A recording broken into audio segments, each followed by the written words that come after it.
The score. Yeah, we're done. Wake up! Wake up!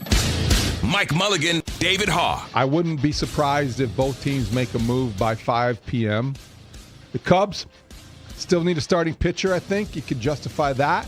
Don't know if Clay Holmes is going to end up on the Cubs or the Sox, but welcome to Chicago if that happens, because the Cubs could certainly find a way to get Clay Holmes in that rotation, wedge him in there somewhere. Clay Holmes that's a great name. I think that guy could do some real damage. I think we love the fit from a shape standpoint. I mean, he's a fantastic ground ball guy, doesn't give up home runs. I think putting that kind of guy in front of this defense makes a ton of sense for us, and it's a little added bonus potentially. There is definitely more work to be done in Chicago. I think the Cubs need pitching help. They need more pitching help. In some ways, we were as focused as I can remember in a deadline.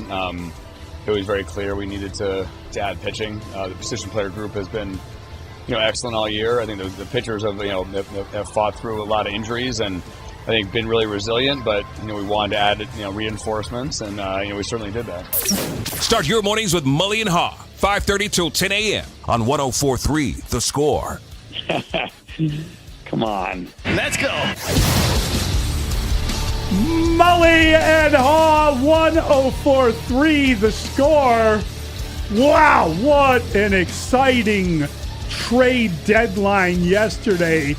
There were names rolling around. There were deals being done seemingly by the minute, if not the quarter hour. It just felt like everybody was jumping in. The Cubs walk away with entirely a new pitching staff. No doubt. Phenomenal job. There was progress being made. Good morning, Mully. Happy Tuesday. What a Monday it was for both baseball teams. Chris Getz threads the needle. Jed Hoyer comes in blazing, aggressive, all those things that he wasn't a year ago. I think inspired by that, learning from that, whatever the case may be, he made the Cubs better yesterday.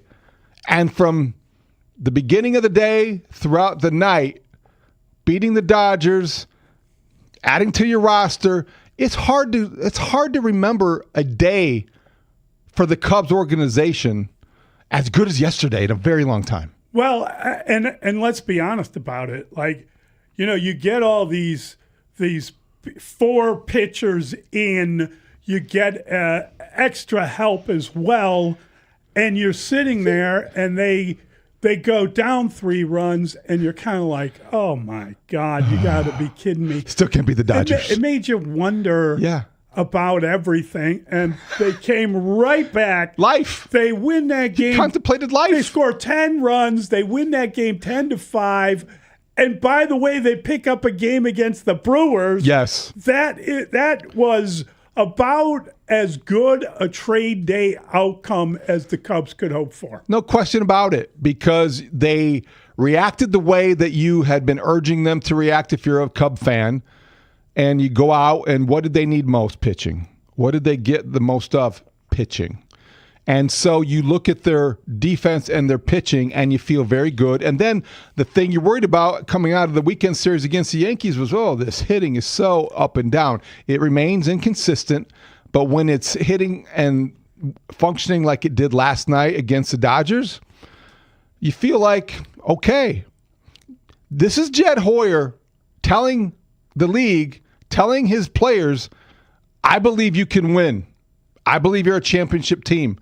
Otherwise, you don't go out and you don't fill your roster this way unless you believe that. You had to love Seiya with the 2-run homer right away, so that lead all of a sudden diminishes, and you're thinking, okay, they're back. Then, of all people, Kevin Alcantara. I mean, here's a guy, I think he still had the mark where the seatbelt was on him from the car ride. And boom goes the dynamite with him. That was an interesting move to bring him up and then to start him. That was unusual. It's like they knew something. Yeah. It's like they wanted to play a hunch. Let's tap into that. All these moves, like, what's he doing in the lineup? When did that happen? Yeah, you had to appreciate the fact that David, you could argue they got a new pitching staff. You could argue that they picked up 2 starters who maybe 1-2, when they start the playoffs. By the playoffs, that's conceivable. It's big that they added to the rotation. I think it's every bit as big that they added to the bullpen with a high leverage arm in Ryan Zefferjon from the Angels. When you look at his season for a bad team, you wonder how he will function for a good team. And that, to me, was one of the key moves.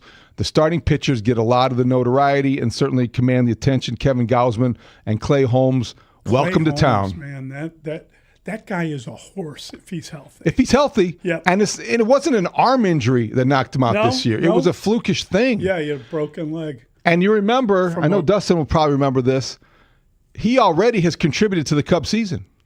He made Ben Brown better.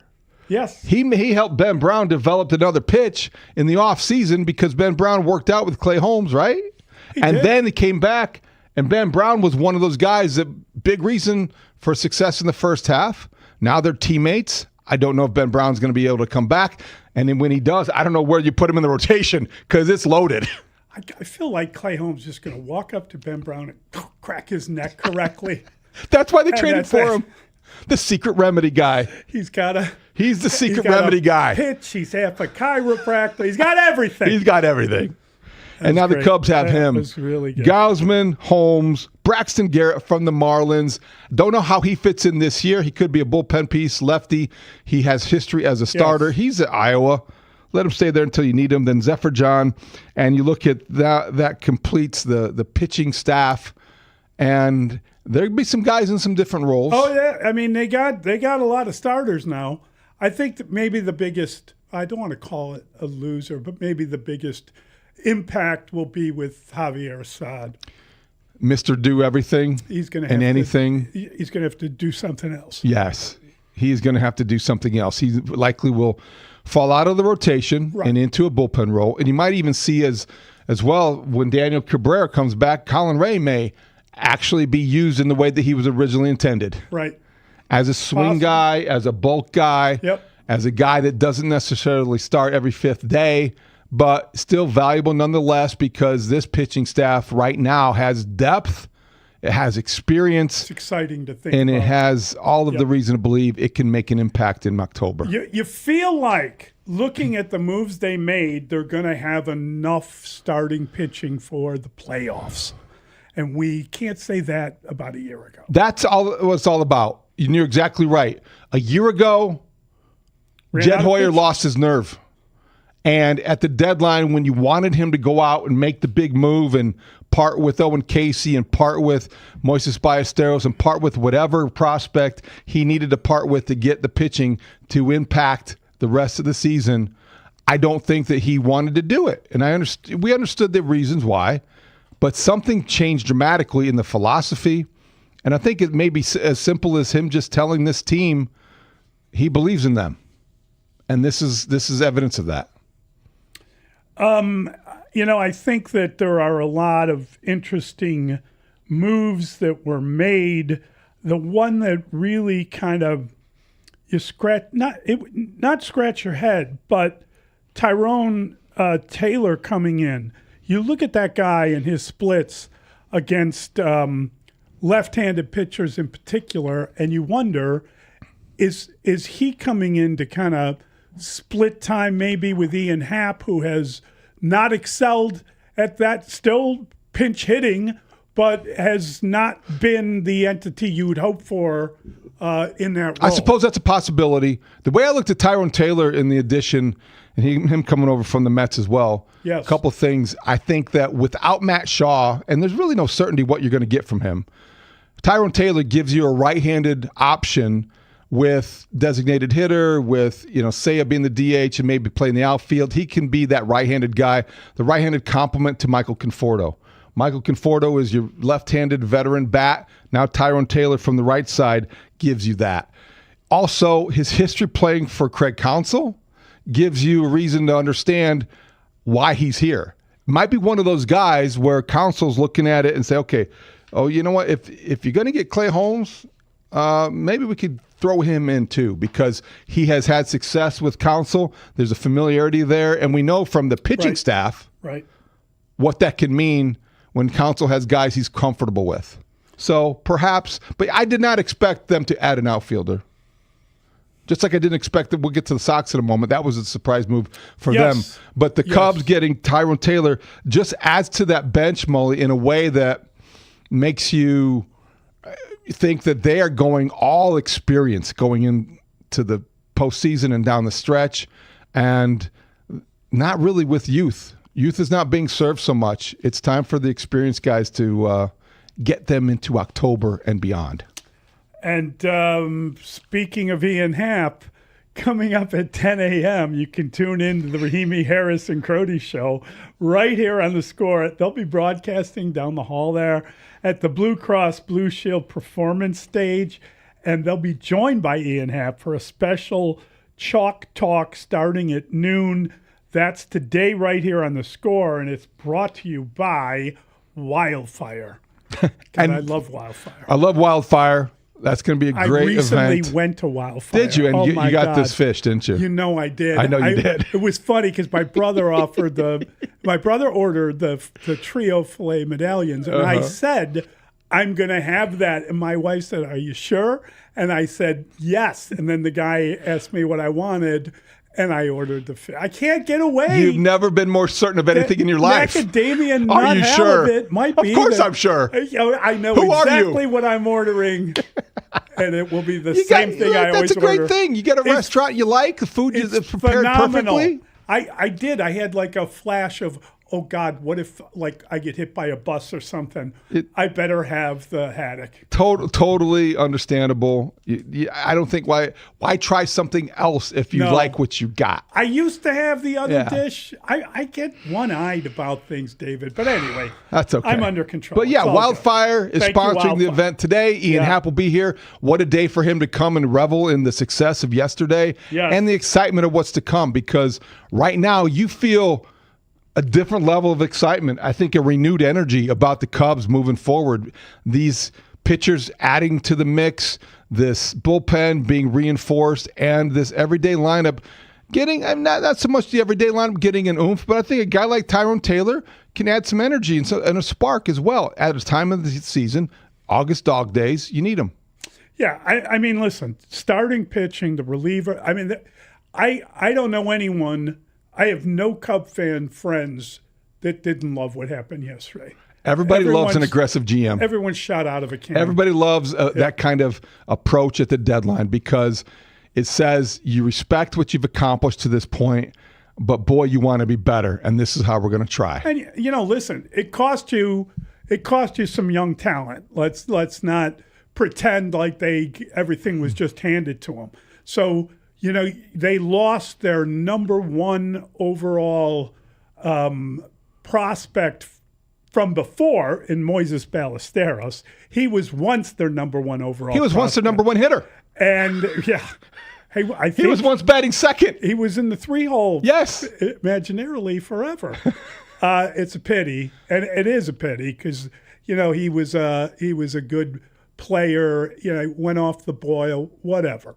And you lost your number two currently he was your number two overall prospect in Jefferson Rojas. But if ever there was a guy blocked, it's the guy that plays shortstop and third base for a team with Dansby Swanson and Alex Bregman. And also, even if he's an infielder, Nico Horner's not going anywhere. No, that's and Ramirez seems to have passed him, and he's contributing to the big league team in a pennant race. Right. So he was deemed expendable.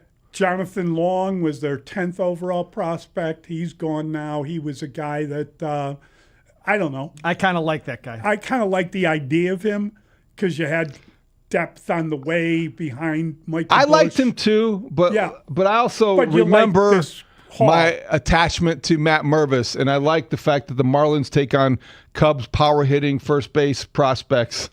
And he's going down to South Florida just the way Mash Mervis did.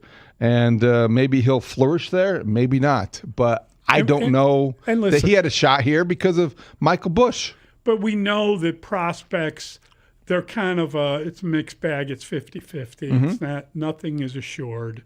But it is tough to see guys that you have invested in leave. It's that was the thing that prevented Jed Hoyer from being aggressive last year. Right. That was the mindset and the approach last year. And they came just a little bit short last year. And I feel like the attention paid that and the results that created did affect his approach and philosophy this year. And that's good for the Cubs and good for Cub fans because you want that approach. You want the go for it mentality. And you saw it executed yesterday. Not unlike the White Sox, as we kind of look at what they did. Mully, they threaded the needle. It was a little bit more balancing the devotion to the prospects, to addressing the needs. But also the Sox are in a different spot. And Chris Getz is in a different position than Jed Hoyer. And I think he handled that pretty well. The couple of the moves, you're like, all right, why do they want an outfielder? Well, that was the one that Brenton Doyle from the Rockies. I thought if they're going to get the Rockies guy, it was going to be a catcher. Yeah, but I guess you always want a defensive improvement on your team, and everybody needs an extra outfielder, and maybe that's a late inning outfielder. Maybe they are seeing something that they're not liking, even though it's been phenomenal with everything that they've gotten out of people. But I was kind of bummed that Everson Pereira had to be DFA'd. Especially after Sunday. Big day on Sunday in Tampa. Big day on Sunday. You just kind of, the back of your mind, you worry that a guy's going to kind of Curtis Mead up his season. And now he's broken his hand, so they had to. But you mean get hot that. Somewhere else? I mean, yeah, that's exactly and flourish. What I mean. Well, I think that Pereira did not offer what Doyle did in terms of a specialty. What do you do with Austin Hayes now? That's a good question. I don't think that they know yet. Or maybe they know, but it's unclear to the rest of us because, I was working with Chuck and Ozzy yesterday at CHSN, and they're as plugged in as anybody. And that was one of those questions that really didn't have an answer. And Brenton Doyle comes over, and how do you improve your pitching staff? You make your defense better. You have 2 Gold Gloves in Doyle. And I think what it suggests, as you kind of alluded to, Tristan Peters has leveled off a little bit since the All-Star game. He's been a great revelation in the first half of the season, but now you can platoon him if necessary, and you don't lose anything defensively. But you do lose something.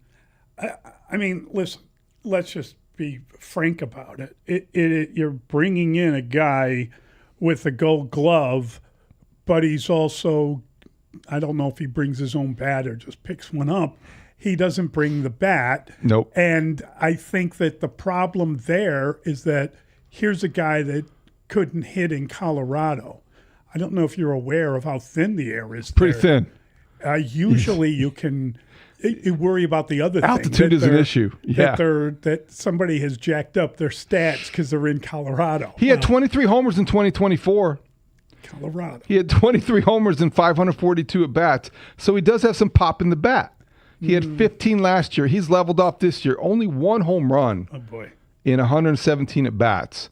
So he's not having the best of years. But will he have more because he's now going to be part of a group that includes Mooney and Costa Montgomery and Vargas? Will he be the 4th guy that homers with them?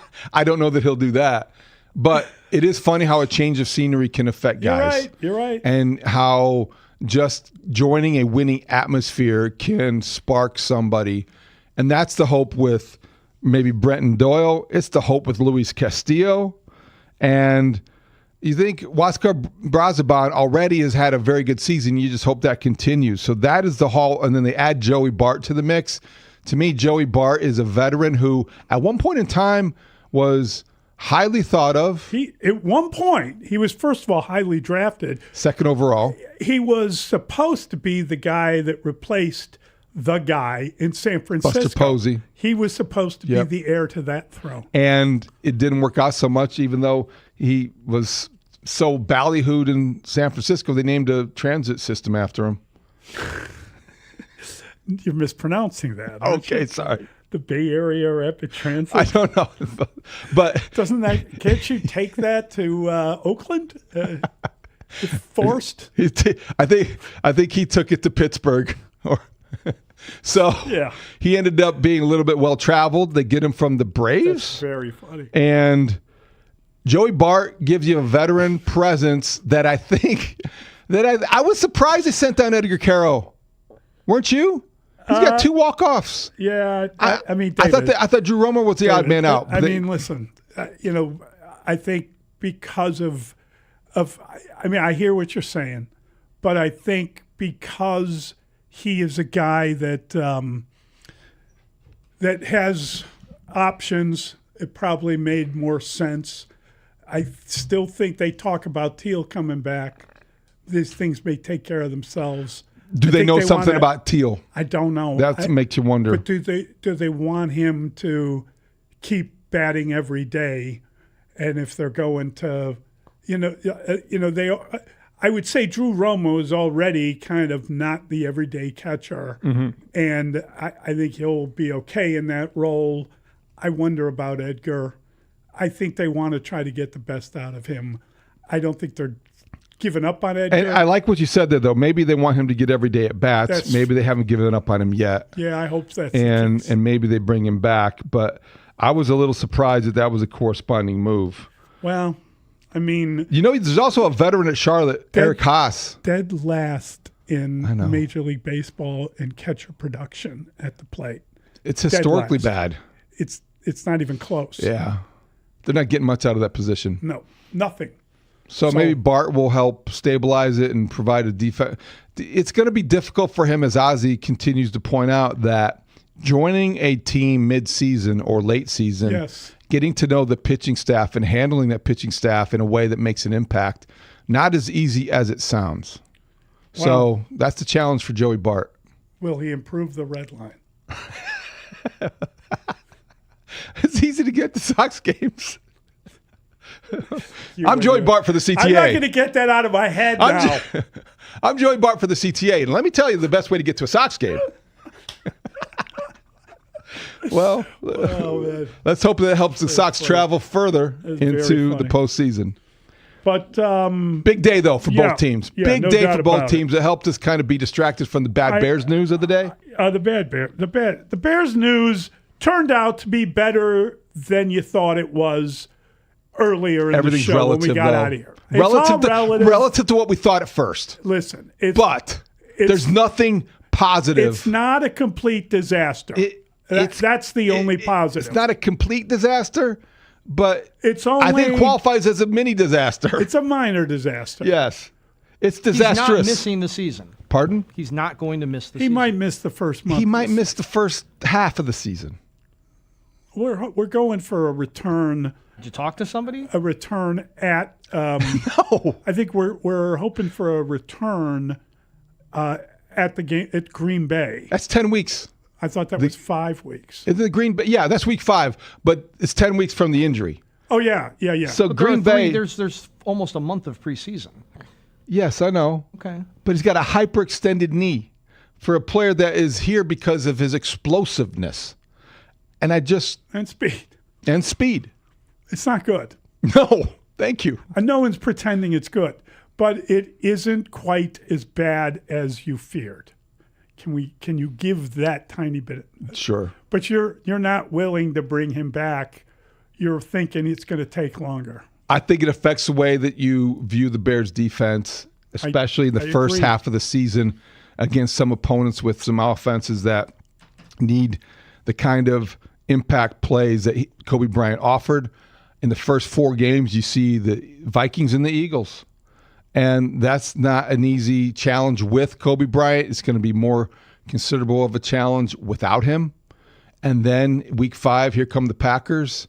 So, yeah, yesterday was a very impactful injury and an unfortunate development for the Bears. Not good. No, not good. No.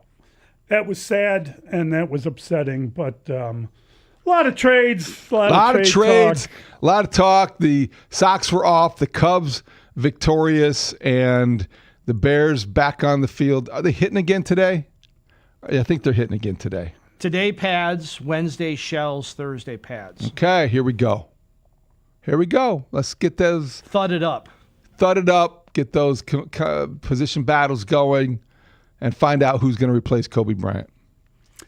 I will say that the good thing you saw, I don't know if you watch a lot of just practice tape, it seemed like there are a bunch of receivers getting past guys and catching passes. I mean, that probably underscores the need for a safety, but nonetheless, it looks like the offense. It looks like, in the words of Ben Johnson, that Caleb Williams is cooking. Okay. I think we're all cooking. Also, one of the battles seems to be already over. We're going to talk about that, right? Oh, we're going to talk about that. That's a tease. Yeah. That's a tease. Pick Six is next. We're going to pick apart all the stories of the day. It's Mully and Haugh, 104.3 The Score. That's a tease for all you listeners out there. Stay tuned. The Cubs were all in before the MLB trade deadline, and the score was there. The morning after the Kevin Gausman trade with Mully and Haugh. It's a very positive message for any team to get this time of year. The Ryan Zephyrhan trade as Spiegel and Holmes met with Nico Horner. There's an update, by the way, Nico. The Chicago Cubs are acquiring right-handed reliever Ryan Zephyrhan in a trade with the Los Angeles Angels. I have not had good at-bats off him. He's a funky mix. Oh, it's awesome. The Cubs picked up Clay Holmes. Oh, dude. Yeah, John Heyman a couple minutes ago. Holmes and Taylor, 2 Cubs from Mets for Rojas pending physical. Let's go! The Cubs made a trade for Braxton Garrett, who is a left-handed pitcher of the Marlins. Go get those arms, man. When big Cubs moves happen, always count on 104.3 The Score, official radio home of the Cubs. I don't think he multiplies you by, that exponential degree where losing Nico is worthy of the fact that you added Bregman just to avoid the tax. Nope. I don't think they're getting rid of Nico. I think this organization has shown themselves in recent seasons to try and operate. You think it's happening? Yes, dollar bet. Would you like to make a dollar bet? I'd love to. Yeah. You think this is happening? I don't think so. I think the Cubs have shown themselves to at least try to operate with a level of logic in their baseball decisions here. And it's sometimes flawed logic, sometimes less aggressive logic than we want. But I don't think they're getting rid of Nico. You want the logic to be greater than the value of $1. I think that's not happening with the Cubs. I'm the smartest man alive. Did we make a bet? Did we make the bet? You just heard it. What do you mean, did we make a bet? I didn't hear us agree on a bet. Yes. We did the make answer a bet? is yes. Okay, then I owe you there was Tyler Buterbaugh put a little bit of a longer version together of that, but for timing purposes, we had to condense it a little bit. Hey, Ray. Can't break up with you if we were never in a relationship. Hold on, Layla. Did Ray, we make a bet? Tell Ant the bad news, though, about him getting his money. I don't even know the bad news. What do you mean? I'm sorry. How many times have I come in that room today for something? Oh, that's right. This man, Marshall Harris, doesn't have his wallet. You walk the streets without a wallet? Luckily for you. You grown adult walking the streets without a wallet? You better run that dollar, Marshall Harris. Run it. I think this is hilarious because, Ray, how torn up was I when I walked in today? Marshall was devastated today when he came to work because he couldn't find his wallet anywhere. I couldn't find my wallet at home, so I left. Because I need the ID just to get where I need passport. Okay. I don't have my wallet. I don't have my ID. I don't have $1. I don't have $1. You had a feeling this was coming. Like the I hairs on the didn't. back of your neck were standing up. Is that what we're talking about? Your ears were burning. Meanwhile, something was going on. She's digging through folders looking for $1. No, because I got one from the ground again, and I was like, this is Yo, God you and your paying me off. Is there a for slice these of bets pizza in I there made. too? There was no ground pizza. I told you I'm close to the ground, so I find things there. I'm glad that the Cubs did not trade Nico Horner. Let me. What date was that? I'm trying to figure out how far. That was 3 right weeks after ago. Well, actually, it was right after the Bregman trade. That's what kind of spurred the conversation because the Bears had just lost in the playoffs, and the Bregman trade happened, and then we just kind of in transition. We're talking Nico. I was like, "There's no way that anybody's trading Nico," and you were like, "Yeah, they're gonna trade Nico." I was like, "No, they're not gonna trade Nico." And that is actually the first time I wanted to yell at you on the air. So that's probably fine. That's fine. It wasn't when the you time said I the Bulls were gonna win. I knew it was games. a long time ago, though. I knew it was a long time ago because once they told us about how much money they made and that they were putting their money back into the product, I was like, "Oh, then they're definitely not trading Nico now." Yeah. But until then, I was very much they might trade Nico. Because what show was it with the "Give me my $2"? Was that that was I want my $2. Yeah, was that a Better Off Cusack Dead. movie, right? Better Off Dead. There we go. Yeah. I will have your $1 the next time I see you. If I find my wallet. If I don't find my wallet, better run that $1. I might be in trouble because run that $1, Marshall. Kevin, I have some bad news. Unfortunately, Marshall did not run onto the field in advance of the last game that we talked to you about. I'm sorry, Kevin. I just didn't want to spend a night in jail. That was really classic Marshall. Yeah, my bad. You know, I just pulled through the Taco Bell drive-through, and I've got a couple of big, nasty Supreme burritos right here waiting to be eaten. And I know that they're going to go down a little bit more difficultly now because Marshall is not going to be in that scenario. Now, that doesn't mean we can't create it out of thin air, but in my mind, I might be able to digest my food a little bit easier, not picturing that in my mind. Maybe it might help. Maybe this will help. Our friend and yours, our boss actually, Mitch Rosen, would like us to say hello to you, Kevin. I've taken care of the boss. Hey, are you guys going to an FM station beginning in early February? Yes, sir. That's us. February 2nd. Congratulations. You would sound great on that FM station, Kevin, if you ever want to join us for some more talk there. Let's bring it, Layla. Let's bring it home, baby. Let's get this thing on. Let's put it on the books, and let's ramrod our way right into it. Kevin, please tell me that your Taco Bell, did you go through the drive-thru? You said you were driving. Yeah, I did. Yeah, but, the first thing they ask you now, are you using the app? The app? No, I just want my burrito. I don't want to use an app. I want Cheers, brother. Cheers. I would love bring a lot of mild sauce because I'm going to squirt it all over the place. It's going to be right there. Just be careful of that witch. You know what I'm saying? Oh yeah. Yeah. Oh yeah. She'll be rearing her ugly head on Sunday night. Let me tell you. I just can't. I know somebody has probably gotten your drive-through order, and they're like, "Why does that voice sound so familiar?" You're the best, man. Is that the default order? Is the burrito, Kevin? I have to know. What's that? Is that the default order? Is the burrito for you? Everybody has a default Taco Bell. I'm getting it for the boss. I'm getting it for the boss, and she'll have a couple bites, and then I get 1.5. So it's easier because sometimes you give the order and they mess it up. You get home and you open it and go, what? They got the wrong thing in there. So it's on the menu. It's right there. It's easily understood, and you get a couple of those in you, and you're set for the day. And you just kind of wonder where the wind's going to blow. I know one direction it's going to blow. Yeah, it's going to blow right in our booth on Sunday Listen night. to every game here on Sports Radio 104.3 The Score, and always live on the free Odyssey app. Broadcasting live from the Hyundai Studios. Presented to you in part by your local Hyundai dealers. WSCR, WSCR FM in HD1 Chicago, an Odyssey sports station. The Score!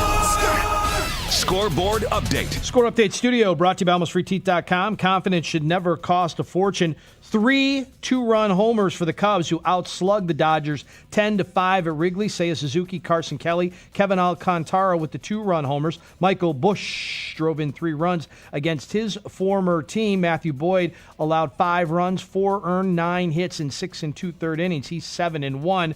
Tonight, 6:30 here on 104.3 The Score. Tariq Skubal making his Dodgers debut against Javier Assad with the win. The Cubs are now 5.5 behind the Brewers, who fell to the Pirates yesterday for the top spot in the National League Central. Those two teams have 7 games left head-to-head. Prior to the game, the Cubs acquired Clay Holmes, a starting pitcher, Tyrone Taylor, an outfielder, relief pitcher, Ryan Zephrahan, and another reliever, Braxton Garrett. So the Cubs are done at the trade deadline. We also heard that Edward Cabrera and Daniel Palencia will have rehab outings on Wednesday for AAA. White Sox, they've got a 3-game lead over the Guardians in the AL Central, first-place team over on the south side. They're 59-52. Monday was an off night at the Red Sox tonight. Davis Martin will be throwing. Luis Castillo will start game number 3 in that series. The White Sox also adding a catcher at the trade deadline and a center fielder, Brenton Doyle. The catcher, he comes from the Rockies in Joey Bart. Pads again up at Hallis Hall for the second padded practice. Kobe Bryant, he won't miss the entire season, but out 8 to 10. Hyperextended left knee bone bruise, small fracture, 38 days until the NFL kicks off. The Update Studio brought to you by AlmostFreeTeeth.com. Confidence, it should never cost a fortune. It's Pick 6 with Mully and Haugh. where we debate the top 6 sports stories of the day and then open it up to you, the Chicago sports fan. Call us at 312-644-6767, or you can tweet your thoughts at Mully Haugh. Pick 6 with Mully and Haugh starts now. Were you impressed with the aggressive moves Jed Hoyer made at the trade deadline? Did you enjoy his pivot in the pitching market? How many deals will these make? And who is your favorite arrival among these pitchers? Kevin Gossman, Clay Holmes, Braxton Garrett, Ryan Zefrahan, along with the outfielder Tyron Taylor. Are the Cubs closer to a playoff winner as opposed to just being a playoff team at this moment? I definitely believe they are closer to a playoff winner.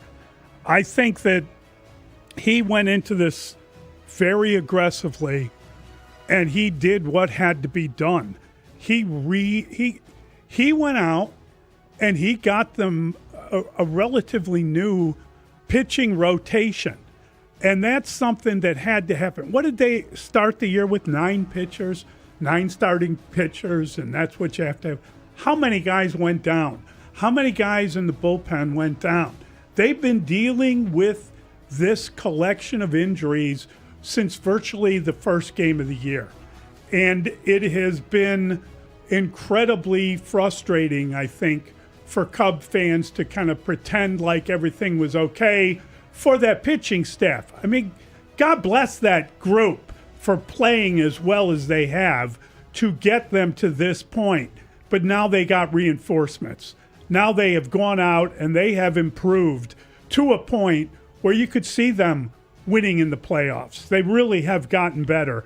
I love that it coincides with a nice comeback victory over the Dodgers, and the idea that the Cubs are able to put together a group that would really bother people. I'm very curious about how they wind up putting this gang of players together. Yes. And who helps them in what way.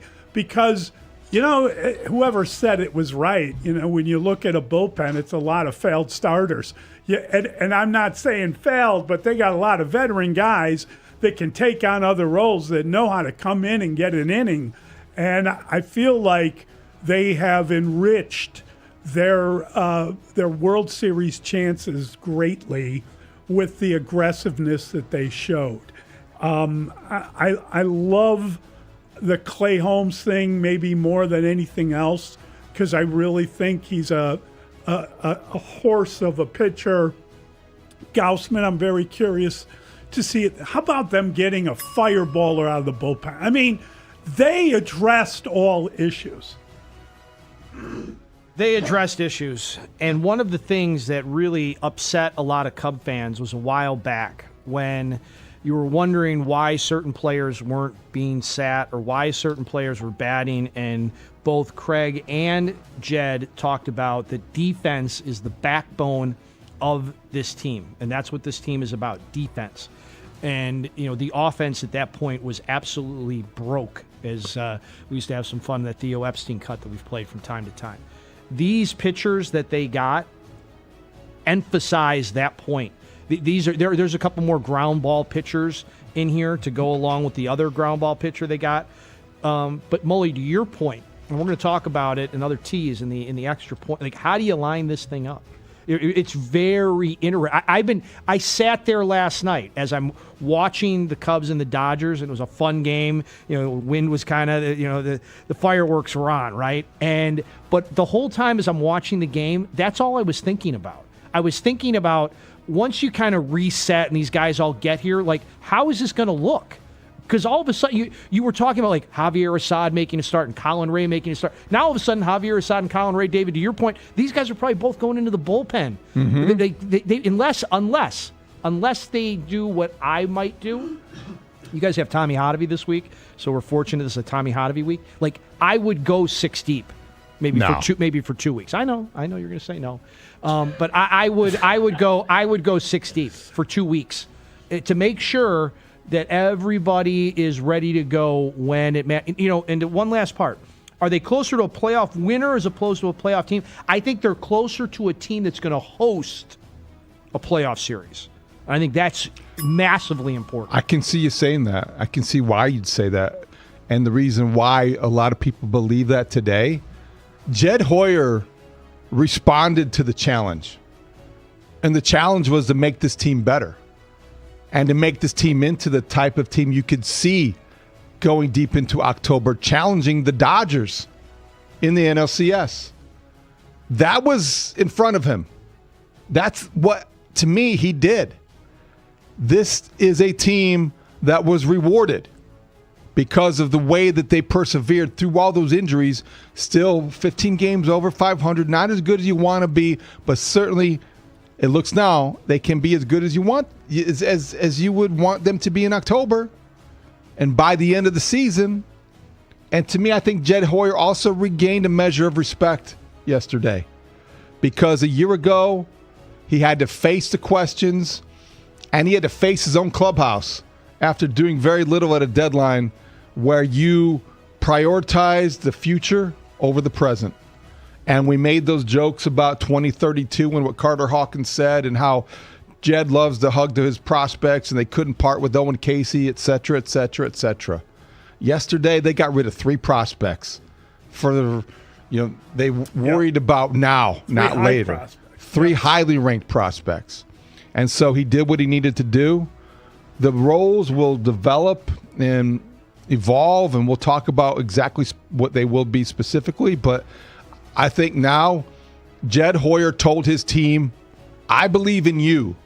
And I think now it's up to the Cubs to reward that faith and to with a deep playoff run. I did not think you were going to close me out with that one. That's a great question. That's the voice of Lance Brozdowski. He's going to talk about that Cubs pitching at 8 o'clock with Mully and Haugh from the Marquee Sports Network, and how much better are the White Sox than they were before their 4 trades. Did Getz balance the future with the present needs adequately enough for you? Was it enough? Chris Getz had a much different mandate. He needed to go into this trade deadline and improve his team without sacrificing the future, because they do have waves of talent ready to come up to Chicago. They've got prospects that they needed to protect. They had moves they couldn't make and shouldn't have made and didn't. Chris Getz, as we continued to say leading up to the deadline, I think he threaded the needle. I think he was able to help his team bolster a pitching rotation that needed it. You'll see Luis Castillo in Boston, and when you've got Davis Martin, Sean Burke, and Luis Castillo 1, 2, 3 against the Red Sox, you could see that same lineup against the Red Sox in October in the playoffs. These are your top 3 starters. And so Getz addressed the starting rotation. He addressed the bullpen. He addressed the defense in the outfield, which is improved with Brenton Doyle. And he got himself a catcher that I think this organization needed, all without disturbing your top 15 prospects. This was an excellent deadline for Chris Getz as well. He came into it with a different set of challenges than Jed Hoyer, but I think he met them just as equally well as Hoyer did. Right. I mean, they put themselves in a position, we talked about it in the past, win the division. What they've done over the last couple of days, I think, puts them in a better spot to win the division. They've got a 3-game lead over the Guardians. And I think the guy, the best guy is this pitcher from the Mets. Older guy, he's having a great year. Brathwaite? I think he's the guy that you're really gonna like in some high leverage situations. I also think Luis Castillo could be unbelievable. He was an unbelievable pitcher at one point, and maybe the change of scenery will help. So we'll wait and see. But I think Getz did a good job. The names, Mully, that they gave up they're not names at the top of that list for White Sox prospects. Yeah, it was interesting because obviously, if you were watching the trade deadline, eventually you got to a point where the Boston Red Sox made a deal within the division for a catcher out of Baltimore where they gave up two pitching prospects that are on the list of Baseball America's top 5 ranked prospects that were surrendered at the trade deadline. I mean, they gave up quite a bit to get Rauschman, and you knew you'd have to. And I was kind of thinking, like, what if the Sox had given up a couple of prospects like that to bring in a catcher who would effectively have moved ahead of Kyle Teal? I mean, how would we look at that?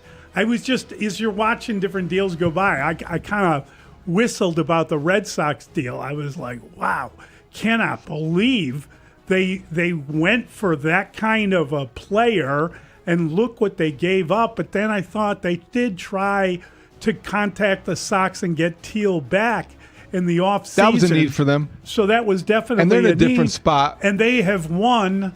Listen, the Sox are heading in there. They've won 23 of their last 26 games, including a sweep of the White Sox here in Chicago. So I'm very interested in that series, and we'll get to that later in the program. But I think that kind of a move, what Chris Getz managed to do is, and I think it's going to come down to Luis Castillo and how he pitches, how we value or how we assess the moves that he made, because I'm convinced now that they did see something that they believe they can improve, and he said something along those lines, and I think that's why they made that's why that player was the guy they went after. I have no complaints about what the Sox did. I feel like they improved their team, and they're a better team this morning than they were. That's a good question. Kind of caught me off guard. Ruthie Polinsky talking Bears with Mully and Haugh at 8:25. Are you relieved to learn that the new Bears safety, Kobe Bryant, won't miss the entire season after being carted off with a knee injury in yesterday's first padded practice of training camp? He will, however, miss 8 to 10 with a hyperextended left knee, bone bruise, small fracture, but does not require surgery. He's likely to miss the first month of the season. I don't think that's much to celebrate. I think, David, your attitude is probably the most correct. I was relieved because when you hear that a guy is emotional and he's got to be carted off the practice field and he's suffered a knee injury, and that's all the information we had when we got off the air yesterday, you just have a pit in your stomach and you're thinking, of all the plans of mice and men, right? You just can't help but go into a dark spot. So it was relatively good news that he doesn't need surgery and that he will be back. But this is going to impact his season. This is going to impact their team. This is hardly the way you want to begin a defense of the division title. And, it's time to get back to work and try to figure out exactly what you're going to be able to do and how you're going to replace a guy, and is there another move that could be made. They've got a lot of work in front of them just to get other people up and running, but really to also look at the market, to evaluate everything. If you can get some help somewhere, I think you got to do it. But it's, I don't want to pretend like this is good news, but it definitely is better news than maybe the news I anticipated. Could have been better, could have been worse. It's probably somewhere in the middle. David is probably right. I'm trying to be glass half full here, and I'm going to continue that with my answer. The first 4 games on the Bears schedule, if you like to break it down into quarters, if you will, like that might be the air quote easiest stretch of games. So you should, with or without Kobe Bryant, you should be able to go on the road and beat the Panthers. You should be able to beat the Jets at home. The Vikings come to you. Maybe their quarterback situation isn't completely ready yet. That's the second. It's only the second game of the season, your first home game. And the Eagles, okay, but you've beaten the Eagles. I think that's a good measuring stick Bears-Eagles early on in the season. So to me, that's a 3-1 portion of the Bears' schedule. If you're a believer that they're going to get to 10 wins or more, they've got to win 3 of those first 4 to do that. So if he is back for Bears at Packers on October 11th, I think you could live with that. They are thin. Maybe they make a move. Maybe they make a trade. Maybe some guy, an older vet for a money reason, gets cut, and the Bears could swoop in. Maybe Kyler Gordon could be healthy for the first 4 games, and then maybe you get a little extra depth, and it wouldn't be as thin, and you can move some guys around. But it could have been better. It could have been worse. Yeah, I think that when you spend the offseason celebrating the arrival of a player that now is going to be unavailable for the first 4 games,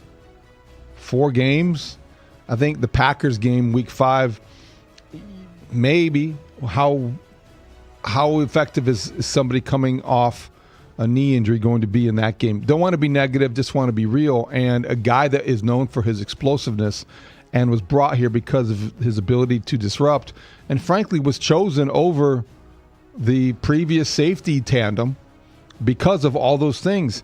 Tough break. I don't know that there's a guy in that defense that you can look at as be any more disappointed by losing. You lose Montez Sweat, yeah, you don't have your most proven pass rusher. I guess if Jalen Johnson went down, you would say that would be bad, but you've dealt with that before. Kobe Bryant was brought here to change the defense and to make it different. And now you don't know what you have. Now you have a gaping hole at a starting spot. And you have a guy that was supposed to be the mentor for Dylan Thieneman, your first-round draft pick, missing. He's got to grow up fast, but you also have to probably address that.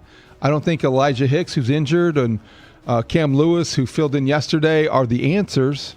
Somebody on the street, I don't know if that makes sense. Xavier Woods is a veteran safety who is still unsigned. You see his name thrown around. Taylor Rapp is another guy that still has some experience coming off an injury, but I think that may be a guy. These are guys who are still, as Brad might say, as Biggie might say, are unemployed for a reason.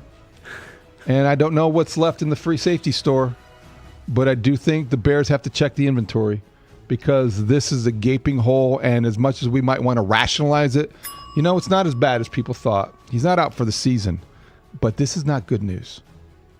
Boy, that's a hell of a question.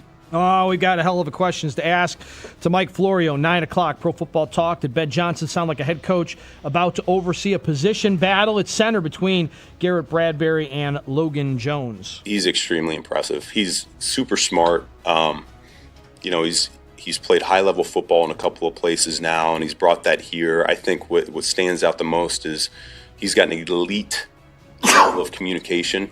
He is loud. He is decisive. He does a great job with seeing the defense. There's a couple things so far he's seen. I would have done that. He's not in. I can kind of hear him in the back. I would have done this, and it's like, well, good. Yeah, we're cooking. We're cooking right now with him out there. So is that position battle already over before they get into the second padded practice between Garrett Bradbury, who they traded for, and Logan Jones, who they drafted early? Maybe it never was much of a position battle. Maybe in the eyes of the coaches that this was always going to be a hierarchy. Veteran, free agent, or veteran you traded for, greater than rookie you drafted, at least for now. Logan Jones is a second-round draft pick. Those guys don't sit for long, but I do think he'll probably sit for now. Ben Johnson did not talk like a guy who's going to be giving a rookie a good, hard, long look. This is a veteran. Nothing impresses a coach like Ben Johnson more than elite communication. And when he says elite communication, you know that the guy who is an elite communicator values that. And he's athletic. He's going to be given the first shot. He's going to be given the next shot. And I think that now you understand that it's okay. Work him along, see what he's got. He's there in case of an injury.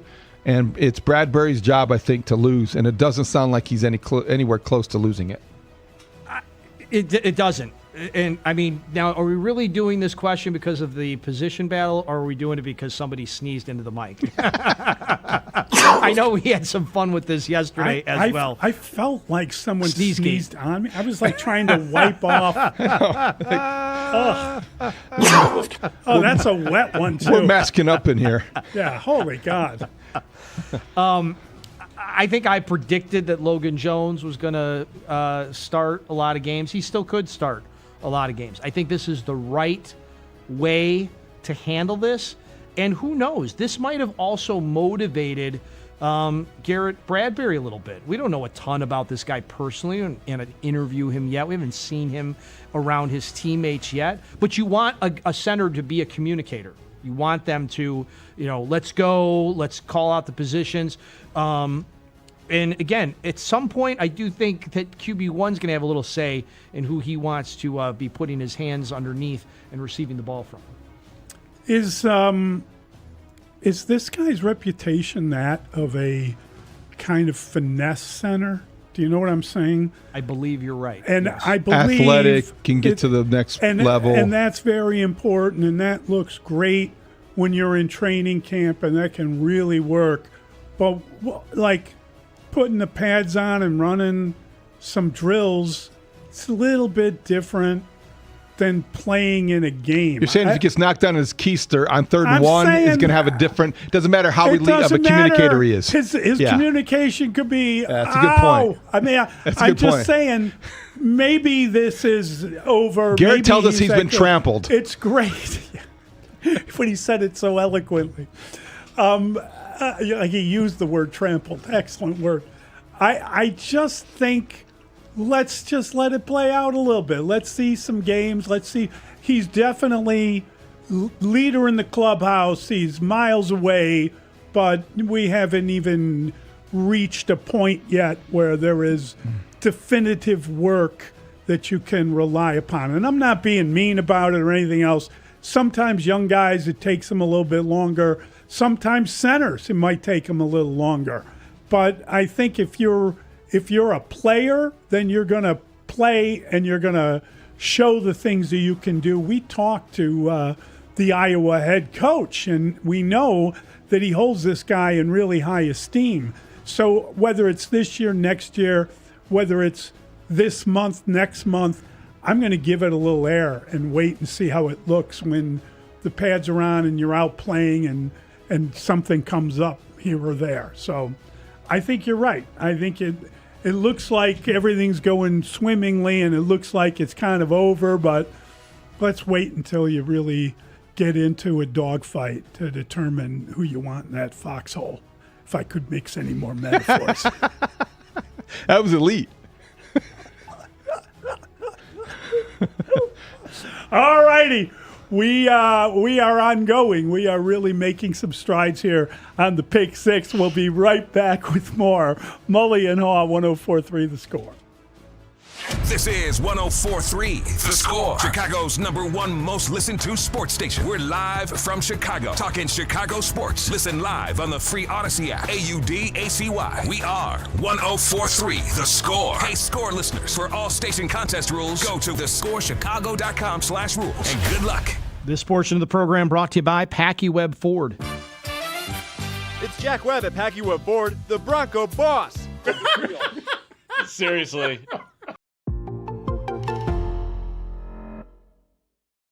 Let's go to Bob. Hey, Bob, you're on The Score. Hi, how you doing? We're good, Bob. I got a good story to tell you about what kind of guy he was. Back in the early 90s, my daughter entered a contest to be a ball girl for the Bulls at old Carson Perry Scott store, and she won. And so we got up to the stadium, and the guy from the Bulls come and he said, now she's got to stay under the basket. It can't go on the court. He says, last year Bill Cartwright reached up for a ball, and the kid was below him, and he hit him on the head with his elbow. So they had to stay under the basket. But then they said, now one of the Bulls is going to come out at halftime, and we're going to take your daughter out to center court, and he's going to come out and take a picture with her. He says, I don't know who it's going to be. I'm going to go in and find out. Well, my daughter's name is Stacy. And so he come out to me, and he says, I went into the locker room. I says, well, we got a little girl named Stacy. And he said, Stacy King jumped up and says, oh, no, that's me. I'm going out there. I've got to take this picture with Stacy. And he ran out there, this mountain of a man, picked her up, gave her a hug, and shook her hand. And to this day, that was really I probably remember it more than my daughter does.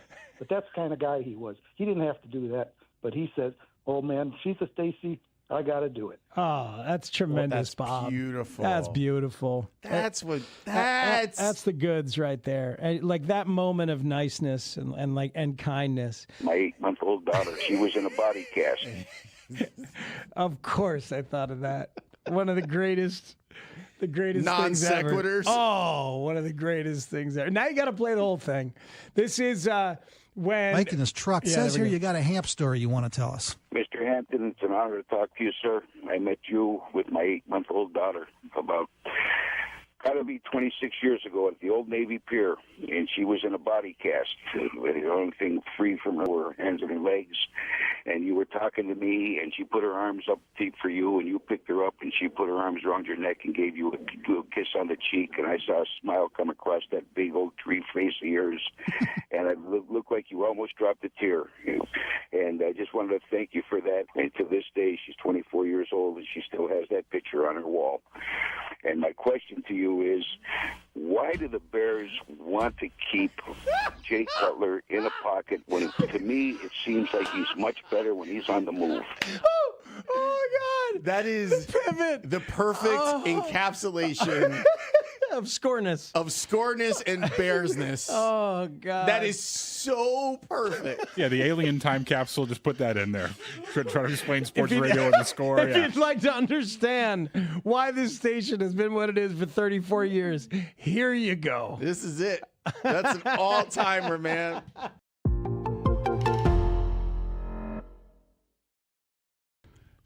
Joe Fortenbaugh. Joe Fortenbaugh went to San Diego? He went to Penn State, but he went to law school. I thought he was a Penn State guy. He went to law school at San Diego. Huh. Did not know that. Yeah. That would be a very difficult place to study. I think he did very well. I think he's a really bright guy. Oh, I like Joe Fortenbaugh. That's a different topic. But I think that if you go to school at San Diego, it'd be very challenging to stay focused on your academic workload. There'd be a lot of weather distractions. I remember being in San Diego, and I met the sister of a girl I was dating, and she's like, "Oh, I've got the day. Let's do something. What would you like to do?" And I said, "Oh, are there any movies you want to see? Let's go to the movies." And she was like, "Well, don't you want to go to the beach?" And I was like, No, I don't want to go to the beach. Why did you not want to go to the beach? I don't like the beach. You don't like the beach? Dude, I get a hot red tan at the beach. Where's your breaking news sponsor? My skin will boil on the beach. Have you Well, ever you seen don't have bacon to- in a frying pan? That's me on a beach. That's why God invented sunscreen. Okay, There are well- also umbrellas. Let me ask something. All kinds of beach Why would someone put on a bunch of sunscreen so they looked like God knows what, and then get a nice umbrella and head to the beach? It seems like the whole point of it is lost on me. I thought you were going to say something to the effect of, which I've heard before, and I can respect this reason, not that I don't respect yours. Mm-hmm.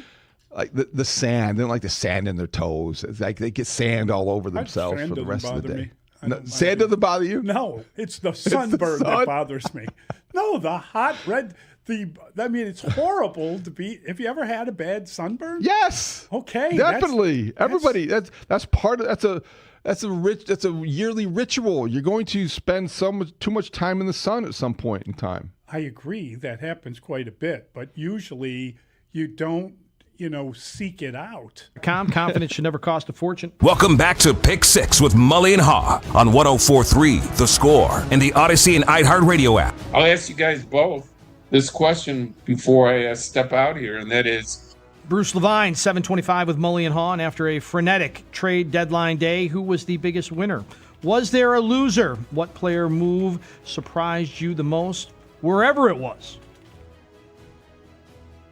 Well, I hate to say it, but the winner won very early. The Dodgers got the jewel of the market, and I got to be honest with you. The more have been thinking about it as I watched all the trades unfolding, why would you trade him as early as they did? Why would they get that deal done on Saturday? Did they know that no one else was going to come up with anything else? Were they so satisfied with what the offer was? Could they not squeeze the Dodgers by making them wait through Sunday and early Monday? Wouldn't the same offer have been there if they offered it once? Were the Dodgers going to, we're going to go get these 4 guys instead of that The Dodgers one guy? were not going to chase Reed Detmers. No. Because Tarek Skubal was taking too long. I feel like they didn't have to, from a Detroit perspective, they did not need to move as fast as they moved on that. And I'm not saying they could have gotten more, but did they make an effort at all to do so? Were they just in, unload mode? And then, they could have conceivably hung on to the other guy. I don't know. So I think that Boston did well. I think that the Dodgers obviously kind of won just by getting the number 1 dog, and we'll see him tonight.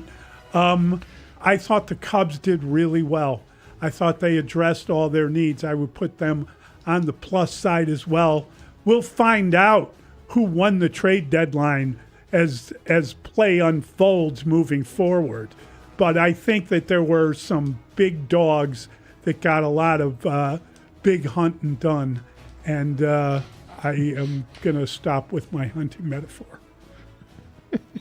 Obviously, Mully, you're right. I mean, what the Dodgers did, basically it's like, all right, just forget it.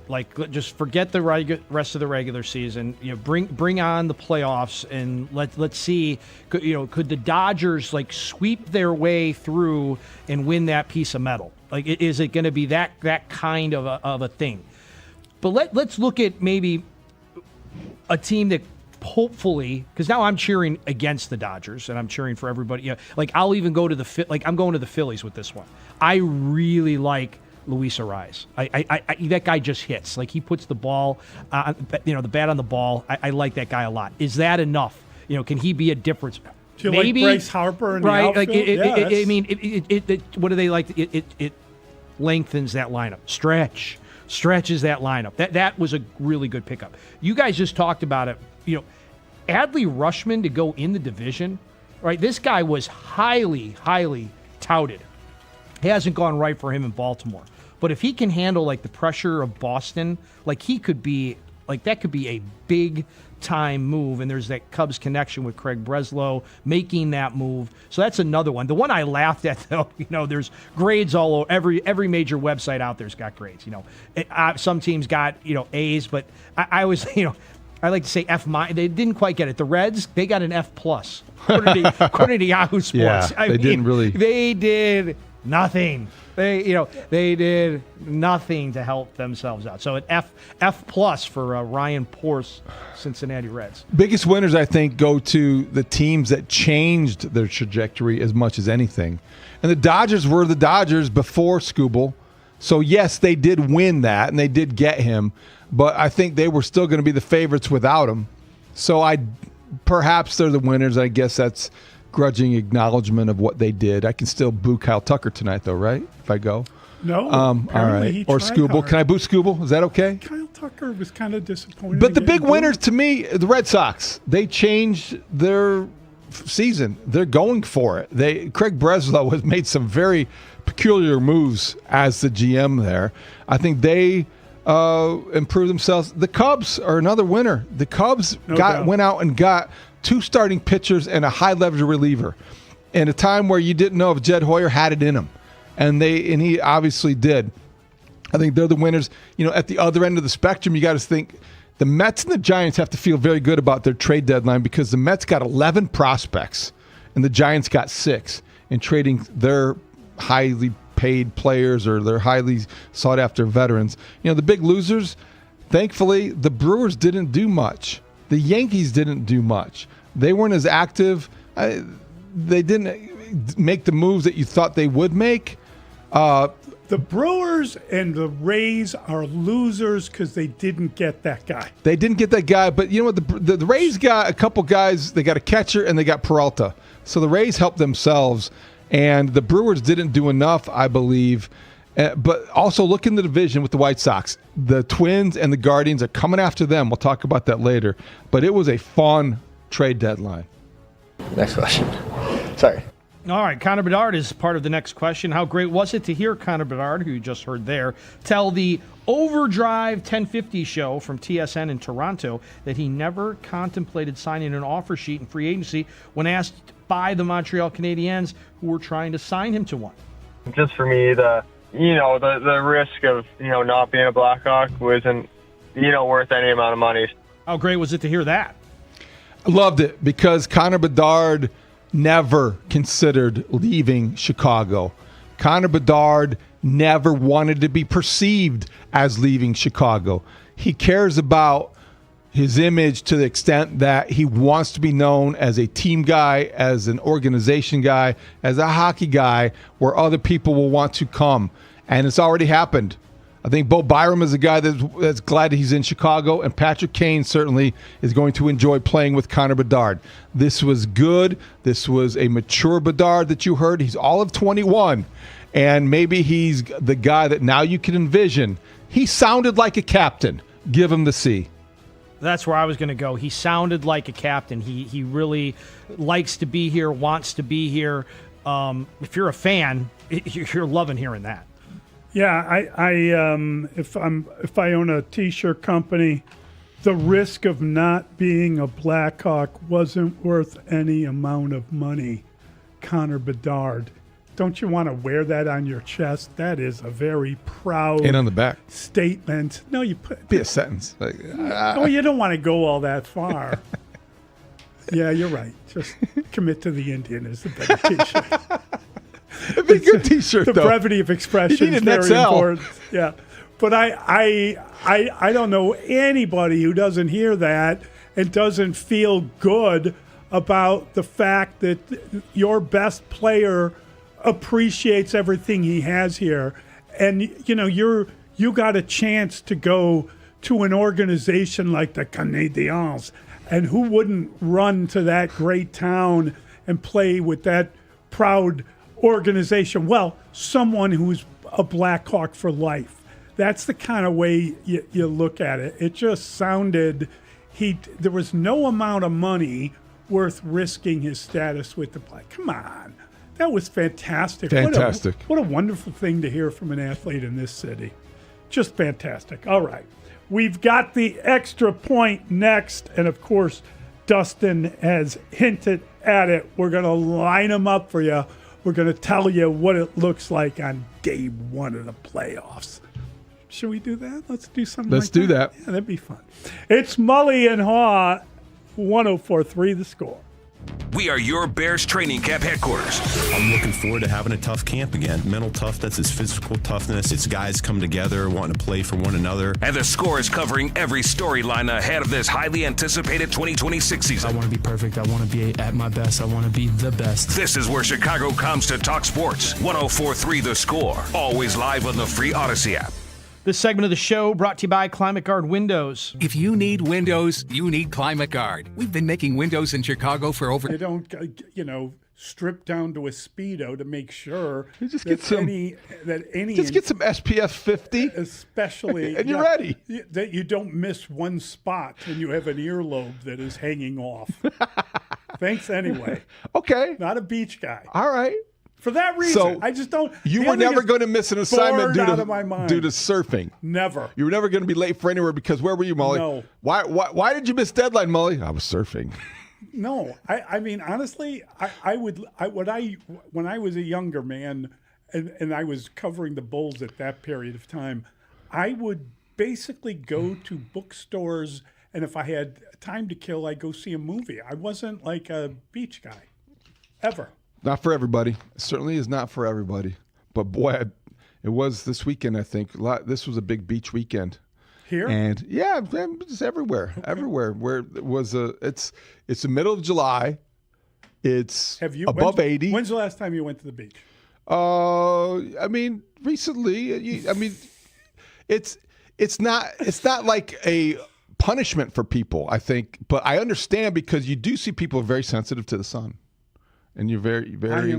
I am very sensitive I could see to a lot of things. I am sort of a sensitive flower of a man. But it's not a bad place to decompress, as I'm sure a lot of major leaguers are this week. They're on vacation. They're away from things. They don't know baseball now until Friday. 20 years ago, Yesterday. I was there. 20 years ago yesterday. 20 years that's ago, how this surfaced. Back in Tucson, Tucson, as Uncle Terry would say. Good old Pima County. And remember that what happened is Frank got hurt during the championship run. He was an important part of that run, and he helps them win a World Series ring. He was hurt during the playoffs. He threw out the first pitch. And so it was like you have this like culminating moment, and then there was a contract dispute because there was a diminishing skills clause put into Frank's contract, and Frank didn't like that, and he felt disrespected. He ends up going to the Oakland A's, and he talked about how well he was treated at the A's and how poorly he had been treated by the White Sox. And as you can imagine, this caught the ear and eye of one Kenny Williams. And then Kenny said this. Believe me, it's not easy to deal with an idiot. And this man, over the course of the years, has tried my patience and tried it. And we don't miss him, by the way. And if you go out there and you ask any one of my players out there, any one of my staff members, we don't miss him. We don't miss the attitude. We don't miss the bitching and the whining. We don't miss it. Good riddance. See you later. He better stay out of our business. He better stay out of White Sox business. Matter of fact, I don't need to be talking to you guys. I'll say what I have to say to him directly. Have you talked to Jerry? I know it's still early in the morning. Have you talked to Jerry about this story? No, I haven't talked to him. Let me tell you something. There's a lot of guys around here that have been with the White Sox organization for, I'm one of them, damn near all my coaches, for 20-some-odd years. And Jerry's he is like a second father to a lot of us. For these backhanded comments, actually, I guess they're not even backhanded anymore. They're full frontal smashes right in our face. For these to keep coming. And again, for him to turn his back on all the things that Jerry has done, and this guy, of all people. So, okay, here's the thing, and I love it because inside the Twitch, the experience that we had with young Sean and young Alex happened. People are like, wait, what? This was said about Frank Thomas? Even Connor in the Twitch chat, like, it's the first time I've heard the full clip of it. Yeah. Yeah. There's a lot of people who are now getting the context. Now look, Kenny no longer works for the organization. He better stay out of our business. He better stay out of White Sox business. I am getting to that. Kenny is probably really enjoying not having to deal with the day-to-day operations of running the White Sox anymore. But imagine you're Frank. Okay? And I get it. It's hard to imagine that you're one of the best baseball players that ever lived. But imagine you're Frank. And 6'5", you're handsome. Yeah. She'll like it too. Now look. Mully and Haugh on 104.3 The Score. If the playoffs started today, how would you line up the Cubs starting rotation? What about the Sox?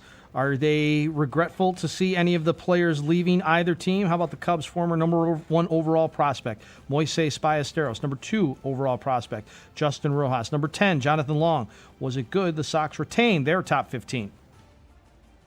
Well, there's a lot of questions there. I think I'll stick with the lining up the playoff starters, because tonight in Chicago baseball, it is like it's October 4th. Rather than August 4th. You've got the White Sox and the Red Sox. That's a conceivable playoff matchup. So is Cubs-Dodgers. So if you're going into the Red Sox series and you're the White Sox, you traded for Luis Castillo to be in that 1, 2, 3. And I think they've got Davis Martin tonight, Sean Burke second night, and then Luis Castillo third. That's your first 3 starters. Yes, I believe that. And then you come in with some semblance of, you're going to have a different role for Eric Fetty. That's okay. Anthony Kay has been good in the 4th spot, and then Noah Schultz, your 5th starter. For the Cubs, it gets a little dicier.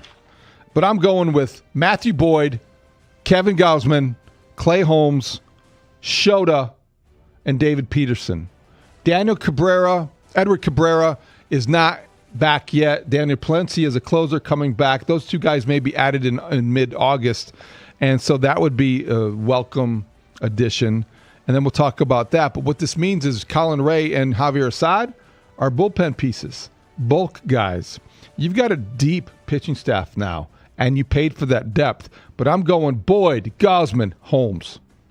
Now, the key to this is playoffs, so you probably only need 3, correct? Correct. You only need 3 starters, so we don't even have to get into David Peterson. He's probably not going to start unless you get into a 7-game series. He's going to help you get there, though. 100% right, but I'm just saying, so I think it's your top 3. So to me, you traded for Gausman because of his playoff experience and his swing and miss stuff.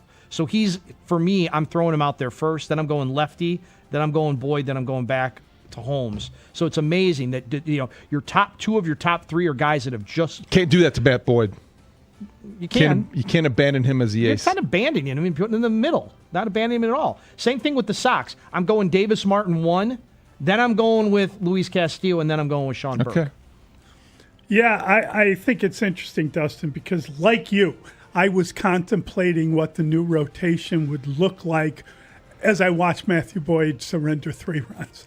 So that does have an impact on you, sadly. But I would go Gausman, Boyd, Clay Holmes, and then probably Shota over Cabrera. Whoa. Which is just a nod to... In a playoff series? To something to annoy you. Okay. And I think excuse me, is right now I'd probably start with Sean Burke and then go to Davis. Burke, Martin, Castillo? Yes. If you wanted to mix in a lefty, I could see Anthony Kay being in there, but I don't know who you would exclude in that scenario. It's a nice problem to have. It's Both fun teams to talk about. have 5 solid starters, and the Cubs have, more than that.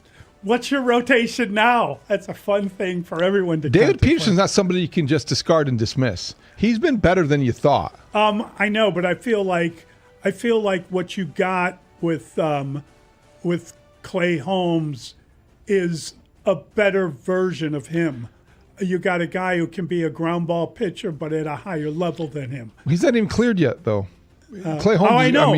He's coming back. You got to talk to him. No, and but we're saying, does he have another playoffs? Yeah, you're projecting to October. Right. Yeah, it'd be a great problem to have. How many out-getters can you have to get outs, big outs in October? It's fun. It is fun because... So you've got Shota out of the rotation. No, I don't. You moved him out He's of the in rotation. my 5-man rotation, but I don't know if he's my playoff rotation. Shota would scare me in the playoffs for the same reasons they avoided him last year. You are 2 solo home runs away from getting in or 2 home runs away in the first 5 innings from falling behind and playing catch-up. He's had a pretty good year, and his last few outings have been pretty good. Pretty good. Okay. Yeah, I'm conceding that. You're I'm not moving conceding it. I'm acknowledging it. Yeah, but you're kicking him out of the That's what you said. You're acknowledging it, but there's no room at the end. I would hope that there's still 2 months to go in the regular season. Okay. 50 games this. So you think he might end up being the guy you start? I want him to continue this arc. He could be your number 1 guy in that period of time because everyone goes down. If you say so. Is that what you're... No, that's not what I'm saying. He's the pitching philosopher. I'm trying to be philosophical. I think Matthew Boyd is still he didn't have it last night. He did give them some innings, and he went deep into the game, gave up 4 runs earned. Wasn't sharp after that first inning was bad. But I think he's still your number 1 starter. All right, 312-644-6767. What did you think of the trade deadline? And who are your guys? How you lining them up? I'd be very curious, both sides of town. These are playoff-like series tonight. I'm worried. Tonight's October. I'm worried about it. It's October and August. I'm kind of worried about going I know into you're worried. Boston. You're worried about the Red Sox. Yeah. You're worried. They had a good day. Yeah, they had a good day. They're in first place. 312-644-6767. It's Mully and Haugh, 104.3 The Score. The Cubs were all in before the MLB trade deadline, and the score was there. The morning after the Kevin Gausman trade with Mully and Haugh. That's a very positive message for any team to get this time of year. The Ryan Zephyrhan trade as Spiegel and Holmes met with Nico Horner. There's an update, by the way, Nico. The Chicago Cubs are acquiring right-handed reliever Ryan Zephyrhan in a trade with the Los Angeles Angels. I have not had good at-bats off him. He's a funky mix. Oh, it's awesome. The Cubs picked up Clay Holmes. Oh, dude. Yeah, John Heyman a couple minutes ago. Holmes and Taylor, 2 Cubs from Mets for Rojas pending physical. Let's go! The Cubs made a trade for Braxton Garrett, who is a left-handed pitcher of the Marlins. Go get those arms, man. When big Cubs moves happen, always count on 104.3 The Score, official radio home of the Cubs. Tonight, the White Sox head to one of baseball's most iconic ballparks as they open a series against... You remember this. You remember that one of the last things of you being around the White Sox was your friend and your former boss just going off, calling you stupid, saying no one's going to miss you, saying all of this stuff. The White Sox had just won the World Series. 5 months prior. Things were supposed to be bubbly and so at this point. They get Jim Thome in and they have Paul Konerko. So there's really no place for Frank to go. By the way, that may have been the best White Sox team assembled in the last 40, 50 years. That next team, not the team that won, that team won 90 games and finished third in the American League Central because that's how loaded the division was. But imagine that you're Frank and you know that this has been something that has been in the minds of people that work for the White Sox for a long time. Fast forward 20 years later, and it's Black History Month. And all of a sudden, there's Frank Thomas Erasure from Black History Month. Frank Thomas Erasure. Of the White Sox. Can you imagine? Like, I would be furious, just like Frank was. Do you understand the tornado of crazy I was in when covering this team? You heard Kenny. You heard him. He better stay out of our business. He better stay out of White Sox business. You got Frank. That was the least objectionable part of that entire thing, and that's what gets played over and over again. Yes. You've got Ozzy. You got Ozzy feuding with Jay Mariotti. Jay Mariotti. And now you're like, wait, Google machine. Who is Jay Mariotti? Right? Like, there's a lot. The answer on Google will be the only person young Anthony Herron ever wrote an angry email to. The only Chicago columnist. Yeah, I would sit there. We get the Sun-Times. We get the Tribune at the house. I'd run into the driveway, pick it up. Pops would read it for a little bit. Then I'd grab the sports section, read that afterwards. All these columnists calling all these different Chicago athletes and coaches dummies and all this other stuff. The only one a young Anthony Herron ever wrote an angry letter to, hand wrote a letter to Jay Mariotti, because I had to give him a piece of my mind. I like it. That started your take career there back we go. in the day. That's what it was. My algorithm has started to catch on to what I like to see, which is cat videos. Because, yeah, we love, I like sending them to Grote. I love when you send them. They're just a baby.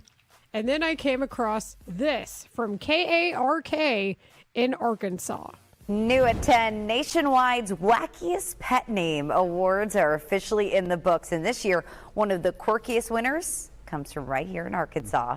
Pet owners across the country submit their most creative names with more than 200,000 votes helping decide that coveted top spot. We have a knack for winning these things. We really do. We really show up. Well, tonight we've got a local celebrity making headlines for a name that you have to hear to believe. Caden Michaels met the famous feline today. And Caden, what's the name that took first place? Well, Bob and Laura, I don't think you guys could ever guess this name. Cheddar Big Booty Cheeseburger. Yes, that is the cat's name, and there is a story behind it. The sound of Cheddar Big Booty Cheeseburger. Wait, not that one. This one. the 8-year-old award-winning cat from Benton, Arkansas. But who would name their cat after a cheeseburger? Surely there's a good story behind that name. He's always just been like a little bit of a larger kitten. And just as he started like developing into more of an adult cat, I couldn't quite pick him up anymore. With like just one hand, it became two. So it was like holding a burger.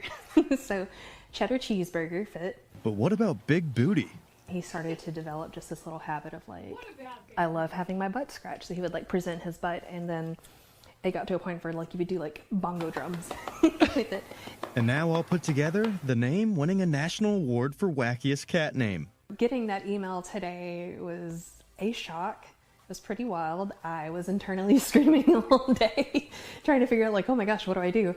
And no, I'm really proud of him because he definitely lives up to his name. Cheddar Big Booty Cheeseburger is a long name to pronounce, so he does have shortened nicknames at home. Pretty much I'll go like, Cheddar or Big Booty, something like that. Cheddar. Bravo. Big Booty Cheeseburger. Shout out. And Big he's an booty. orange cat. Orange he's cat. very fluffy. Aw. Cheddar Big Booty Cheeseburger. It should never cost a fortune. In some ways, we were as focused as I can remember in a deadline. It was very clear we needed to add pitching. The position player group has been, excellent all year. I think the pitchers have fought through a lot of injuries and I think been really resilient. But we wanted to add reinforcements, and we certainly did that. I didn't want to disrupt what's going on in the clubhouse. I really didn't, and we were very mindful of who we were adding in and the character and obviously the talent on the field. But didn't want to subtract from what's, put us in this position right now. So, that's not always the case. Sometimes, there's a clubhouse that maybe there's additions by subtraction, or you're willing to, just make some changes within it, thinking that you're going to, help your major league club or help the future. So I really feel like we were able to, maintain, this belief in magic that's going on right now, and always looking for opportunities to fuel to this group. Mully and Haugh, 104.3 the score. Interesting to hear from both of the decision makers, the baseball bosses in town. You heard Jed Hoyer talk about how good the pitchers have done, but they knew what they needed to do. They knew what they needed. They went out and they got pitchers. And both guys talking about the chemistry that they have in the clubhouse. The Chris Getz, you heard from him saying that didn't want to mess with the magic. And that, of course, is why they didn't pursue Tariq Skubal, because here Skubal is a guy that can't stand their wizard. Oh, are you sure that's why? Is that why? That's okay. the only thing that prevented it. Well, they got what they needed, and they needed a starting pitcher. And Chris Getz and Jed Hoyer went into this trade deadline with different agendas, but both served their agendas. And I think when you look at Jed Hoyer, I don't know that he's had any finer days than yesterday as a Cubs team president. You look at more impactful days, and it reminded me of the flurry of activity and the way that it changed the trajectory of this team, or at least forced you or allowed you to dream a little. Yes. It was as impactful as the day they got rid of everybody back in 2021 at the deadline. Wow. The day they traded Baez, Bryant, and Rizzo, and the day that the great purge. That was... Did it feel the same to you? It felt the same in a different way. It felt the same in terms of impact, in terms of news value. It was seismic. It was one of those things that you knew that you're going to potentially look back at this day as the day that Jed Hoyer did what was necessary for the long-term and short-term good of the organization. When did it go over the top for you? Was it the Clay Holmes move? Is that the one that kind of sealed? When they, I guess if you had to pick one, that would be the one that made it over the top positive. This is a big day. They got 3 quality arms, at least 3. I don't know if Braxton Garrett's going to help you this year, but that was a depth move for the organization that needs pitching and values it. Do you think they like him or liked him? You know, they've made deals with Miami. They must have, because they gave up Jonathan Long. They've looked at their pitching stat. I'm saying, you know, we talked a lot about Sandy. Yeah. They go ahead and make a move for Cabrera. I mean, it all kind of made sense in a way, as much as people hate that. Well, they've dealt you with get guys the Marlins that you like. They have Owen Casey, and the Cubs get Edward Cabrera, and they were going to flirt with them last year at the deadline, and they knew everything about a lot of these pitchers. But back to the original question, I feel like the Clay Holmes one put the Cubs over the top. Yeah. But when they got Ryan Zephyr-John, and knowing what that means to a bullpen that was in dire need of that kind of a reliever. So now you've got, theoretically, when Daniel Palencia becomes healthy, you've got Zephyr-John, Palencia, and Jacob Webb, who are 1, 2, 3 it's a very formidable combination at the back end of your bullpen. And then you have the quality starting rotation because of all the pieces you acquired now, and the top of the rotation with Boyd, Gausman, and Holmes, if he's healthy, gives you reason to believe that you're in any playoff series. And then the out-getters in the middle of your pitching staff, Colin Ray and Javier Sad are your bulk guys. They're starting pitchers right now. So you are complete, you are deep, and you are talented. And I think that this was a belief that the hitting will come, and this is faith in that everyday lineup that they have paid a very pretty penny to have. It's a highly paid, highly experienced veteran group of everyday players. Now they have supplemented that group with a pitching staff that is deep and talented. All right, 312-644-6767. Let's start the conversation with Kendall. Kendall's in Naperville. Good morning, Kendall. Morning, fellas. Good to talk to you. You guys alluded to the fact that the Sox didn't trade their top 15 prospects, and there's a clear reason for that, and it's the financial constraints that Jerry Reinsdorf puts on Chris Getz. And even if it hasn't been said, it's certainly been applied over the years. When Vargas inevitably becomes if he keeps up what he's doing, he'll command a $100 million contract. Mooney, when he becomes a free agent, is going to command a $100 million contract. We've never given one of those out. The only team in the history of the MLB that's never given one of those out. So these guys will walk.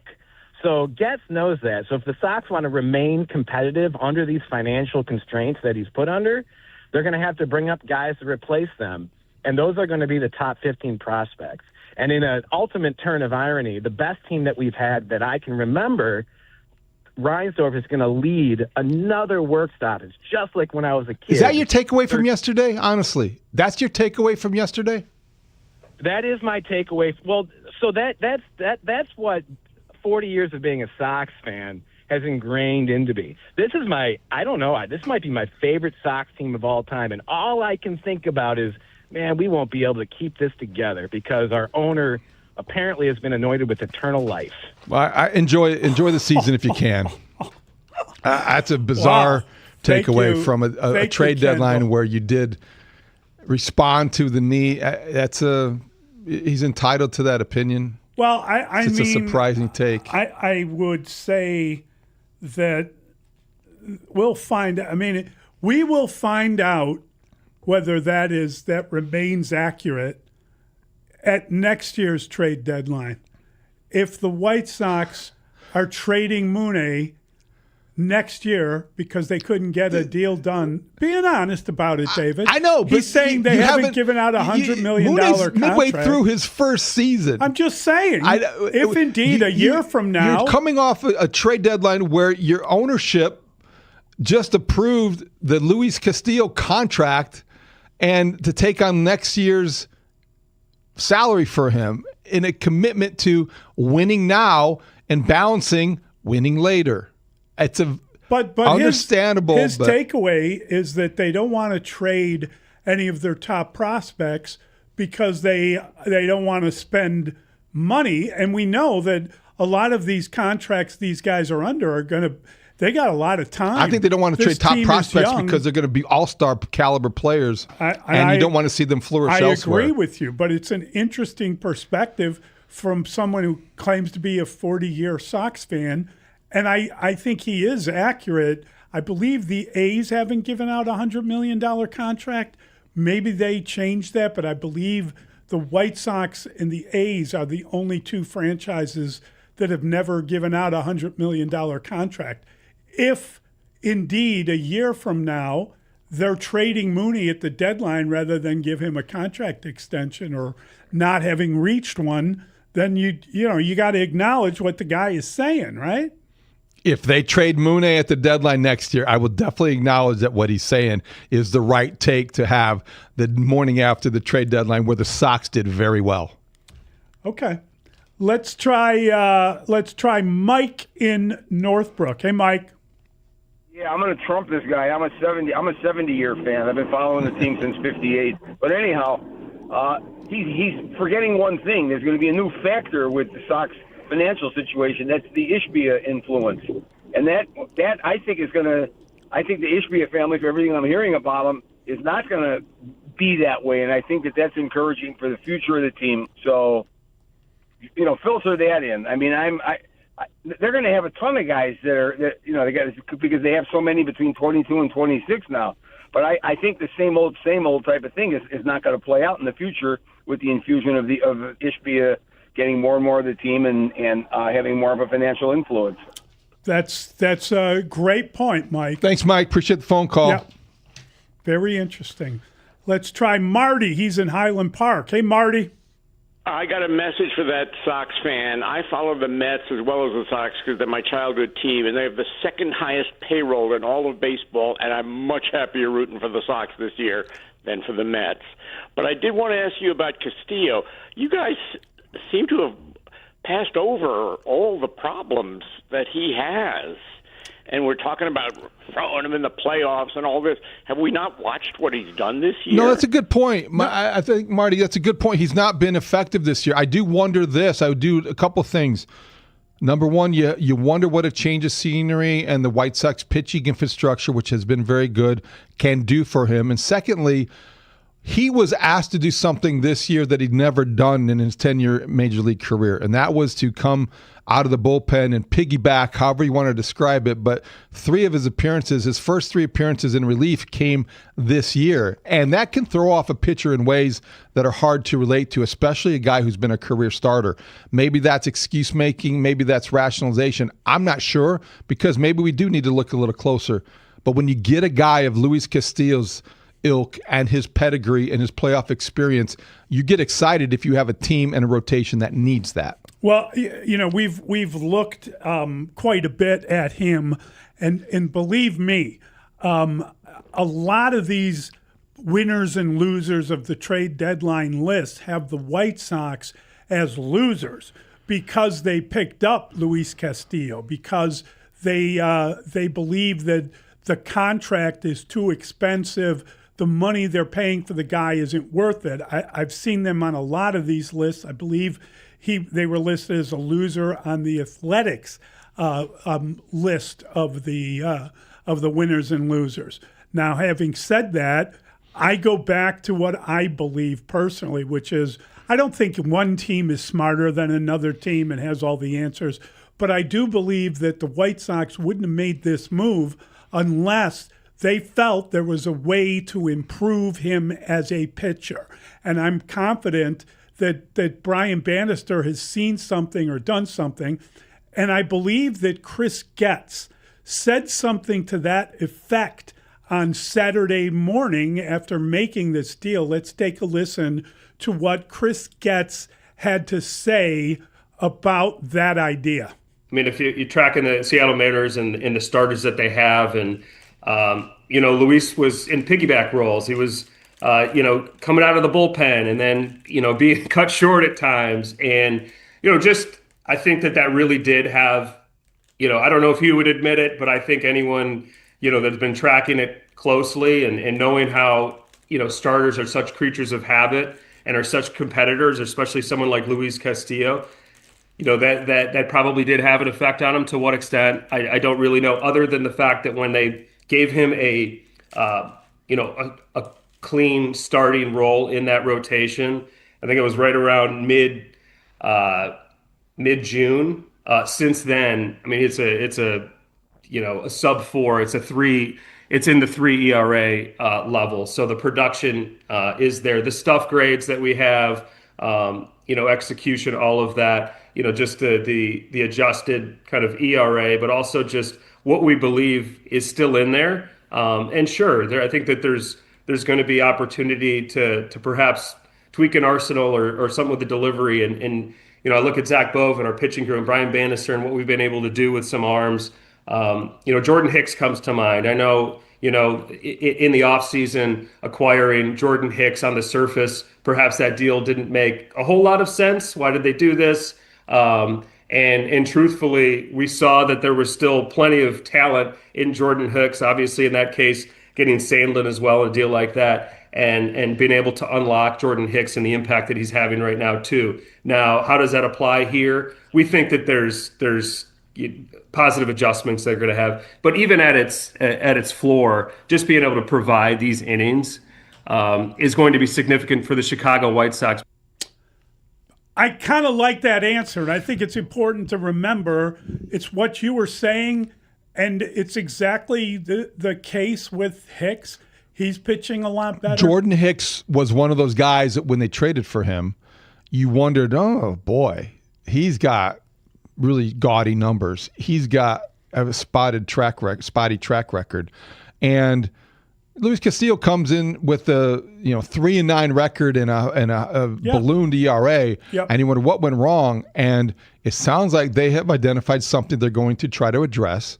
And the track record with Hicks and this season with other pitchers gives you the confidence, or at least the belief, that this is going to work with Luis Castillo, or is going to be an upgrade over what you have, which is also the thing that you're looking at too. Everything is relative, and relative to what the Sox have now, this is somebody that you can invest faith in, and they have invested money in. It's a $30 million commitment because he signed through next season. So there must be some level of confidence that they can get to him and fix what's wrong. Yeah, it's $30 million, but Sir Anthony Dominguez went back in that deal, so take 12.5 off that $30 million. I'm just saying, listen, I mean, the reality is that the Sox are winning in between the lines. They are doing things. They are winning. Their method of what they've managed to do this year is all about good managing, good, you see them doing some work on pitching infield practice during the season. No one does that. They're working with players. They're trying to fix problems before they're created. They're winning in different ways. They're winning on the edges. And if they are helping people and working on things, or seeing some pitch that's not being used as well, whatever it might be, you've got people now in player development that are looking at it differently than previously with the White Sox. And I think that that's come across in a lot of different ways this year, and I think it'll come across with this move. They're winning in the margins, and that's why when they get a guy like, let's say, Brenton Doyle, on the surface, it's like, why do they need another outfielder? They're going to have to cut somebody to make room for him, and they did. Yeah. Evanson Pereira was DFA'd after the trade for Brenton Doyle. They gave up Mason Adams, a pretty good prospect, pitching prospect, and Carlos Vielma, who's a 16-year-old, I believe, infield prospect that you hope that it's not the next coming of Fernando Tatis Jr. To go back to the past. Okay, now I'm going to go into a but they have position. They have a specific purpose in mind, and they have definitely an idea about how a guy with 2 Gold Gloves can help a pitching staff and improve your outfield defense.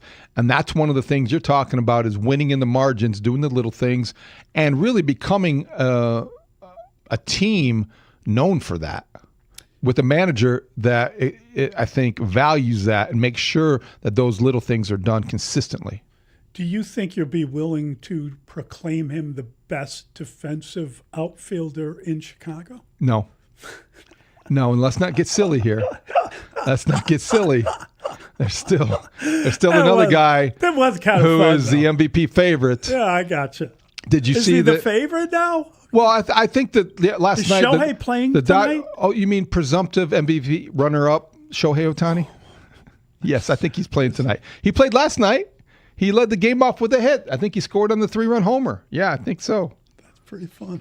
He was DHing. He did not get booed last night. Who did get booed? Kyle Tucker got booed last night. Let's see what kind of hand Kyle Tucker gets here coming back to Wrigley Field. The opposite of a hand. They announced his name even pregame, and it was the loudest the fans got was for Kyle Tucker and to boo him. Don't hurt his feelings. I get it. Kyle Tucker was injured, played through pain, as he's talked about after the game with Matty Lee, who covers the Dodgers, used to cover the Cubs for the Sun-Times. But I get people's reaction. Well, maybe you can explain it with a question or two with Bruce. Sounds good. All right, we'll bring in Bruce. We'll get his take on this next. It's Mully and Haugh, 104.3 The Score.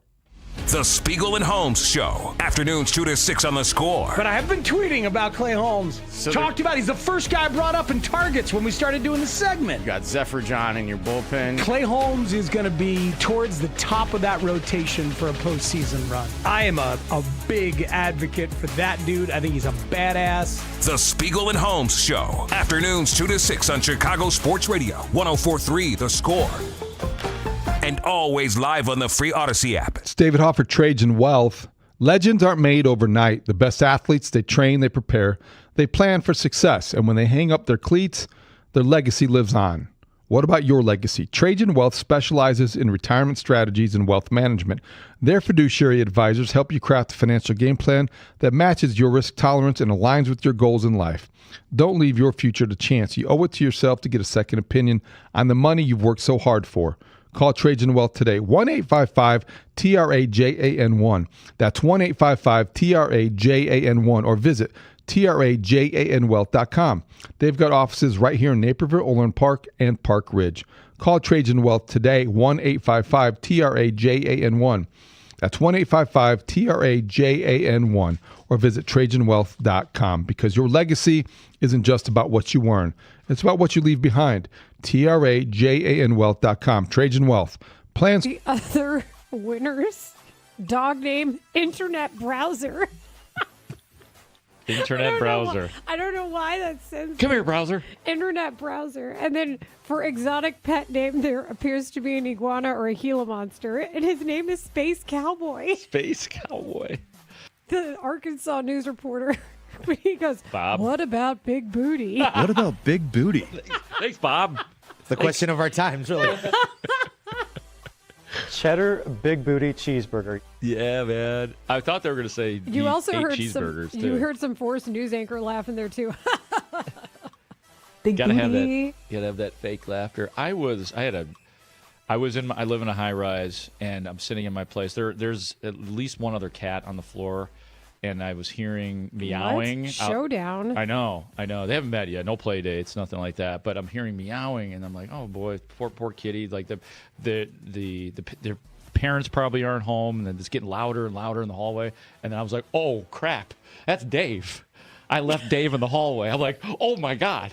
I'm like laying down, kind of calling it a night. I had put Dave out in the hallway, and I forgot he was out there. And usually I'd lodge the door open so he can get in and out. I had locked him out. And so he's out there meowing. I'm like, boy, that poor cat out there. He's just a baby. Yeah, bad owners out there they're not home for their cat. And I'm like, oh man, that's my cat. Oh my God. And he looked at me like, bro, you just left me. His tail was all puffy. He was so upset with me for about 5 minutes. Oh my God, his tail was puffy? All puffed because he was freaked out. Because usually he can come in and, like, if there's a hint of somebody coming up on the elevator or a door open, that cat dashes back in. He's a But I scaredy left him cat. out. He is a scaredy cat. So did you keep the door open, then you forgot? I forgot, and I shut the door. Right Right in his, I slammed it in his face, laid down on my couch, heard cat sounds that I thought I was blaming other bad cat owners. I'm like, oh, that's mine. Walking around the apartment. Dave, can you believe these cats just out here? Kind of. I was Wait a second. in my own mind, I was judging other cat owners while I was the bad cat owner. Dave, aren't you glad I'm not one of them owners? Yeah. You and I got a thing, bro. I don't think Cheddar Big Booty Cheeseburger would approve of this. I don't think he moves, though. I don't think Cheddar Cheeseburger Cat would want to go in my hallway. He'd want to sit on the couch. Cheddar Big Booty ain't going out that door. No, he's not. Big Booty? Cheddar Big Booty Cheeseburger did move around, but he was like a very large, fluffy cat. Living his best life. And why not? Like, that's always a question. Do I keep my cat healthy or let him live a shorter life but be happier? This is what cat owners go through. Yeah, I mean, all of us as well. Like, right. Humans too. The concept of I'm here for a good time, not a long time. Right. But what they have is they're teaching guys, as you say, to throw so hard so that guy comes in the 5th or the 6th and he throws hard, and it's your starters aren't necessarily the best guys anymore. Like, the strategy has changed. I don't think it's the best for the fans. I'll tell you that much. Like, the game has changed in a way that makes it not as entertaining, but there's got to be some things that you see that make some strategic sense at this point. Not anything I see up there. I think that's just ridiculous, and it's increasing injuries, and it's not maximizing on your best guys. And you guys, and just listening to what you just said, you're being dominated by the fake technology again. You think that all these guys throw 10 miles an hour faster than we did back in the day? Just watch the videos. Watch videos of guys back in our day who were the hard-throwing guys compared to now. They are measuring fastballs and balls right out of the hand now, okay? The Jugs gun and the ray gun back in the day measured it as it crossed home plate. Uh-huh. So there ain't no difference. These guys, I've been there. I've been with these guys that they say are throwing 100 and sitting there watching them going, they ain't no different than anything I saw, hitting against guys in spring training. This is not, but they're just trying to pump it up like they're doing such a great job. And you look at this. It's fake technology like everything else in the world. Here's the next thing that I laugh about, and I actually have talked to a lot of the old umpires and a lot of the new umpires about this stuff too, about them wanting to do the technological robot umpire stuff too. And I'm like, okay, I understand that, but if you've actually seen the Atlantic League funny posts that people made about strikes being called at balls that are like 3 feet outside and this and that, and when, watch the news today. Oh, they're telling us all about more, watch out because Russia's going to get into our technology and try to mess with our stuff. Wait a minute. They can get into our technology from Russia.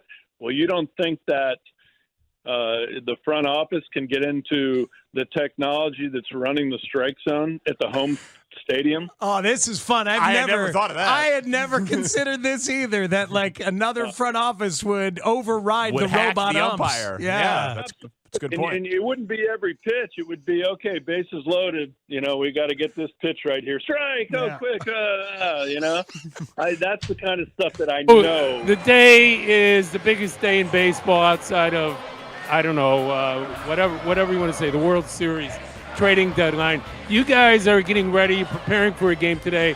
What has been the last 24 hours like in that cubicle where you guys are all day watching the front office do their magic? Yeah, I think, just kind of sitting back and watching. I thought, just yesterday's game and then getting ready for a game tonight, we still got our things to do, but I think a lot of us are kind of tuned in to see what will happen. And I thought just the guys that we acquire we're excited to have and excited to be a part of this team. Mully and Haugh, 104.3 the score. Always great to catch up with our guy, Bruce Levine. Bruce does an unbelievable job, and my God, Bruce, what an unbelievable day yesterday. I don't know if you had enough notebooks to fill in everything that was going on. Bruce Levine joins us now on the Plumbers 911 hotline. Plumbing emergency, call 1-833-PLUM-911. Local 130 plumbers get the job done right the first time. Good morning, Bruce. How are you? Good morning. I think you were trying to change my name there for a minute. And then nice and a tremendous rebound by you, my friend. I think I know your name. But speaking of rebounds, Bruce, Jed Hoyer came back this year and was totally different than a year ago when he was receiving criticism for not being active or aggressive. Came into this season at the trade deadline with a different mindset. The Cubs went out and made things happen. How big was yesterday, and what does it mean in the big picture? Well, the big picture is that the fans are the winners, right?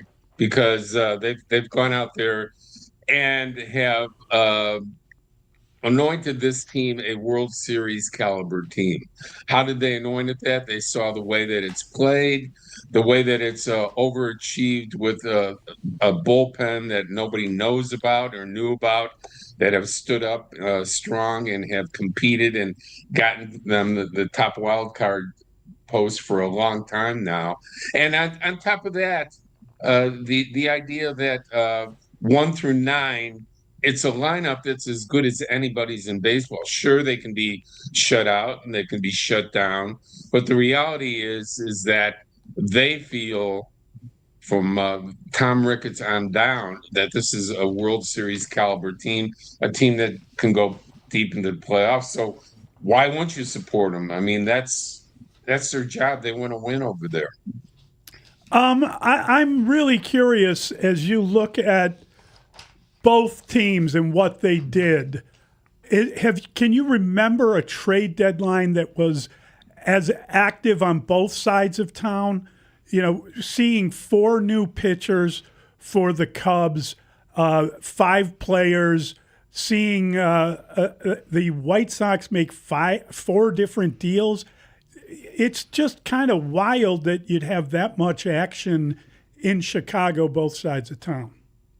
Yeah, and it's a great point, Mike. And on top of it, it's like there's a perception that the White Sox were able to deal from strength and not deal their top prospects, while the Cubs had to deal 2 of their very top prospects, number 2 and 3, and in trading, a catcher they didn't want to trade in Ballesteros and Rojas, who they consider the top infielder in the organization coming through the system. But the White Sox traded, 5 or 6 pitchers in this deal. There was only one very low-level shortstop that was traded to pick up Brazoban, Doyle, Bart, and Castillo. So with all that in mind, it was a different way that each team did business. But to answer your question directly, I don't remember a deadline like this ever for both teams being this active. And,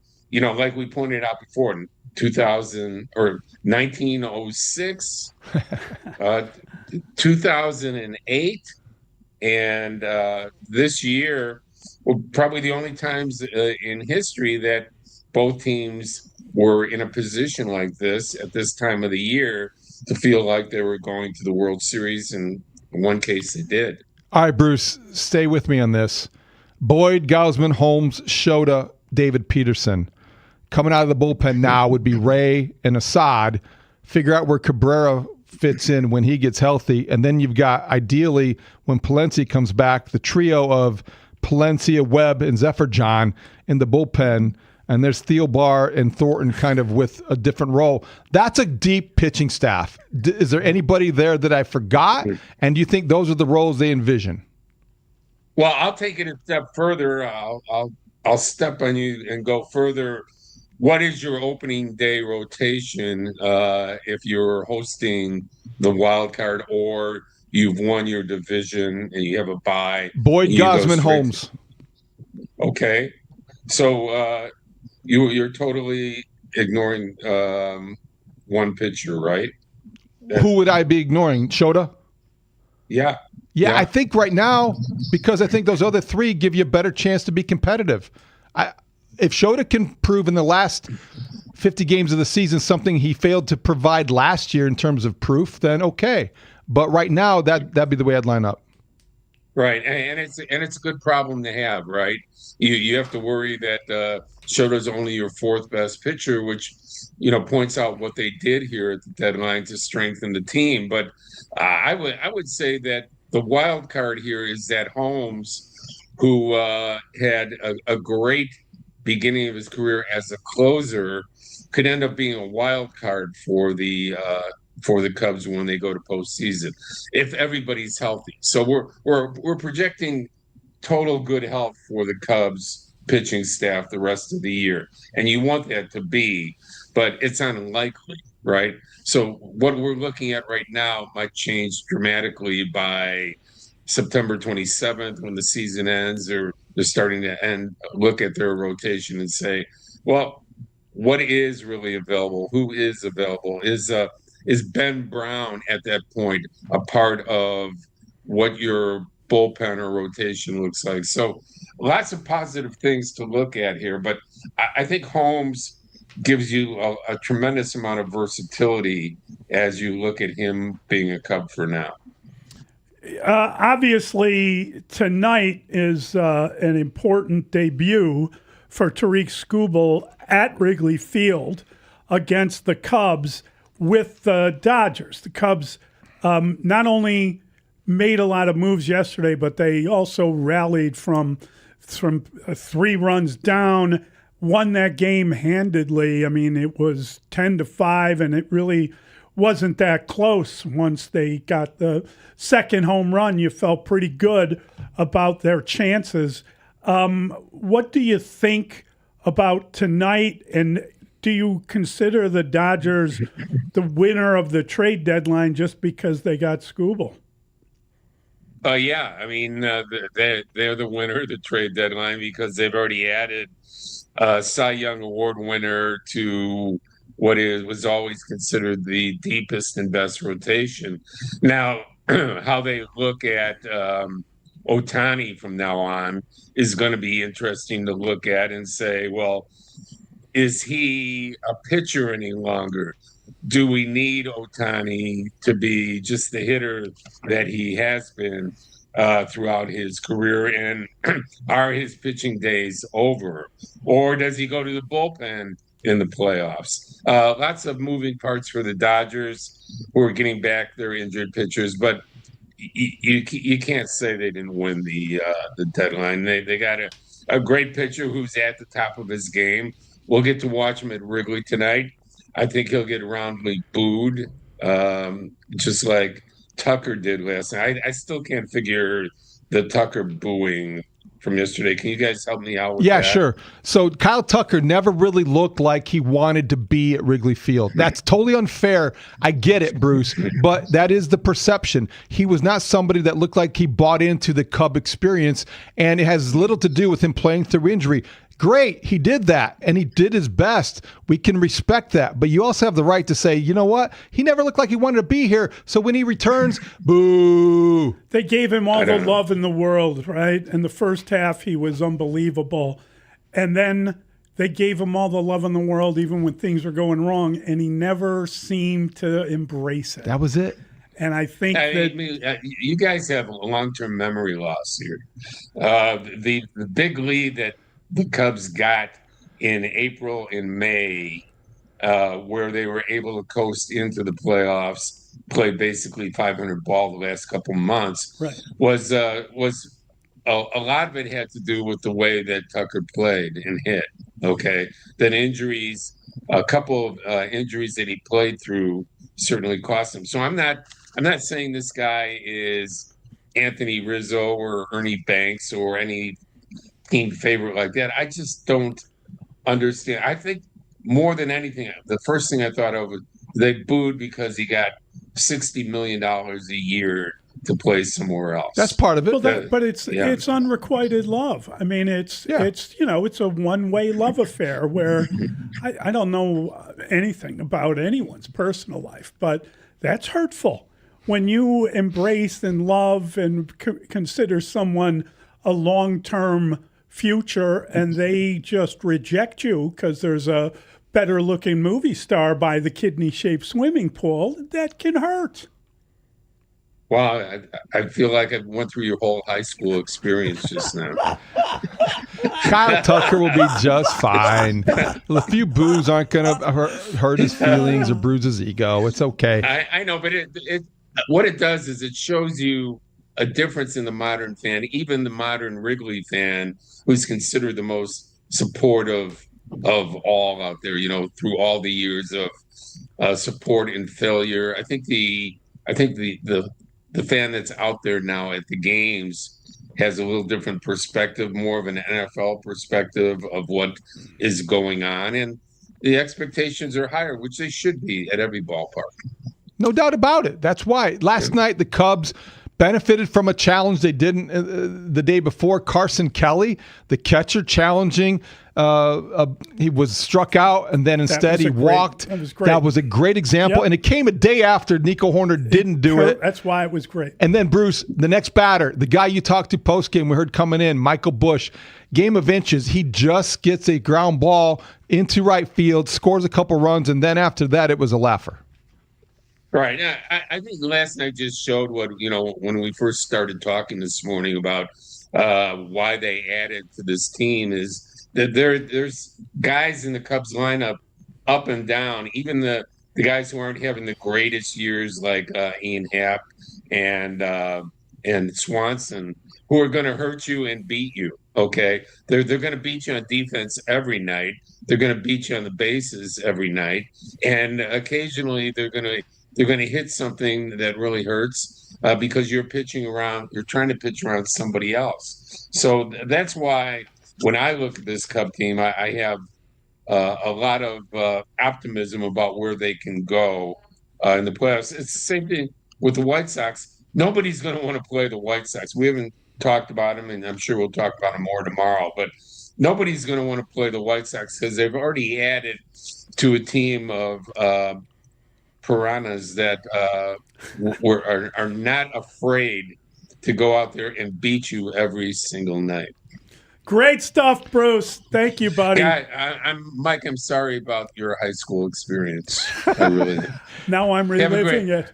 All right, buddy. Now we're going to boo you, Bruce. Yeah. Boo. See you, Bruce. Those aren't boos. It's Bruce. He does a great job. Yes, he does. Yeah, I went to a seminary high school. I don't know what you think I was up to, but believe me, there were not any girls to be found on the bad analogy at Quigley South. Bad analogy. Sadly. All right, we'll be. I wonder if anybody there wants to explain why they booed Kyle Tucker, or did he deserve it? Did they feel bad in retrospect having booed a guy who did? He was very good for 2 months in Chicago, and then things kind of tapered off. Why would you boo that guy? And then again, why wouldn't you? Why not? He didn't. I mean, did he build a lot of goodwill here? No, I don't know. He was here for 5 minutes. Yeah, it's interesting. Mully and Haugh, 104.3 The Score. Right now, you're listening to Mully and Haugh on your way to work. I really don't like going on about ourselves, but can I say it? Greatest sports radio show in the morning. That's a Mully bomb. And once you're at the office, tune in to Mully and Haugh on your smart speaker or the Odyssey app, or watch the show on YouTube or Twitch. Then keep listening to Chicago's #1 sports station all day long. We are Sports Radio 104.3 The Score. Before the season even kicks off, everyone's making prediction. Who wins the division? Who would happen? Somebody's going to do it now. You just gave them the idea, Jack. So thank you for that. They think they don't have the idea? Come on, that's metrics and that's technology. Ruining. Do you have a smartphone? It's ruining our kids' lives. It's ruining our sports. It's ruining our countries all around the world. It's crazy. Do you have a smartphone? I'm on it right now, dude. So I'm sure that hey, maybe Putin's listening to us. You never know. It's not that interesting. I mean, it's good, but it's not that. How about Muhammad? I think Muhammad's interesting because this is a guy that I think the Bears got a steal on. I think he was drafted a little lower than you would have expected. Right. You look, he played started 30 games at Texas against top-level competition. all of his testing profiles, 4-4-2. He can play zone, his own admission. He can play man. He says he can play inside. He can do anything you need. He's a guy that, like Ben Johnson says, if you take football away from him, you don't know what he's going to do. That's him. That's that guy. And I'm not going to mention his comments he said, but he had probably one of the funniest quotes at the post-draft talking about why he plays so well in big games. I really like this kid. I think it's going to be a real competition with him, Tyreek, Terrell Smith to see who wins that starting job. I don't think he starts off there, but I think at some point he'll start a game. Keyshawn Elliott? Keyshawn Elliott. As a third linebacker, I think it's a good possibility. I spent some time watching a solid 25 minutes of tape on Keyshawn Elliott. I was more impressed than I thought he was. I wanted to see how he got all these sacks. The guy had 7 sacks last year, and it wasn't the way you would think. There was some quarterback scrambling. There were some late triggers, but he can blitz. He's a delayed blitzer, but he was faster than I thought. All those scouting reports talk about doesn't have great play speed. He ran a 4.58, so I'm like, let's get to the bottom of this. I think this guy's fast. He's physical. He's a green dot guy, team captain. He won their weight room award for the guy that spends the most time in the weight room taking care of his body. He's exactly the type of linebacker you want. But they got a lot of linebackers, right? TJ and Devin Bush. So it'll be a battle between. Well, and they brought back the kid from Sanborn. So yeah, he'll be battling with Sanborn. No, I was going to say DeMarco Jackson. DeMarco. There's a weight room award? The weight room award at Arizona State. He won that award for the guy that puts the most time, that cares the most. It's like the strongest, and that's him. He's a captain, a green dot guy. He's calling the defense. But I think his main contribution will be on special teams, David. David Weight Room Award. David never spent time in the weight room in college. But, yeah, there's an award. Then the favorite, maybe my favorite prospect that the Bears have, the 6th-round defensive tackle out of Georgia Tech, Jordan Vandenberg. I mean, it's funny. Bears Twitter absolutely loves this guy. And it's hard not to. When you look at his profile, David, and I looked at I was telling you this last night about the relative athletic score. You know what that is, Mully? They put together relative athletic score. His was a perfect 10. Yeah, that's amazing. The second guy ever in the relative athletic score, a defensive tackle, to have a perfect 10 relative athletic score. Who was the other one? I didn't even know who the other guy was. But this is like, you look at his numbers. This guy weighed 310. He jumped 36 inches, had a 10.5 broad jump, 4.9 40. Like, I looked at this at 35 reps. Can he beat a double team? I don't care. I don't care. He's a rugby player. Yeah. So, I mean, South African, but he's physical. When I watch the tape, he's raw. Sometimes he's out there brawling, wrestling, just trying to beat the man in front of him. When he learns like the full grasp of this football thing, how to beat blocks, how to get in his gap, how to, when it's a pass rush, to go from your run fit to get into a pass rush, to transition to that, I think the Bears have a find here. And I think it's also interesting how you're starting to hear that this was a coaching staff pick. Mm-hmm. The coaching staff really loved this guy, and they were really pounding the table. Hey, why don't we have a grade on this guy? Why don't we have a grade on this guy? So I think that's something really interesting. The coaching staff really likes him, saw something in him. And I think with his athletic profile, his physicality, he's not scared to hit. He's going to work. I think it might be a little bit of a project, but I think this guy could play, not starting next year. Stoney, 25 years ago today, 1976, you wore shorts for the first time. White Sox wore shorts in 76. So 8-8-88, as you mentioned, first night game, 8-8-76, White Sox in shorts. Which one is more important in baseball history, you think? Oh, I think quite obviously the lights. I didn't wear the shorts. I was injured with the Cubs at that point. So that was a rotator cuff injury in '76, and I was headed to become the first free agent ever to leave the Chicago Cubs. That was the first free agent class. That was the winter of '76. That had the stars of Reggie Jackson and Don Baylor and Bobby Grich. It had a lot of stars in that first class. I was a reluctant free agent, but that's when I went back from the Cubs to the White Sox and became a member of the Southside Hitmen in the '77 season. But wait, there's more. I'm an idiot. My bad. There is pictures of you in the shorts though, out there. No, there couldn't be. I might have gone to the beach that day. No, I don't have any. I never wore the shorts. Oh God, it's so good. Because Do I have that right? No. No, I didn't have that right. But there are pictures of you in the shorts, and he goes, no. You were Viskurgen. He was Al Michaels. Yeah, this is why I can't really hammer somebody to get something horrifically wrong in an interview. Speegs is hiding under the desk. Speegs told Steve Stone that he wore shorts. There is pictures of you in the shorts, though. No. Do I have that right? No. All right, so I'm your first contestant. You are the first contestant on Do I Have That Right? No. Thanks. You're welcome. It's good teammateship. So here's my... Oh, come on. This is what this show does. What picture do you have of Steve Stone in a uniform wearing shorts? The opposite of a hand. They announced his name even pregame, and it was the loudest the fans got was for Kyle Tucker and to boo him.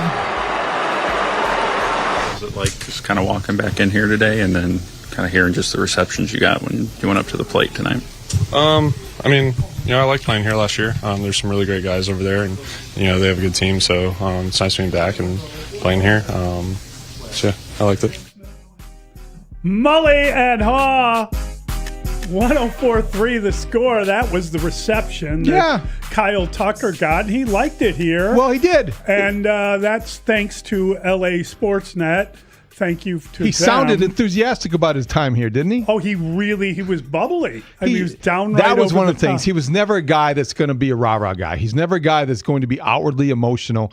And that, to me, was something that was irrelevant last season as long as he produced. That's pro sports.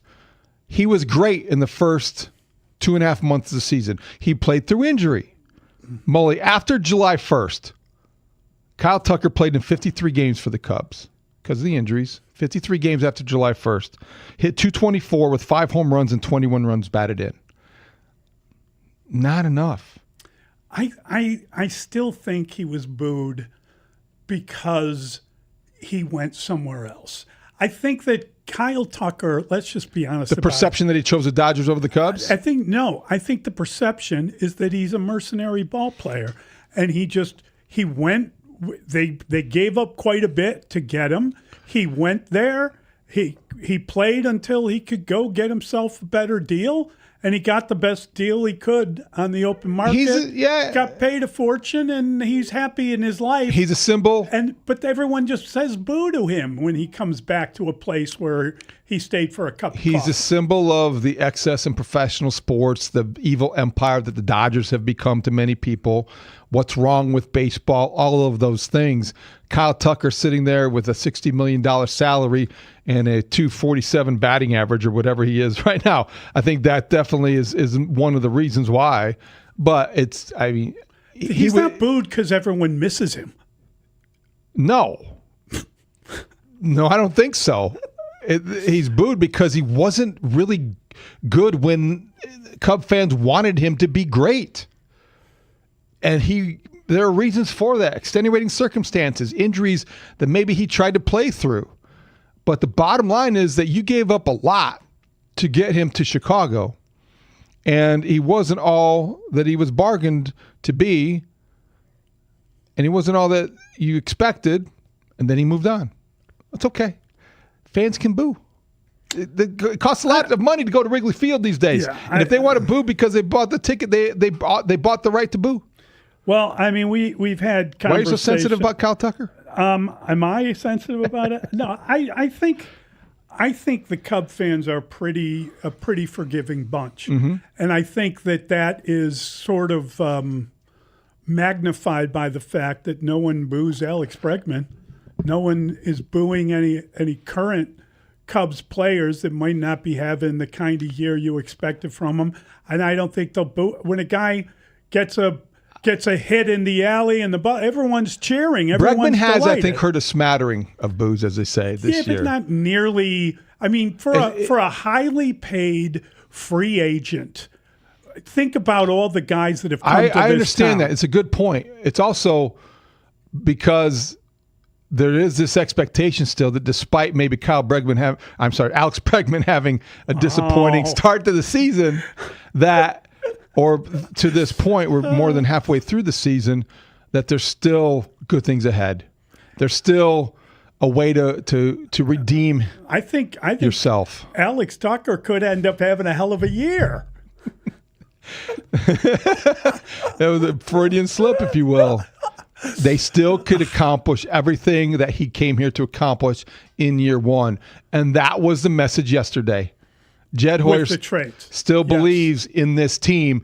If he didn't, he wouldn't have sacrificed as much about the future for the present. He wouldn't have gone out and made those trades, and they wouldn't be in a great position right now that they're in. Who, if anyone, will you regret that they traded? I'm curious to see how Ballesteros' career unfolds. At one point in time, remember, he was considered the best hitter on this Cub team. That's right. The best natural hitter. Yes. He was batting second. He was batting third. There were high expectations. Yes. We were talking rookie of the year. And now he's an angel in the outfield. Well, how many games will he catch for the Angels?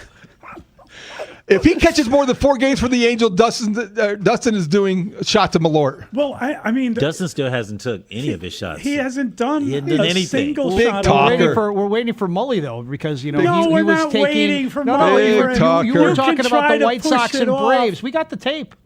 Yeah, why don't we talk about you and what you do and how you are a guy that has stiffed the world with your word. I'm ready to have him. Uh-huh. Friday. It's got to be a Friday, though. Yeah. Do we have to wait till Friday to drink? God. What time is it? I have to go teach my future bosses at the Illinois Media School Monday, Tuesday, Wednesday, Thursday. So Friday is my day. I can't go to school with a couple of Malorts and McUltras in me. Then let's talk to Lance. Then don't shoot off your mouth. Okay. You did too. Let's talk to Lance Brozdowski. We got Lance Brozdowski joining us next. It's 104.3 The Score. Hey, it's Layla Rahimi from the Rahimi Harrison Grote Show. Middays 10 a.m. to 2. We are your connection to Chicago sports throughout your workday. If you're listening from work, make us your companion by listening on your smart speaker or the free Odyssey app. If you want to watch us do the show live, check us out on YouTube and Twitch, talking Bears, Cubs, Sox, Bulls, all of Chicago's teams. And of course, when you're driving around on your lunch break, listen to us in crystal clear quality on 104.3 FM. There's no one way to listen or watch Rahimi Harrison Grote. Middays 10 a.m. to 2. So listen and watch your way today. When your joints hurt every day and you've been told you need surgery, do your homework. Remember, once a joint is replaced, there's no going back. Hey, it's Mully. And before you schedule surgery, consider getting a second opinion from QC Kinetics. Whether you're dealing with pain from bone-on-bone arthritis, a torn meniscus, or years of wear and tear, surgery isn't the only conversation that you should have. Talk to Dr. Caravelli and her team at QC Kinetics about how they use regenerative treatments to deliver relief to patients like most people here in the Chicagoland area have experienced. You're going to start with a medical evaluation. You're going to review your history, any imaging, and get to the actual source of the pain. And if you're a good candidate, they'll concentrate tiny healing tools within your body right to that spot that's actually causing the pain. And the whole idea is to give you a real shot at holding off on surgery, or in some cases, avoiding it altogether. And that's why it makes sense to explore every option before making a decision that can change your life. Don't just accept surgery as your only choice. Call QC Kinetics today for a second opinion and know your options. The conversation and the consultation, totally free, and weekend appointments are available. Just call 312-847-4347. That's 312-847-4347. QC Kinetics, 312-847-4347. Cubs fans, now you can listen to the Cubs on 104.3 The Score. Cubs win the ballgame. The Cubs are now on 104.3 The Score and the Northwestern Medicine Cubs Radio Network. Northwestern Medicine, leading the way to better medicine. Learn more at nm.org. See the Gen X Takeover Comedy Tour live on Saturday, September 12th at 8 p.m. Eastern at Four Winds Casino, New Buffalo, Silver Creek Event Center. It's a high-energy, live comedy experience that blends stand-up, storytelling, and sharp humor for a night. He's not wearing shorts. That was the problem. He's wearing baseball pants, but they only go to the knee. He's got the high socks, and my brain tricked me. I was looking for confirmation that Steve Stone indeed wore the shorts. So for my Google image search, I saw something that looked enough like shorts for my brain to go, yep, he wore them. Was this photo like those optical illusion photos in the mall back in the day where you could stare at it for hours and see a different thing? Is it a blue dress? Is it a yellow dress? There's no way to know. Can we play it again? Because texters are pointing out another understated thing. Did you have 1976 as being 25 years ago? Yes. Okay, that would be 45 years ago. Yeah, that's true. Okay, well let's just hear it again. Stoney, 25 years ago today, 1976, you wore shorts for the first time. White Sox wore shorts in 76. So 8/8/88, as you mentioned, first night game. Oh man! And so you were so humiliated by it. You texted Steve Stone last night. I texted Stoney. Yeah. God, you are in your own head. I forgot about the Billy Hamilton, Brian Goodwin thing 2 seconds after it happened. But here's the thing: I texted him to thank him because that's not true, Dan. It's definitely not true. I was wearing a jersey at the ball game. I'm lying now to cover up my insecurities. I've got really thick skin. Yeah. No, you're right. I just told a lie. I just told a huge lie. That's true. That is very true. Right? We all get up in our own heads about certain things. Of course. You know what I would have texted Brian Goodwin if I had his number. So I texted Stoney to thank him because if you hear, he saves my ass. He turns it into a good moment because he tells a story about leaving the Cubs as a free agent. So he turns it into mildly compelling radio as opposed he's a to pro. the complete cluster bleep that it could have been and embarrassing me any further. He left that for my partner to do the next day. Oh, it's so good. The thrust of the question, even if the premise was correct, was, what's more important, you wearing shorts or whites? Yeah, exactly. I miss a lot on Hit and Run. I should be tuned in more regularly. This show is great. Hey, man, I'm solo, just flying. I like it. Trying to land the plane every couple of minutes. That's really enjoyable. Get on the plane. We're heading to DC, and I'm not looking where we're going. We're sitting first class. I'm like, I got my headphones on. They didn't tell me to turn it off when we took off because I'm with my pops, and I'm just sitting there. We end up getting to DC, and we get our bags, and there's a black car waiting outside for us, and like 20 minutes after that, we show up at the White House and sitting there. And then about 10 minutes after that, it's just my dad and I sitting in the Oval Office, and we're just sitting there. And next thing you know, the door opens up and H.W. Bush comes out and he's like, Wally. And I'm just like, what? And he gives my dad this huge hug. He gives him a huge hug. He's like, the score! Scoreboard update. Score update studio brought to you by AlmostFreeTeeth.com because confidence should never cost a fortune. 3 two-run homers by the Cubs helped them get past the Dodgers last night, 10-5. Suzuki, Carson Kelly, Kevin Alcantara, each with the 2-run homers. Michael Busch drove in 3 against his former team. Matthew Boyd allowed 5 runs, 4 earned, and 9 hits in 6 2/3 innings of work.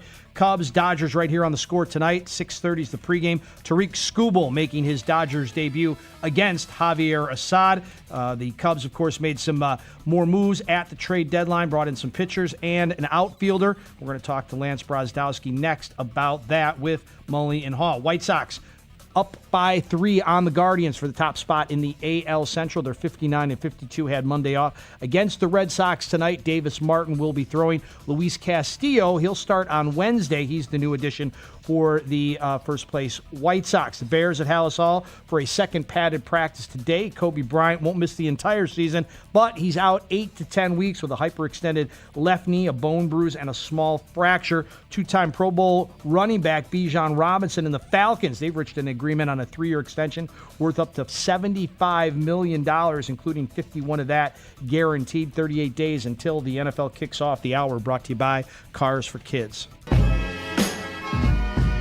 Woodford, payoff pitch. And that's your ball game. Cubs win. Good night at the ballpark. Cubs use the home run ball and take the opener 10-5. Mully and Haugh, 104.3 The Score.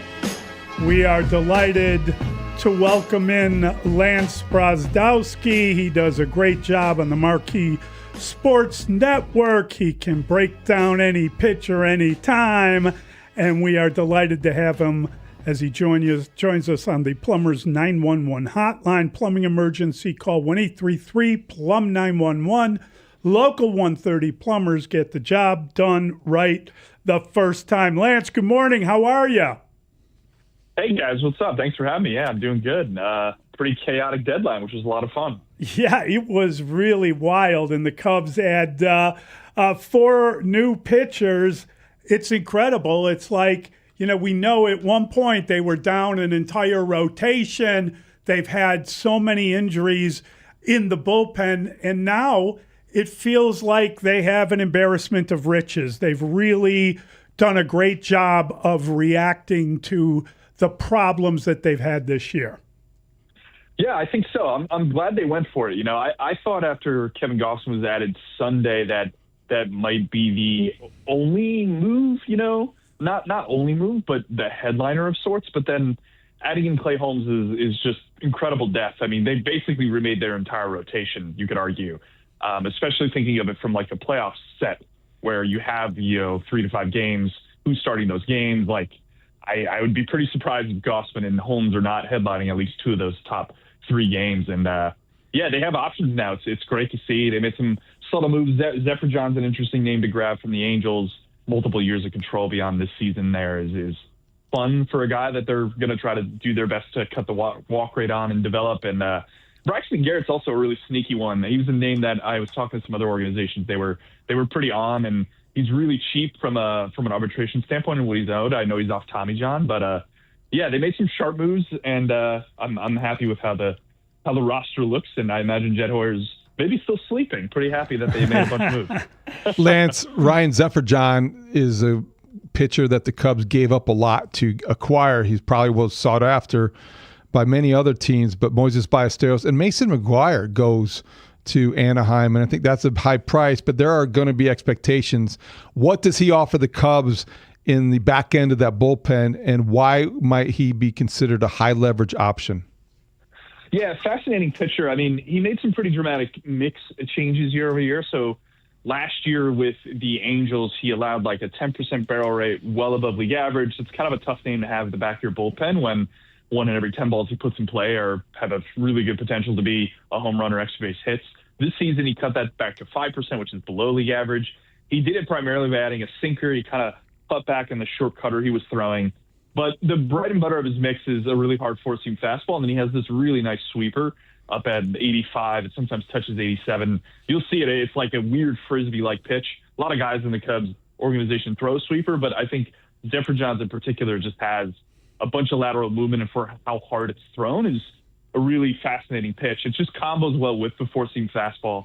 Mike Petriello had a pretty good nugget on one of our pregame shows the other day that Zephyr John creates some of the latest swings on his four-seam fastball in baseball, second to only Tyler Rogers, actually the Submariner. So kind of a weird way for him to operate, but he's a really fun pitcher in that respect. The big thing is just getting the walk rate down.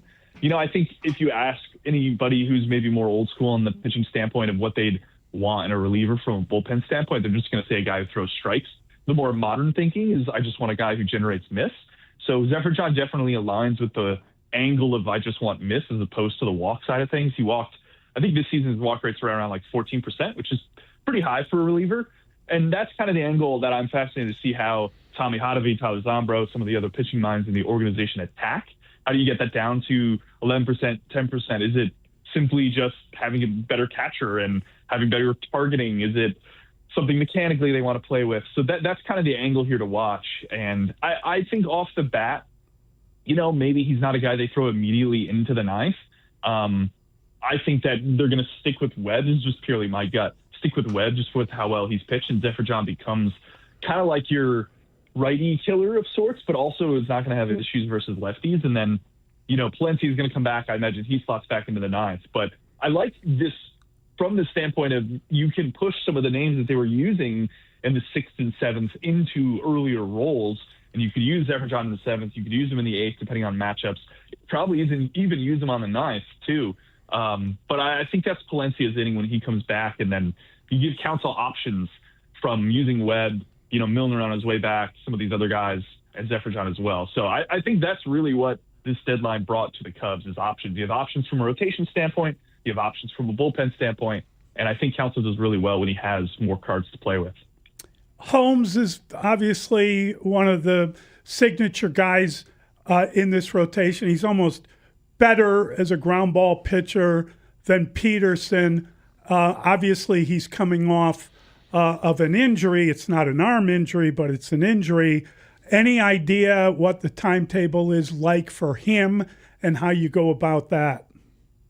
Yeah, I'm not sure on the specific timetable. I believe he recently threw in a game from a rehab standpoint. So yes. I imagine that's a pretty quick turnaround in terms of getting him back up to the majors. Maybe they send him back to AAA and he makes another rehab. I'm not entirely sure on that. We'll see in the coming days what the exact plan is. I'm sure someone will ask Counsell on his projected start date. But yeah, the ground ball rate is really the key with him. Well more than David Peterson, well more than anybody in the rotation.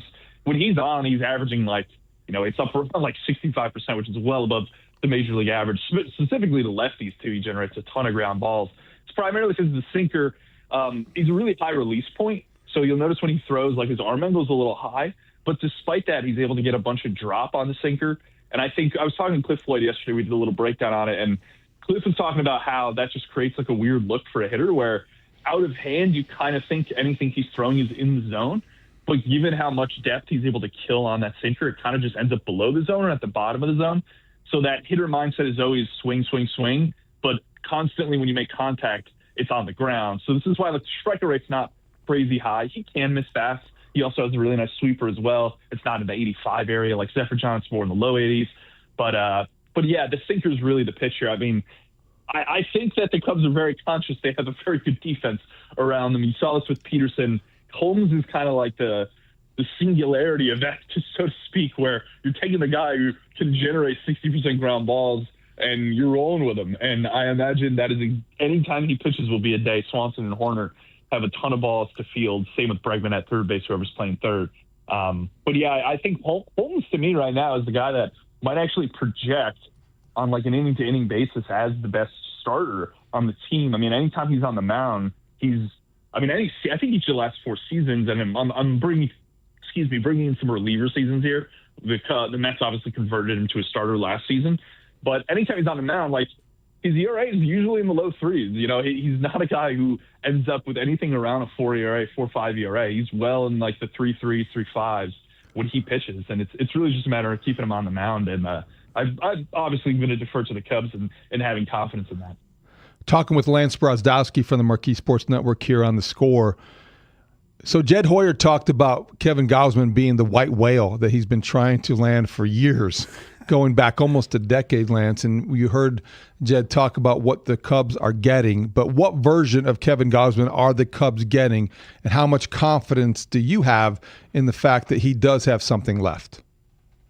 Yeah, Hoyer's got a lot of white whales. I've noticed that over the last couple of years covering this team. I mean, he said this about Bregman, too, didn't he? I'm sure he said it about other players as well. So my question is, who are the other white whales that will be Cubs in the next 3 to 5 years or whatever? But I'm pretty confident in Gausman. Listen, I get that the walk rate's jumped up a bit. The ERA doesn't look as sharp as prior years. But I think this is the kind of guy where the approach is so simple. He's throwing 80, 90% four-seam split, and the four seams middle of the plate, the splits down. He gives hitters a really uncomfortable time. I think creating an understanding of what the difference looks like between those two pitches, which is why you get some of these postseason appearances. Last year in the World Series, he pitched in the 7th once, and then I'm thinking another time he went 6, K'd 6 or 7. He had 2 really strong outings, I thought. And there's just times where that pitch is on where hitters just have no idea. You just can't see anything. There's an AB in the World Series last year. I don't remember which game it was. I want to say 3rd game, leading off against Shohei Ohtani. I think he strikes him out in 3 pitches or 4 pitches, and I think he throws all splitters to Ohtani. And that is a great encapsulation of just how the best hitter in baseball, one of the best hitters in baseball, cannot see this pitch he throws when it's on. And I think that's what you're betting on. I get the walk rates up.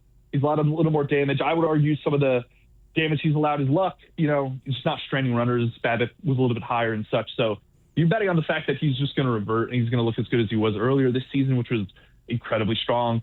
And then again, walk rate is the angle here. It jumped up to about 11, 12%. He's usually a guy who's, in the 5 to 6% area. He doesn't walk anybody. He's very good command because of how that forcing fastball works in the middle of the zone. So I expect that to revert. I'm not really concerned at all with, him struggling over the last month and a half, 2 months. And again, when the Cubs make these transactions continually, anytime I run into Tommy Haugh being tough, he always has ideas as how to fix guys. We were talking about this even with some of the draft guys I ran into him a couple weeks ago, and he asked me what I thought of Cade Townsend and some others. And you can already tell his brain is spinning on oh yeah, we're thinking about X and Y here. I'm excited to do this and that with the guy. And I don't think they make transactions with the idea of we hope this guy figures it out. They make, especially the Zephyr John move is one where they make a transaction and go, yeah, we're confident this dude can be projections because of X, Y, Z. And they're deferring to the pitching department in that respect, which, despite the injuries they run into, is still one of the strongest in baseball. It's fascinating because you think about all these guys coming in and the players that are here and potentially the guys coming back. And we were doing a little exercise of trying to figure out how you'd line things up come playoff time, which is almost impossible to do because you don't know who's going to be doing exceptional at that point or not, or healthy or not. I mean, it's a difficult exercise, but it's tons of fun to just play with this stuff. And we're talking about, you only have so many spots and now you got so many people. Yeah, I agree with you. I mean, it is a fun exercise. I think we were talking about it in the office yesterday is how they approach it. I think Cliff put together his rotation. I'm not sure what he had, but I think he might have had Boyd game one. I think if you're asking me, if you give me 4 starts, I think I would go Gausman, Boyd, Holmes, and then kind of a wild card 4th, which I might use Showdown depending on the team's performance against the lefties. You could also maybe go to Cabrera if he looks good when he comes back. But it goes back to what I said a bit ago. They just have a lot more options. If they only got Gausman, I still think this would have been a reasonable deadline. Now you add in Holmes. I even think Tyrone Taylor, we didn't talk about him, but that's kind of a sneaky ad. I was talking to another front office about what they thought about him being thrown in. And I think that this guy I was talking to said that there are players like that are somewhat underrated, because they're not going to make a dramatic impact from a regular season standpoint, but his bat is so strong versus left-handed pitching that he's the guy who's going to come up in probably pretty big spots in the playoffs versus lefty relievers when they want to kind of pinch hit and churn through parts of the lineup and such. And guys like that can swing games. So despite the fact that maybe feels like they overpaid, in my opinion, with Rojas for those 2 names, unless they can figure out some kind of extension pretty quickly in the offseason with Holmes, that maybe justifies it a little more. But Taylor's a sneaky one to throw in where I think he's going to have larger backs than you think in the playoffs because of his performance against lefties. And he's a good defender, I don't think he's going to have a dramatic impact the rest of the regular season, but names like that are sneaky valuable to organizations to be able to have options, especially as you're trying to match up late in the game versus good lefty relievers. But I think I got off topic slightly. But yeah, I'd go KG, Kevin Gausman game 1. I'm not sure if anyone calls him KG. I was calling him KG casually, and then someone was like, "Nah, you can't do that, Kevin Garnett." And I was like, "Okay." So I don't know if that's kosher. I got to run it by Kevin Gausman. But Gausman game 1 for me, Boyd game 2. I'd go Holmes game 3, and then I'm going to wild card in game 4 and kind of play around with matchups. Thanks, LB. Really great stuff. Thanks, Lance. Appreciate it, buddy. Thanks for having me, guys. Take care. That is Lance Brozdowski. He does a great job. He does. Really knows pitching. Really knows pitching especially, but also very, very well versed in all of the you get deep in the weeds with a lot of the peripherals, a lot of the metrics. He understands and explains as well as anybody in the business, and they're lucky to have him. He mentioned Tyrone Taylor, Mully, and I think that's an interesting addition because we know that Craig Counsell saw a right-handed bench player or a right-handed component could be a DH or a 4th outfielder type. And Tyrone Taylor is somebody that he knows well from his days in Milwaukee. Yes. And I don't think that's insignificant when you look at what he might be doing in the way of maybe playing a key role here down the stretch. Ian Happ has been slumping. And you wonder if you look at a platoon situation or even just against a tough lefty, at times giving Ian Happ the day off and letting Tyrone Taylor maybe play the outfield. If you trust him enough to, acquire him, I think that's probably part of the mindset right now. Yeah, and they gave up, Jefferson Rojas in that deal. So you would think that that would be in the back of their mind. They obviously wanted him. I like the idea that he's a counterpoint to Conforto, that you've got a guy.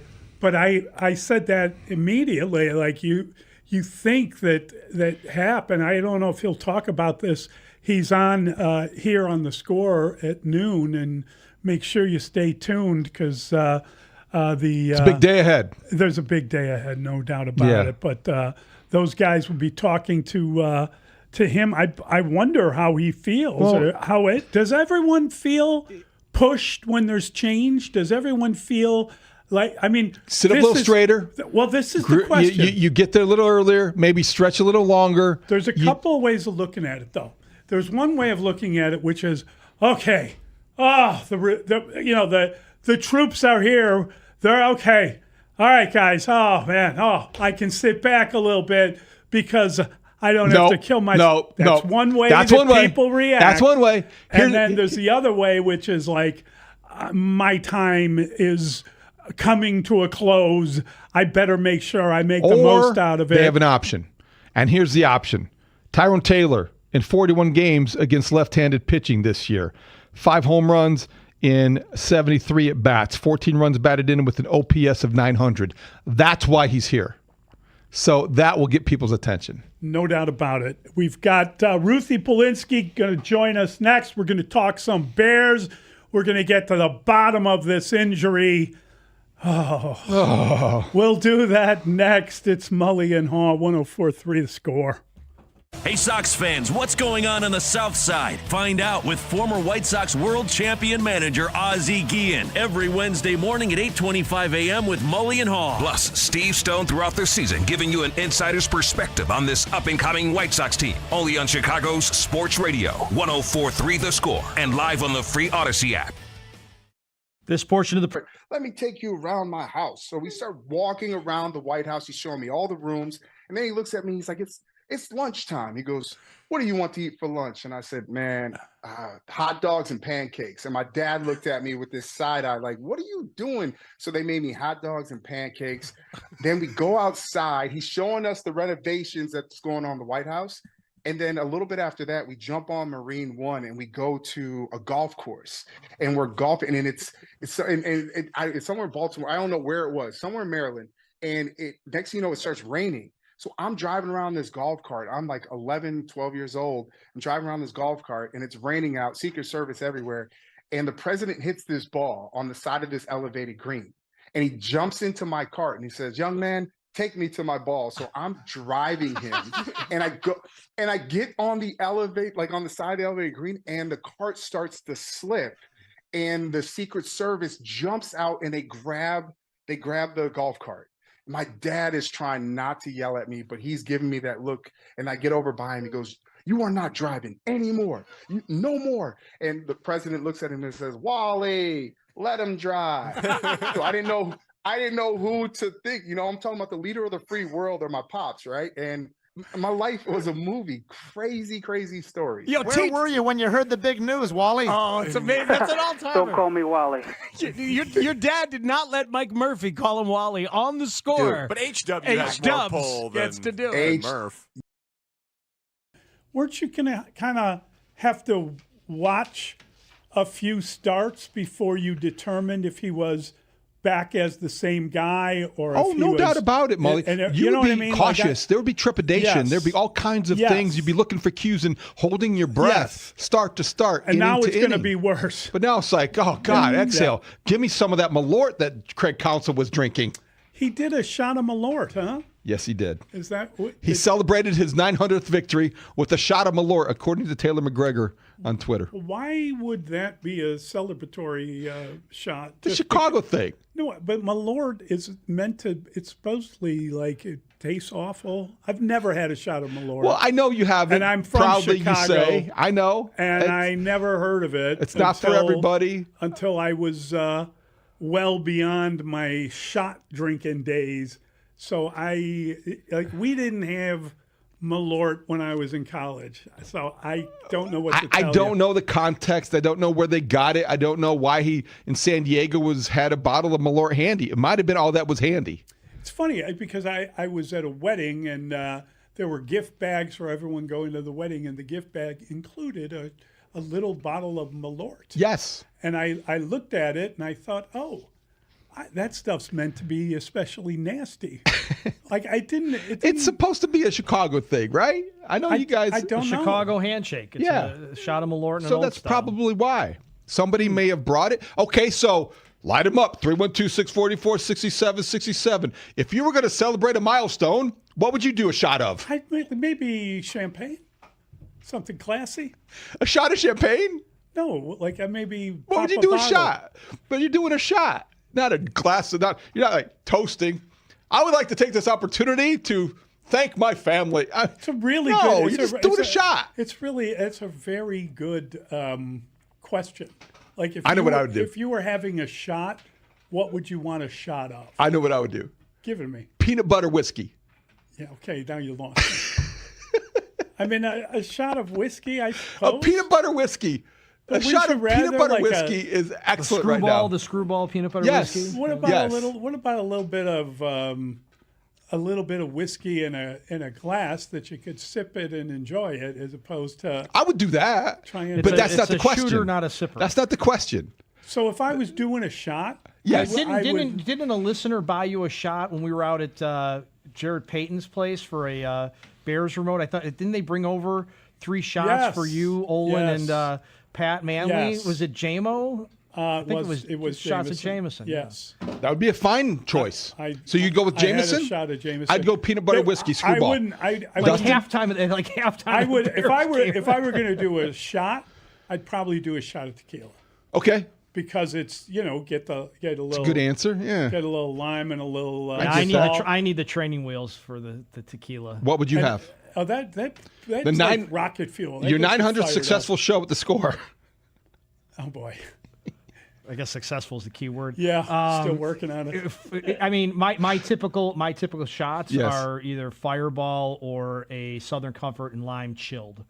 Wow, that sounds fancy. What is Fireball? Is that a cinnamon whiskey? Cinnamon. It's like a hot. It's good. Got a little. It's like that gum. Remember the gum? Like what was the name of that gum? Like the cinnamon gum.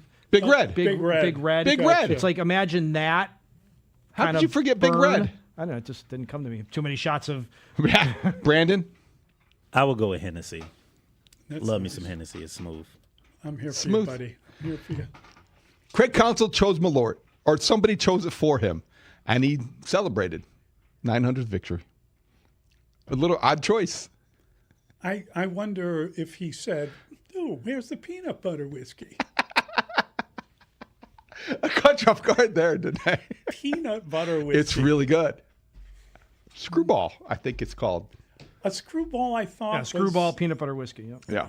It's newer. It's newer to the market. It's newish. A screwball is a drink, though. It's isn't it like vodka and orange juice or something? Is that a screwdriver. That's a screwdriver. Yeah. Okay. Yeah. All these screws are getting to me. Screw loose. Yeah.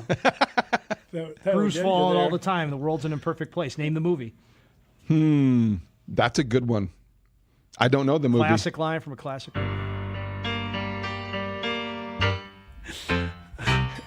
Mully and Haugh.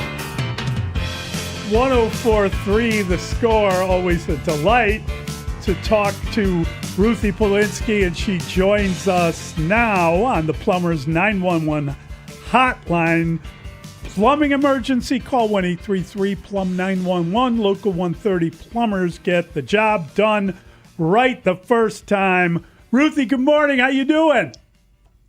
Good morning, gentlemen. Queen Ruth, love the having a good time. We're always having a good time, right? On Mully and Haugh show, especially when Queen Ruth is. Always, yeah. Great to be with you guys. Thanks for getting up and joining us, Ruthie. So you were there yesterday. Bad day for the Bears. Kobe Bryant goes down. 8 to 10 weeks, the projection. You wonder about a player known for his explosiveness, playing downhill, all those things. What do they do now? Has there been any conversation about the next move, and how big of a loss is this? Yeah, well, first of all, guys, just to give you some perspective on what this looked like yesterday, I had no idea it happened, and I was there. It was sort of one of those moments where I'm watching the other side of the field, and you guys know how it is when you're out there at training camp, just sort of all of the different things you can watch, and it's during one-on-ones. So you're watching one side of the field, you're watching the big boys go at it. There's just so much to watch at one time that all of a sudden you're realizing, oh my goodness, Kobe Bryant's getting carted off, and obviously the tweets that followed, the emotion that came with it. I think there was just a lot of conversation and a lot of early scare associated with it. So then when you get the news that he's not out for the year, anything that says he's not out for the year feels like it's a win. With that being said, missing, up to maybe a month and a half of the season certainly is a big disappointment. It's a big problem because he's a big part of what the Bears were going to do. He's your biggest offseason free agent signing. That was the marquee player that they went out and got and made a decision and kind of designed their defense around in a lot of different ways. And I think what makes this hurt even that much more is that just in the first week of training camp, this guy was everywhere. I mean, you see the speed, you see the explosiveness, you see the playmaking ability. And then we heard him at the podium last week talk about how he wants to be the captain of the team, and he was certainly becoming the voice and the leader of the defense by all accounts. So that's, I think, just some perspective on why this stinks. We did just hear from Dennis Allen, and I'm catching up a bit here, but sounds like Cam Lewis is going to move into the safety position. That's where he's going to get his primary reps, and then there will be a little bit of a competition for the nickel position, where you're going to see Josh Blackwell, Jalen Jones, and Mully Muhammad kind of rotate in there until Gordon get that. It is. We're all sitting here being like, the second. Ruthie, hold on a second. We're having some issue with the audio. I want to make sure we hear what she's saying there. Cam Lewis just came over from Buffalo free agent edition. Yes. He was going to get a look at the nickelback role. Because Kyler Gordon was not healthy or available or deemed to be dependable. And so you now have an even greater need for Kyler Gordon to play more than 3 games or play more than he has throughout the course of his career and to stay healthy. We have Ruthie back. Ruthie, sorry about that. It's life's vicissitudes. I'm curious. You were saying that Cam Lewis is moving to the safety position, and that opens up the nickel. And I mean, we'll get your take on that. It just stings you to know that Dennis Allen, he comes here in the first year, he says, wow, I want to work with Kyler Gordon. And guess what? He wasn't available. And now they go out and they get Kobe Bryant. It's just like that guy must feel like he's wearing a kick me sign or something. But continue with what the moves are what they're going to do. Yeah, so I think, Cam Lewis moving into the safety position, and then it sounds like there's going to be a competition at nickel corner between Josh Blackwell, Malik Muhammad, and Jalen Jones, who will rotate in that, Kyler Gordon role until Kyler Gordon can get back, and if and whenever that may be, because I think a lot of people are sitting here with a lot of confusion and a lot of skepticism around his return as well. And I think a lot of people are sitting here now saying, wow, all of a sudden your secondary, which you were really excited about as one of the strengths of your defense, is now all of a sudden maybe a weakness because of just a couple of injuries. And, that's the NFL, guys. I think every team deals with this at some point in the season. And I'm catching up a little bit here on Dennis Allen's press conference this morning, and it sounds like he said, one of the coaching glorious cliches that we all love is, with adversity comes opportunity. But I think you have to embrace that if you're a guy like a Cam Lewis or a Malik Muhammad or whoever it may be who's going to step into one of those 2 roles. Ruthie, we'll talk about this on the Big Pro Football Show, but Garrett Bradbury received high praise yesterday from Ben Johnson. He was called an elite communicator, and now the offense was cooking with Garrett Bradbury. It sounded like if the competition isn't over, I'm not sure how open it really is. Yeah, I was listening to you guys this morning a bit too talk about that, and I think I'll have to agree here. it does sound like Garrett Bradbury is going to be the plan for the time being. And I think that's appropriate, right? You went out and you got him, and it's a veteran with a lot of experience. And for Cole Kmet to say that the transition between Garrett Bradbury and Drew Dahlman has been seamless or flawless or whatever the word he used, I think that's also high praise from a veteran like Cole Kmet, who probably hadn't played with a center of the caliber of Drew Dahlman until he was able to do so last year. And so for him to feel that comfortable in a system with, Garrett Bradbury now is sort of leading the way, I think it's a big deal. Now, of course, there's a lot of chemistry that needs to be built between the center and the quarterback. We all know that. But I think to know that there's a veteran in that role is a really comforting sort of it's a great blessing for Ben Johnson, for him to know that he has someone in that role that he can trust. Now, the on-field part of his performance, I think, is where we're going to have to maybe feel a little bit of there may be a bigger gap between he and Drew Dahlman when it comes to the actual style of play and the physicality and whatever it is. But I think the communication, the smarts, the brain, that part's all there for Garrett Bradbury, which is really important this time of year. Yeah. The other thing that you can't help but notice, every time I look up what's going on at practice, you're watching videotape of guys breaking. It just seems like the receiving core is running past people. Now, I don't know if that's an indictment on the corners or if we should celebrate how good they have looked with the passing game. I mean, it seems like the ball is right there, and these guys are running good routes, and they're getting open, and it looks pretty impressive offensively.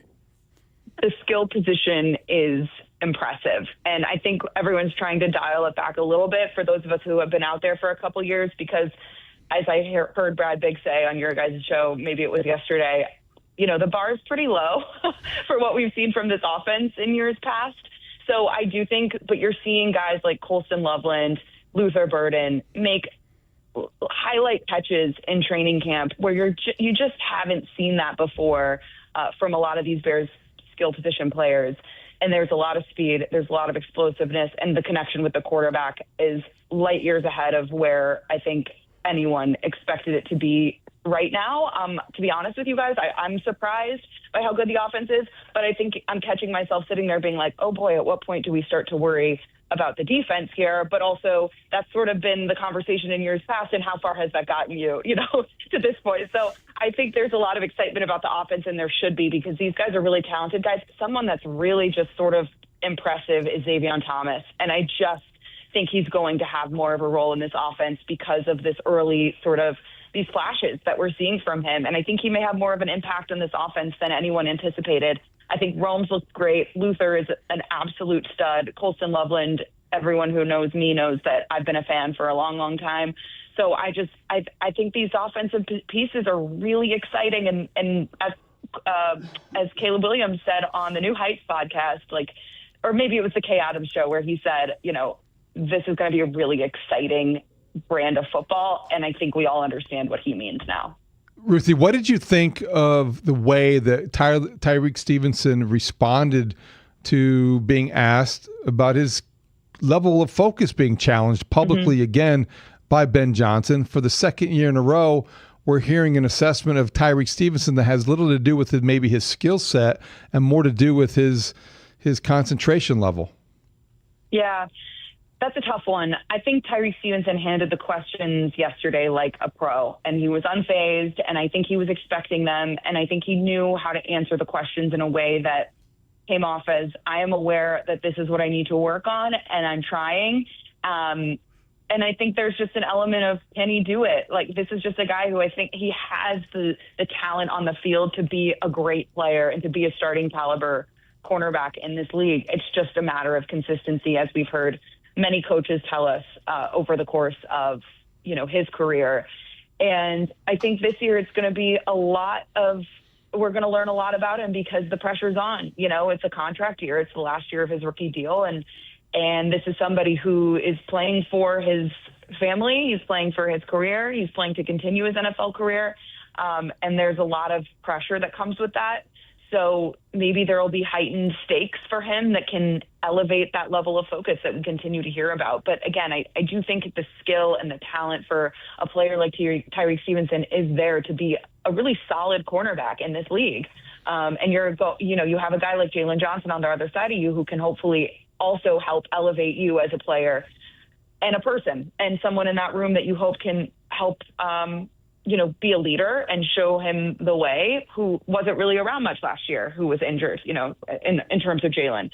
So I think there are a lot of new circumstances for Tyree Stevenson this year that hopefully will help him learn that level of focus that it takes to be the kind of player he can be.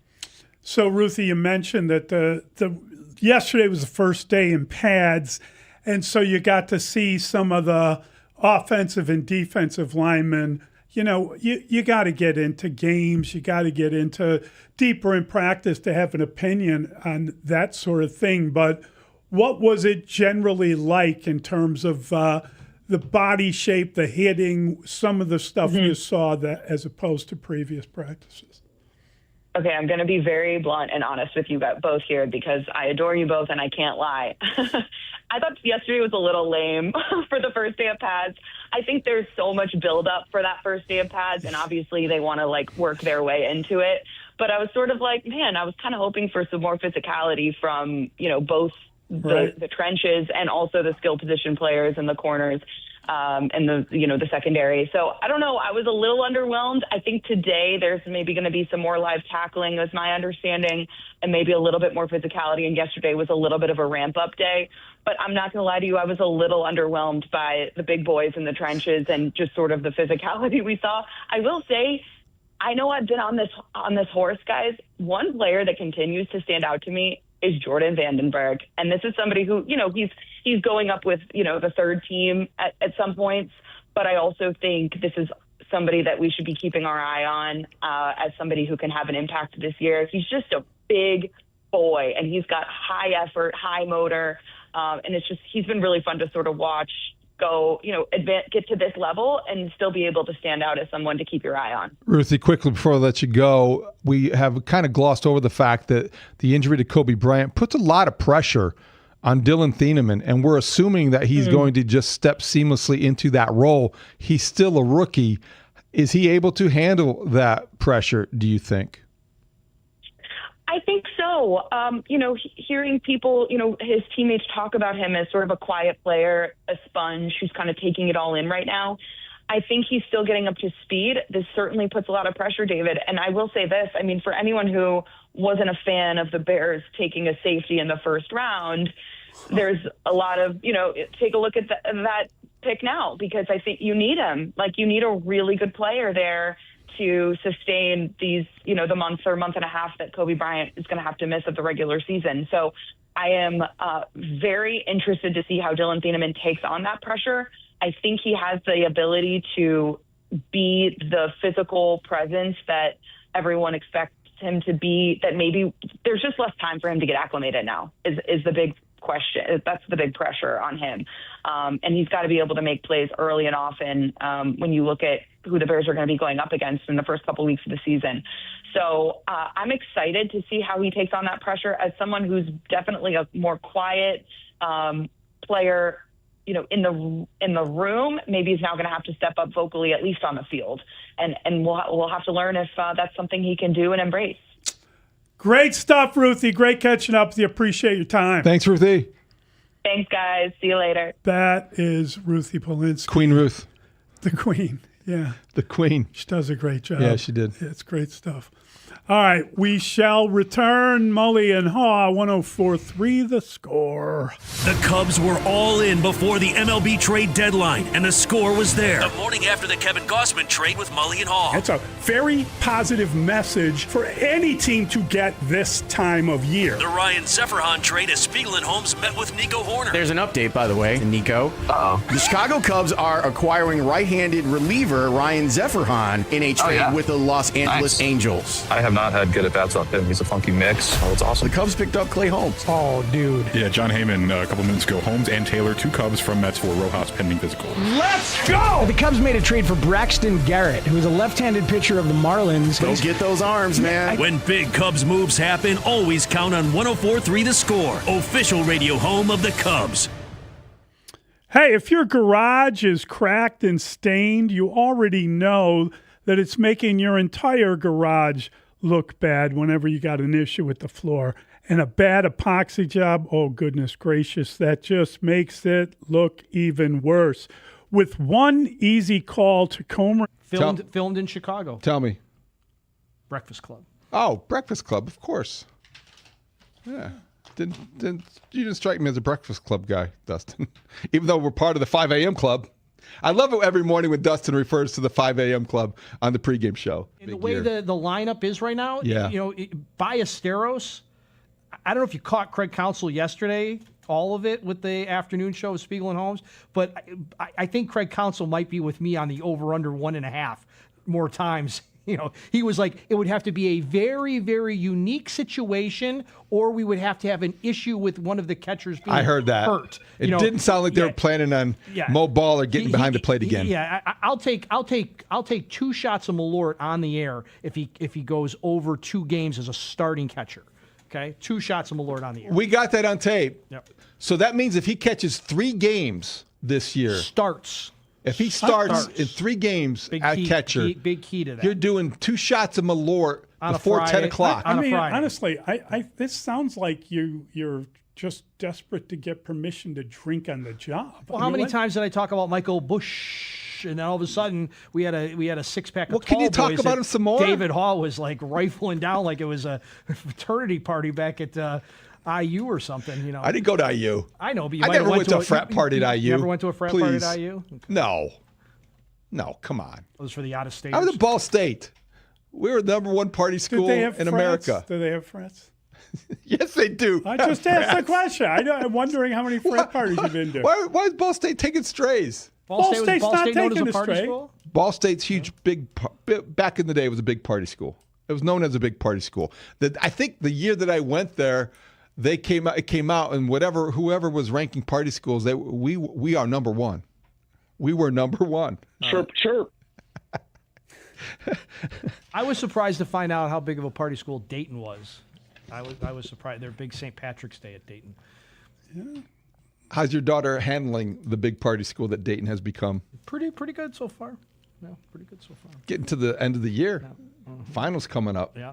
A week from Friday, you won't have to deal with me. I'll be going to Dayton to pick her up. Oh, wow. Good for you. She ready for finals? Let's hope so. Let's hope it's not too big of a party school the next week and a half. Let's hope you're not drinking Malort that morning. I won't be here for that one. Well, I'm saying as you drive I'll 5 hours. I'll drink a whole bottle if he catches 3 games. If he catches 3 games by next Friday. Don't say that stuff. Yeah, don't say that stuff. You never know. First of all, don't drink a whole bottle of anything, okay? Just like a Mick lighten Ultra. up there, I Francis. could do a Mick Ultra, whole bottle. Yeah, okay, great. A bottle of beer. You don't want to make these proclamations because they end up coming back and biting you. I know I have done that Who in the are you past. speaking for? I've done that. All before. humans. Yes. All humans. So with the 10th pick in the 2025 NFL Draft, hey. The Chicago Bears select Colston Loveland, tight end, Michigan. Okay. Man, so the Bears were one of those teams that had a better grade on Colston Loveland than Tyler Warren. The Bears get the tight end out of Michigan, 6'6", 248, a 3-year starter at Michigan. Colston Loveland to the Chicago Bears. Dave, what do you think? Well, I love the guy. I mean, he's a he's a first-round pick. I think a little bit of unfairness that this year he was banged up a little bit. And Michigan, doing Big Ten football, I watched every one of their games, and it was a Rolodex at quarterback. You know, they benched the Warren kid. I mean, they put some guys on the bench. They started a freshman kid. It didn't work out. They took him in. So he didn't have a fair opportunity from the standpoint of a great quarterback or great non-existent passing game. But I'll tell you what, don't lose sight. Jim Harbaugh recruited this guy, and that Michigan offense, when they won the national championship, they were a physical team. So I think that what they're looking at, the Bears said, okay, we know we got a tight end that we can flex out and get him in a nice matchup, just like Sam Laporta against a linebacker. We like that. Okay, well, what were he going to do with him when he's in line at the line of scrimmage? This guy was an in-line blocking tight end for Jim Harbaugh in Michigan, and they ran the football. So you're getting a tough guy. You're getting a tough guy, and you're also getting a tight end that you can move around and do different things with. So it's, I think it's a good pick. I like it. So Acuna comes to the White Sox. I don't know where he is in terms of his development, how ready he is for the majors, but also Truman Pauly, a right-hander who was a 12. Pauly. I love that. Come on. Finally, we get to cheer it again. Pauly. How did he have that already? Brandon Fryer at the top of his game this morning. It's like he was up all night since the trade, working tirelessly to bring us the best in White Sox trade hype. Truman Pauly is totally going to be nicknamed the Professor. Can I tell you this, though? Yes. This guy, to me, is Will Venable's contribution to this trade. Part of, what we have planned to do, and will still be a big part of what we have planned to do. But in all adversity comes also opportunity, and so it'll be another opportunity for some other guys to step up, whether it be somebody in the safety room to step up and take on that role, or some of our other guys in the room to step up and become the playmakers and the leaders for the defense. And so, it's part of football. It's part of what you deal with, and you move on.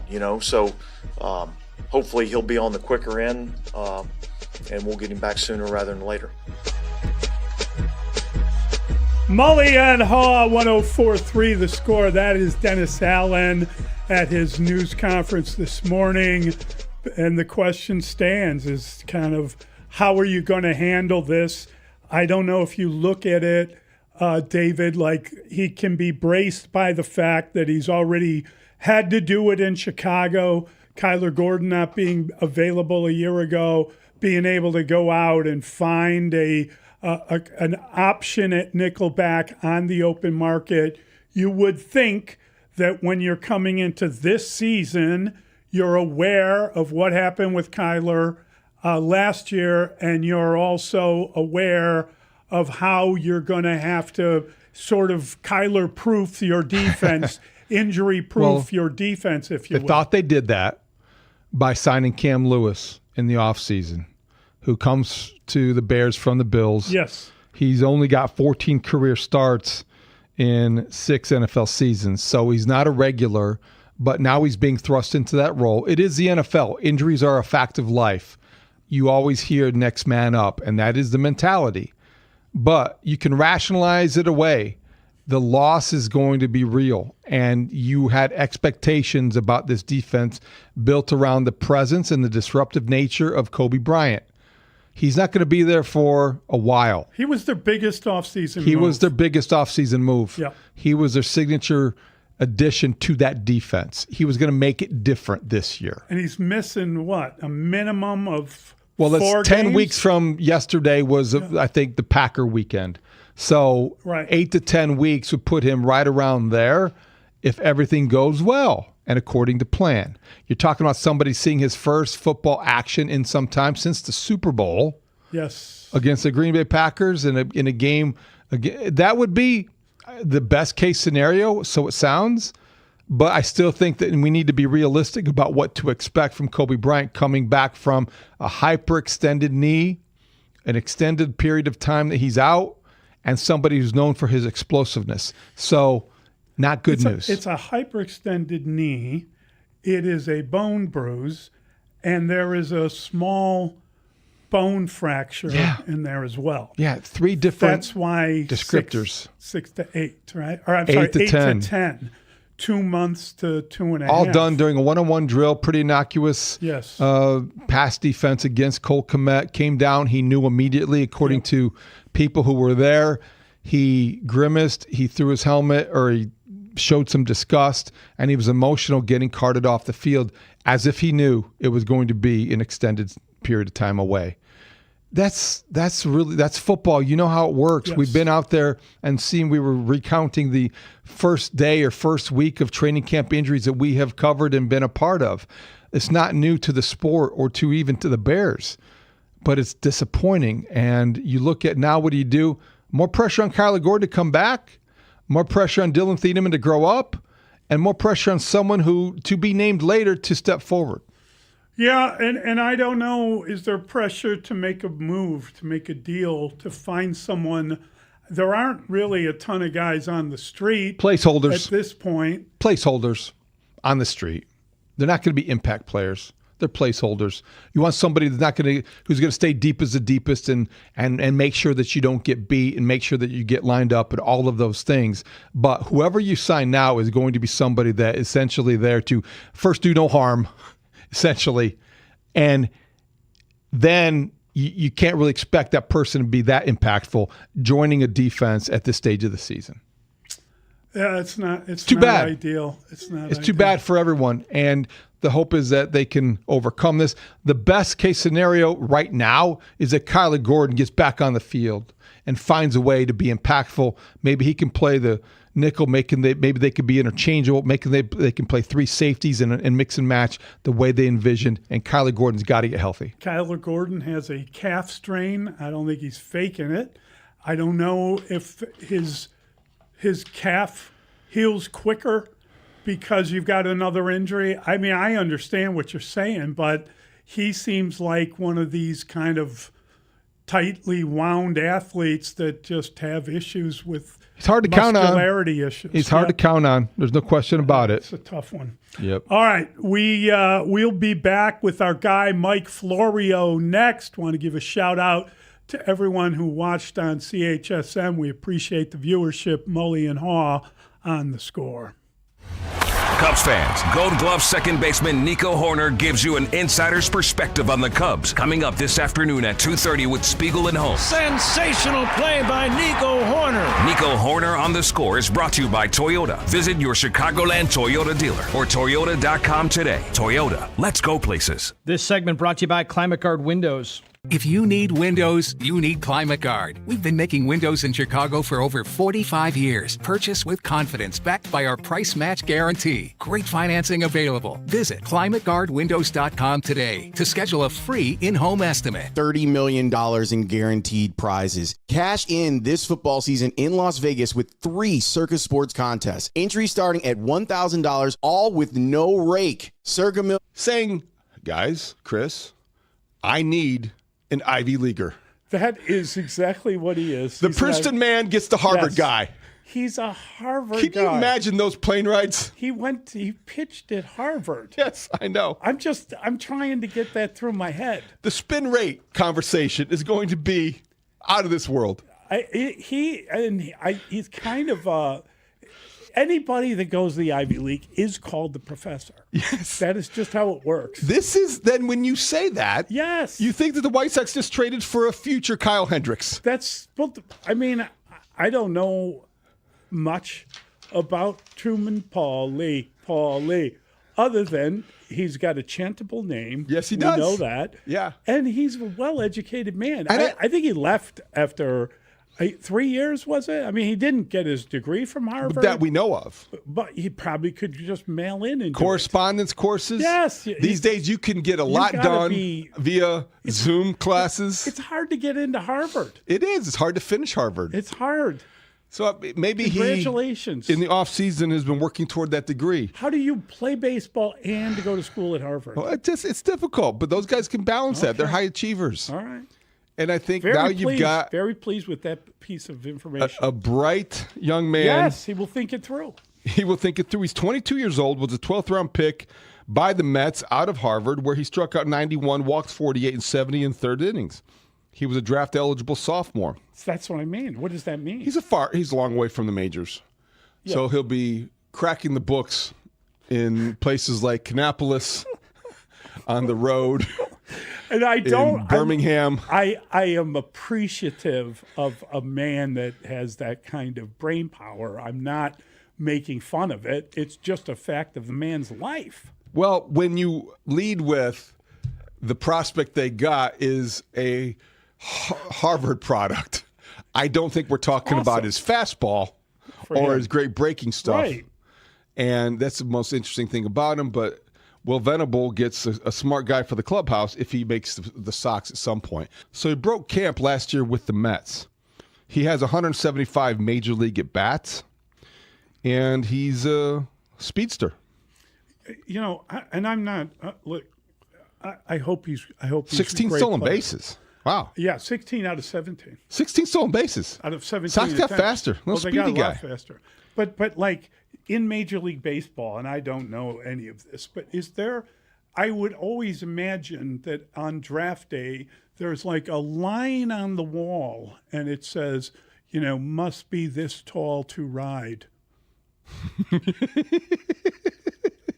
That's a shot. It's like a guy getting on a roller coaster. The Mydroth meter.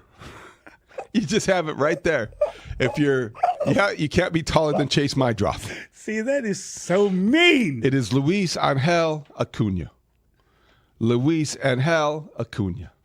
That's the way you say it. Luis Unleash Hell Acuna. There we go.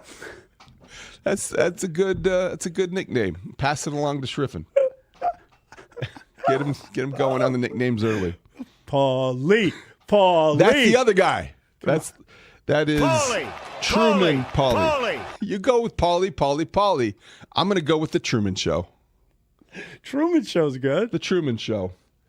And we'll find out when that will debut in Chicago. He's going to suddenly realize that he's not at Harvard, that he's actually playing for the White Sox. That's the big surprise at the end of the show. This is a move for the future. Nothing about television. Okay. Trying to keep focused here. I know. I'm sorry. I'm making too many bad jokes.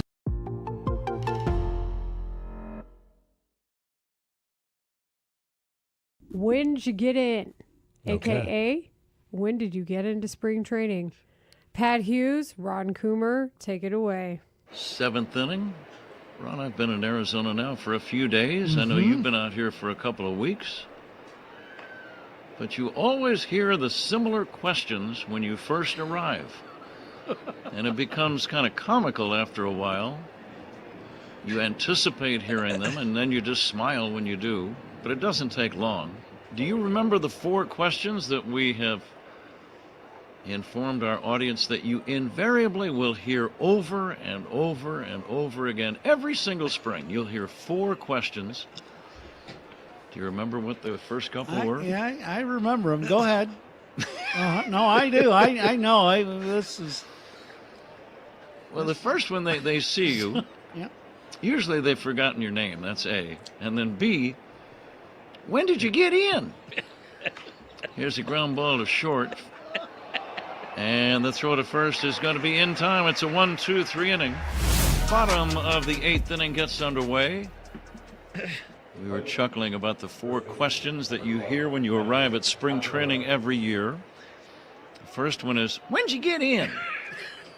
And that's exactly the way you hear it many times, too, especially if the person hails from the southern portion of our great country. When'd you get in? So, in other words, when did you arrive? Then the next one, where are you staying? That one always kind of puzzles me. Where are you staying? Do you really care where anybody else in the entire traveling party is staying during the spring? No, nor do I really care to share where I'm staying. Exactly. I'm in the state of Arizona. How's that? Yeah. I sometimes think that question is put to you only so that they can then tell you where they are staying. Yeah, I'd go with that. Yeah, we're staying over in Scottsdale, real fancy place. Well, good for you. Yeah. I'm staying over in the Mud Flats. Yeah. Oh, solid. Yeah. The old Mud Flats. Yeah, the Mud Flats section of the Valley of the Sun. Glad I haven't been over there lately. Nah, you wouldn't want to be. And then those of us that arrive in spring training, did you have a good winter? And I'll tell you why it confuses me. How much detail do you want? Here's the pitch on the way, a swing and a chop foul. Most of the time you just say, yeah, great. Yeah. Good. Yeah. Sometimes you feel like discussing things in detail. Do you ever go into detail about your winter? Well, our dog got sick and had to put a bandage patch on him for a while. The last one is always, well, have you lost some weight? You look good. Have you lost some weight? I like to say, no, but I've gotten a little taller. I have.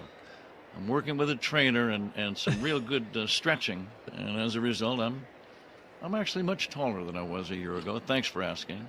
I didn't know at our age we could get taller. But it's a lot of stretching. Yeah, a lot of stretching. That's what it is. Yeah. I need to get one of those machines for the house. Mm-hmm. Very first day I got into camp, I wasn't thinking about your 4 questions, to be honest with you, but I got blasted with the first one really before I even got out of my car. When'd you get in? Right now. Because I pulled into the lot, saw somebody in it.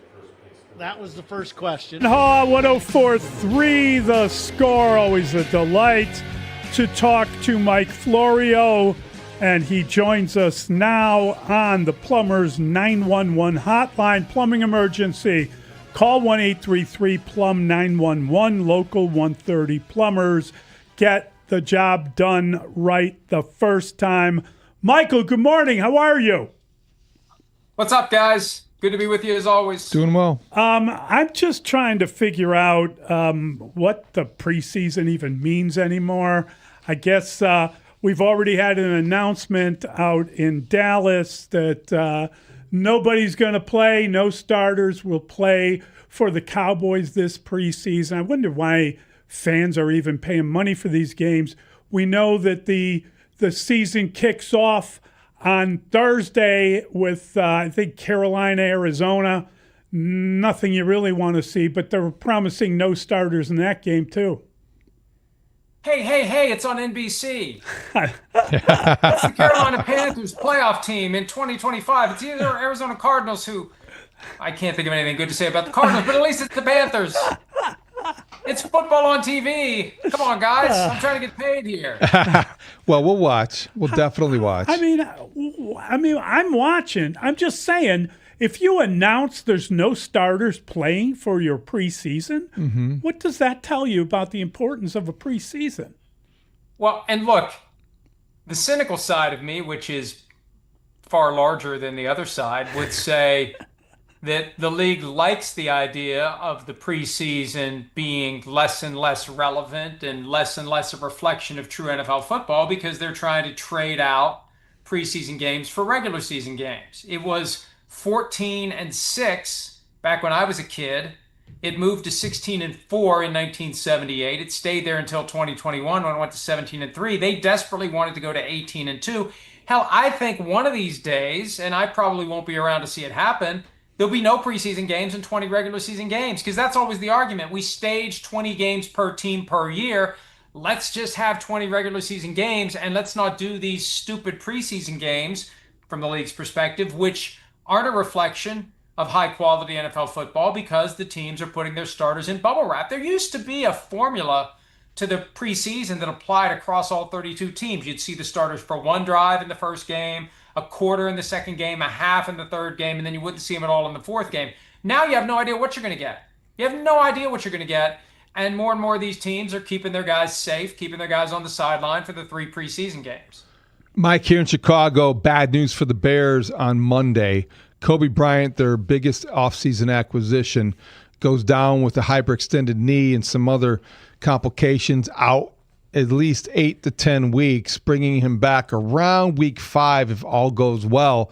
How will that affect, if it does, the perception and expectations for the Bears around the league? Already, Ben Johnson was talking last week about them being candidates for a regression and them using that as fuel. What do you think now? That whole idea of where the number one regression candidate, it's not exactly a win one for the Gipper type speech for the locker room. I don't know how you motivate your team by saying, remember, we're the number one team that is statistically expected to regress to the mean after our performance from last year. It doesn't quite fit on a t-shirt. But I don't think it really affects anything. Yes, they needed help in the secondary, but this team is going to go as far as Ben Johnson and Caleb Williams can take it. So it'll be next man up. It'll be get through the first 4 games, do the best you can, and hope that Kobe Bryant can come back and be the guy that you signed him to be. But this is all about Caleb Williams and Ben Johnson, and everybody else is there, and they're important, and it's a full team effort. But this comes down to what we see from Caleb Williams in year 3. Does he take the step to become an MVP candidate, a top 5 quarterback in the league, the kind of guy that is going to command a massive contract after this season? That's money that the Bears should want to pay. You've won the lottery. That's how you win the lottery in the NFL in the draft. When you win the lottery as a team, you got to pay out the jackpot. You don't get it, you got to pay it out. They should be happy to pay it out to Caleb Williams because that'll mean they got the guy that's going to be their franchise guy for years to come. Mike, we know for years now we've been talking about how the running back position doesn't get enough respect, etc. Bijan Robinson now has a nice little couple $1 million a year pay raise, just over that. What does that mean for other players like Jahmyr Gibbs looking to get paid? Is that kind of the guideline now for contracts? These guys were hoping, I think both of them were kind of hoping for $25 million. 22.25 seems pretty good. Is that all that Gibbs gets now? Well, there were multiple times last year when Rahimi Morris, who was the coach of the Falcons, said that Bijan Robinson is the best player in football, not the best running back, the best player at any position. Now, Morris isn't there anymore, so it becomes less of a relevant negotiating point, but there's no denying that Bijan Robinson is an incredible talent. He's squarely in his prime. He's got tread on the tires. He's 24, and this is probably going to be his only shot at getting a major contract. And the question was, and this is something that we were debating on PFT Live over the course of the last week, the idea that a running back, a great running back, is pigeonholed into this formula that has the top of the market at $20.6 million. When you consider that the top receiver in the NFL right now, top paid, Jackson Smith-Njigba, is at $42.15 million. Who would you rather have? Would you rather have Jackson Smith-Njigba or Bijan Robinson / Jahmyr Gibbs? Something's wrong with how running backs are paid. It's been wrong. And when you look at the full Bijan Robinson deal, he's got a 5-year deal that pays out on average $16.36 million. When you factor in the money he was due to make the next 2 years, any team out there would sprint to the opportunity to sign Bijan Robinson for the next 5 years at $16.36 million per year. And so I wonder what that means for Jahmyr Gibbs. Is he just going to try to get a little bit more than Robinson, or is his attitude going to be, no, it's not our fault that Bijan Robinson didn't try to blow up the market. You're making me the workhorse. You know what I can do as a part-time player. You're going to expect me to come in and do it all the time. I want at least 25, not phony 25, not maximum value of 25, which is how the Robinson deal was initially couched. I want a real 25, and maybe he wants even more than that. So this assumption that Robinson's deal is getting done means Gibbs is going to follow, I don't know that I buy that, because Gibbs and his agents may say, nope, not good enough for us. So, Mike, this week, Mike Sando of the Athletic will release, or has released, the quarterback tiers story. It gets a lot of attention and creates a lot of conversation. Caleb Williams is 11th. Just curious, when you look around the quarterback situations around the league, what is Cleveland doing? Is Deshaun Watson really going to be the starter there potentially, or is it going to be Shedeur Sanders? Because I think if you look at some of these situations, like, how are these teams going to win any games? My theory has been that Deshaun Watson has been the coaching staff's foil for Shedeur Sanders, and that treating Deshaun Watson as a legitimate candidate to start is a way to motivate Shedeur Sanders to do everything that's expected of him. He seems to me like a guy who thrives in game situations and isn't as locked in on all the stuff you got to do to get there. You know, Brett Favre was that way. There are other quarterbacks that are that way.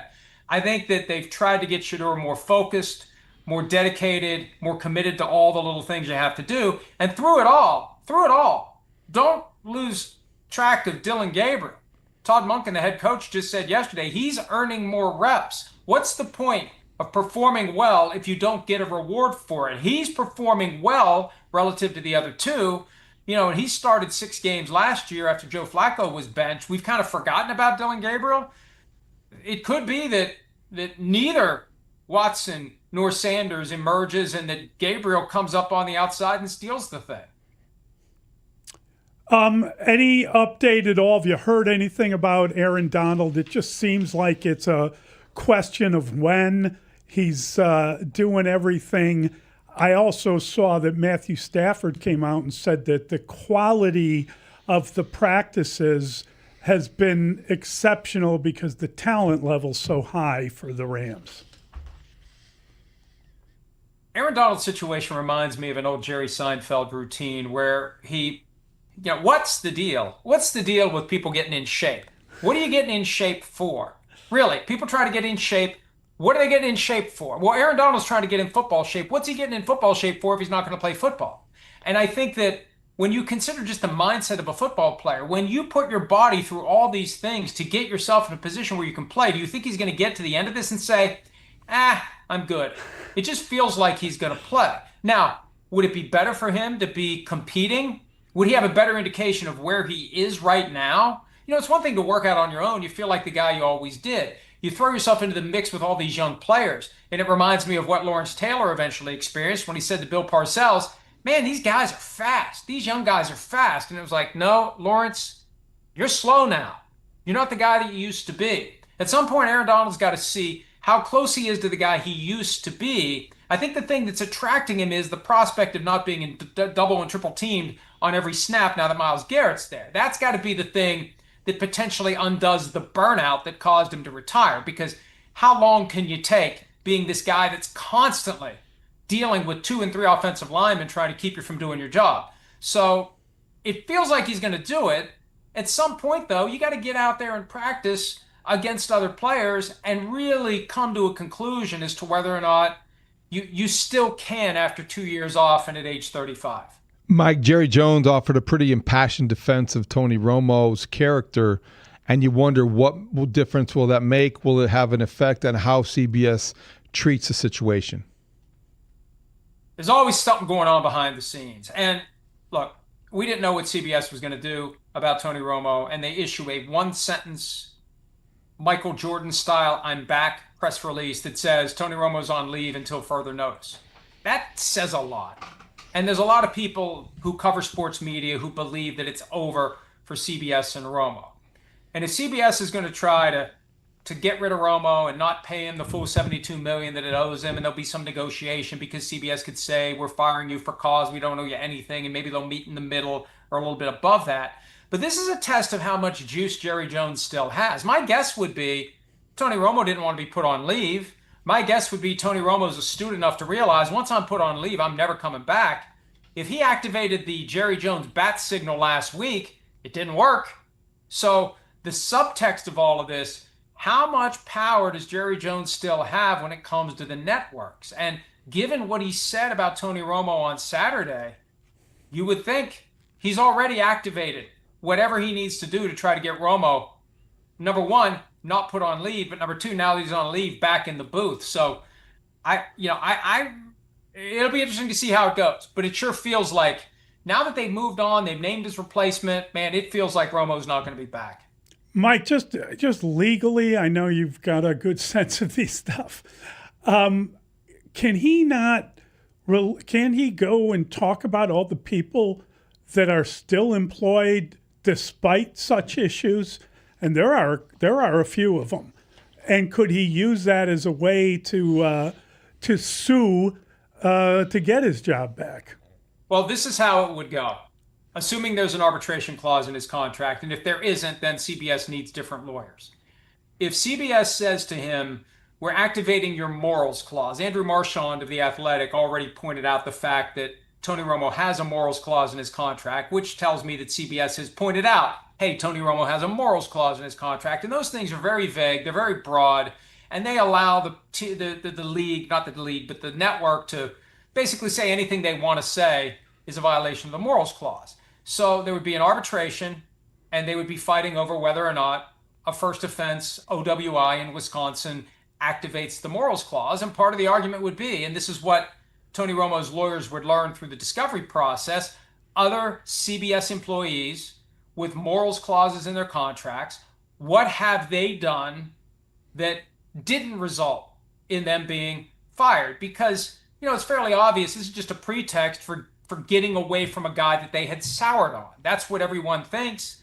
Like this was manna from heaven that fell into their laps, that they have a way to potentially avoid paying Tony Romo and getting him out of the booth because they've gotten to the point, and I don't know why they've soured on it because to me he's the same guy he was in 2017. I think maybe our tastes changed and it's no longer fresh and new and different and we're used to it, but he's the same guy he was when he first started. So that's how it would go. You would try to show that other people who have that same clause in their contract at CBS did things that should have gotten them fired with cause and that they're using this as a pretext and it's really not a violation of the morals clause. It's just a way to get out from paying it. Great stuff, Mike. Really appreciate your time. Thanks, Mike. Thanks, guys. Have a great week. That is Mike Florio. Does a great job. Training camp coverage on the Score is sponsored by Plumbers 911. Plumbing emergency, call the professionals available 24/7 at 1-833-PLUM-911. Mully, Terrell Smith, the cornerback for the Bears, according to Patrick Finley, tweeted out he was also injured on Monday in addition to Kobe Bryant. He's not at practice this morning. Right. Hopefully get an update on him at some point, but that's not good either. It's a position where you need quality depth. He provides it, but he's got to be healthy. He wasn't last year. He was making a run for playing time along with pushing Tyreek Stevenson, and then he got injured and he was absent. So he is out this morning. Keep an eye on that situation. Tyreek Stevenson was basically called out by Ben Johnson for having bad focus, and he addressed that yesterday. And again, it's the same rhetoric surrounding Tyreek Stevenson. He's a corner opposite Jalen Johnson. Going to get a lot of attention. Pressure's on him this year as well. Yeah, I mean, listen, there is pressure on a lot of these guys. Let's just be honest about it. And the pressure is only getting ramped up when you start suffering through some setbacks in training camp. All right, we've got to get back to some trade deadline talk because the Cubs and the Sox are so different. But before we do that, I would just like to remind, not you, Mr. David, but the free world, if you will, if you are a White Sox fan, and even if you aren't, you may be interested to know that tonight is the night in which the first overall selection in the Major League Baseball draft, Rock Chalowski, will make his minor league debut with the Winston-Salem Dash. That will go on tonight at 5:30. It's on MLB TV. It's on their app, or it's on MILB.com, or you can watch it at WhiteSox.com if you want to see what Rock Chalowski looks like in his first professional baseball game. Is he wearing number 1? Is that I believe a thing? he is, because he's the number 1 overall pick. Well, I know that. That's the way that we have seen. Yes. But he has thus far. Is he going to stay with that? You sound disappointed in him. No, I'm not disappointed in him. I'm not a big number 1 jersey guy. I guess he doesn't strike me as a number 1 jersey wearer. He's moving to number 4. Is it? What was your jersey number? 4. Yeah, it was 4. Thank you. No, he's doing it in honor of you. No, I think okay. If he's going to stay with 1, we'll go with 1. Rock's debut is a big deal. It's a big deal, and it's at high A. They're not starting him lower than that. He's going right to the dash. It's a dash. His rush. It'll be a dash to the ballpark tonight in Winston-Salem. Oh, yeah. And it will definitely be something worth paying attention to and seeing how he adapts, how quickly he adjusts, and how quickly he ascends. It's all about that. It's like watching Chris Bryant back in the day. He's going to hit multiple homers, and everybody's going to get excited on the way to the World Series. It'll be fun. Speaking of the White Sox, Mully, before we break, Sox fans are want to hear this too. Meet Ozzie Guillen Friday. There's an opportunity between 3 and 5 at Cork and Kerry at the park. Oh! You know where that is, 32nd in South Princeton, just a block from the rate. Yeah. Ozzie will be a guest star tender Ozzy's appearance and celebration of his number retirement is presented by Modelo. Give me a Modelo, the biggest one you have. Meet Ozzy Friday before the Sox game at Cork and Kerry at the Park, 3 to 5. I wonder if he can make me a mixed drink. If I could just go get the star tender to... You think he would do that? I think he could shake some... He could be like Tom Cruise in a cocktail You know, movie. Ozzy What would mix strong drinks. Definitely. Got a nice heavy pour.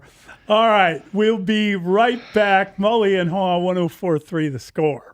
Rahimi, Harris, and Grote. Middays 10 a.m. till 2 on The Score. The Cubs getting starting pitching. They get a big name in Kevin Gausman. He's got that splitter that I think is really effective. I know they like that. He has swing and miss stuff. The strikeout rate is still there. It's high. When you add him to the complement of Cubs starting pitching, I can see why they wanted to do a deal. It shows me that the Cubs front office, they learned from last year. Rahimi, Harris, and Grote. Middays 10 a.m. till 2 on Chicago's Sports Radio. 104.3 The Score.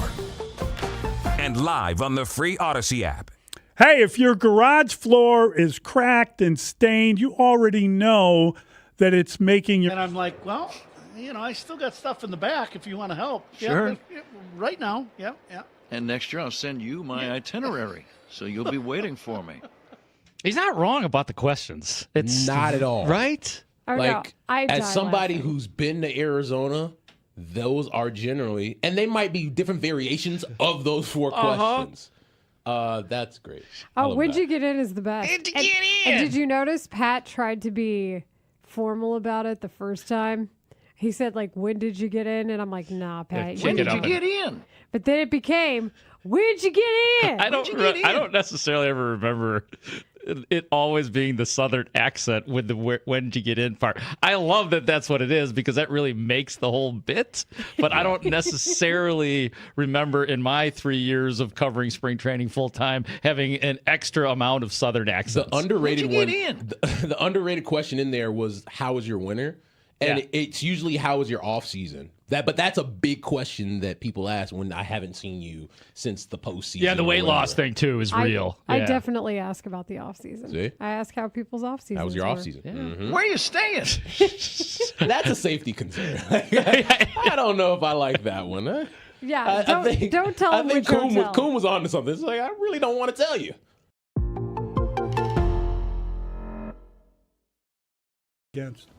Some have been waiting for me to have my Cubs meltdown after the start of this season. Well, we finally reached it. The kettle is boiling. It's ridiculous. Kyle Schwarber has hit 225 home runs for 3 different teams since he left Chicago. He hit 20 in 2022. He hit 46. 23. He hit 47. Last year, 56. And then he had that down year in 24 where he hit 38. Okay, the Cubs had 3 guys hit 30 last year, 2 of them at 30. But besides that, it's been quite some time since Cub hitters have had 30. You know when you go back to 2019. You know who did it? Yes, Kyle Schwarber. I do know Kyle Schwarber. Thank you. I mean, give me a. You know when the last time a Cubs had 40? Well, I don't know, but Kyle Schwarber somehow managed to have it 3 times. So again, you can't let that guy go. And then tonight, we're going to have an opener because we're afraid of Kyle Schwarber. Why don't we just cancel the game? You should be afraid of Kyle Why don't we Schwarber. just cancel the game? Just little league it. We don't have enough good pitchers. We are afraid of Kyle Schwarber, who we let go. Who do you think is making that call? I have no idea. Front office or Craig Counsell? Good question. Is Craig Counsell making that call? You think Craig Counsell? Are you calling Craig Counsell afraid? That's why I'm really curious because of the way it's been handled and all. So we don't want Colin Ray to face Kyle Schwarber. So we're going to get tricky. We're going to have it. So are they going to bench Kyle Schwarber because the Cubs are going with an opener? Oh, no. That's what the Cubs do with a guy who hits 30 home runs. They bench their left-handed hitter against a left-handed pitcher because they got no onion. So now how about a standing ovation for what he did? For the first thing out of his mouth to apologize for what is going on and owning it and saying, I have to take responsibility for this, and I do. And then just amplifying on what you said there, Mully, that was going to be my part where Bryson talked about we will come, we will get together and we will, get the next head coach of the Bulls. And he was like, no. you. This is I interviewed you. I learned about you. This is now your organization, and I'm going to stay out of the way. And we get that from George McCaskey a lot too. Like I'm not the football decision maker. You guys are. And I think what we heard from Michael Ryan's, I'm not the basketball decision maker anymore. You are, and I like that. And for those Standing not ovation. watching on Twitch, Dustin actually was standing when he talked. And he was Mully would joke that I wasn't really standing. No, but I was actually standing. He might have been standing in a hold, but he was, for him, standing. But Kyler Gordon's there, to be fair. Yeah. Like I'm saying, he's at the facility, he's in the meetings, he's watching the tape. Listen, does Jalen want to be any form of a leader at all? I mean, okay, why did you have to get married? You know the calendar. These are not voluntary. It's just another excuse. Like, oh, I got married. Oh, I want to see my. Everybody on that team has a wife or a girlfriend or a mom or a dad or a son or a daughter or a niece or a nephew they want to spend more time with. But this is not the week or 2 weeks to do it, or bring them here while you're doing it, because you're not there all damn day. Yeah. Who else? Anybody else? Dustin, do you have any favorite team? I would go with the Phillies. I've never been to Philly. And that probably would change it very quickly based on what I've heard. But obviously, I still struggle with Kyle Schwarber not being a Cub. And I know he was with other teams. And I know. But the point is that I like the way the Phillies slug. I know. You know how chicks dig the long ball? I dig the long ball. I like the way the Phillies slug. It's the best person on the market right now, one of the best pitchers in baseball. What do you want me to understand? How some fans might be frustrated at the super teams, like when LeBron would join a super team, something like that. Yeah, I mean, I didn't get to.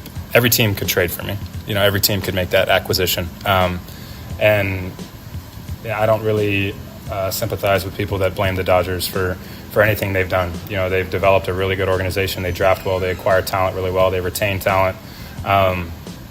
It's a winning organization. Now the complaints seem to be because they've won the last 2 World Series. I don't think it was like that 3 years ago. So I don't really sympathize with people that are complaining because the Dodgers, do all the right things. Mully and Haugh, 104.3 The Score. That is the wizard hater himself. That's Tariq Skubal. Little testy.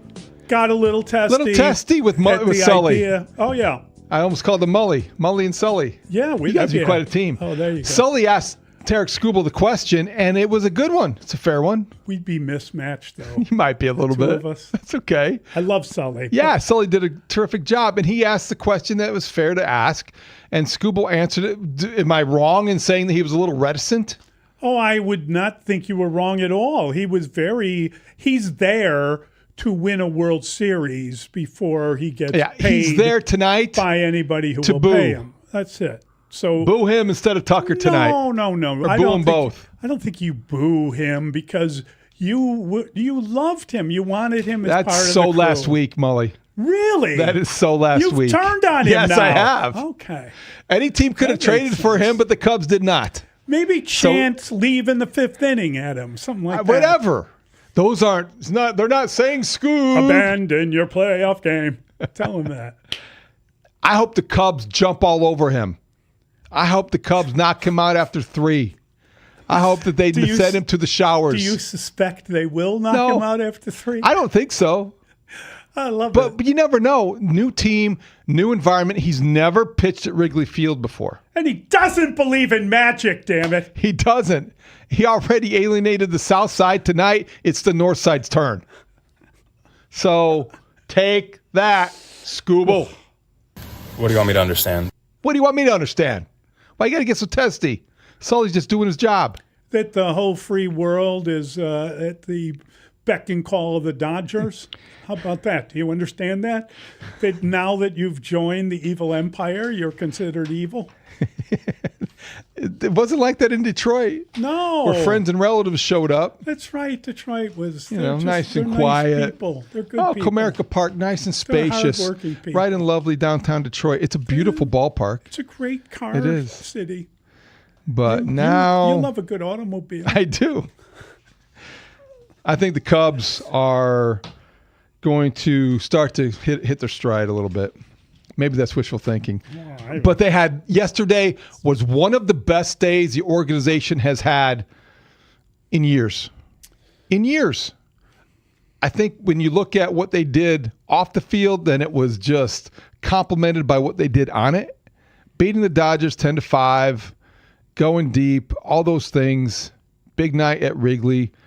Jed Hoyer could not stop smiling. And I think it was because he understood what just happened. He responded in a way that he didn't last year. Well, I think that he improved his team. Yes. And he's made a statement that No doubt. I believe in you guys. Come on. We're going for it, I think, is the statement, right? That's the story. That's what it is. That's the takeaway. If you're a fan, you would say that he told you that we're going to try to win. We're going for it. That's Yes. what he's told the Cub fans. Right. And that Cub team. And then you got a guy like Tariq Skubal saying, "Why didn't they go for it with me? Why Anybody could have traded for me. Yeah. Anybody could have had me. What would have happened if somebody tried to trade for him? I'm sure they did. Jed said that he didn't deny having conversations with the Tigers. No, but I'm saying, like, let's say they didn't rush to trade him as quickly as possible. They did, didn't they? Saturday. I think they did. Well, let's say they got another offer, like a viable offer. Would that just have the Dodgers kick up the offer they were making? Yes. Like the Dodgers were going to get him no Dodgers matter what. wanted to get him. They had the most ammunition. Most of everything. They They have an embarrassment of riches.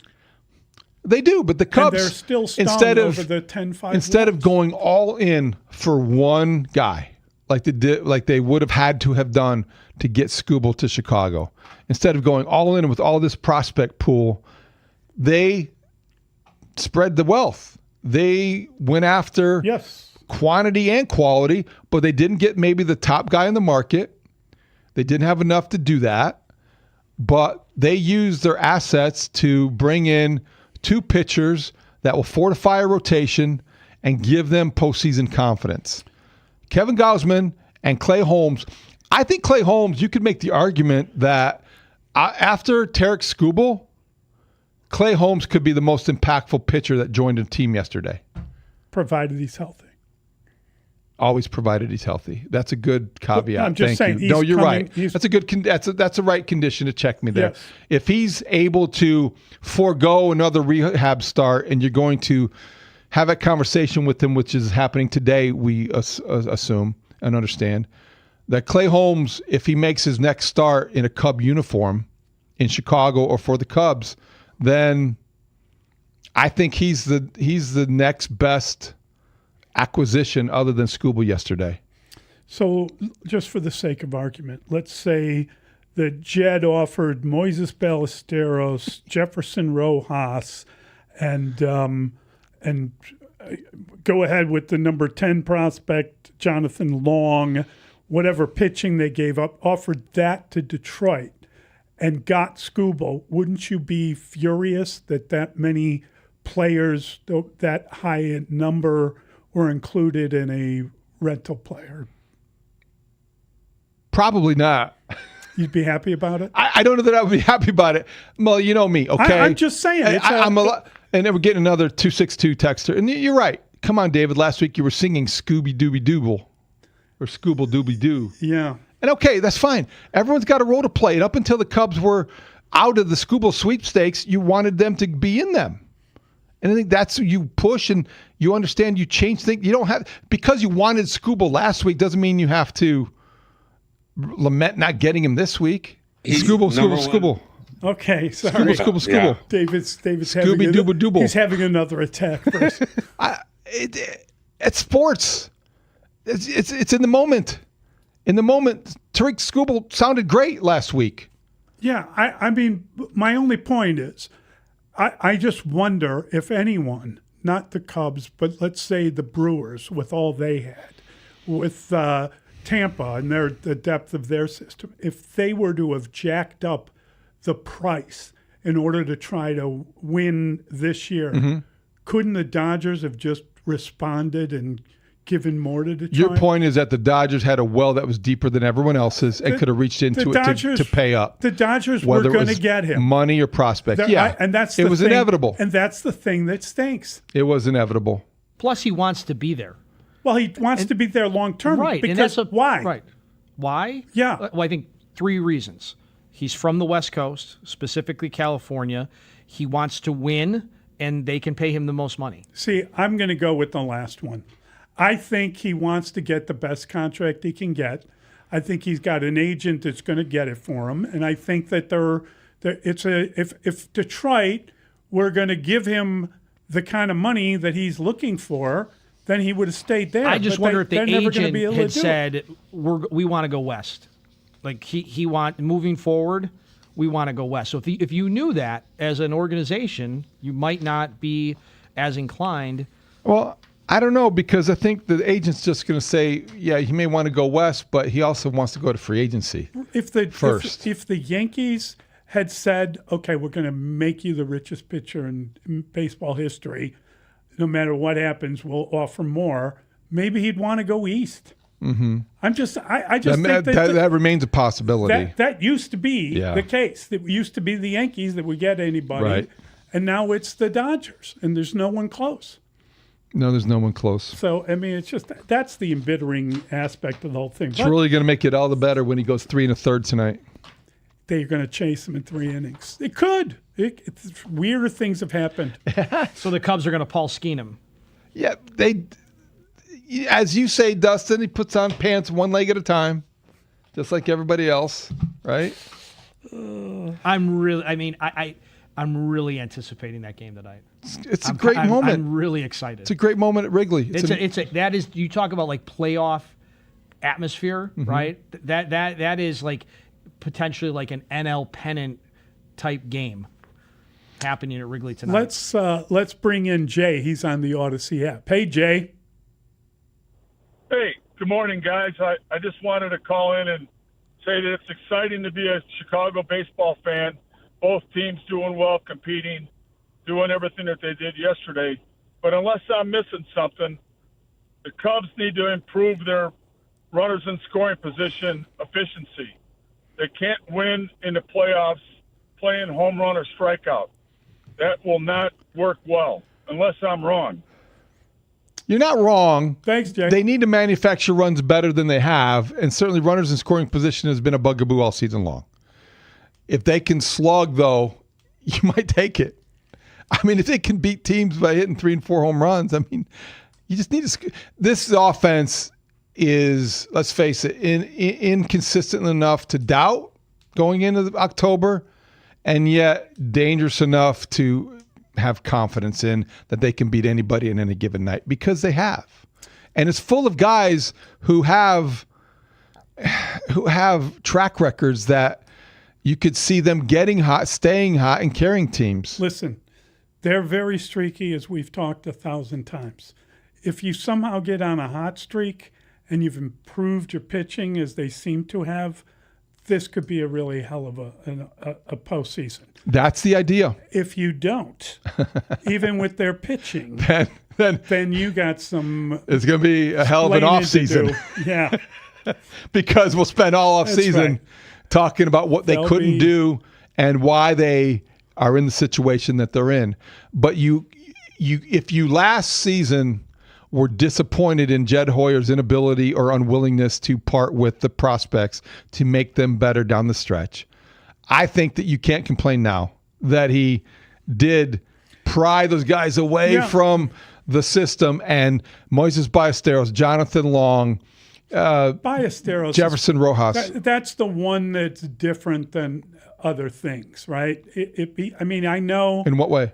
Because he's like a hitting machine that fell apart. The machine broke. I don't know if they could repair it. He's reporting straight to the Angels, too. Rojas, God bless him. I'm not saying there's anything bad with the guy, but the reality is he's blocked here. And, I mean, Matt Shaw is still coming back at some point. He is blocked here. You've got a infield that is well paid and under contract, and there's no room at the end.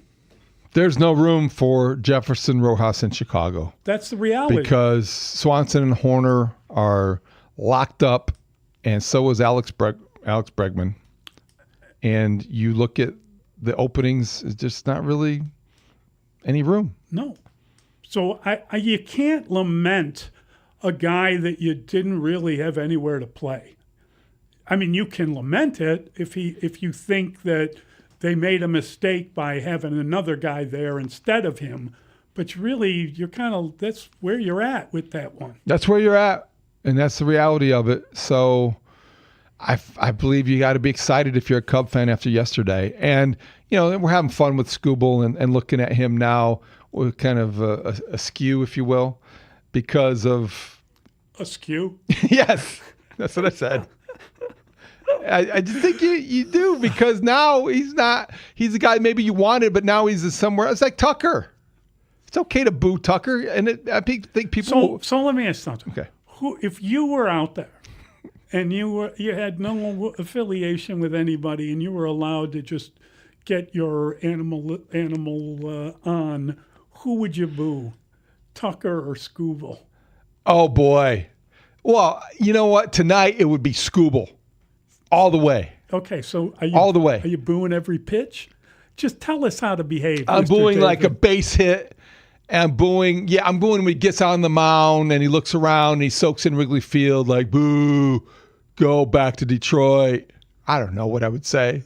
But yeah, if you're just like if you have no affiliation, you're throwing logic to the wind and you're not trying to be fair or rational and all those things. That's what I'm saying. Yeah. But does that mean that you believe that Tariq Skubal didn't want to come here? I mean, why are you booing? He's fantastic at his job. He's in a Dodger uniform trying to strike out your Cub team. That's why. After Dustin, he strikes them out, okay. But I got to tell you. I'd still boo Kyle Tucker. I would boo Kyle Tucker tonight before I would boo Tariq Skubal. You, of all people, do not need lessons in irrationality. This is awesome. I'm not saying there's anything rational about the impulse to want to boo Tariq Skubal tonight. But if I were at Wrigley Field and I bought a ticket, that would be my instinct. And it would be loud. It's got to be a hot ticket tonight. I would not. I mean, just taking everything said into account, I wouldn't quit booing Scooble, but I wouldn't quit booing Tucker either. I mean, it feels like you've got a lot of booing to do. I'd need some hot tea because my throat would be hoarse tonight. Tucker coming up, he gets 4 at-bats. That'd be loud.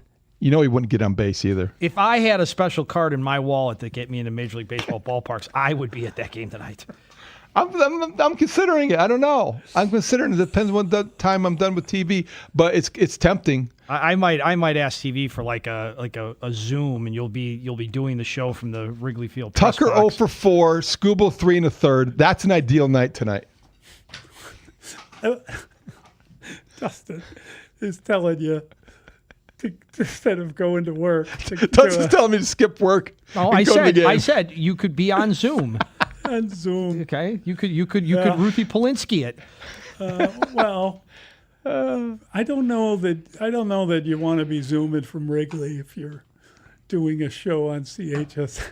Especially if I go to the game, I'll be painting my face. Don't want to do that. They talk more than White Sox on CHSN. All right, I know. But only a little. Just a bit. Just a little. So we're going to bring in the whole crew. The whole crew's here. Full house. We'll get a chance to talk to Layla and Marshall and the man himself. Grote time next. Mully and Haugh on the score. Hey, Chicago. It's Pete Crow Armstrong. Now the 0-2 on the way to Crow Armstrong. Hit in the air to right field. It's deep. It's back toward the wall. Beavers at the wall. That ball is gone. It's a home run for Pete Crow Armstrong. You're listening to the Mully and Haugh Show. Mornings 5:30 to 10 on 104.3 The Score. Hi, I'm Patty, founder of Awesome Tex. I started with a big idea to give all clothes. That's what I like. And you are beautiful. Let me just say Appreciate that. Compliment. Mark that down. 5:54. Mully compliments Dustin. It's Friday, clearly.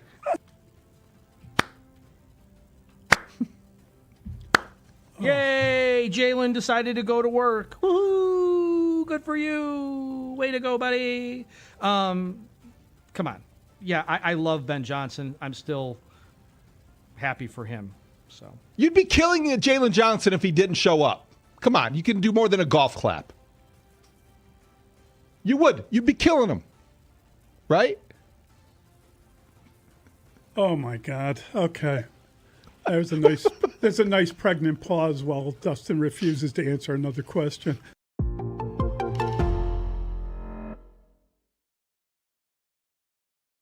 You look at the Seahawks opponents, and it's the type of thing. Oh man, they're calling me with my room service. Is that Robbie? Robbie's got your food. Yeah. Robbie, iron my shirt. Robbie. Just leave it. Thank you.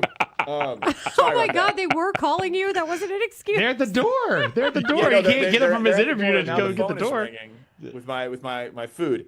I apologize for that. It's so unprofessional. What were we saying? No, and we have Chiefs. Chiefs have been knocked up. Right. You can just leave it outside, please. Thank you. 1 second. Don't skimp on the dessert now. It's going to be sure the tiramisu is Danny, there. let's be honest. It's either going to be the Patriots or it's going to be the Bears, and I'm thinking it's going to be the Bears. Because does the NFL want that smoke? Vrabel front and center off just from the tip. That's the other thing. Can you promote Vrabel? That's what I'm saying. Point. It's going to be the Bears. I'm convinced. I'll be shocked if it's anybody but the Bears. It probably will be.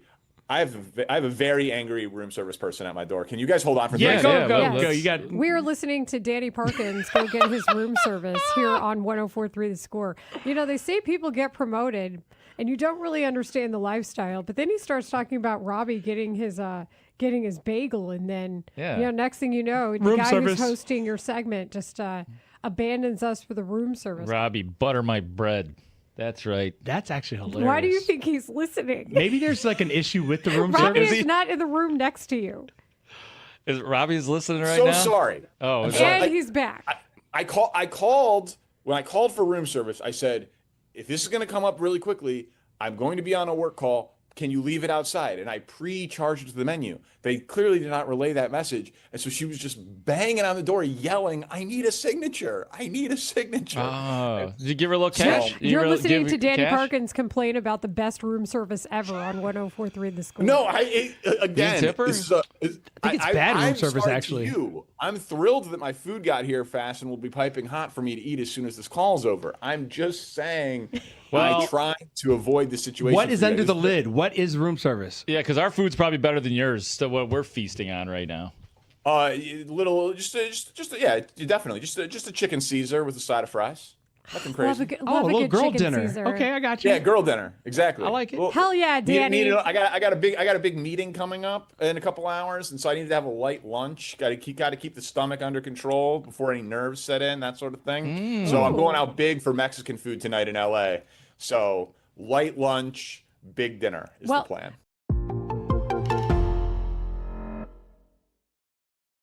How about Russ Dorsey telling Layla and Mark yesterday that a scout called him last year while looking at the White Sox prospects and told him that the shortstop, Sam Antonacci, is his favorite guy. My favorite scout texted me and was like, yo, I'm scouting the White Sox right now. And the kid that everybody needs to keep their eye on is not one of their big boys. He's like, it's not Colson Montgomery. It's not Caro. It's not any of the pitching prospects that he's like the guy that's I can guarantee you will play in the big leagues for 12 to 15 years is Sam Antonacci. Wow. Sam Antonacci, a 12 to 15-year big leaguer. Come on the south side? Guaranteed. Guaranteed. That goes back to one of my other pet peeves, and you'll love this, Dustin. Like, when we predict success for prospects, what can we just kind of 5 to 7 is fine with. I'll take 5 good years, man. I'll take 5 good years. This isn't a prediction, David. Okay. It's a guarantee from an unnamed scout. Think about what he just said. 12 to 15 years. In the year, where are we now? Okay, in the year 2041, Sam Antonacci is going to be waving to a crowd wherever the Sox are playing at that time, in the 78 or in Hammond or wherever, and he's going to be like a standing O for Sam Antonacci. Why?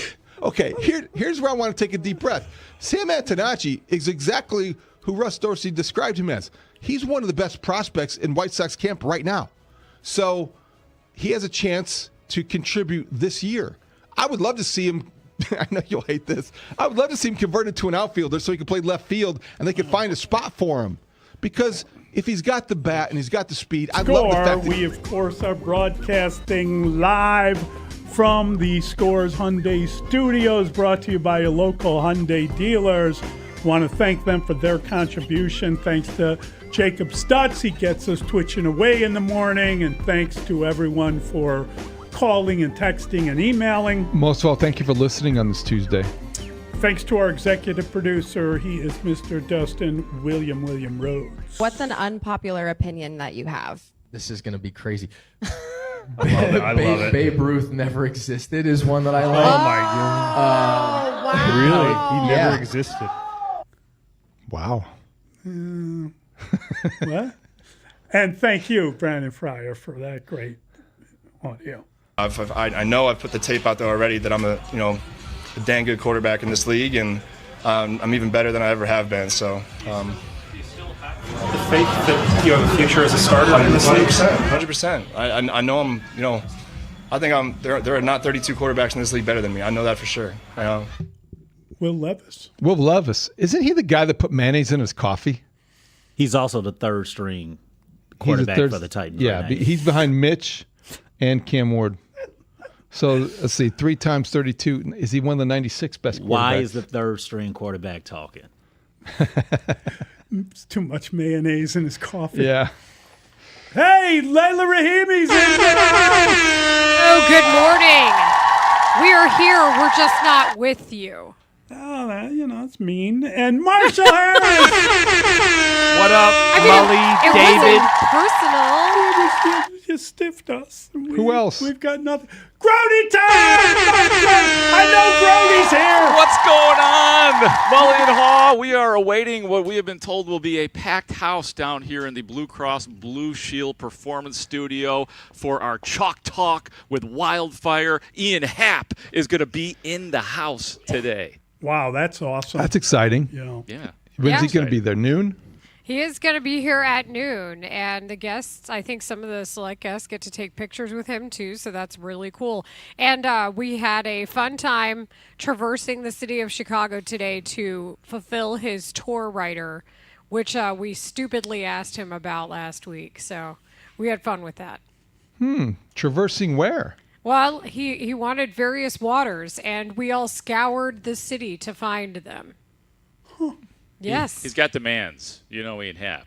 He's always demanding He doesn't something. strike me as a diva type. He's not. It was a very simple request, David. We He just- just wanted a selection of waters to choose from, still not sparkling. So we obliged him by going and getting some of the finest water that we could get our hands on. He strikes me as a grinder. The man loves a couple hydrogens, give him an oxygen, and we're good to go. I see That's what his you life did there, is about. H2 Yep. and O. Did Pete Armstrong know about that, or does he think that doesn't exist either? We've gone too far with this as a society. I love that. He does look. Babe Ruth is sort of a Paul Bunyan-esque type of character in our history. He did it on hot dogs and beer. Yeah. Also, he didn't do it against, black people. But Truth. That is truth. Did you just compare Babe Ruth and Paul Bunyan? I Gordon? did. I did. Well, it's the further away you get from the legend of someone, the taller the tales get. So I get where Grote's coming from on that. I mean, we've heard all of the stories about what he did. I mean, and he pitched and he hit. He was Ohtani before Ohtani, although he wasn't going up against the kind of stuff that Ohtani has to go against. Wasn't Ohtani called the Japanese Babe Ruth? I think he was for a time, yes. Yes. I thought he came from a very stable family situation. Who's that? The Babe? No, not the Babe. Didn't. Ohtani. Ohtani. I prefer to think of Ohtani as the Japanese Brooks Kieschnick. But that's just me. I prefer to think of Ohtani as the presumptive MVP runner-up. That could be a thing. I'm fully. Next time David. you talk to Bob Nightingale, you ask him about that because we did, and he did not like that idea. David is convinced that Tariq Skubal's going to overtake him. No, I don't think so. What about the World Series? In the World Series? Oh, yeah. Skubal looked a little too happy yesterday in that Dodgers dugout up on the front rail. Why would he not be happy? Terry Skubal is on the fast train to a World Series title. Brody, I just don't know if I want happiness for him. Grote, tonight, if you bought a ticket tonight, would you boo Skubal? Would I boo Skubal? For what? He didn't do anything. I'm not like personally angry at him. I'd probably jump in on the Kyle Tucker. You guys are soft. I wouldn't begrudge. Yeah. Anyone who booed Tarek Skubal. I was just like, I'm not doing it because Kyle Tucker is giving out booze? Wow. Paul Bunyan came from a bad family? All righty, kids. What do you got? Well, we're going to start with grading the Cubs trade deadline moves. Grote and I were talking about it too, and I've been here 10 years, and I think this has been the most active one on both sides of town in my time. So I think we got to start with the Cubs because they are in it to win it, and it is a very satisfying thing to say. White Sox grades at 10:25. We'll get into the game last night because it was a lot of fun. 5 on it, since Ian Happ is here at noon. We'll do 5 on it at 11 in front of a live studio audience. Hello. Herb Howard from the Bigs Media will have our Bears hit from Hallisall live at 11:25. Ian Happ is at noon. And Russ Dorsey will be in studio with us here in the Blue Cross Blue Shield Performance Stage to talk about the day that was a very active trade deadline day in baseball yesterday. Have a great show. Thanks. Bears. America is turning 250 this year, and Circus Sports is celebrating. He flipped his bat after taking Tyone deep. Wasn't it Tyone he took deep, I think? No one can take 12 to 15 and turn it into 5 to 7 like Mr. David. I know. I'm exaggerating too. I know I get carried away, but like 12 to 15 years, dude. How many prospects in the last 20 years have had 12 to 15 careers, 12 to 15 year careers for the Sox or the Cubs? Guaranteed. Guaranteed. So Antonacci bats in front of or behind Rock Chalowski? Now there's a guy. Can we write up a little? Can we do a little batting order? How many shortstops can the White Sox have? And does one end up playing shortstop, one plays third, one plays second? Don't you dare forget Billy the Kid Conrad. That's right. There you go. He's the best defensive shortstop of all of them. He's going to be there for 12 to 15 years, He's going to be there for 18 years. How many years will he be on the south side? Yeah. Well, Sorry. before they trade him, is that what your point is? Right. Like, will he play 12 to 15 in the Bigs or 12 to 15 with the Sox? And could they be the Hammond Sox? Yeah. I mean, Bill look. Carlson. I'm sorry. Billy Carlson. Billy Carlson. Not Carlson. Billy the Kid. I know who you're talking. Yes, thank you. Yeah, he was. They drafted him out of high school, and he's supposedly the best defensive shortstop. Where's he going to play? They can play anywhere, all of them. The problem is you're stuck on a certain second baseman that might not be able to continue to line up there if the shortstops keep it's coming. a worthy chase. Yeah. Look, I love that idea. I thought it was a fun conversation that they had yesterday. Russ Dorsey started talking and saying it, and he got like 15 different guesses, mainly from Grote, about who he could be talking about. So that was kind of amusing. And eventually he did get Sam Antonacci. But I think it just underscores that the kid has done some good things at camp. He's a guy that Peoria Matt checks in. I'm worn out from all the Sam Antonacci talk. Touch them all, Matt. It's great stuff. I just love hearing that somebody is going to be okay. Someone's going to be good. That there's more on the way. That there's a possibility of guys being in a top 100 list and making it and actually playing and all the rest of it. I'm all for it. But Dustin's onto something. Antonacci leads off. Rock bats second. Okay. Yeah, that's how we're doing Montgomery third. Mooney fourth. Let's go. Wow. Teal fifth. Now that's next year? As soon as we want. Is that? When is that? He's batting ninth. Speed. Yeah. Speed at the bottom. Switch hitter. No, power. He hit the dinger yesterday. Yeah, he hit a dinger. That's right. You're at the bottom of the order. You want your switch hitters batting ninth. All right.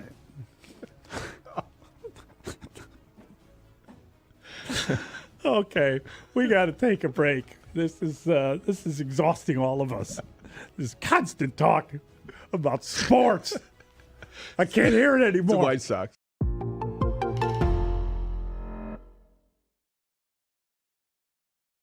I love that when you got to Washington, you looked up the program receiving yards records so that you knew what you had to do in order to break them.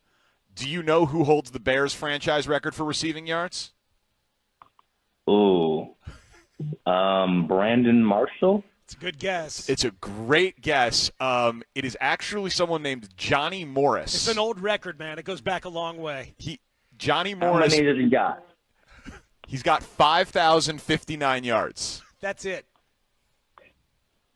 In the career? In the career, man. He played in the 50s and 60s. Welcome Rome. to our world, Rome. Welcome. Hey, man. Well, I hope I'll go break that record and hopefully add a few thousand to that. So we'll go get after it. But I think we got some offensive power to do some big things over here. So 5,000 is the goal. Then let's get after it. There we go. It might not happen. The storylines from training camp leading up to the regular season. Broadcasting live from the Hyundai Studios. Presented to you by your local Hyundai dealers. This is where Chicago goes to talk Bears. We are Sports Radio 104.3 The Score. WSCR, WSCR FM and HD1 Chicago, and Odyssey Sports Station. The Score! This hour is brought to you by Menards in front of our live studio audience. Save big money at Menards.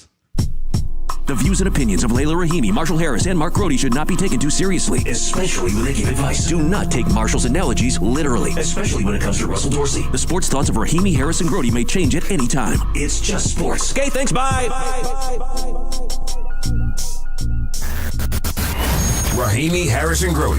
10 to 2 on 104.3 The Score. It is trade deadline day, and if you were sleeping, which you probably should have been, unlike me up at 4 a.m. to read about the late night White Sox trade. Yes. It's that kind of day for us, okay? We're not sleeping. We're here to listen to the trades. Mets trade away reliever Huasco Brazoban to the White Sox in exchange for Gabe Davis and Zach Franklin.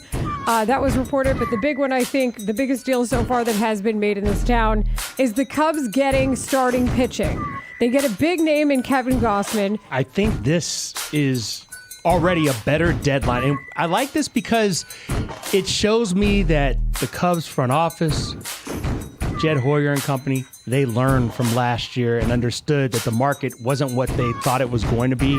And this time maybe attacked it in a more prudent way because of the expectations of how many teams are still involved in talk of being in a playoff race. But when you ask the question off the top, can they do more? The answer is yes, and they should do more. 6 hours later. The Cubs, a team who've blown very hot, sometimes cold this year. Jeff, it appears help is on the way. Kevin, the Cubs are having a hot deadline, I can tell you that. The latest acquisition in medicals right now, so this deal is not done, especially considering how much time he has spent on the injured list.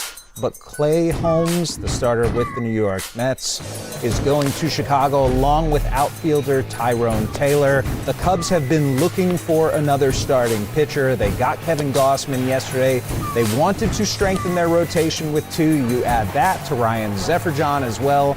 And the Cubs, who have been looking for pitching all season long, finally are getting it, Kevin, at this deadline. I want you to put the word out there that we back up. Understand me? We back up. Layla Rahimi, Marshall Harris, Mark Grote. Middays 10 a.m. to 2 on Chicago Sports Radio 104.3 The Score.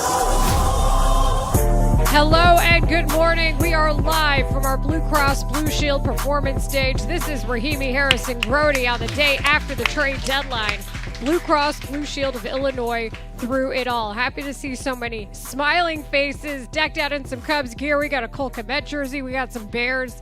And we are a live studio audience today to attend our Chalk Talk session with Ian Happ. We want to thank our friends at Wildfire for providing lunch for our audience today. You guys get free lunch too. Nicely done. Radio rule number 1 is get free food. Have a delicious meal at Wildfire Restaurant, an iconic supper club serving a variety of food with something for everyone.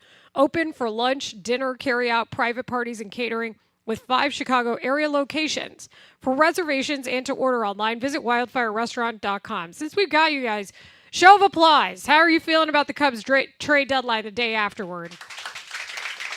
I'd say that's a pretty decent round of applause. This is the most active I've seen the Cubs in the 10 years I've been here at the deadline, and I say that saying, RIP in respect to the 2016 deal that brought, for example, Aroldis Chapman. There's also the 2017 Quintana deal, which maybe I got a little out of pocket on whenever we did that on cable television. But, cable television being the key word. Yeah, there. cable. Yeah, always key. But the bottom line is, we knew they wanted pitching. They wanted pitching in the offseason. How much were you going to actually be able to go out and get? Were you willing to part ways with some big-time prospects? Moises Ballesteros, gone. Jefferson Rojas, gone. Rojas, by the way, immediately becomes the number one prospect in the Mets system. That's how seriously the Cubs took this to get Kevin Gausman, who we knew about, Clay Holmes, which was a late breaker, Ryan Zefferson from the Angels, who we know Nico Horner doesn't like to face. So this was as big and an active of a day as the Cubs wanted. I think they got their men. The important thing to remember here is that it was a completely different attitude from Jed Hoyer and the front office from what we were dealing with a year ago, in which, he said, hey, the market didn't materialize in the way we wanted. We didn't want to give up the prospects. They trade 5 of their top 21 prospects to get back what they needed. And the difference between this and, say, the Aroldis Chapman year, right?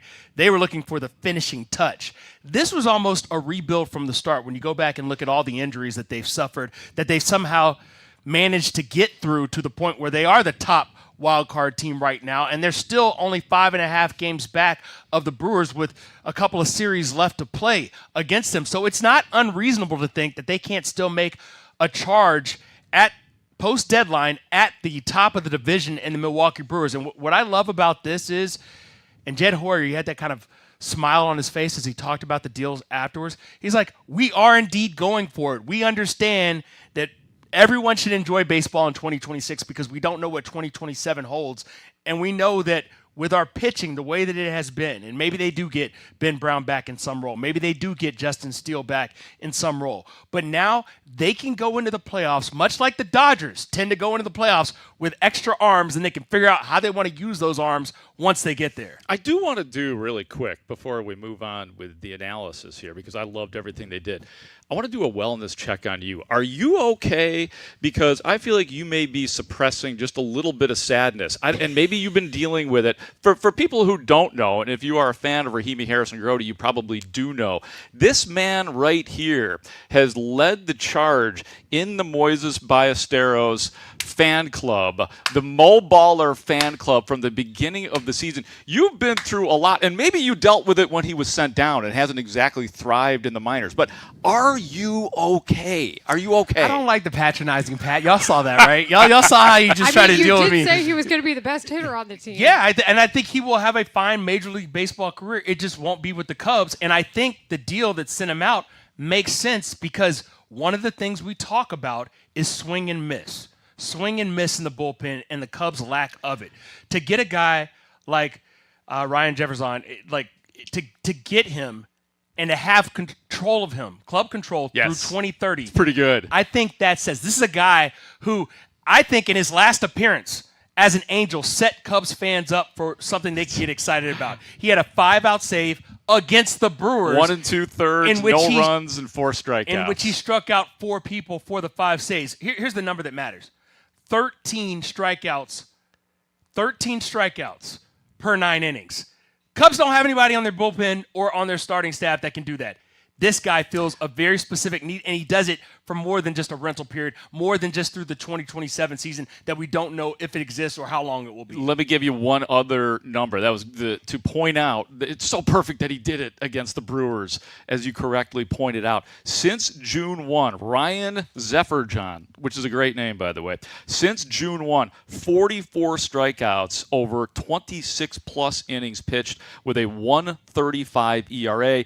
This is a classic, young, 28 years old, high leverage arm with a 4-seamer that he throws 97 miles per hour, a mid-80s, sweet-looking sweeper as well. And guess what? A 43% whiff rate against righties. And the evidence is in the 44 strikeouts over 26 innings pitched. So I'm glad we were able to work through that. And shout out to the Mason McGuire fans as well. Mark's son moving on. He was a pretty promising prospect as well, a pitcher. He was the number 18 prospect in the Cubs Cubs organization. You got to give something to get something. You That's do the it. bottom That's line what it's here. all about, and that's what Jed Hoyer did. It is difficult to do. It's got to be very stressful to be a GM that is contending at this time to who do you give up and who is going to burn you in the future. It might be Mo Baller still, and that's fine. That's fine. Like we think about, you brought up the Gleyber Torres or Aroldis Chapman. Gleyber Torres has had a fine career, and I don't think any single Cubs fan in this room or listening right now to 104.3 The Score is like, damn, wish we had Gleyber Torres. Well, still. but that's because they won the World Series. Yes! Well, that's the point. They did the thing. They won the World Series, and the series isn't cheap. I don't know that the Cubs are in the same position here, but what they wanted to do was, you went this far, and you didn't come this far to only get this far. You had to deal with injuries that you didn't necessarily want to accept. But other teams have done it when you've been contending, when your starting pitching was injured, whether it was the Astros when they won the World Series, the Rangers notably when they did. That's why Jacob deGrom was like, yeah, no, I'm not going anywhere yesterday. You have these other teams who say, if one of our guys is injured, the Dodgers with Tarek Skubal and Shohei Ohtani, they do not care. They go out and they get the closest thing to an ace or somebody like it that they can find. Can you start that person in a starting pitching role in a playoff series? You can confidently say that with Clay Holmes. You can confidently say that with Kevin Gausman, who went toe-to-toe in Game 6 of the World Series with the badass Dodgers. So if that's the case, then you did exactly what you wanted to do. The surprising part is, how many times are we sitting here in this job? And people say, oh, all they need is, a top-of-the-line starter and a bullpen that they can control with a, plus arm. And I'm like, yeah, and a unicorn and a pony, and maybe I'll get a Barbie dream house. Except they got those things. They actually went out and got the Barbie dream house of what they needed when it came to the trade deadline, and that's the hard part. It's not cheap. Success in the playoffs isn't cheap. You're not the Brewers. You didn't go to the NLDS last year. So how are you going to get there? And I think doing what they did is the only way that they could really increase their chances given this team situation right now. So here's the beautiful thing about this. I think we can all agree. Well, maybe we wouldn't all agree, but I can tell you from my standpoint, 72 hours ago, the Cubs just didn't have a shot.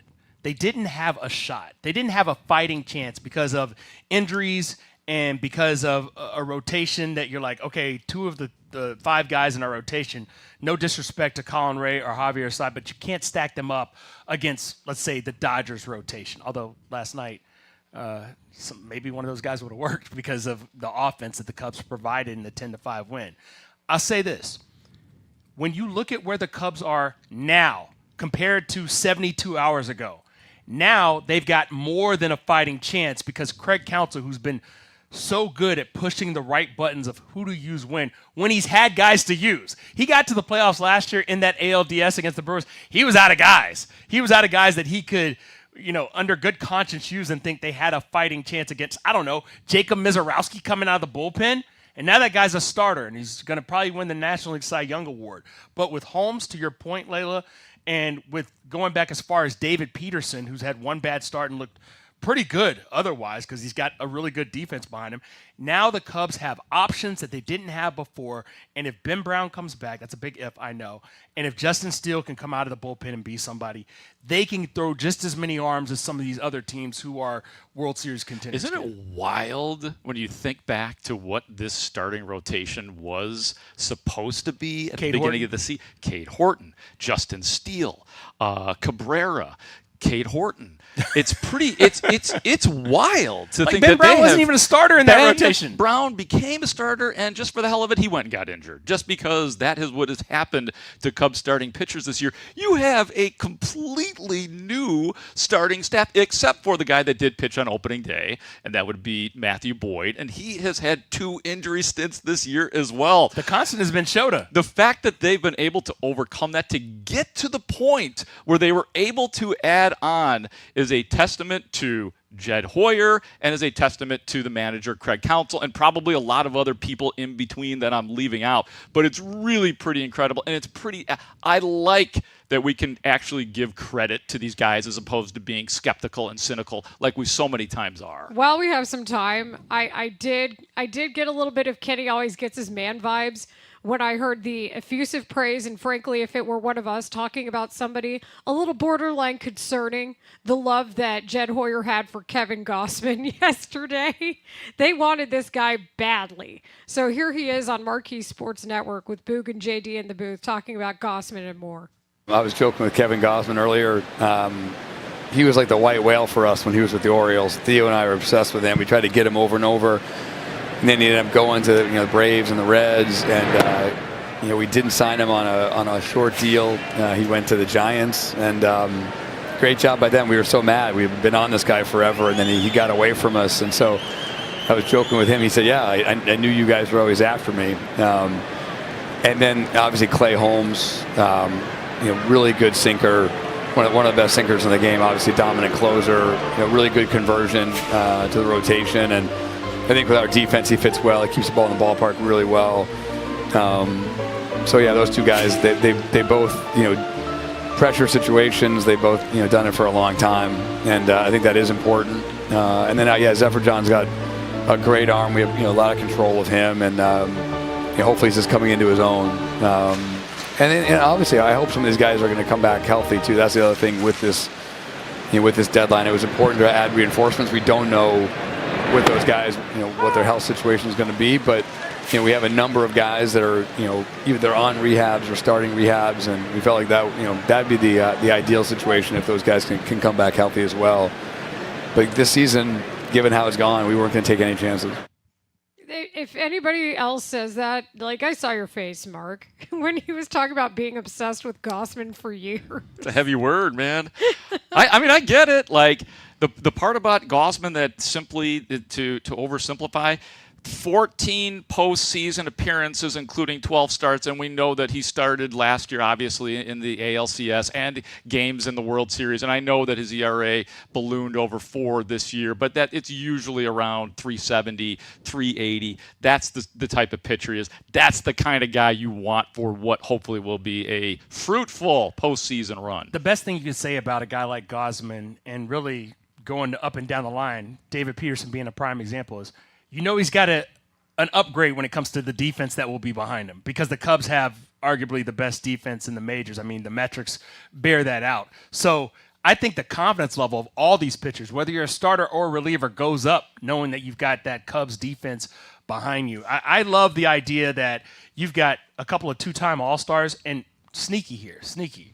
He was like the white whale for us. When you talk about Holmes specifically, don't forget, when he was an All-Star twice, it was as a reliever. So when you talk about getting into the playoffs in a situation where you bring somebody else off, this is a guy that could step up in a closer-type role if need be. Hasn't pitched since May 15th, so it just we still got to see it. He's 73 pitches in his last rehab start. I know. I'm just saying he's not started a major league game since May 15th, and so that is something to track and monitor. I'm not like worried, but let's see it, right? Okay. Yeah. Yeah, if there's one thing I'm used to, it's injured Cubs pitchers. Yeah. So I'll just play the same game I've been playing all season.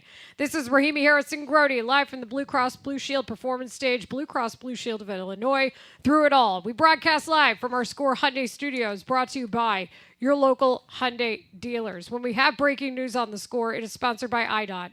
Running late, speeding won't save you time. No need to speed. It's not a game. Our producers are Tyler Buterbaugh and Ray Diaz. Brandon Fryer helps us out as well. In the house today, we've got the great Dustin William Rhodes. Dustino! Because our 2 supervisors are out, so Dustin's the next man up. He wore a collared shirt just for us. Is he our boss? Does that mean Dustino's Lies. our boss? Well, look at him. He's taking notes down there. Are we going to evaluate our performance after the show today? Well, I do know Dustin wears a collared shirt every day, so that doesn't count. He's a professional. He's a pro, man. Rich Wyatt is here, our engineer, back from Lollapalooza. Connor O'Donnell is in the house. Connor! Too. We love to see him on our video team. Also, Cody Westerland, Jacob Stutz, and Max Curtis are our other video team crew. 312-644-6767 is our number. You can text and call us, and we are on Twitch and YouTube in our studios here.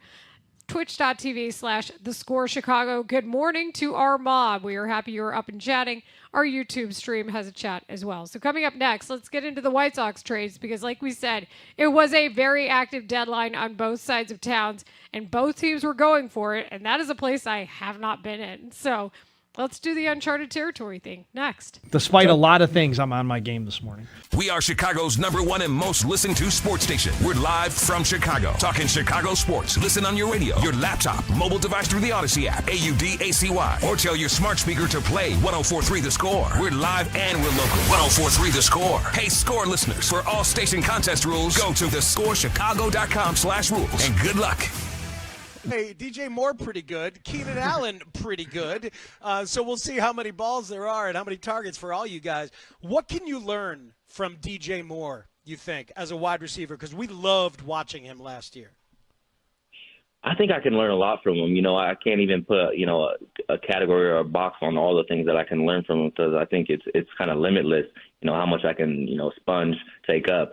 But, I know he's a very explosive receiver. I love the way that he, attacks the ball and is very aggressive in his yak mindset. So definitely going to be looking to him for some of those things. But he's an overall great receiver, so learning whatever I can. Not to be mean, but I hate that shirt. Yeah, something like that. Not to be mean, but your nose is too big.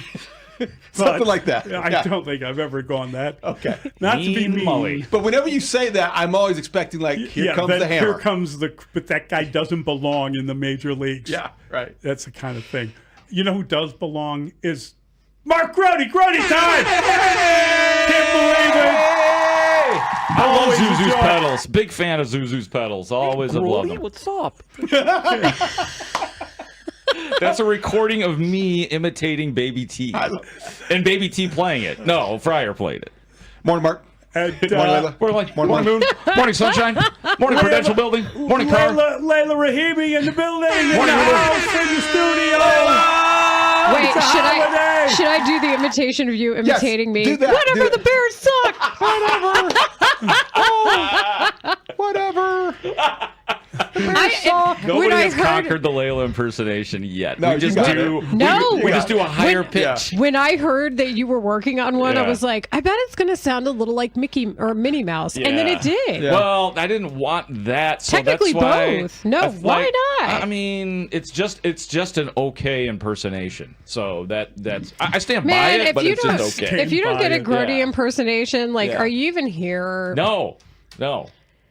And I do that too, by the way. I did the not to be a jerk thing yesterday when I was looking up baseball savant stats, but I was kind of a jerk about it. But if pointing out unfortunate information is a jerk, then guess what? We're all jerks. It's the same thing as when people say it goes without saying that. Yes. Well, if it goes without saying, why must you say? Don't say it. Zip Yes. it. Zip it. Yeah. I think there are times where people Zip say it. things to soften, and Yes. in journalism we are taught to not do that because those are words that we need for other Brevity. other Layla. space. Brevity. Yeah. It's totally underrated. Dave Feldman. I don't have it. Dave I'm Feldman sorry. was the great horse racing writer at the Sun Times. I love when you talk about And Dave whenever, Feldman. whenever two or more ex-Sun Times guys get together, they talk about Dave Feldman because the stories were unbelievable. I know. But his line was always, he would say, "Don't get me wrong, I like the guy," and then whoom, Boom. here it comes. And boom. I mean, wham.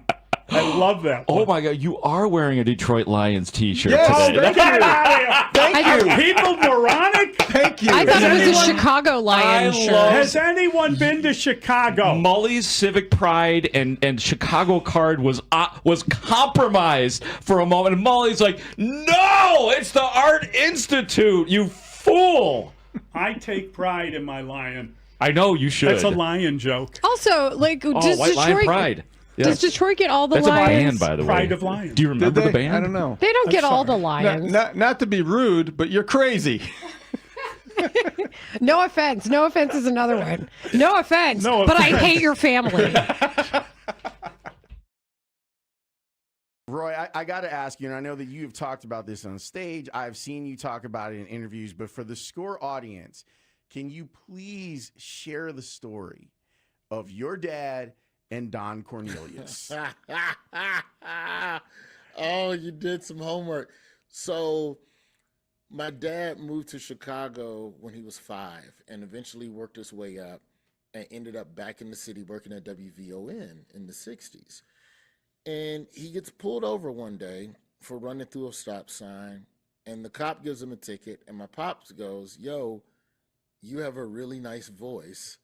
you should come work for me, which is not how you get out of a ticket. The cop's name was Don Cornelius. And so Don Cornelius eventually, after about a year, quit Chicago PD, looked up my pops, called him and got a job as a news reporter at WVON. And that started Don Cornelius' immersion into the world of media and eventually into television. Speaks, it gets better. Well, Don Cornelius, for anybody who doesn't know, founded the Soul Train. Yes. Okay. That's where we're going. Okay, So I just want to make sure we filled in that context. Go ahead. So there's American Bandstand with Dick Clark, and it's a pretty successful show. And Don Cornelius gets it in his head that, yo, man, there's no black version of this. They don't put black artists on Dick Clark enough. We have good musicians. We should have a show where black people dance and celebrate things. And this is an important backstory. My father was a civil rights journalist. He only covered conflict. Middays 10 to 2 on 104.3 The Score. Say it with me. Southside, stand up. Southside stood up on the trade deadline. This is Rahimi Harris and Grote live from the Blue Cross Blue Shield performance stage. Blue Cross Blue Shield of Illinois through it all. We have a live studio audience here for our Chalk Talk session with Ian Happ. And we talked about the Cubs trades, but they were not to be outdone by the White Sox. The big one was trading for Luis Castillo. They sent away Sir Anthony Dominguez. We talked a little bit about that yesterday. And then they just kept making more moves. Like, for example, trading for outfielder Brenton Doyle. So that was one where we ask ourselves what the situation is going to be in that White Sox outfield. Do they platoon? Then there were the other White Sox deals that I think really added to that when it came to adding catching help. And we knew that they were going to be on the lookout for other pieces to help their team. It feels like they got that done yesterday. And then, as we said, early in the morning yesterday, about 4 a.m., Huáscar Brazoban, the reliever for the Mets. I don't know who's left on the Mets after all of this, but he goes to the White Sox as well. Doesn't really matter who's left on the Mets because they're not going anywhere and they're not going anywhere in a hurry. I love these moves for the White Sox. Some might see them as purely ancillary moves, but look, they got better. And that's the goal of the trade deadline. Can you make your team that's in first place with a bit of a gap now between themselves and the Guardians and the Twins better? They had to get better at catcher, and people might see Joey Bart, a former top prospect, top pick in the draft, as being not a huge upgrade, but he is a sizable upgrade to what they've had with Kyle Till out. I love the news that Kyle Till, they're expecting him to be back sooner rather than later. And when you talk about Brazoban, they just add to their what I think is already a really good bullpen. They send Sir Anthony Dominguez out. They get a guy who is proven in high leverage situations. That's big. And, of course, Luis Castillo as a guy who can maybe head your team, if not be the best starter on your team, just offer veteran presence, a guy who has playoff experience, because when you look around that starting rotation, you don't see any playoff experience before you add Luis Castillo. Amen to that. Yeah, and we'll see how Castillo works out. I think Brazoban, that's the star of your trade class, if you will, for the high leverage arm, 5-2 with a 256. The rest of this is ancillary stuff. This is depth. This is fortification. That is something that teams do that think they're contending. You see them add an extra outfielder.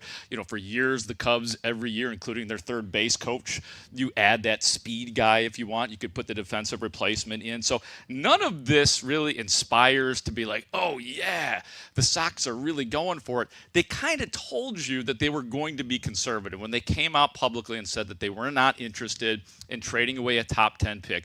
We knew that they weren't going to make the blockbuster deal, so they added the depth pieces. So this class doesn't thrill me for the White Sox. Oh, but how could it? I mean, really, like the Brazoban, excellent, but who Castillo? Moved, who moved? They needed starting pitching. I know, but this version of Luis Castillo, I'm just saying, like, what they did is good, but I'm not going to sit here and say it was great. I mean, and we'll do grades later, but I don't think that if you're a White Sox fan, you look at it and say, yeah, we're on our way.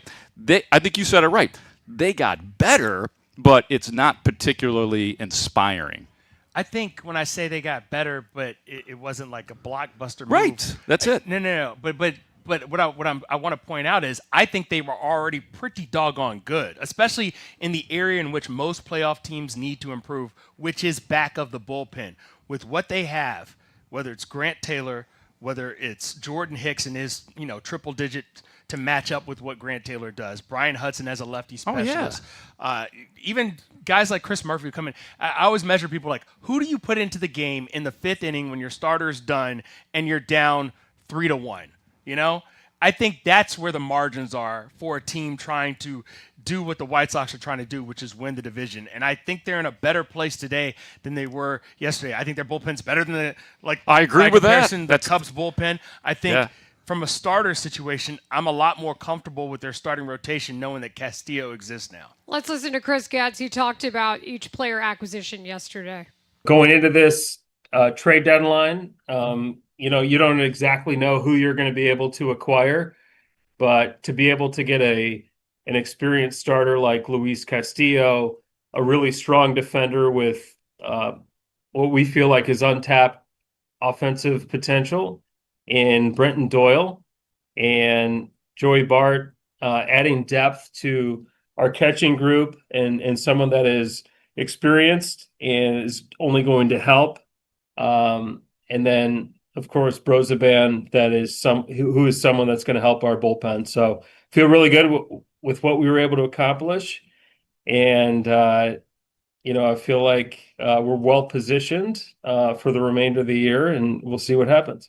I'm not quite sure about the untapped offensive potential of Doyle. That doesn't seem to be a part of his game, but I do think that they needed an outfield platoon, and he's a 2-time Gold Glove winner. So that makes sense. Maybe that's some hype talk from Chris Getz, but I like it overall. It's just past couple of years, he has not had a ton of, there hasn't been a lot of pop. 214, 1 home run, and 5 RBIs. There it is. Yeah. So okay, so I hear what Chris is saying though, because maybe he's just saying if he can get back to 2024 levels, which was just a couple of years ago, had a down year last year. Remember, he's had 2 injuries to his left side, left groin, left oblique, and he's still kind of coming back from that. So I can see where Chris Getz is coming from. I'm not saying I believe that he's going to find this quote unquote untapped potential, but I can at least see the vision there. Yeah, I think for me, we all wanted to know how are they going to respond to the Kyle Teal injury, and they did. And getting Joey Bart, I think, was the right move. We knew that they wanted a catcher. At some point, they were also, I think Bruce was tracking this down. Bruce Levine was trying to see if they were going to go with the catcher or the backup, one of the backups from the Mets, not Luis Torrens, but their other catchers. So we knew that that was something that they wanted. And the fact of the matter is they got exactly what they wanted positional need-wise. I do think that you have to respect that they're a first-place team. And so they didn't have as much ground to make up from their original plan this season as the Cubs had, respectively. So maybe that's why we didn't see the same amount of trades. They also told us, like Bob Nightingale told us, they were not going to make these whiz-bang moves, give up a ton of top prospects. Right. Their timeline is different. But did they fortify where injury had left them and where maybe their original starting pitching plan had to change a little bit because they didn't realize they'd get this far? I feel like they did do that when it came to how you look at their season overall.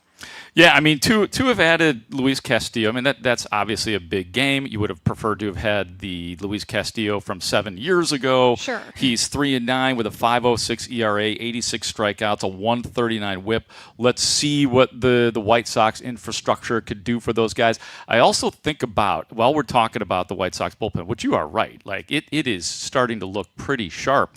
The 2 guys, and we heard about this, Josh Nelson, I think, was the first person to talk about this that I heard the day that we had him in there.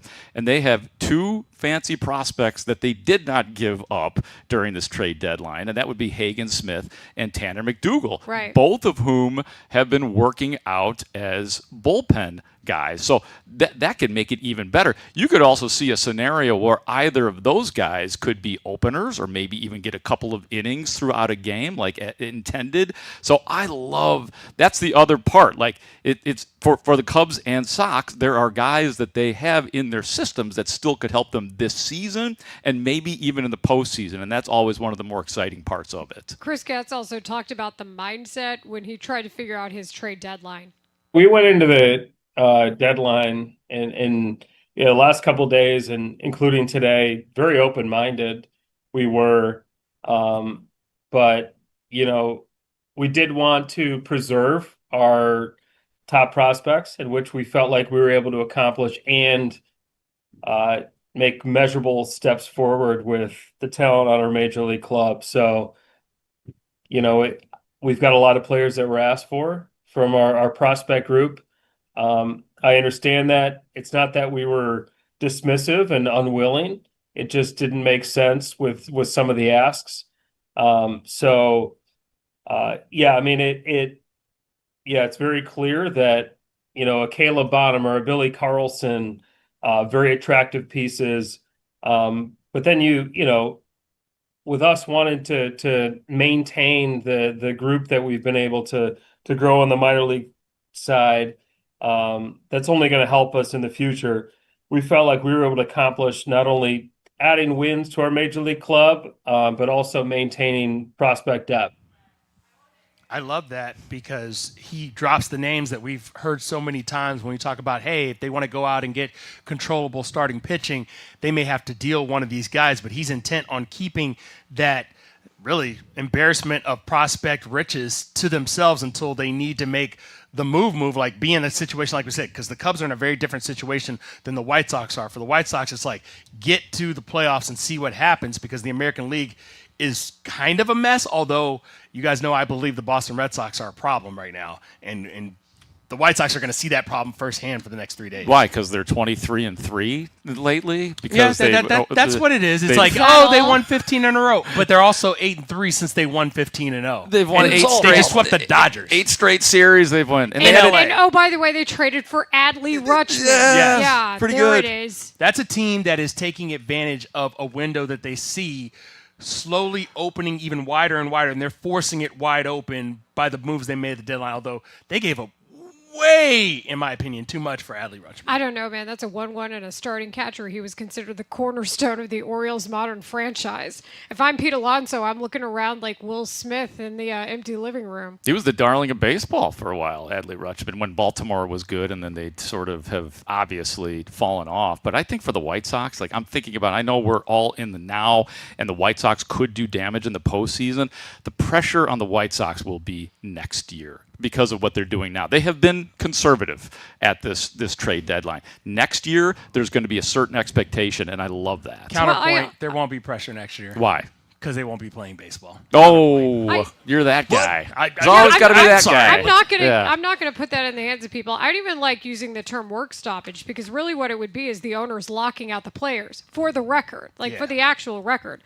But I think part of the issue is we forget about what Cleveland did on the other side. They acquired Joe Adell. That was a huge trade. MLB.com considers them one of the 6 winners at the trade deadline. So I think Cleveland decided we're going to make a push, and they decided to try to do something to get past the Sox in the standings.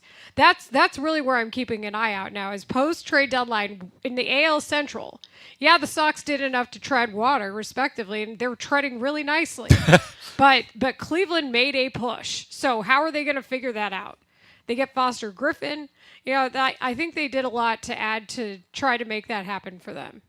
Coming up next year on Rahimi, Harris, and Grote, there was a massive first game of a series last night, and where, I don't know about you guys, but I wasn't feeling great about it a few pitches in. What an incredible Cubs and Dodgers game we saw last night. We'll review it next. We are your Bears training camp headquarters, and the Score is covering every storyline ahead of this highly anticipated 2026 season. Kobe Bryant was brought here to change the defense, and now you don't know what you have. Now you have a gaping hole at a starting spot, and you have a guy that was supposed to be the mentor for Dylan Thieneman, your first-round draft pick, missing. This is where Chicago comes to talk sports. 104.3 The Score, always live on the free Odyssey app. In baseball, changing the game begins with rethinking it, like the way we keep fans' heads in the game, with walk-up songs, on-field audio access, and more. The same innovative thinking that changes the game could change your portfolio. Invesco QQQ gives you access to the innovators who are rethinking the world. Invesco QQQ, the proud ET. Covered a regular local news story. He covered civil wars in South Africa, in Zimbabwe, in Vietnam. He covered every riot, every civil right, anything with a dog and a fire hose and a Klan. That's what my pops covered. That's important context. So Don Cornelius comes to my pops and he goes, "Hey, man, I'm getting money from people to shoot a pilot for a show. You know, I think it'll be moving and grooving like a train of soul where it just never stops. Would you like to be a part of it? And my pops was one of the people who loaned Don Cornelius some of the money to shoot the pilot for Soul Train. Oh my God. But it gets better. Yes. Takes Don Cornelius too long to sell the pilot. So my pops, one of the investors, I need my money back. I give you like $1,000.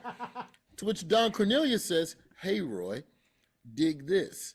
Instead of me giving you your money back, oh no, how about you just stay on as a producer and you can be a part of the train of soul when it leaves the station? To which my father looked Don Cornelius in the eyes and said, hey, man, nobody wants to watch black people dance for an hour. Give me back my money. It is a terrible idea. And with that, my father signed away any piece that he was entitled to of the Soul Train empire. But you have to understand, there was no show this black and this happy on TV at the time. It didn't exist. So this man who has done nothing but cover war and death and struggle and injustice, and then some Afro nerd comes walking in, hey, dig it, baby, cat daddy, shake it down. We're going to be dancing, and we're going to have a scramble board and figure out sentences. Get your ass out my office. And give me my money. Give me my $1,000. And give me back my money. Like, that's a serious amount of money at that time. It was like $1,000, I think, like 2,000. Like, it's a lot. That's a lot of money. And yeah, man, like I was never allowed to watch Soul Train growing up. I don't know if I ever told you that. I could watch Solid Gold. Wait, your dad actively was like, you can't watch this show that I didn't Turn that invest off. in? Turn that monkey-ish off. Like, openly hate it. You know how Sundays it's cartoons and then it's like Glow or roller derby. You get gorgeous ladies or wrestling or worldwide of sports, or you get Twib. This with week in Mel Allen. baseball, baby. That's right. Yeah.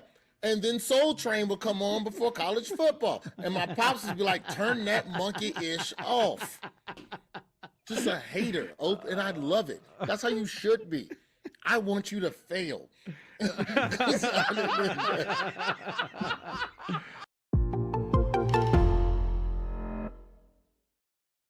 Nick, Mark Grote is a treasured member of our air staff and is terrific at impressions. He does a great Les Grobstein. Of course, a phenomenal Harry Carey, but his Harrison Ford in The Fugitive is just remarkable. Today, during transition, we told him you were coming on, and he added to his roster. Nick Friedel is going to be on because if you have a Tibbs story, you are obligated. Let me tell you about Tibbs, Lawrence. Very good, Friedel. We're going in. Limited. Limited is what we go for. Tibbs. We just needed to be a little deeper, guys. That's all. I didn't realize I was that slow, though. Hey, Lawrence. Hey, Steve. What's happening? Yeah. It's crazy down here in Florida. I miss Chicago. Tibbs is a madman, but the Knicks made a big mistake. I mean, come on. Let's rev it up just a little bit. I got to say, I think Grote's Friedel might be better than your Nick Friedel.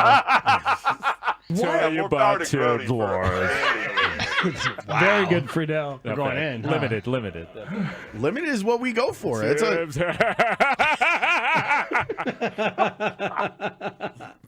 Oh, boy. Flattery, baby. Flattery. That's what it is. That's all it is. Yep. That's all it is. Look. I think that when you're that good at the Les impersonation, everything else can kind of be on the side. But when you go back to number one in that case, and you can keep going to the well, more power to Grote for trying at least to broaden his horizons a little bit. I like it. I like the response. I miss you guys. I'll see you later. See, look at him. He's doing Friedel on the way out. See, now you're doing an impression of an impression. I know it gets bad. And it almost felt like Danny, like you were doing like a little bit of, but really, two Syracuse guys though, right? I slipped into Joe Benigno there. This is a Cultural profanity. You said top of the mind. No. You know what? That's you gotta let it flow. Our poor producer Ray spilled his coffee, so thanks for christening our studio over here. No, it's okay. Ray. It's okay. Middays 10 to 2 on 104.3 The Score. Let's see what kind of hand Kyle Tucker gets here coming back to Wrigley Field. The opposite of a hand. He announced his name even pregame, and it was the loudest the fans got was for Kyle Tucker and to boo him. There's the Zen Koan. What is the sound of one hand clapping? What is the sound of no hands clapping? That is courtesy of Sportsnet LA, and I'm laughing because our live studio audience here at the Blue Cross Blue Shield performance stage, were you guys also booing? Should we just do this? Now batting for the Dodgers, Kyle Tucker. Boo! Okay, so am I the only one who thinks that the booing was like, I get it. Look, it is a fan's right to boo. You guys know I've sat through many boos at many games, and I'm like, okay, if that's what you want to do, cool. But I was like, why the boos though? Why not? You know why? Because he first of all he covered up an injury pretty well. Yeah, that was a debacle. The injury part was a debacle. Now he was great in the first half of the season. How many ever months? He was terrific. You can make the argument that he carried the Cubs, and you could also make the argument that the Cubs may not get where they were trying to go without him. Here's the reason for the booing, though. The whole season, the subplot with fans, with our radio station was, how can we convince this guy to come to the Cubs next year? And Kyle Tucker would say nice things about the Cubs, and he wouldn't eliminate the possibility of coming back to the Cubs. And then he could not have run to the Dodgers faster. It was so long, suckers. Take care. But that. And plus, and I'm just telling you why, whether it's right or wrong. The other part is he was completely unemotional about everything in his life, which shouldn't necessarily matter, but it does matter. I think it was less about the payday, in my opinion, which, again, the Cubs weren't offering what the Dodgers were offering. We can agree on that. It was I understand absolutely about the payday. Okay, no. But I'm saying, I think it was more about the fact that he never fully embraced the Chicago Cubs experience. And I think that rubbed people the wrong way from jump all the way to the end. He couldn't handle it here. The injury stuff was really bad. You guys recall, like yes. we were looking up. You are right. We were looking up old articles in Houston about how he had covered up an injury in his previous season. Jesse Rogers reports that he had broken a bone in his hand. He didn't tell anybody. The Cubs talked around it, which was a clue that perhaps they weren't on the same page about it. He goes to Tampa in September. Don't forget that part where he's trying to fix another injury. I don't know if it was the same one. I forget off the top of my head. But he wasn't present. Mark, you're right. He wasn't present. And I don't know if it's necessarily his fault because he was traded here. But at the same time, I don't blame anybody for booing. I just didn't think it was going to be that loud and that together. Oh, no, I wasn't surprised by the boos. I was just like, but what you is... said you No, I wasn't surprised. I was just like, I wouldn't have booed him. Look, the quote here after the game, when they asked him about getting booed, and he's like, why do you think they reacted that way? He said, quote unquote, I don't know. I tried my hardest last year. I tried playing through a hand fracture and calf thing, just trying to get back for the playoffs for them, trying to do what I could to help out the team. And I believe what he's saying there is true. It's just, you're right, Layla, the way he went about it was... He did try to play through a hand fracture. He just didn't tell anybody about it. And Pat Murphy was the one who actually pointed that out. He's a classy guy. Pat was as congenial as he always is with us on the score when he talked about it, I believe, to David Haugh, and said that very thing, that you could tell he was playing through something. But I'd like to hear it from him, not the Brewers manager. Cubsdom and Wrigleyville loved Kyle Tucker. He did not love them back. Okay, so getting to the game outside of the Kyle Tucker theater, and even him talking about it is, I like that he talked about it. Like, he's stand up for doing that, but playing through the calf thing, you also went to Tampa for the calf thing. Like, there were various ways that went differently than just the brief headline. 5 pitches into this one, old Matthew Bordy giving up 3 runs, and that thorn in my side, Tommy Edman, hits his 3rd home run of the season. I'm like, okay, here we go. Wow. here we go. It was pop, pop, whap. I'm like, this is not a good pitches to runs ratio, 3 runs to 5 pitches. But then he settles down, and the next thing you know, the Cubs are opening up a can. I can't wait to talk to Ian Happ about this. And then they end up winning the ball game by a final of 10-5 because the Dodgers had to come back every now and then just to keep you nervous. But I did not expect a 10-5 outburst like what we saw last night. And even though they scored all those runs, and shout out to Kevin Alcantara straight off the trip to get to the ballpark an hour before first pitch, and then hitting his first major league home run in the second, and then of course Carson Kelly, where he should bat, closer to the top of the order, providing cleanup type results. You've been saying that. I mean, the numbers don't lie. Yeah, you're right, buddy. To put up 4 home runs, Michael Busch a home run, a 2-run single to help calm everybody down as the Dodgers claw their way back. But the most important and impressive part of this to me was the fact that, as you said, Layla, 5 pitches, 3 runs.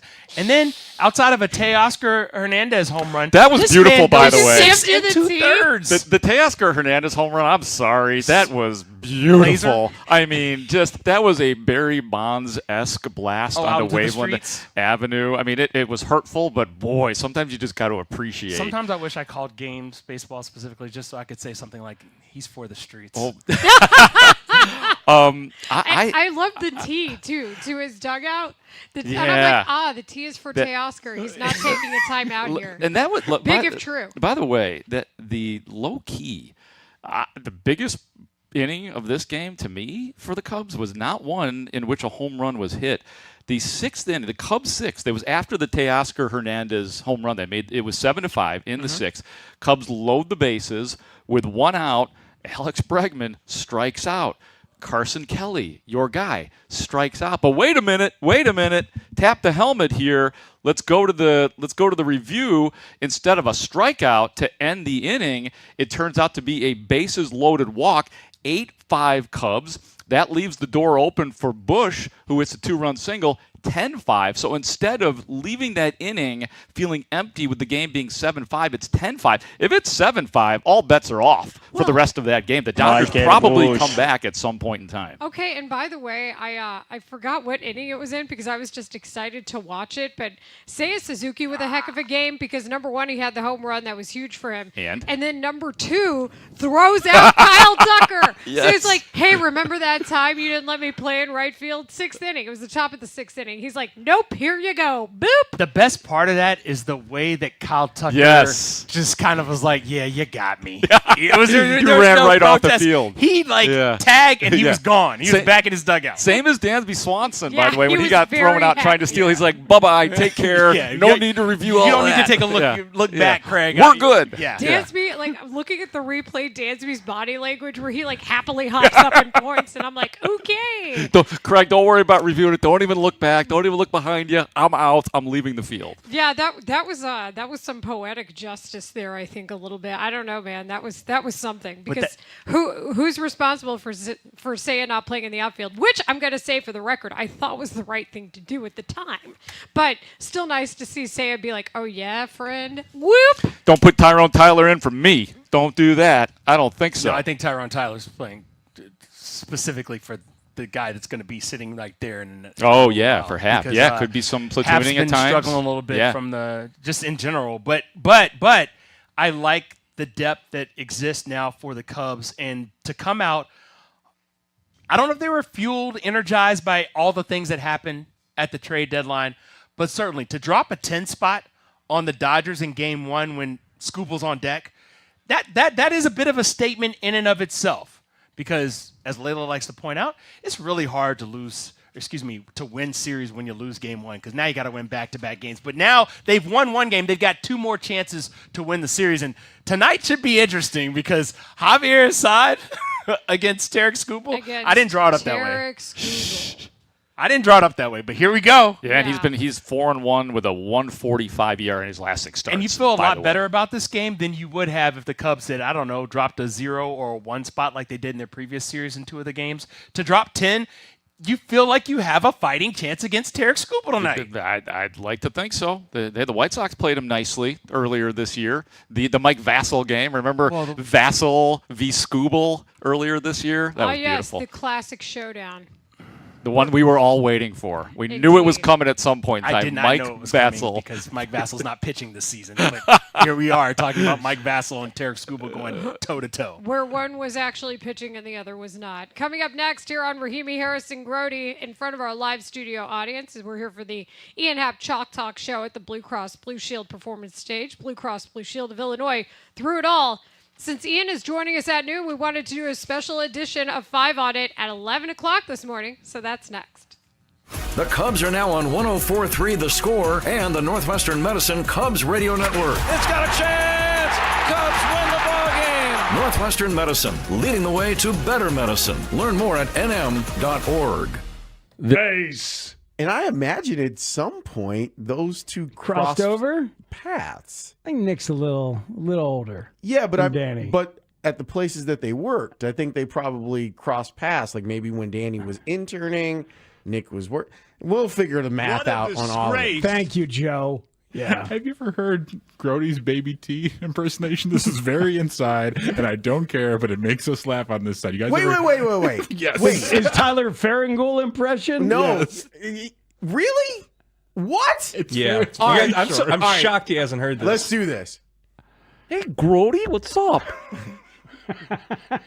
It's pretty That good, is Baby pretty good. T. Yeah, it's very inside. I don't think even Tyler Farringoul gets it. It's very inside. It's very limited also to this point. He's workshopping it, but I think we have a basis of a good impersonation. that's so good. The day that happened, the next day, I was working with Baby T on the morning show, and there was only one cut left on our monitor from the night before, and he looks at it, he's like, wait, Grote did an impression of me? And I saw him listen. I saw him look at it, click on it, listen to his, and he's like, no. That is accurate, though. It's pretty. Hey, Grote, what's up? So all that happened. It wasted some time. They had to go to commercial and all this, and they're like, what is going on with the base at second base? And finally, one of the umpires did explain it. So we are ready for the problem was the plug that sticks in the hole got stuck. What? Dig it out. That's what she said. There we go. All right. Bill Miller letting everybody know what's going on. The plug in the hole, the thing to that, and here we go. The old plug in the hole. No dry socket. Hey, so A little bit of the Grote, old in and out. You know when he knew it was like, oh, wait, this is all about me? When he had to clear his throat because he heard what he sounded like on the PA? Yeah, let's hear that again. That was hilarious. So we are ready Yeah, for the problem was the plug that sticks in the hole got stuck. Dig it out. That was the problem. There we go. All right. Bill Miller letting everybody know what's going on. Oh, man. The plug in the hole, the thing to that, and here we go. He's like your handyman at Menards or wherever. Now here's the problem. Here's the problem you got here. Is I see this right here, this spike, that goes in the hole. That's your problem right there.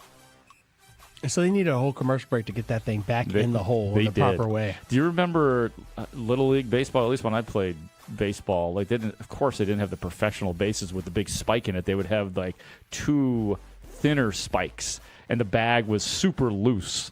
At least the one that I played in. They're just tiny little bags that they weren't the major league bags. Wait, the bags didn't move? I thought you played in the olden days where the bags, actually, they just put the bags down, and home plate was the only one that was actually out there. Just hope it's 90 feet. Yeah. By the end of the game. One step up from Sandlot baseball. Yeah, not that old, but definitely the ones with the two thin spikes that would go in it. So I was sitting there watching that and laughing aloud as Bill Miller just felt very comfortable telling everybody where the spike must go in the hole. It all felt very, to your point, Mark, minor league-ish. Yeah. Like the whole operation. Yeah. Because it's a minor league ballpark. Right. The Sacramento River Cats still play there.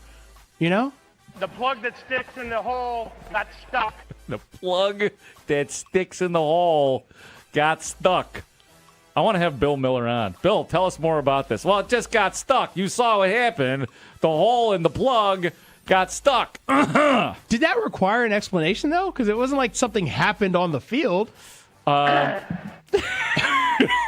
throat clear is going to be a drop. In all honesty, I appreciated that there was an explanation, because if you're watching the game, you're like, what the hell is going on?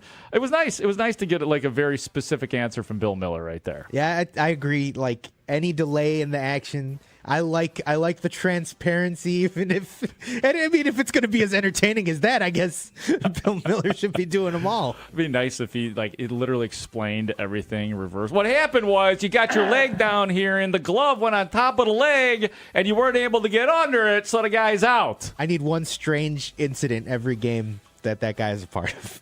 No doubt. I will say, you were talking about the NBA refs in those situations. They're pretty good. Maybe I don't watch enough I think NBA. they have real media training because I tell They're good. They pull up to that scores table. Like you said, they give a little lean. All right. This is my time to time for my close-up. This is my one shot. Time for my close-up. And then they go, and they let you know in a very succinct manner what has happened, sometimes a little flair, sometimes just straight up. They all have their different ways of doing things, and I appreciate an NBA official on a call that is confirmed or a call that stands or a call that is overturned.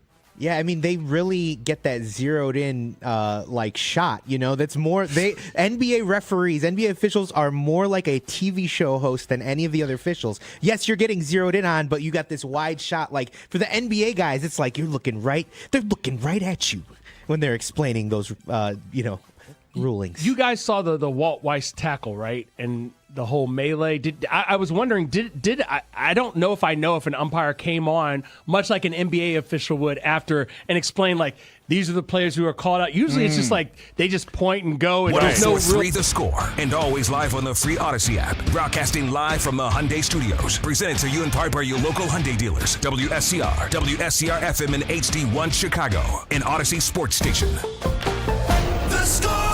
This hour is brought to you by Vasectomy Clinics of Chicago. It's time for 5 on It. Rahimi, Harris, and Grote bring you 5 topics on their minds today on 104.3 The Score. Number 1. This is the Rahimi, Harris, and Grote Show, live from the Blue Cross Blue Shield performance stage. Blue Cross Blue Shield of Illinois through it all, and this is 5 on It with a live studio audience. Here's question number 1. What grade do you give the Cubs for their trade deadline moves? I want to start with Grote. We're going to mix it up since we're All right. live today in front of people. I am going to give the Cubs a B+. The reason that I'm not okay, all right, you're already giving me the look I expected, and that's fine. It's not Tarek Skubal. You have to leave a little bit of room because if Skubal had come here, then I would have given the A. B+ is pretty good. I would have paid for some B+ in my Illinois State University career, so I am comfortable giving that out. Technically, you paid for all of your grades in your Illinois State career. That's a great point. Mm-hmm. Shout out to my parents. Kevin Gausman, you can't beat, as I said, the 14 postseason appearances, 12 starts in his career. Went to the ALCS, obviously, and the World Series last year.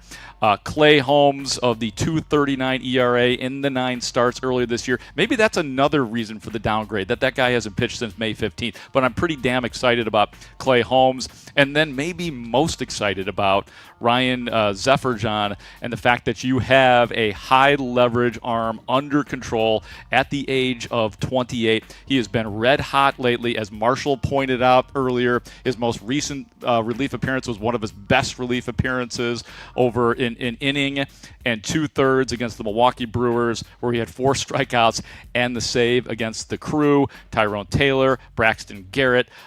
Terrific haul, and I don't think a B+ is so bad. I think it's higher for me. I think it's an A. It's an A+ if you get Skubal. Oh, you go plus on me. Yeah, that's okay. an A+.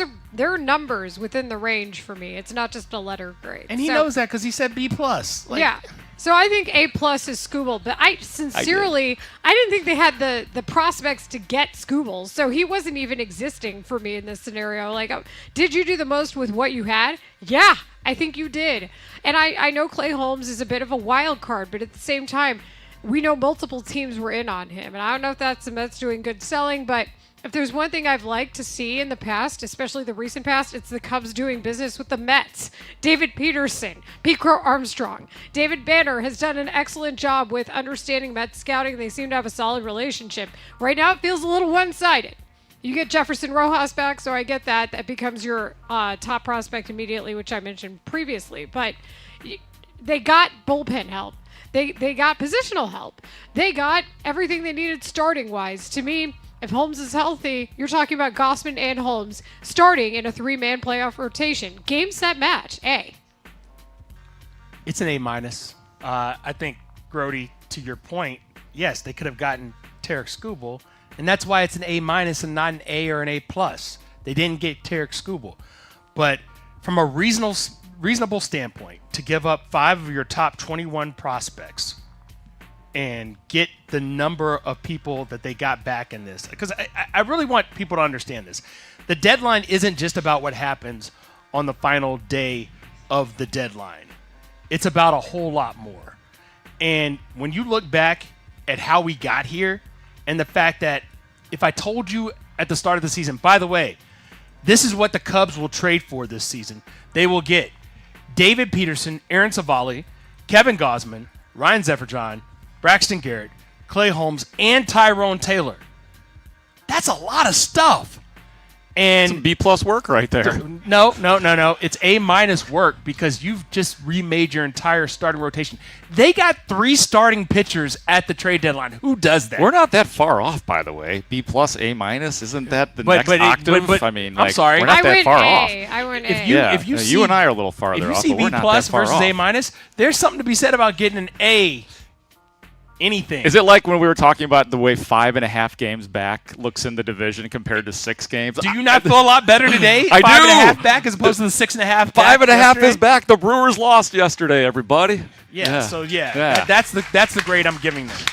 By the way, the Brewers headline that I get, I love my athletic newsletter. I find a lot of stuff in there for our show. They lost. Thank you, Layla. For sure. Yeah, no, it's been it's been very helpful for my show prep. I gotta say, I love a good newsletter. But the headline in the newsletter is, "Did the Brewers do enough?" And in fact, it's why didn't the Brewers do more? I don't care. Like, happily, the Brewers didn't do more. 5 on it. Yeah, we can end on that. That's fair. Number 2. Fair.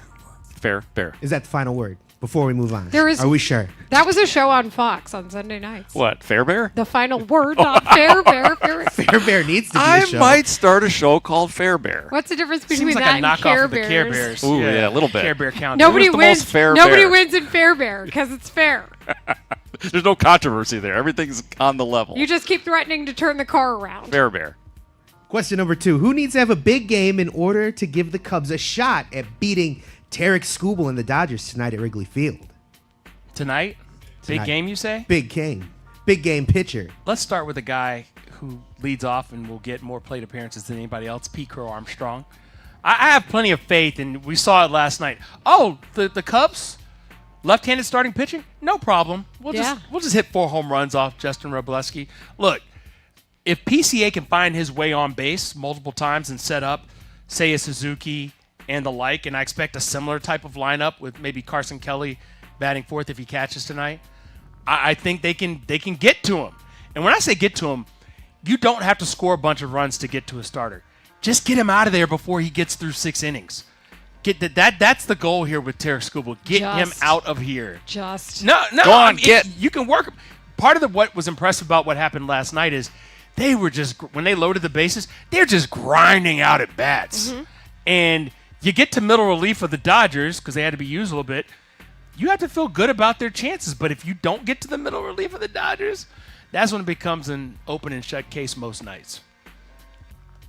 Mark? Oh, you're going me now. Yeah. Okay. I said I was going to mix it up. I know. I just didn't know which direction you were It's a going hot there. potato. I got to go with a righty. I mean, obviously, Skubal being the lefty, so I get a little. And I know PCA has been way better against lefties this year.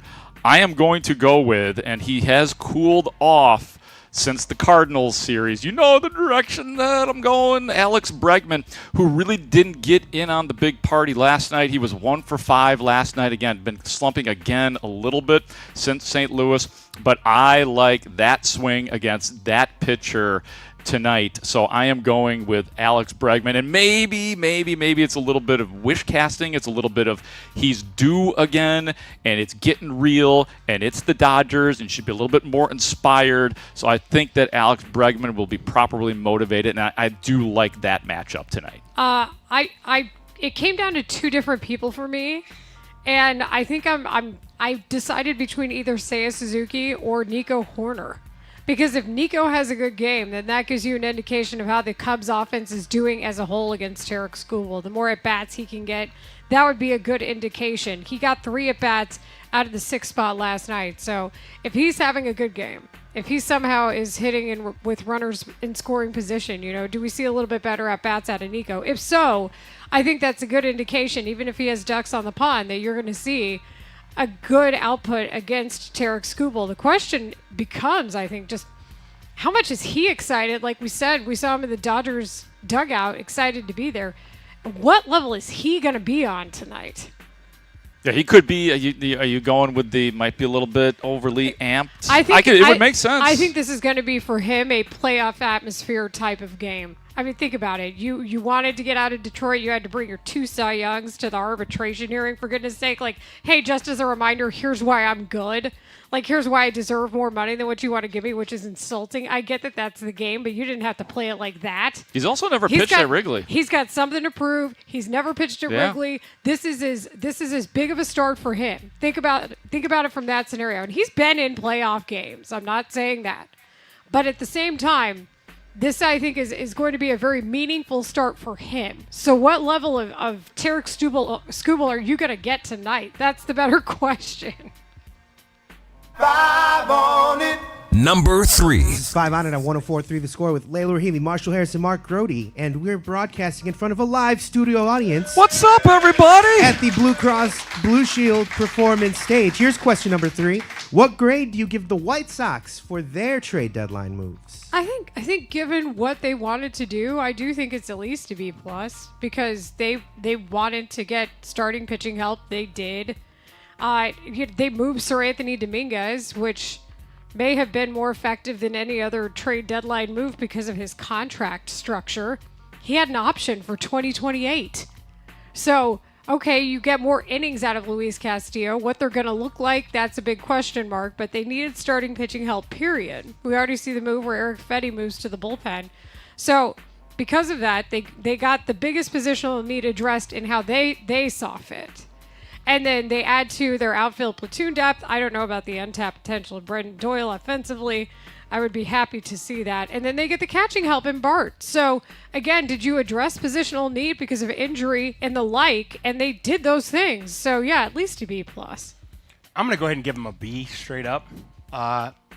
There was room for more improvement, but I'm not displeased with what they did. They addressed a lot of issues. I think they were in a better position than the Cubs, per se, heading into the trade deadline. They didn't have as many needs. They're in a different place in their ascension, if you will. The Cubs are already supposed to be on the top or near the top and making a push against the Dodgers. And given that the trade deadline is relative, because what are the other teams doing that you are competing with to get to your desired regular season goal, which is to win your division and to potentially get a bye in the playoffs and not have to face the wild card round? I think they did sufficient stuff. Now, they could have done more, which is why I've got them at a B, to make sure that they're not only challenging for that top of the division, but also maybe the top of the American League and their potential 1 seed. Here's what I think you have to look at if you're a White Sox fan right now. Who scares you? The scariest team in the American League isn't the team at the top of any of the 3 divisions. It's quite simply the Boston Red Sox.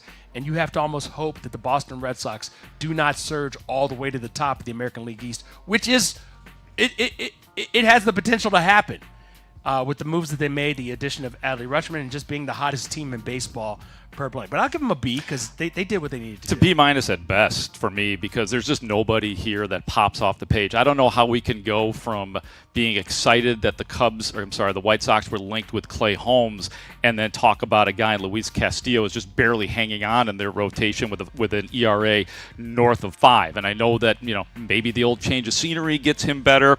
I don't know how we could be inspired by a defensive player who is absolutely terrific in Brenton Doyle, but a guy that doesn't hit. I don't know how you could be thrilled and excited and B+, A+ about Joey Bart, who adds depth to your catching. The Brazoban, I like that. Obviously, that is a guy that can work in high leverage. I guess he's the only one that sort of pops off the page a little bit. But I'll use what you just said, Marshall. Who scares you when you look at what the White Sox did at this trade deadline? It's not nothing, and your team probably got better because you did add depth and you did fortify, but there's just nobody in these trade acquisitions that you look at and say, yeah, that's some big-time stuff there. And quite frankly, most of the White Sox fans that I have talked to, except for this one right here, very disappointed with what the White Sox did at the trade deadline. I don't know. I mean, I hosted pre- and post-game for years, and I was like, yeah, I'm good with this. But I think that's just because I didn't think they needed a ton. Like, I'm more concerned about them overpaying for people than at this point getting what they needed. You could argue Castillo was, but starting pitching. So you have to do a little bit. I'm more concerned about the overpay on the pick number 34 in the bonus pool money. That's the one where I'm saying, okay, you give up 2 big leaguers. That was a trade I was concerned about, but I don't count that as deadline. That was MLB draft. 5 on it. Number 4. All right, question number 4. We've had some fairly positive questions, but this one kind of sucks. Yesterday, we got the news that Bears safety Kobe Bryant will miss the next 8 to 10 weeks due to a hyperextended knee, a bone bruise, and a small fracture suffered in Monday's training camp practice. On a scale of 1 to 10 on the worry meter, trademark, where would you rate your level of concern about the Bears' defense? 7.5, man. 7.5. That was your biggest offseason acquisition, was Kobe Bryant, and you have a defensive line that we are going to have to ask you to change. And if there's one thing previous relationships, life, and expectations have taught me, it is that you can't ask that much out of people who you already know what you're getting. So we still, again, don't know when Dayo Odangbo is actually going to be healthy and playing. He's not on the PUP list. That's great. Shamar Turner is on the PUP list. So is Elijah Hicks. So Cam Lewis, you're up. And you're already depending on a rookie safety in Dylan Thieneman, who suddenly becomes more reliable in comparison. So, yeah, I'm at a 7.5, my friend. What were you before? Probably a 6.5. Okay, so it's a whole number it's a on the whole scale. point? Okay, yeah. so I want to point this out. A reverse war. I was at a 7 before. I'm at a 9 now. Woo! And here's why. There's been no evidence that the Bears defense is going to be better than it was last year. And one of the reasons why people were saying it will be is because, they replaced the guy who was getting all those turnovers, Kevin Byard, with this guy who's like a younger, better version, and now he's hurt. And Kyler Gordon's going to be healthy, right? Yeah. And so understanding all the injuries that they have to overcome now, and I get it. The projection is 8 to 10 weeks. He could be back for week 4. Which, if he is, that's fine. Will he be fully healthy? Will it take him a few extra weeks to get acclimated? Will they be without him when they see the Green Bay Packers for the first time? These are all really concerning questions. And I'm concerned about the Bears' defense. It may literally be all on Caleb Williams to play hero ball with that offense. Not in the sense of, I'm going to try to take over the game. But he may have to lead an offense which is expected to score, 80% of the time for them to win football games. That's not a good place to be. This may be some Pac-12 after dark type of stuff. I would enjoy watching a Chicago Bears offense that scored 80% of the time, You frankly. remember that 49ers game? Yeah. That's a stressful game to watch. They lost that game, by the way. I want to point that out. They did, and you are right to point that out and the effect that had. All right, so I'm going to go a pretty low number, probably 5.5 on the worry scale, because it is 8 to 10 weeks. It is possible that he is back in week 5 against the Green Bay Packers. I believe Kobe Bryant will have a huge effect on this team still. But if I may, I'm making up my own meter on the fly. On the this sucks meter, it's about a 10 right now. This sucks that the guy you just paid the big free agent money to is not going to be available to you for the next 8 to 10 weeks. This guy has been talked about like he's one of the great safeties of all time for the Chicago Bears, like he's Eddie Jackson in his prime, like he's Gary Fensick for my olds out there as well, one of which I am, of course. So it sucks that the guy that Dennis Allen said, this is the template for the way I want my guys on defense to play. It sucks that guy is out, but I don't look at this obviously as a chronic, and it doesn't appear to be long-term. So low on the worry, high on the this sucks schedule. Why didn't we have that meter before? I don't know. I just thought of it. I'm sorry. I should have brought it up. I think we can do this in a lightning round situation, Ray. Well, let's give him 5. 5 on it. Number 5. All right, lightning round. Everyone knows about breakfast for dinner, but are you okay with lunch and dinner items for breakfast? Well, first of all, thanks to our friends from Wildfire for providing lunch for our audience today. Have a delicious meal at Wildfire Restaurant, an iconic supper club featuring a variety of food with something for everyone. Open for lunch, dinner, carry-out, private parties, and catering with 5 Chicago area locations. For reservations and to order online, visit wildfirerestaurant.com. And I say that because your girl had pasta salad for breakfast this morning. I don't know why. I was just feeling it. It seemed right. We had to go get Saratoga water for Ian Happ. You'll understand that in a minute. But yeah, so that was on me. I've been on a lunch food for breakfast kick recently. I also had an Italian sandwich a couple weeks ago. So I'm going to say yes, but that's also because I have to confess. Get your macros however you can get your macros. Lunch and dinner traditionally more healthy than breakfast, so I'm all for lunch and or dinner for breakfast. I'm for it. I got to be up for a while. I had this conundrum this past weekend. I was visiting a buddy in Westfield, Indiana, the home of Dylan Thieneman, incidentally, and it was a 10:30 a.m. sort of, you could call it a brunch sitch if you wanted. I did go with the eggs and a side of pancakes, but I was thinking about the double cheeseburger and fries. Yeah, I don't know why. I've been on a lunch for breakfast kick. I don't know. Yeah. I don't know if, and I typically don't eat breakfast anyway until like noon because I intermittent fast, but I did not do that today. It was pasta salad in the morning. So thanks again to Wildfire. They are feeding our crew right now and our in-studio audience. Coming up next here on Rahimi Harrison Grote, we go live to Hallis Hall. Herb Howard is there with a Bears hit. He will give us the latest from Hallis Hall, what happened today, and his thoughts on what he's seen so far. Next. Pat Hughes here. From one Hall of Famer to another, congratulations to Marcy Brown, brand manager of America's #1 country station, US 99. From all of your friends and colleagues at The Score, now being inducted into the Country Radio Hall of Fame. Because of you, I never stray. Well, as you said, they sort it out the next day or whatever to find out who. I wonder if they're doing that now in MLB. That's my next question. That's the next logical step, right? I needed it to be Bill Miller. Reynaldo Lopez hit Jorge Soler in the face with a baseball. He got him pretty good. There was one return hit that didn't necessarily land, but he got him in the hole. Can you imagine? Walt Weiss took him down. The Cubs are going to perform for Dustin, is Yeah. what I've learned. That's pretty cool you're going. I hope the weather's nice. I hope it agrees with you. Maybe you could give us a report. If you get out there before 11, give us a report on inside the clubhouse. Did you happen to see what the giveaway is tomorrow? Oh, my gosh. Is it Pat Hughes Sweater Day?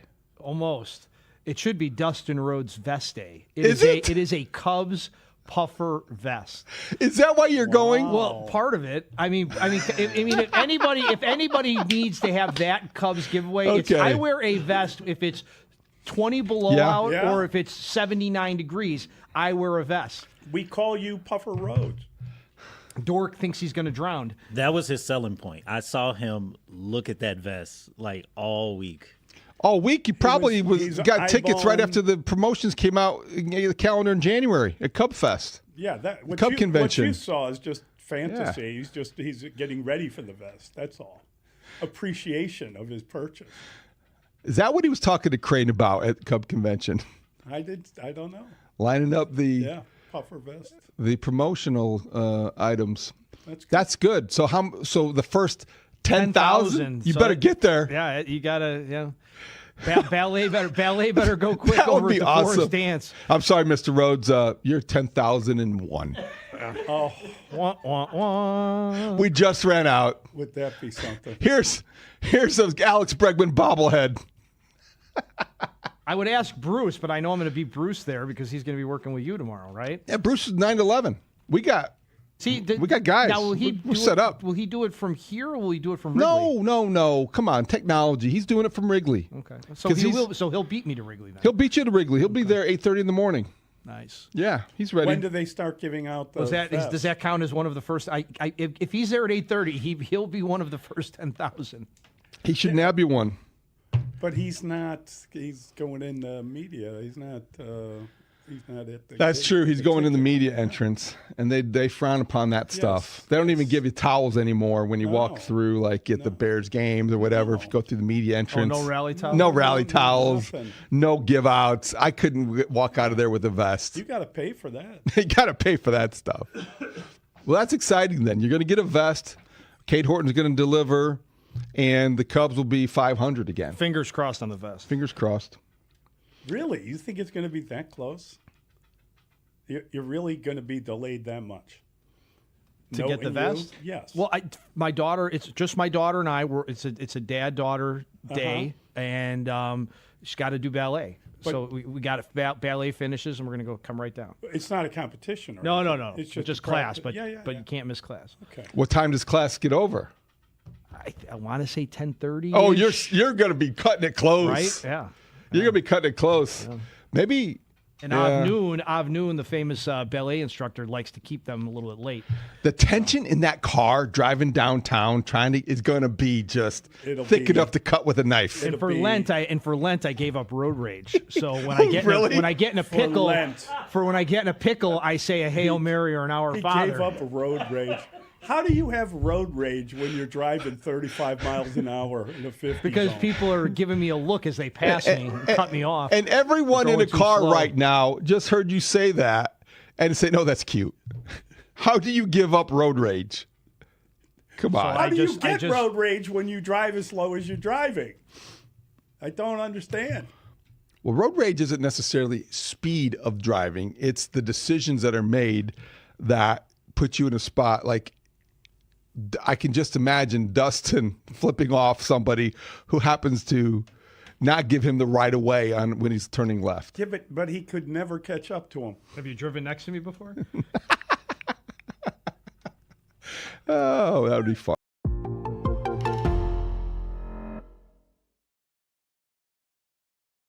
It's our guy. He has left us, but amazingly, we still have access to him. To Heavenly Doug. We are the only show in town, the only media entity anywhere that has access to Heavenly Doug. And what a thrill it is to welcome him to the Zoom. He's on Zoom, too, which is incredible. Yeah, we never thought that. Heavenly Doug knows how to use Zoom. We're gone? Are we good to go? We're good. Are we back? We're back. We're live from 6-7 at 6 Heavenly, the score. I know we're not supposed to call it that when you guys 104.96 or I don't know. Go to the calls all the same. It still works. If I'm pushing, I dropped it. I dropped your Zoom. Stop yourself, Matt. I see you, little pal, laughing at me. You think I know how to do technology? No. I know how to talk to men like they're boys and make boys act like men.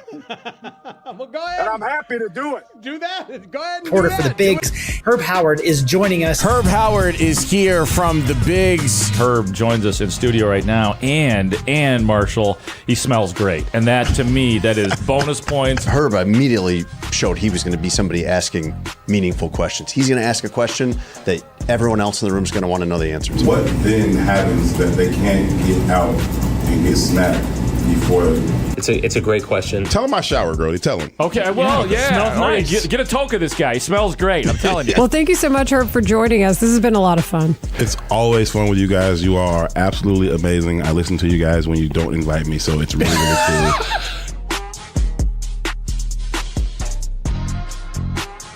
Herb Howard, we are happy to have you on. I'm sorry. You know what I'm doing, Herb? You should get in on this, actually. He is at Herb Howard 411. He is the Bears reporter for the Bigs Media. He's our friend and a valued guest. Follow the Bigs Media on YouTube for the latest from Herb.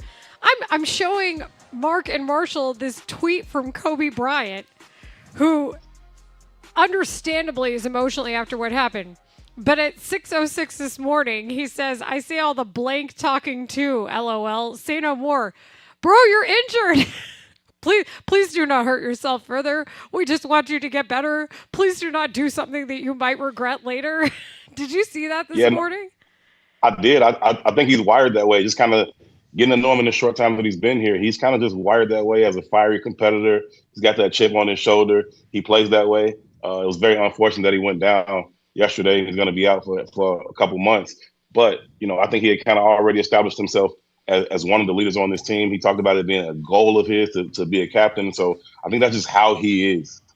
Herb, looking at what transpired today, I know you've been there a while now because it's an early morning get up for you to get out to Hallis Hall. What were your big takeaways from day 2 in pads? Yeah, a big day today. Coming in excited. It was day 2 in pads. Yesterday was kind of just getting ramped up, getting the guys used to kind of thudding up each other a little bit. Today, they were going to the ground with the tackling, and so a little bit more physical practice. And obviously, we went to talk to defensive coordinator Dennis Allen this morning because of what happened to Kobe and what the contingency plan is and how they're going to rebound from that. And just talking to DA this morning, he said, listen, guys, just got to step up. First guys that's getting an opportunity is Cam Lewis. And then there's a trickle-down effect, too, because with Kyler Gordon having been out so long, that was the competition of players that we saw, at slot. And so Cam Lewis was certainly one of those guys.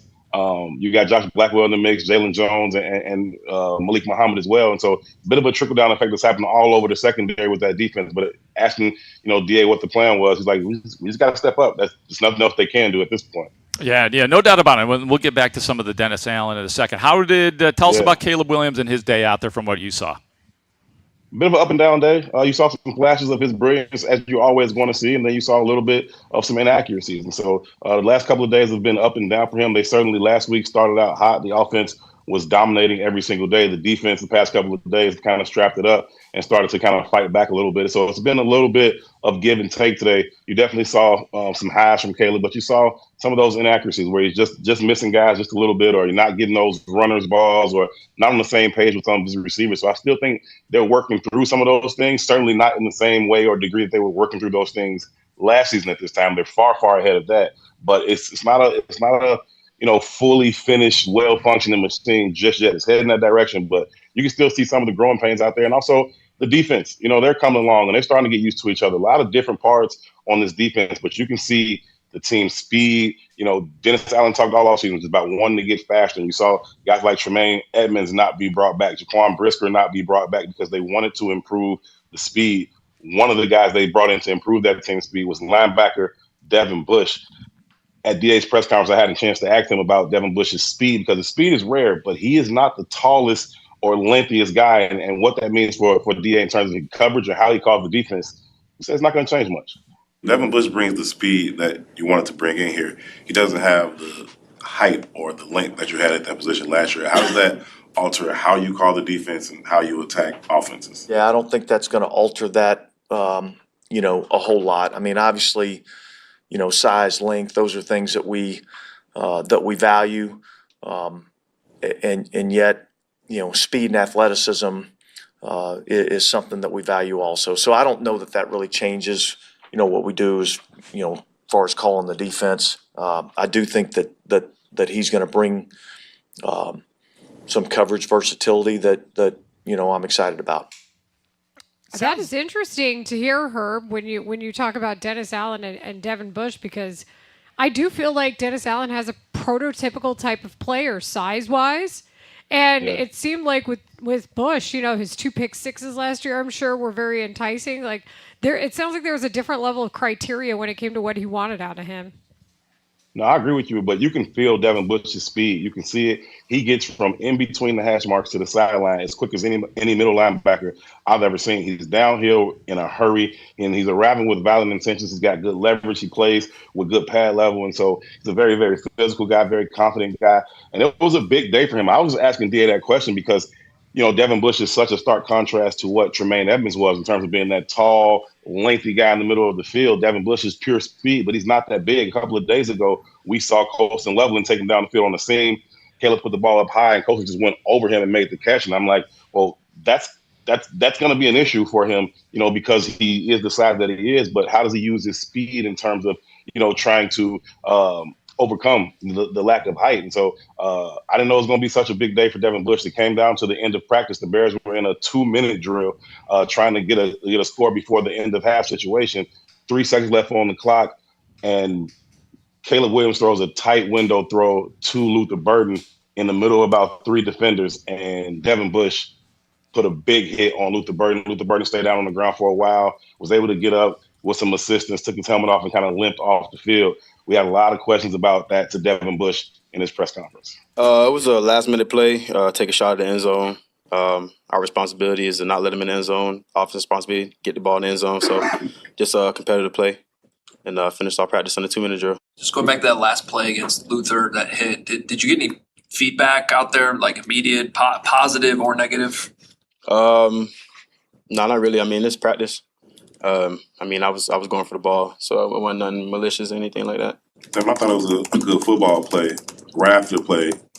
For a second, like you wanted to go over there and check, and then you made a decision to kind of walk away. Was that intentional to kind of set a tone for the defense about how we going to operate? Yeah, it was. I was going to pick him up. I seen he was laying down, but I wasn't going to move him if he didn't want to be moved or anything like that. I wasn't really trying to send no message to anybody, but if it was the other colored jersey, then yeah. I love that they're getting after it because that's what you want to see. And did that put some more confidence in him after seeing him kind of get, not dominated, but get beat by Colston Loveland, to see that he can react in a different way to maybe a guy that's a little bit quicker? Yeah, I definitely thought it was his announcement of his arrival and that he's here and how he's going to play the game. And I thought even how he handled the questions at the podium, he was confident. He was not in the least bit remorseful or anything about it. He understood that it was a football play. He said, listen, it's their job to get the ball in the end zone. It's our job to keep them out of the end zone. And I was just doing my job. It wasn't malicious. I wasn't trying to hurt him, but I also wasn't trying to just give him a touchdown. And so, listen, it's Chicago. We know what defensive football is. We know what it is to be a middle linebacker. He brought that physical mentality, and I thought he was kind of making himself known for the type of player that he's going to be. Hey, Herb, the pads on is also the only window in which one can really evaluate what the running backs are doing. How is DeAndre Swift looking today? And are there any more highlights from budding training camp superstar Savon Ahmed, who I know I was out there yesterday, man. We saw him busting a big one. I had that down as a 52-yarder yesterday. What are you seeing from the guys running the football? No, he's definitely got some wiggle to him. We saw him bounce the ball out to the left side yesterday.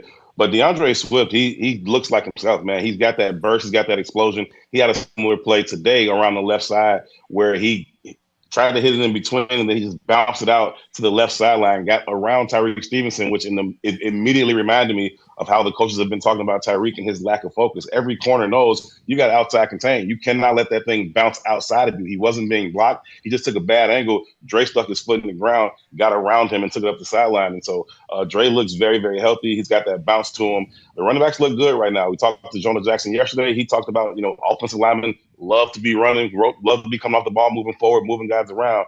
The running game is looking like it's coming into form. Now that we finally got a chance to see these guys in pads, they're looking good. They're creating the holes, and the running backs are hitting them. And, of course, Kyle Monunga, who was out for 3 practices, came back yesterday. He looks good as well. Was he full force? I'm sorry, Layla. Was he full force today? Because I know he kind of was limited yesterday from what you could see, Herb. I don't know if you could tell or not. None of his runs really jumped out in terms of, what we saw from him last year in terms of, breaking those tackles, running with that sort of physicality. But he was out there. He didn't appear to be limited, and I think he'll be just fine. And Herb, I wanted to ask you, just to follow up on what you were saying about Caleb Williams. We talked a lot about how he threw a plus fastball, but we needed him to throw some off speed. I think the runner's balls aspect of that is part of it. I wonder, guys, if it's just him knocking off some rust from last season, like he goes back to default speed on some of those balls that we talked about. What were you seeing as far as just the force and the speed that he was throwing them? Yeah, the thing is, Layla, he's able to put the touch on the ball at times and put it in the perfect place in perfect pace with timing and rhythm and accuracy. And guys are able to catch it in stride and run. And when you hit Luther Burden and Khalif Raymond, especially in stride, they're going to catch that ball and they're going to turn it into a really big play. There was a play in the middle of practice today during the team period where Luther Burden left rookie Dylan Thieneman stuck in the middle of the field. He caught the ball across the middle, stuck his foot in the ground, bounced it back to the outside, and Dylan Thieneman didn't get a hand on Luther Burden. And so those are the type of dynamic playmakers that Caleb has at his disposal. He just got to get them the ball in stride, in space, and let them do what they do. He's able to do that perfectly at times. We know he has all of the tools. It's just about doing it consistently over and over and over again. He does that. This offense is going to be pretty close to unstoppable. They got unstoppable. They have so many weapons. Love it, Herb. Thank you so much for giving us the latest from Haugh. My pleasure, guys. Thanks for having me. Thank you, Herb. That is Herb Howard with the Bigs Media. You can follow the Bigs Media on YouTube for the latest from Herb and letting us know what's going on up in Lake Forest. Coming up next on Rahimi, Harris, and Grote as we get ready for the Ian Happ portion of our program here on Chalk Talk is we made the joke about if he had a tour writer. And then Ian Happ wanted various waters. And then we had to find the various waters. The story of a tale, a journey, a mad dash. Next.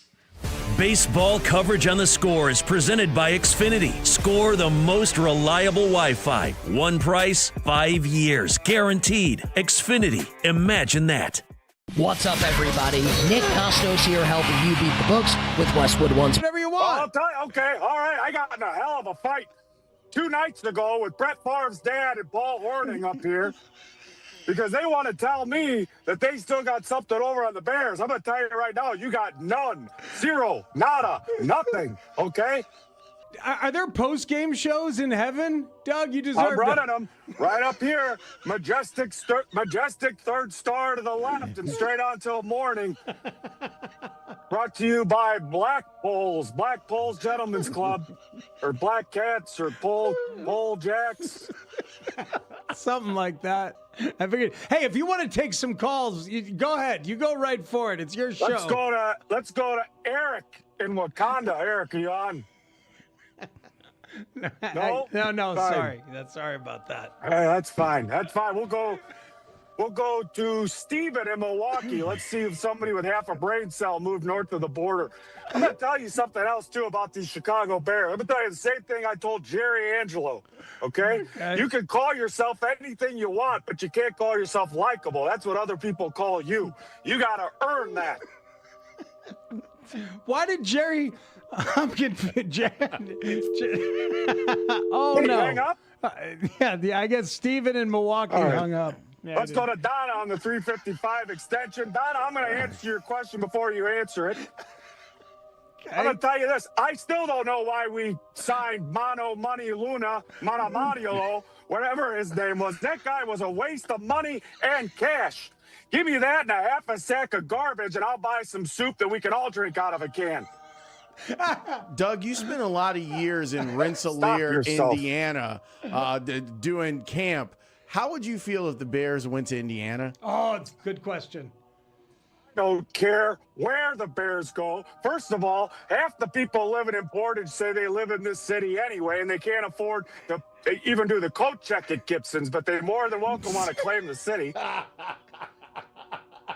And if any other Packers fan wants to come at me who lives in Illinois and say, how dare you, your team crosses state lines, all of a sudden you care about a state line and whether or not you can be a fan of that team? Because I see you on the way to Rockford driving between 2 lanes and I got to go in the shoulder to get around you with your Packers decal. That doesn't stop you from having an Illinois plate. So I don't care where the Bears go. I'm going to follow them. Now, if you want to make them the New Orleans Bears, maybe I'm not as much of a fan, but when I go to New Orleans, I'll be wearing a big C when I'm walking around the Big Easy. Okay, that's my team, no matter where I am or they are.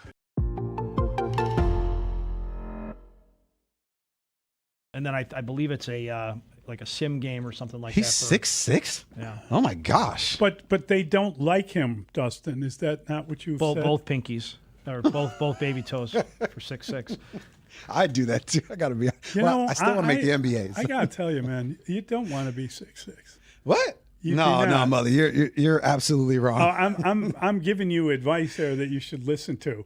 If you're 6'6", Yeah, I can only imagine. I you mean, don't proper fit into a beds, bed. you don't- yeah. You are uncomfortable all the time. You don't fit into an airplane. That's a little bit. That's just a hair too tall. You don't want to be much more than 6'3". Mully, if I'm 6'6", I'm not going to be a regular guy. I'm going to be a superstar. I'm going to be something that's making money where I have custom-made beds. I got Now you sound jets. like him. Yes. See, it's like this 6'6". idea. We'd be on the same team. 6'6". Gabe and I'd be on the same batting team. 2 and 3 right here. Yeah. 6'6", Mully? Yes. I would be. Let me see. If What you would I were be? 6'6", you'd be I'd be the Gabe. Paraguayan You'd goalie. You'd be a taller Gabe, is what you would be. You would be just No. a little bit taller. You haven't seen my jump shot, Mully. Oh, my God. I'd be Jose Alvarado, but in a 6'6" body. You have to duck in that door to get into B96. Yes. The idea. I that wouldn't the be at owner- B96, guys. I'd be making millions of dollars somewhere. See, 6'6"? You sound just like Dustin. Dustin has gotten up and done path blocking drills when we were in Vegas in a tavern one time, just to show what he could do.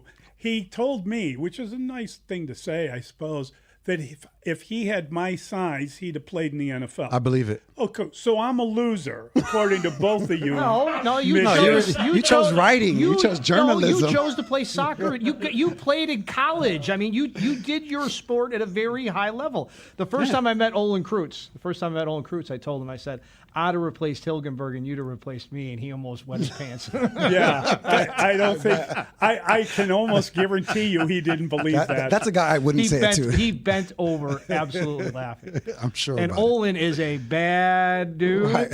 but he's also not your prototypical height-wise playing on the offensive line in the NFL. He's pretty tall. How tall is Olin? He's about 6'3", isn't he? How tall is Olin? Maybe with the screw-in cleats. That's hilarious. But he had the leverage. He had the know-how. Well, he had the mean streak in him. He knew what he was doing. He was an all-star wrestler. Right. That's a huge factor. Yes, huge. All-state wrestler. Dustin, the type of people that say that they dismiss our claims of 6'6" and greatness. Oh, I hear it all the time. It's those that are tall and didn't. You know what I mean? Brody, Like, no, and my favorite part is always the text where people say we don't talk about the Cubs and we don't talk about the Sox. We talked about both the entire first hour. Settle down. Bears. We love and hate our kids equally.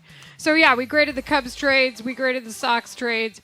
We talked about the Cubs game because, well, the Sox didn't play last night, so we can't talk about the Sox game because they didn't play. And then we discussed not only that, but the trades as a whole, what they meant. We also graded them in 5 on it. So, yeah, it was a very busy trade deadline, to say the absolute least. We also, at 11 o'clock, got into a lot of what we wanted to talk about in 5 on it was early today because Ian Happ is coming up in just moments. And we got a Bears hit from Herb Howard. Is it a Bears Herb if it's Herb Howard? Should we change it up, Mark? Bears Herb? Okay. I don't know. Let's workshop that. Let's Working work title. with it. Yeah, absolutely. But Herb Howard joined us from Halisol, told us about Devin Bush. Dennis Allen spoke, and then gave us a little bit of the lowdown when it came to some of the plays, like Luther Burden just putting people on skates or sticking them into the turf at Hallis Hall. Sounds like he's going to be a problem. I like violence. Yeah, I do too. Time. Okay, so we had joked with Ian Happ. What do you need from us when you come to the Blue Cross Blue Shield Performance Studio here at the Score Studios? What is your tour writer? And he joked and said, a bunch of different kinds of waters. We have purchased 10 bottles of water for Ian Happ.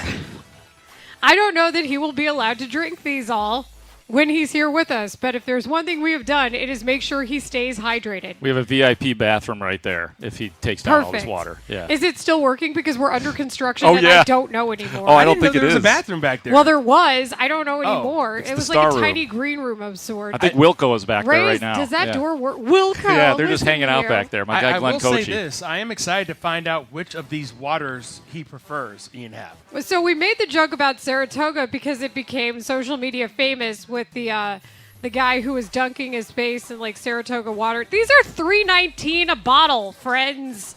Like, what are you made of money, guy on social media who does this ridiculous morning routine? Like, how much is this really costing you? I got a company credit card. Don't worry, guys. A Grote, we know. The stories tell themselves. San Diego Zoo, it was taken away from me. I oil forgot. changes. That's right. So that was the one that was elusive. This was our white whale, or Kevin Gossman, if you will. So I'm running from my house to the nearest Whole Foods because I looked online and I saw that they had it. And then I buy it. And then as I'm running out of the Whole Foods, I'm like, oh no, I got the wrong kind. Seriously? It's sparkling instead of still. I didn't realize it. I just saw the blue bottle and like ran through the Whole Foods, and yeah, they gave me some looks. In the meantime, we had strategy on this. Marshall was our man in the South Loop. You were at Target. Ray was also covering all points in between. And Marshall, you had a time trying to find it too. Well, I had a very sound strategy. I looked online. They said they had it at my Target, which is 2 blocks from where I live. They did not have it at my Target, but they also said they had it at Walgreens. So the beautiful thing about my 1.3 mile jaunt from home to work, as Mark Grote knows because we've made the walk home together before, They hold hands. is that there are several Walgreens along the way. So I stopped at a couple of Walgreens, no dice, and then I stopped at Target, and that's where I found the Saratoga still water And that's what we have for him here if that's what he chooses to consume. But our man Ray Diaz was on it as well with backup. Ray, how did you go about trying to find the water as we were scattered all over the city? Oh, actually, Marshall had the save on that one because where I found the fancy Saratoga water was at a CVS, but they had they didn't have the right version. They had a still water version, but they had it in plastic bottles. I think if you're gonna go fancy with the Saratoga water, you got to go with the glass bottle because. You know, do it right. Somehow Mark Grote didn't have to do any of this. And we were the ones running around town, and Grote's on our thread. What do you want to say for yourself? You only receive gifts. You don't actually go out and buy them. He had no idea what was going on. Let's be very honest. Mark Grote had no idea. No, and to his credit, the man has to get up at 2 in the morning to go to House Hall on days. I was in the Bears world yesterday. Here's a question I have. The Saratoga looks just absolutely wonderful, but it says since 1872, we haven't been bottling water since 1872, have we? I think that's when they discovered the spring. But here's the trick. So it'll say what the source is on the back. We're still getting that information, and sometimes the source is something as simple as the East Texas water supply. Let's see. Ingredients, spring water and carbon dioxide. Source, Sweetwater Springs, Saratoga Springs, New York. So that's probably it. They probably discovered or found it or named the spring then. Okay. White Cedar Spring, Franklin County. Is that Maine? Yeah, it's Maine.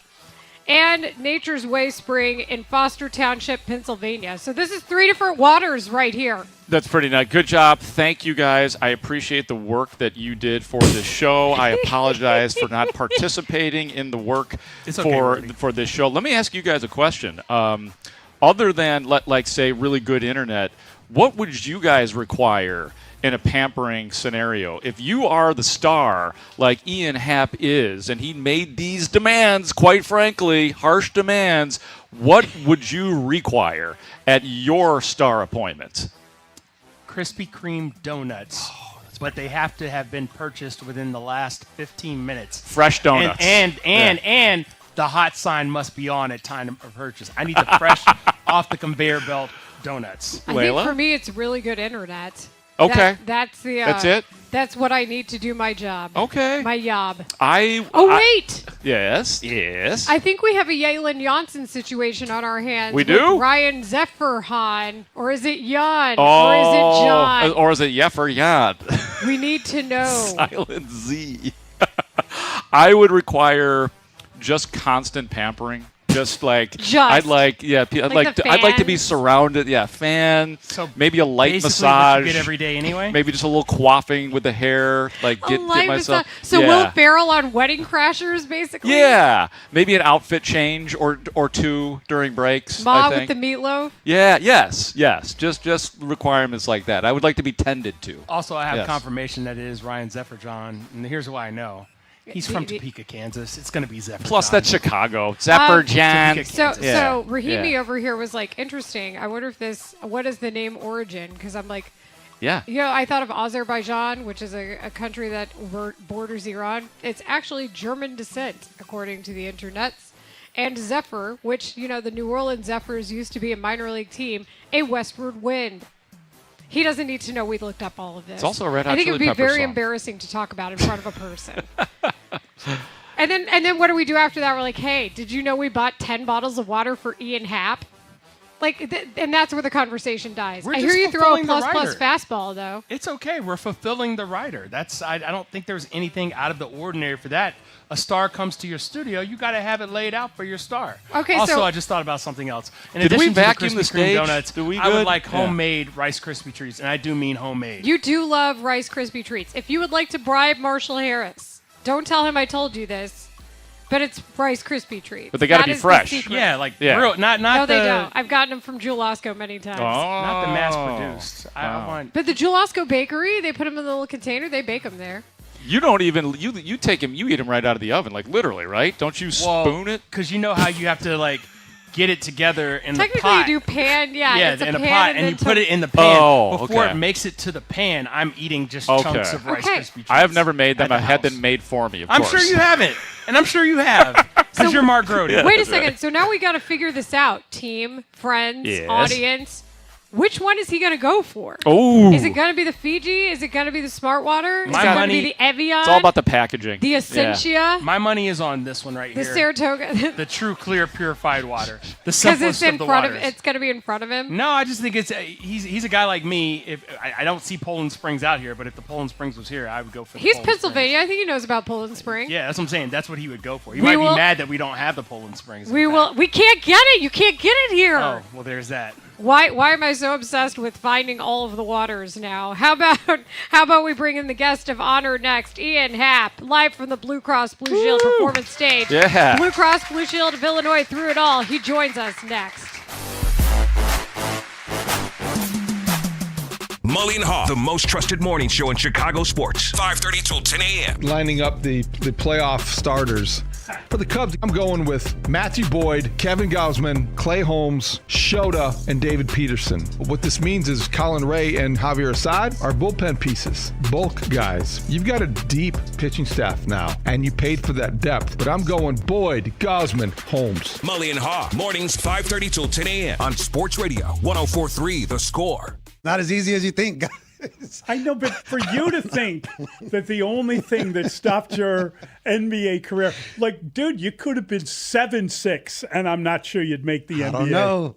Even if I didn't You'd make be that, a lot Now clumsier than you are. that's an insult. Now that's an insult. 7'6". If you could stand up and dunk a basketball and still not make the NBA, that's an insult. check my statistics at Lane Tech don't, basketball team.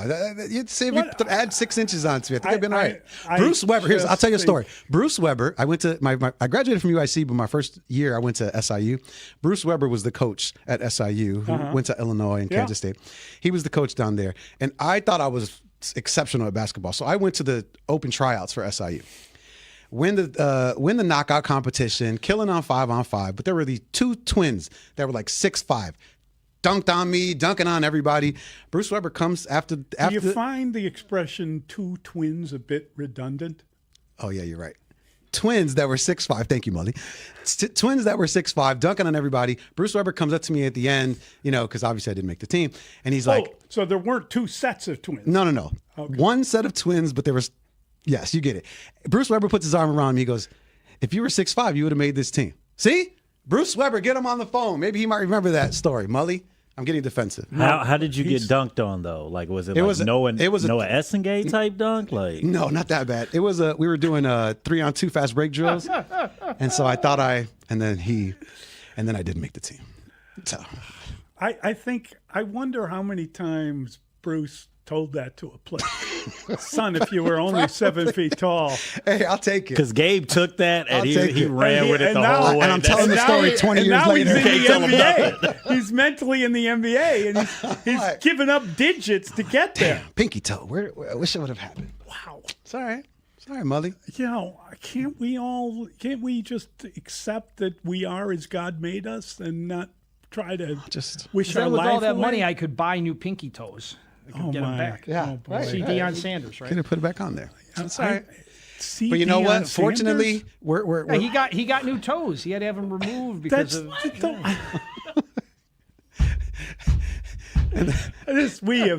We have reached a level. Isn't that true? Did I not misread that? Deion he got new toes. You don't get new toes. They don't grow Deion back. got new toes. It's like a prosthetic. It's like a prosthetic. Yes, the prosthetic toe is not a new toe. You buy a new toe. I mean, you bought them. They're paid for. Good God, Dustin. If you had a prosthetic leg, you think that's as good as your leg? I never suggested that he grew a new toe. I would call a prosthetic leg a new leg. I got a new leg. He go to Home Depot. He got the best Miracle Grow out there and soaked his foot in it. I mean, no, of course it didn't happen. Dustin said, chia toes. Dustin said, look, Lieutenant Deion got new magic toes. Lieutenant Dan has magic legs. Good God, that is so weird. It's weird that you both have the same kind of secret, I don't want to say desire, but bizarre self-belief that you would have been this had you only. So what else would you have needed to have been a pro soccer player? Like a new body. like a different identity. Like a prosthetic body or I needed, a brand new one? I needed like to lose about 5 inches. Well, perhaps you were too tall, right? You were too tall. No, I've always enjoyed I've always felt I was the right height for me, just for me. And comfortable in your own skin. Yeah, I kind of accept how I turned out. Yeah. That's it. What are you going to do? Mm-hmm. I've never wished, oh, God, if only I was 7 feet tall. Or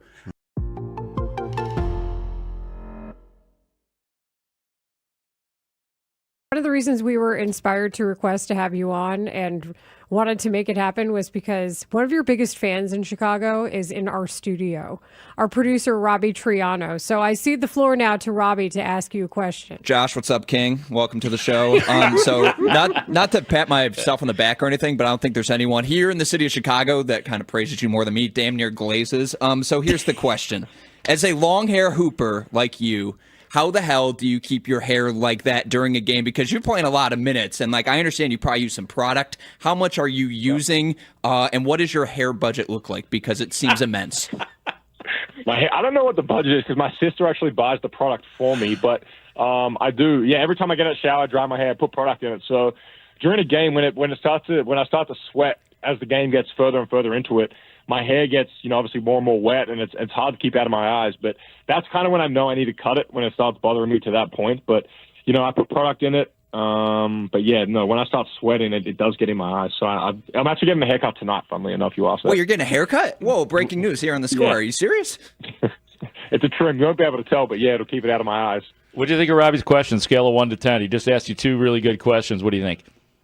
10. Both great. Yeah! Brody. Robbie, well done. You were the inspiration for us to even be bold enough to request the interview. He's getting a haircut. Like, that's one of the most amazing things I've ever seen. Like, the fact that he plays a game and the hair's never in his eyes, it's insane. This is where Chicago goes to talk Bears. We are Sports Radio 104.3 The Score. WSCR, WSCR-FM and HD1 Chicago, an Odyssey sports station. The Score! This hour is brought to you by Menards. Our live studio audience is here. You want to sing it with us? Save big money at Menards. The talent that's here and the talent that is continuing to develop here. We obviously have some mainstay guys like Ian Happ. Ian Happ, Cubs all-star outfielder. And I've seen a lot of guys play the outfield, but I think he's the best left fielder that we've ever seen in a Cub uniform. And I've been here 31 years. When all is said and done, he's going to be one of those guys that Cub fans are going to look back and say, man, he was a really good player. Longest tenured Chicago athlete, so there's a lot of respect for that guy. Gold Glove Award winner. And the pitch to Ian. Line drive down the right field line. That's a fair ball. The Cubs are going to score again. This ball goes all the way down the line, and Happ will hold with a double. Cubs have scored twice and lead 4-2. Host of the Compound Podcast. See a little clip of me finishing with 2 hands, maybe hitting a homer 500 feet. I don't want to freak you out, but I've been doing it a little bit in practice. Connect Roasters coffee enthusiast. Here's a man that probably has 5 fresh pots a day. On 104.3 The Score. We toast you, Ian Happ. We do toast Ian Happ, and we do so live today Woo! from our Blue Cross Blue Shield performance stage. Blue Cross Blue Shield of Illinois, through it all. This is our Chalk Talk series, thanks in part to Wildfire, who gave everybody lunch today. I'm enjoying some cedar plank salmon right now. Thanks to our friends from Wildfire for providing lunch for our audience today. Do you guys like it? Give me a round of applause. Smells good. Have a delicious meal at Wildfire Restaurant, an iconic supper club serving a variety of food with something for everyone and sometimes Sauvignon Blanc for me. Open up for lunch, dinner, carry out, private parties, and catering with 5 Chicago area locations. For reservations and to order online, visit wildfirerestaurant.com. Ian, thanks for being here today. Yeah, thank you guys for having me. We were wondering which of the waters you would choose. You went straight to the Saratoga still. Have you had it before and that's just like your thing, or did you even consider any of the other options? No, I have had it before. It's a good water. It is the only glass bottle on the table, and the glass bottle just... It's just different. It hits differently. It does. May I hate to ask you this, May I have one of your waters? Please. May I? Please. I don't want to be that guy, but Do I you could have a use one. preference? Oh, you're just I'm just going to go for the closest one. Okay. You know what? Actually, what do you want, I'm going to go smart water. Grote, do you want the sparkling? Yeah. Because Ian didn't want the sparkling. Oh no, I'm gonna go with the smart water here. I feel like that's gonna be good. We've got so much obviously that we want to talk to you about the trade deadline, the Compound podcast, but last night was hot, man. The Cubs Dodgers didn't start well, ends up being a 10-5 Cubs win. I know you didn't get in the game until later on in that game last night, but what was the vibe like last night? Yeah, I think Wrigley's been pretty electric. I mean, it's always electric, but when you have the Yankees and the Dodgers coming in back-to-back, they're going to be two big series with not only Cubs fans there, but it's a good place for Yankees fans and Dodgers fans to travel. So pretty electric around the ballpark. Obviously we go down early with the Edman homer, and then to come right back and score those runs. Awesome homer by Kevin. First big league homer. Saw you talking to him on the ledge. That was a big spot. That was pretty cool. And then Boyder did a great job settling in and just a really well played game. I think we're so good defensively that sometimes it goes unsaid or underappreciated, and the defense all game. There were some spots there where that could have unraveled a little bit, and just pretty consistent, great defense all day behind Boyder, and it was a fun one to watch. What did you say to Kevin Alcantara? It's just Kevin. He's been in the organization for a long time. We've had him up and down, obviously with us, but in spring training and around, and so. For him to finally get that first homer and have it be in a big spot against a really good left-handed pitcher, it was just a really cool moment for him. I don't know. I saw him roll into the field around 5 o'clock yesterday, so I don't know what time he landed or if I was on a plane or what, but to come right in and have that moment was cool. He said he drove in, and then Jed Hoyer is talking with JD and Boog in the booth about how he was telling, hopefully he just hits a home run because he's just getting there late. Is there something to that about if you just roll up, you can do big things because you're not thinking about it as much? Yeah, I think there's something about that quick preparation once in a while that lets you just go out and be free. And he hit the foul homer a couple pitches before, and to stay in that at bat, he got another fastball to handle and deposit it the way he did. That was just a special moment for him, and I know that it's been one that when you have that first homer is a little bit elusive and it's taken a minute to finally click it. I think it's just a big moment for someone who's obviously been a part of the organization for a long time. Well, and I think this as a hitter, to hit one foul like that and then to hit one fair, that is not common. No, and when you get that, and it was 107, it wasn't like a ball that was going to sneak out. When you hit a foul homer like that, you feel like you missed your pitch in the at-bat, and to stay in it. He had some really good takes all day, too. He actually walked his next at-bat, but to stay in the at-bat against a good pitcher like that and get it again is impressive. Some great defense, like you said last night. Also some wonderful ABS challenges, which I know you guys were talking about on the compound recently, and the backdoor slider and stuff like that. But in that sixth inning, you guys are up 7-5. Bases loaded, 1 out. Bregman strikes out. Carson Kelly appeared to strike out on a 3-2, which would have ended the threat. Instead, it's a bases-loaded walk. Game goes 8-5, opens the door for Michael Busch with a 2-run single. It's 10-5. Nico Horner, also earlier in the game, had challenged one. Those are huge moments in the game, and I know from again, listening and watching the podcast, it's a work in progress with the ABS, but last night was a win for you guys in that regard. Yeah, it's a work in progress both with for the hitter, understanding which pitches are kind of more likely to be balls or strikes. The low fastball is a really tough one to get right because it feels like that it really sticks at the bottom of the zone. And we talked about it on the podcast, but I don't know if people are aware of the way that the ABS works. It's set 8 inches back from the front of the plate. So for your whole career, you would kind of think of the strike zone more as the front of the plate of where it crosses. Mm-hmm. And as a hitter, where you land, kind of your front foot generally lands pretty close to in line with the front of home plate. So you're kind of feeling where it crosses your front knee for your whole career. But now, because it's they had to move it back 8 inches because those curveballs, when they first started doing it in AAA, I don't know if anybody saw videos where like a curveball would be in the dirt and they'd be like, ha, strike.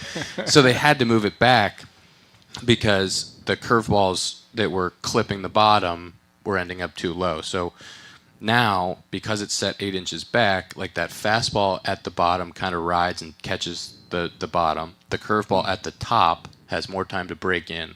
The backdoor breaking ball has more time to break in, where something that like a curveball coming close to you has more time to kind of miss the plate. So it's been a learning process for us as hitters, kind of adjusting that back and having an understanding of what pitches are more likely to clip it or not. And then as a team, it's a process of when to use them. And the big spots like that Carson Kelly one, 3-2 bases loaded, even if that's a strike, it's a great challenge because of the situation in the game. And so I think we've done a really good job about being accurate as a team, but probably a little bit on the conservative side of when to challenge. Our catchers have been super accurate throughout the year. So it's definitely, you continue to learn how to use it. What's the next step in that process? Because I know it's been an evolution throughout this season, but you're going to get to the end of the season, potentially playoffs. What is the next step for you as far as judging when to and when not to? Yeah, I think the leverage spots in the game and like what those consist of. You don't want to be burning challenges 2 outs, nobody on in a 2-0 count, like unless it's egregious. And so understanding the leverage spots in the game, it could be in the first inning. You have 2 guys on second and third in the first inning in a 1-2 count, and you think it's close. Like having that guy get another pitch is a big spot. And so understanding those situations, and I think we've done a pretty good job of it, but just continuing to refine it. We're talking to Ian Happ. He is live with us in studio in front of our excellent audience.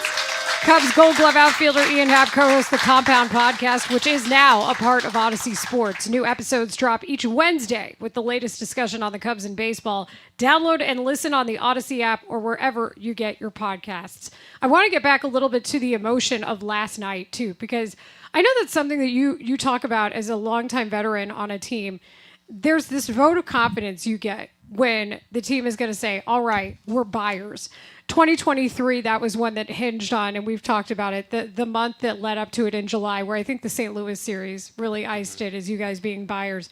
The emotion that you get hearing your team go for it, and it stinks if you're a prospect because you know you're on the move, but to know that they want to be sincere and make big moves. What was the emotion like for you? What was the emotion like in the clubhouse when you guys are hearing some of the additions that were coming on? Yeah, I mean, we certainly played our way into being buyers, and we knew that the guys were going to add. It was just a matter of who was out there and what it looked like. And I think getting names of guys who have pedigree and have done great things in the game. Gausman obviously is one of those guys, and Clay, kind of what he's done and been able to do as a starter. Obviously, the 108 ball he took off his shin was unfortunate for him, but it just means his arm's fresh. So nice strategy.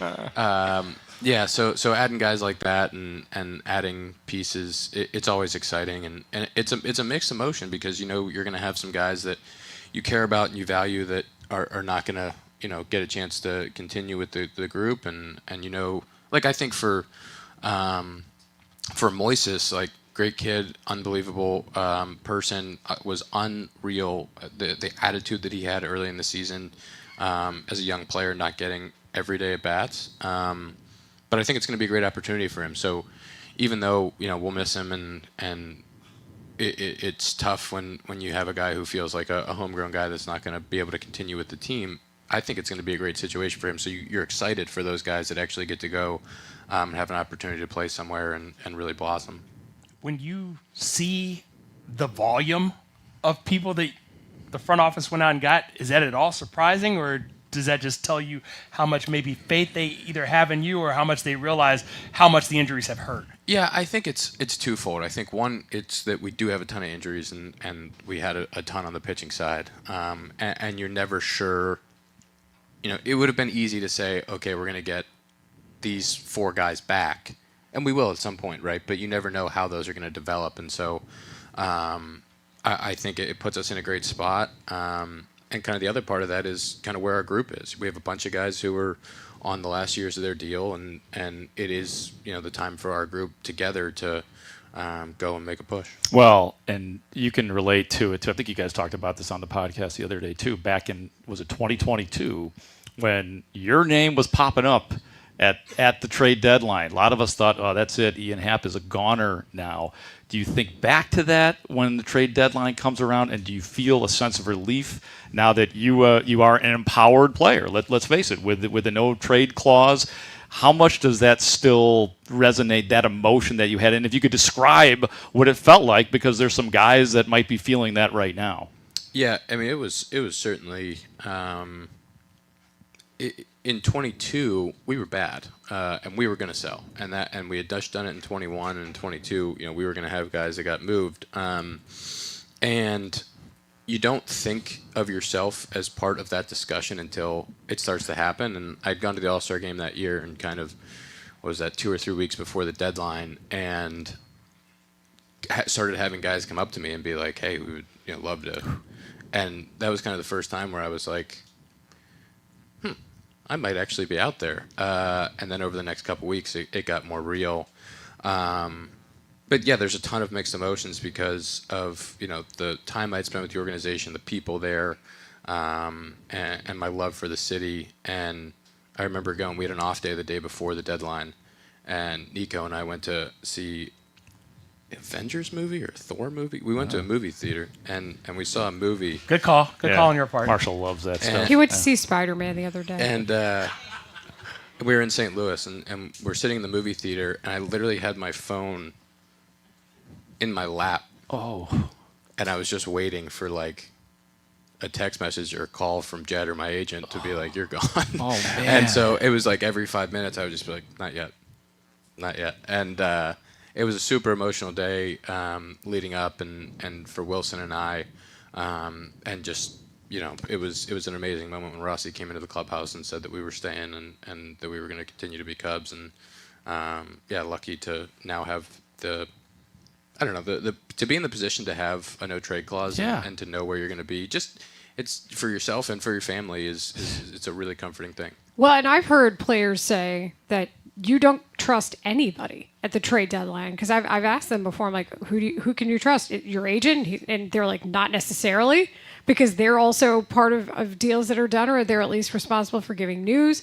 Guys that and you have a good relationship with. Like, I think of you coming up with the organization. Same thing with Wilson. People who you've lived your life with professionally and as an adult. And guys like Jed Hoyer, who I think shoots pretty straight. Mm-hmm. And even then, can you trust them? That's such a hard position to be in. Yeah, I think the reality of the market and of being traded is that if you are traded, it means that a team wants you and an organization values you, and I think it's a huge compliment to be traded and have that opportunity. I think as a young player, it's an awesome opportunity to go, and I think back to, I never really thought much about it in 16, 17, kind of that time when we were always adding every year. As a young player, you don't really. I never really thought that I would be traded. It was it just never crossed my mind. But I think you see the guys that the Cubs have moved over the course of those years, and like Glaber's had an unbelievable career. Eloy got a great opportunity with the White Sox. Generally, if you're being traded and a team's valuing you in that way, to give up a big prospect or a big piece on their team, it's good for guys' careers. I think there were a total of maybe 46 trades in the last couple of days. Are you how, not necessarily shocking, but how taken aback were you with the amount of action that was going on? It feels like that every year. I had a moment yesterday where I was like, it is crazy what we do in this sport. There's trades in every sport, but it's not like baseball. Like football, there's like a handful of trades. Basketball, there's like a handful of trades. Baseball, it's like you get to the deadline, it's like, move everybody, get rid of them. And I don't know why. It's heartless a little bit. Yeah, is that the way? I just think it's the reality of baseball contracts and how important prospects are, and that when you the difference between baseball and every other sport, right, is that when you draft someone, they're not at the highest level. You can't just go to the draft and say, all right, this is going to make our team better for next year. Where in other sports, those guys become immediate impacts. And so it is kind of like the draft. It's like guys are deciding, okay, here we have an expiring contract. We have to get rid of it. And then we have to revamp the system because these guys can potentially help us in the next 1-2 years. Where in other sports, that happens a lot through, amateur acquisition. We've got another segment coming up with Ian Happ, kind enough to join us here at our Blue Cross Blue Shield performance stage. Blue Cross Blue Shield of Illinois through it all. But we want to remind you, and I know that it went really well last year, so I can't wait to see what happens this time around. Join the Happ Foundation for the second annual High Spirits with Happ on Friday, August 14th. You guys book them, man. The hot spots. Chicago's newest one, Arla. I've heard very good things. The views look outstanding. Get ready for an unforgettable night featuring curated chef stations, an open bar, special entertainment, and of course, Ian and all his friends. Last year's event sold out. This year promises to be even bigger and better. So don't miss your chance to join Ian and friends for one of the most exciting nights of the year, all while supporting the Happ Foundation. Tickets are limited. We'll ask about tickets in a minute and get the latest from Connect. And also, I think we've got some fun questions we want to ask you, too. So much more after an incredible trade deadline day. Ian Happ live in studio with more next on 104.3 The Score. Hey, it's Spiegel and Holmes, afternoons 2 to 6. We're bringing you the most up-to-date Chicago sports talk on 104.3 FM during your commute home from work. If you want to watch us do the show live, hang out with the Twitch mob, or on YouTube. We're talking all of Chicago's teams every day. And if you're working from home, listen to the show on your smart speaker or the free Odyssey app. There's no one way to listen or watch Spiegel and Holmes, afternoons from 2 to 6. So listen and watch your way today. Does that happen? You were made to do a Josh Giddey interview post-game show. You were. So how did you feel about everything? Did you get everything You guys off? nailed it. I had goosebumps. Mm-hmm. I said the word glaze. I don't know if I should have said that, but I did. He knew what you were saying. But are you relieved to know, Robbie Triano, that the haircut is only a trim and not like a full-on new look? Right, but I could see why he was taken aback a little bit by that. Yeah. Do you think he'd ever go with a headband? If we ever get headband Giddey, like the league may be on notice. He's never done that? I think he's done headband I was Giddey. gonna say, I'm pretty sure in Oklahoma City he did a headband thing. We might have had that. It would be. Would he do like the thin headband? These are the questions on the tops of everybody's minds. like I said, like Literally. I'm a long-haired hooper. Like people call me the Giddey on a pickup court. Like when I play, like I have to have the hairband, or else like it's just in my eyes and I can't see. Let's flash back to the fateful day where Robbie got to interview Josh Giddey. And Robbie said, "What's up, King?" And then he proceeded to ask him about being a long-haired hooper and how Giddey keeps his hair out of his face while he's able to ball. And apparently Giddey said that this is a common topic that comes up, but his sister is the one who helps him out with the hair product. Well, the Bulls heard your question, Robbie. Heard.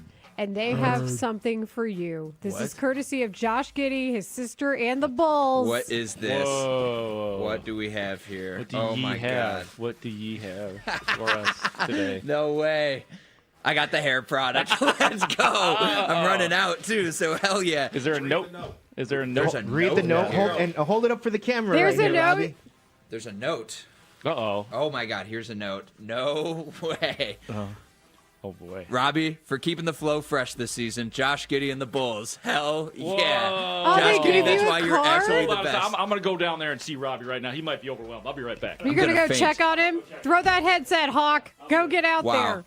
Josh Giddey, this is why you're the best. And because of this hair, that's why he's averaging a triple-double and will be averaging. And that's why he will be an all-NBA player by the end of the year and an all-star. Robbie, you doing okay? What is the Thank you very much. product? Am I Can you Todd tell us Frazier? what the product is? Yeah, what's the product called? Oh, This is called he's gotten a hug from Mark Grote. MUK, Raw Muck Styling Mud. I got to take a whiff of this. Hold on real quick. Is it Australian? It's got to be. What, spell it again, Robbie? MUK. MUK, Raw Muck. That doesn't sound like a hair product. They but won't I let me believe open him. it. Oh, God, this is expensive if they won't let me open it. I love it. Robbie is opening the hair product that Josh my Giddey and the God. Bulls gave Take a him. whiff of that. What does it smell like? Smells Australian is what it smells. It smells like a triple-double. Like a kangaroo. Yeah, this is fancy smelling right here. Well, I guess I have to put it in my hair Does then. it smell like something else? Is it eucalyptus scented if we're speaking of Australia? Like, what is it? I can't put my finger on it. We're gonna pass it around, and everyone can describe it for themselves. Take a little dab. Put a little bit in your beard. Let's see how it looks, Ray. We're all going to get a whiff of the Josh Giddey hair product. So, how kind of the Bulls and Josh Giddey to give you this hair product that Josh Giddey uses. That was not the goal of the interview. Robbie was not trying to get this hair product. He's applying the product now through his hair with his fingers. It looks like How does it feel? A thing of ranch dressing.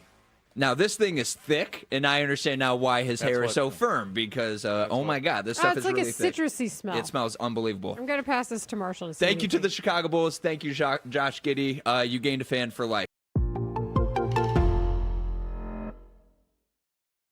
Get yourself an Ethernet hookup. It's a good radio gimmick. It's the guy who does the show from a car. Yeah. Because he lives his whole life there. Well, guess what, Tanny? Build a toilet in? I produced that segment here on The Score when Les drove back from the Eastern Conference Finals. Of course he did. In 1999. And he did the show from the car? He did. He had to do the first segment from the car. I think Sears told me that he did it from like a drive-through one time. I'm not surprised. Wait a minute. Les was covering like a post-Jordan era Eastern Conference Finals. He went down. Felt compelled to do that. The Pacers-Knicks, right? So he went Pacers-Knicks, and he went down to Indianapolis. And by then, I'm a year into my tenure here at The Score. They should have just let you host the segment until he got back. Well, I'm getting to that part of it. So Les tells me, he says, I think I'm going to make it back before.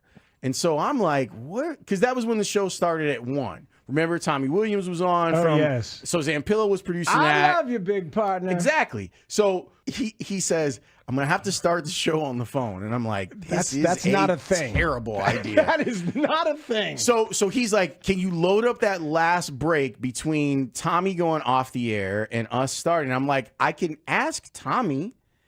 And he's like, no. I'm on 9094 now. I'm not far from the station. I'm like, okay. Les gets in. Let's call it 112, 117. All right, you guys ready? Let's do it. 112, 117. Somewhere in there. He gets there. And he's wired because he just drove 3 hours, and there's the adrenaline rush of being on the air and all that stuff. I mean, it used to just be a radio call-in show.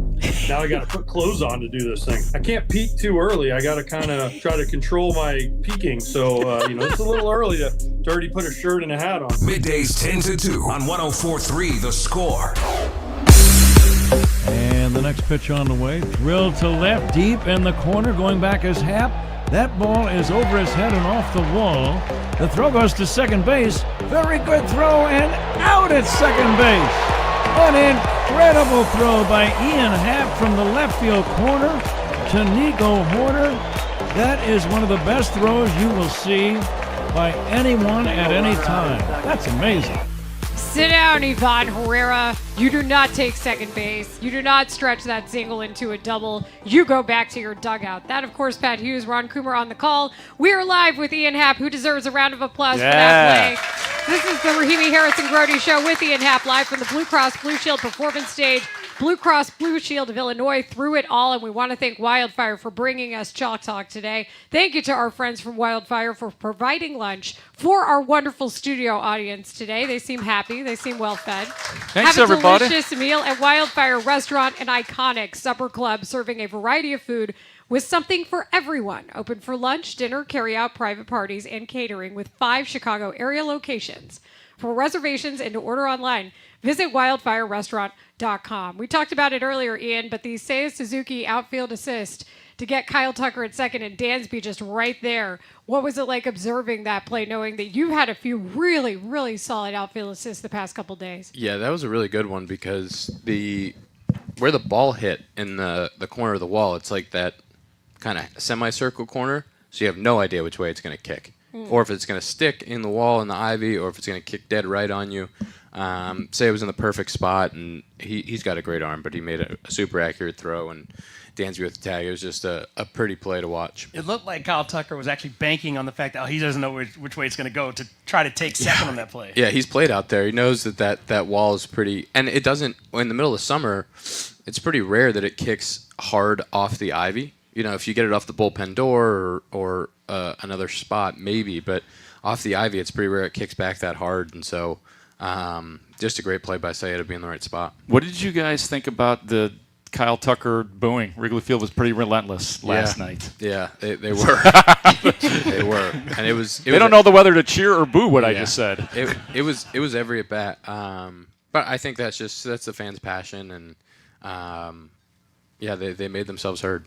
We want to play a couple pieces of audio for you, but I mentioned it, and it's worth you hearing because it got to the point where I was like, man, get you somebody who loves you the way Jed Hoyer loves Kevin Gossman. This is him during the game. I want to play it for you.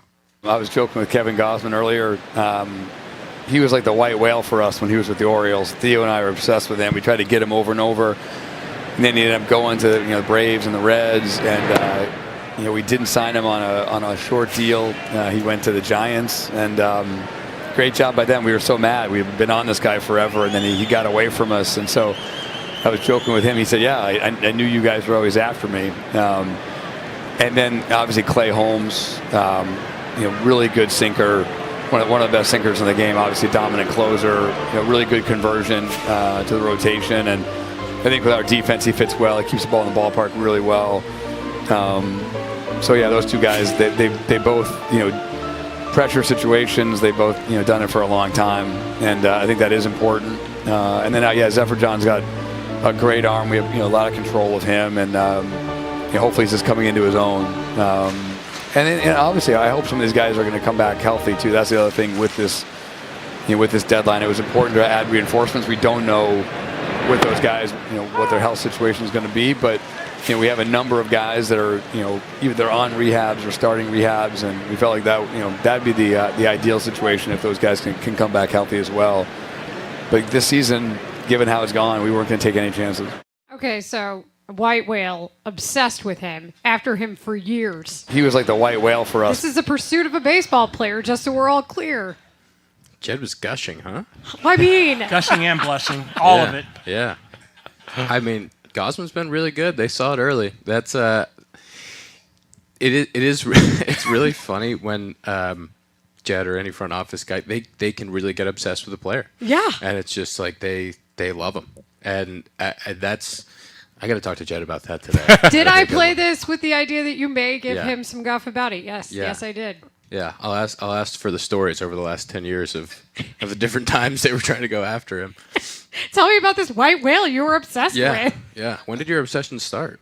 So, to me, that's the second best piece of audio that we want to play. Yeah, let's get to because the first best piece of audio. I'm sure you've heard this. Your man's. But You need to come get your man's. Pete Crow Armstrong has thoughts about baseball, the history of baseball, and he was on a podcast with Kristen Cavallari, and she asked him about maybe an opinion that he had that he wanted to share with the world, and here's what we get.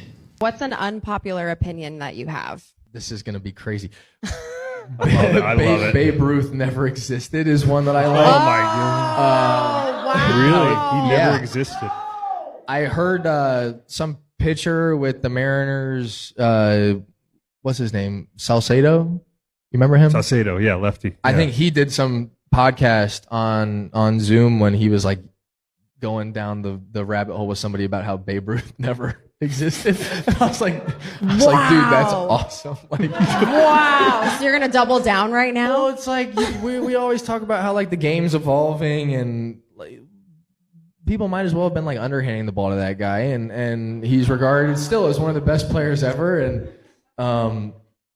you might as well dive further into it and be like, well, maybe he just never existed. I love it. I love it. That's crazy. That's a good one. That's a good moon landing picture. Like, Yeah. Are those pictures real? Yeah, the moon landing. I don't really want to get into this. What I heard there was basically he played in a rec league against plumbers, if he did exist. Oh yeah. So you're fully on board with this? I mean, not that Babe Ruth existed. He was there, but he was playing against plumbers. And that it was some pitcher, Saucedo, who was on a podcast who influenced young PCA into going down the rabbit hole. Yeah, I don't know how he got there on the never existed thing, but yeah, that's a crazy take. That's hilarious. How do you plan on addressing this as the veteran in the outfield who has to deal with him? I'm gonna let that one. I'm gonna let You that don't one have lie. to deal with it. You're not going to bring it up? Let me tell you something. What I love about you, This is what we call, you're a low heartbeat guy, which is perfect for baseball.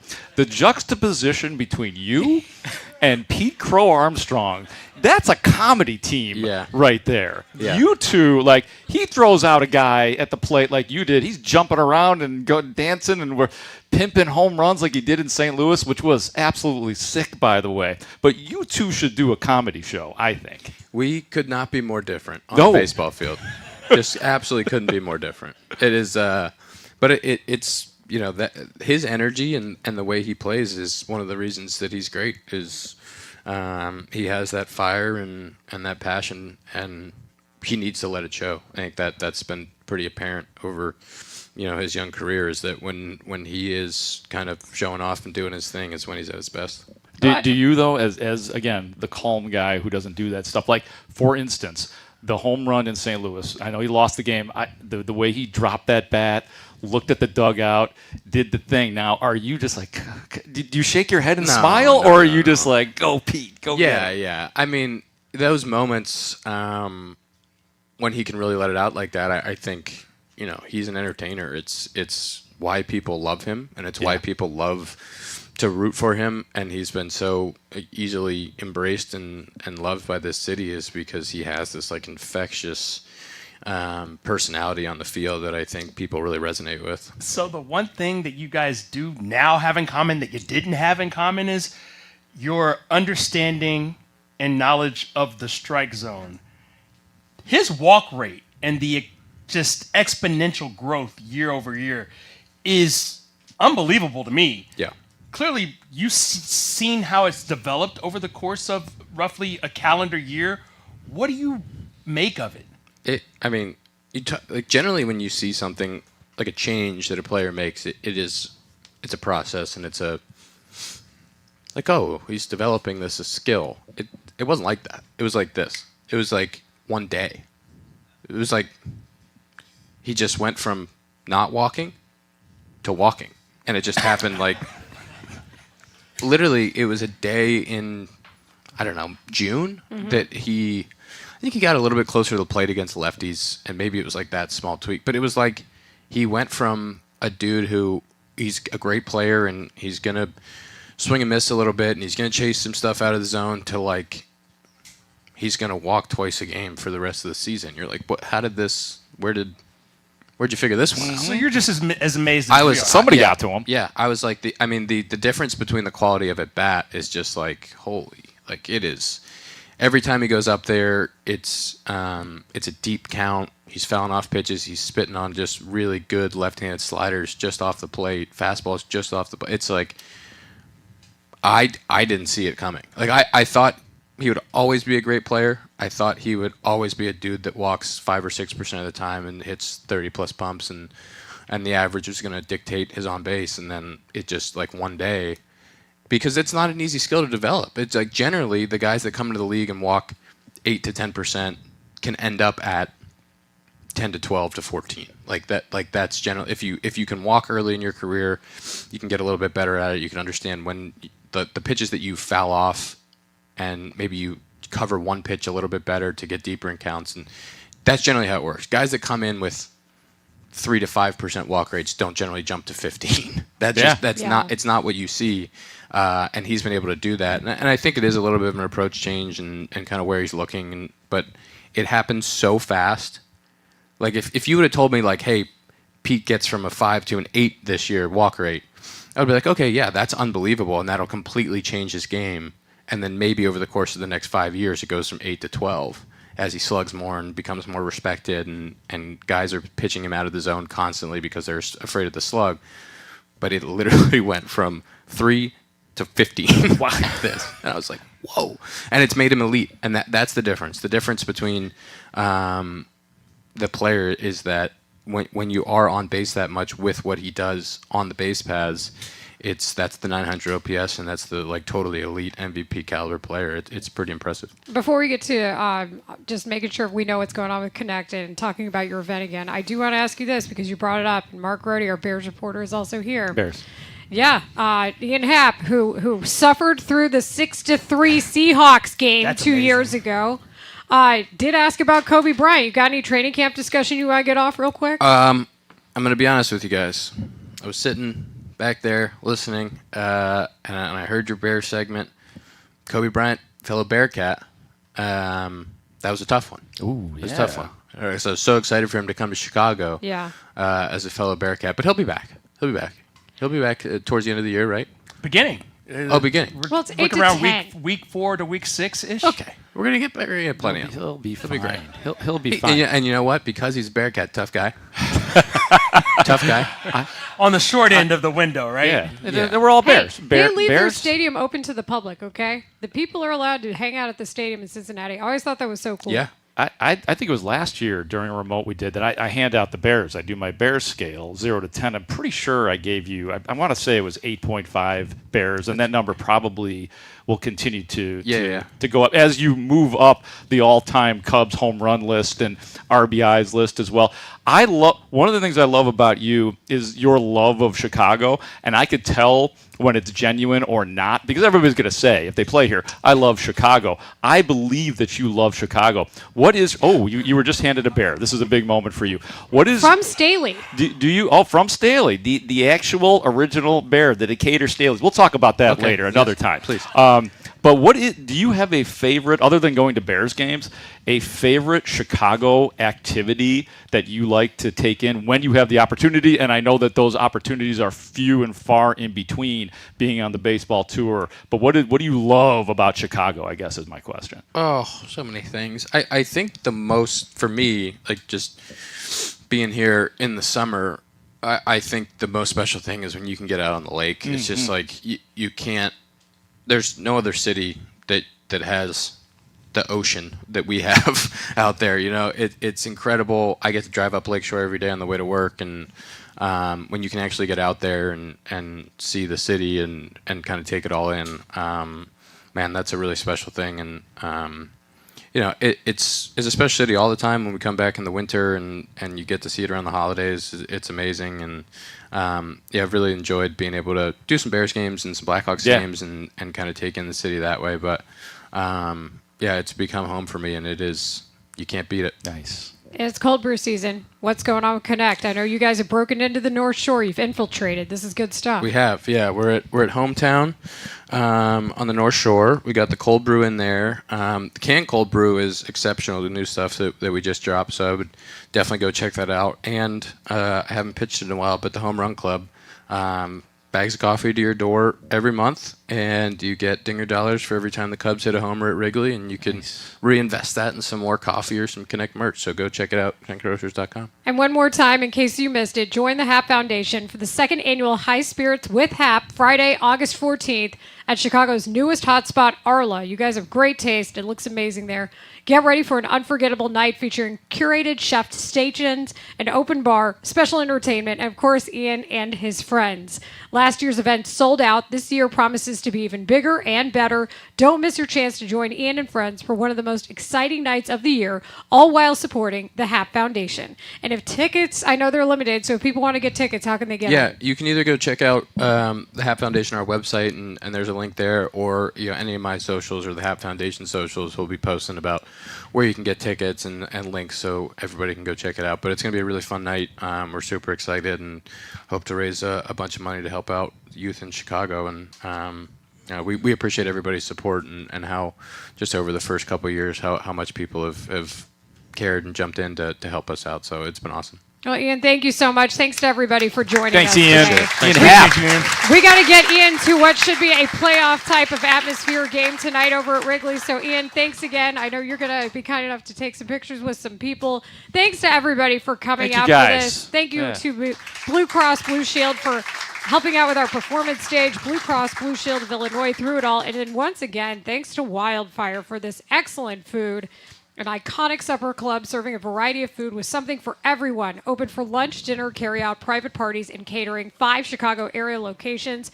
For reservations and to order online, visit wildfirerestaurants.com. Coming up next, we'll talk a little bit more about some Bears training camp notes. I have some questions from Mark Grote, so we'll do that next. Hey, Chicago. This is Dansby Swanson. Cubs lead 9th inning. The pitch. Line drive. Diving back backhand catch by Dansby Swanson. Sensational play, and the Cubs win the ball game. Right now, you're listening to the Rahimi, Harris, and Grote Show, 10-2 on 104.3 The Score.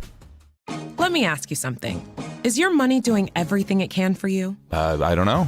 How would I know? Is it automatically saving for special events and keeping you posted on its progress? Like at Huntington Bank? Oh, no. Is it tracking your spending so you can make the best choices at the mall? Nope. Or setting limits on your teenager's debit card?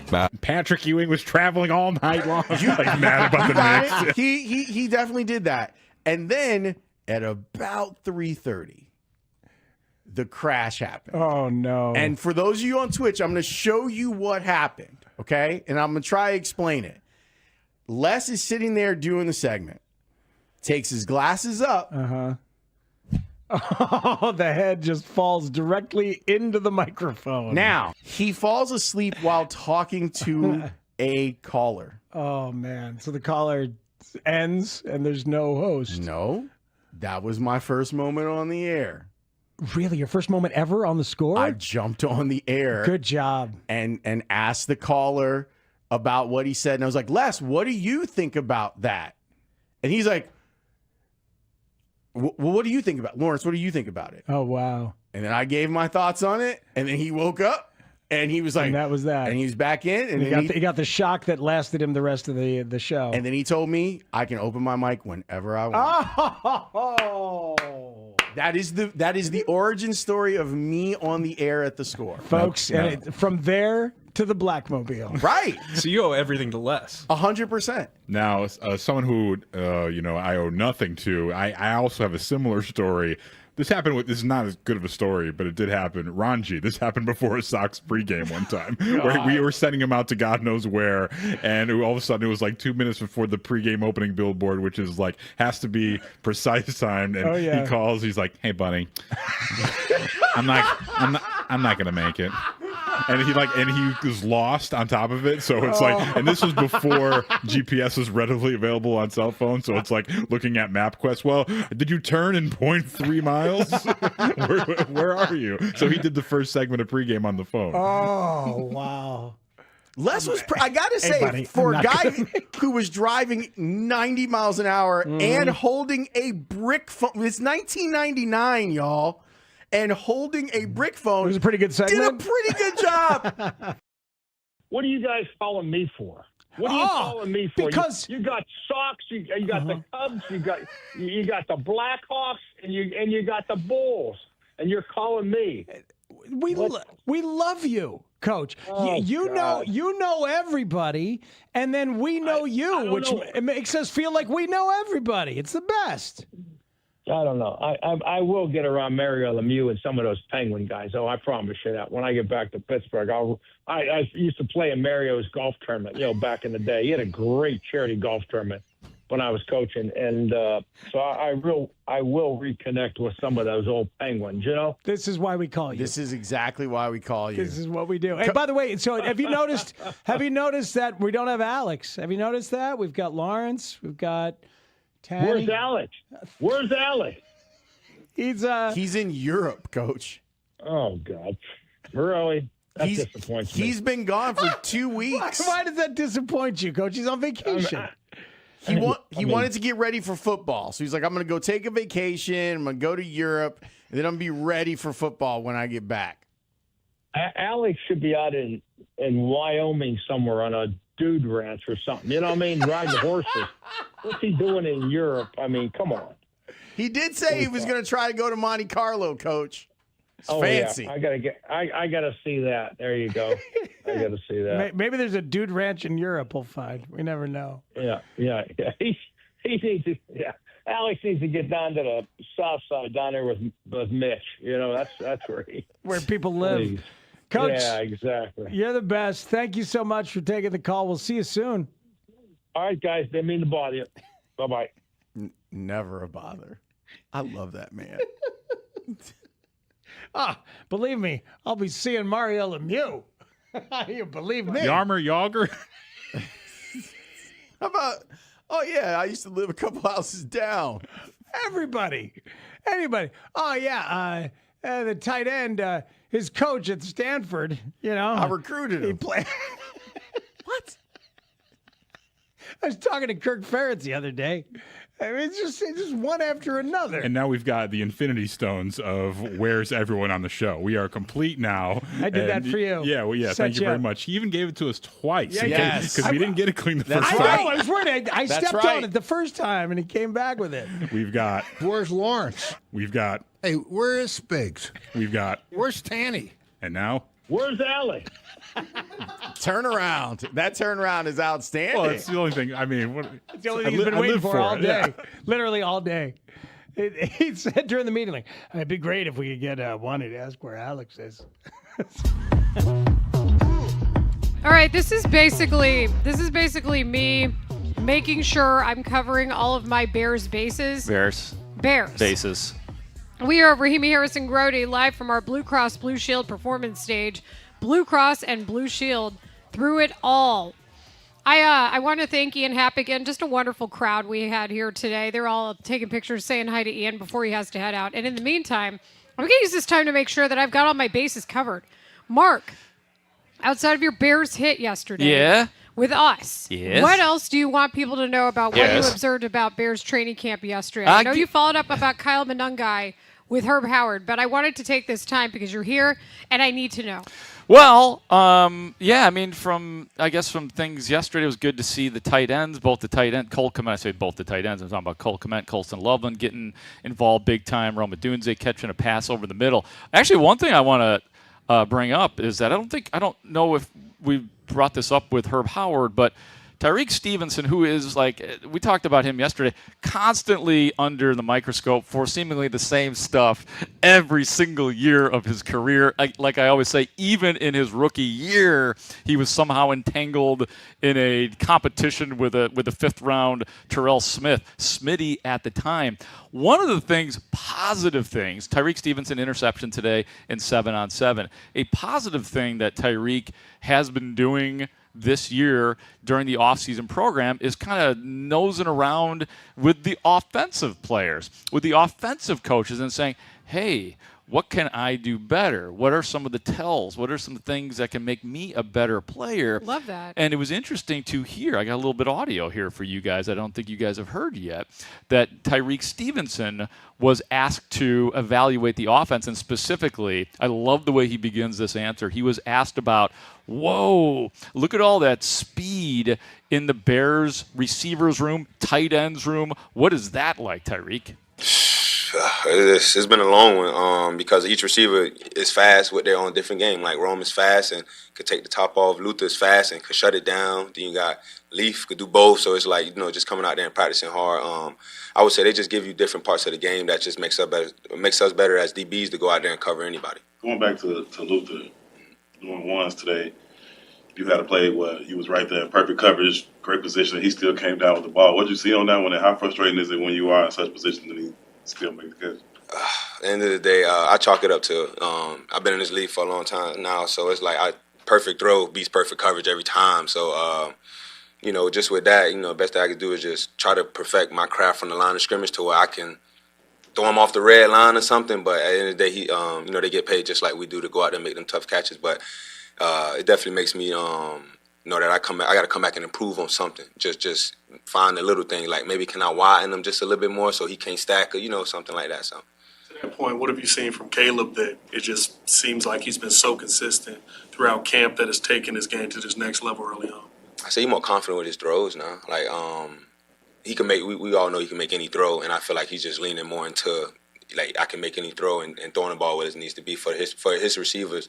Going back to Rome, everybody got a different skill set, and I just think he's honing into his receivers.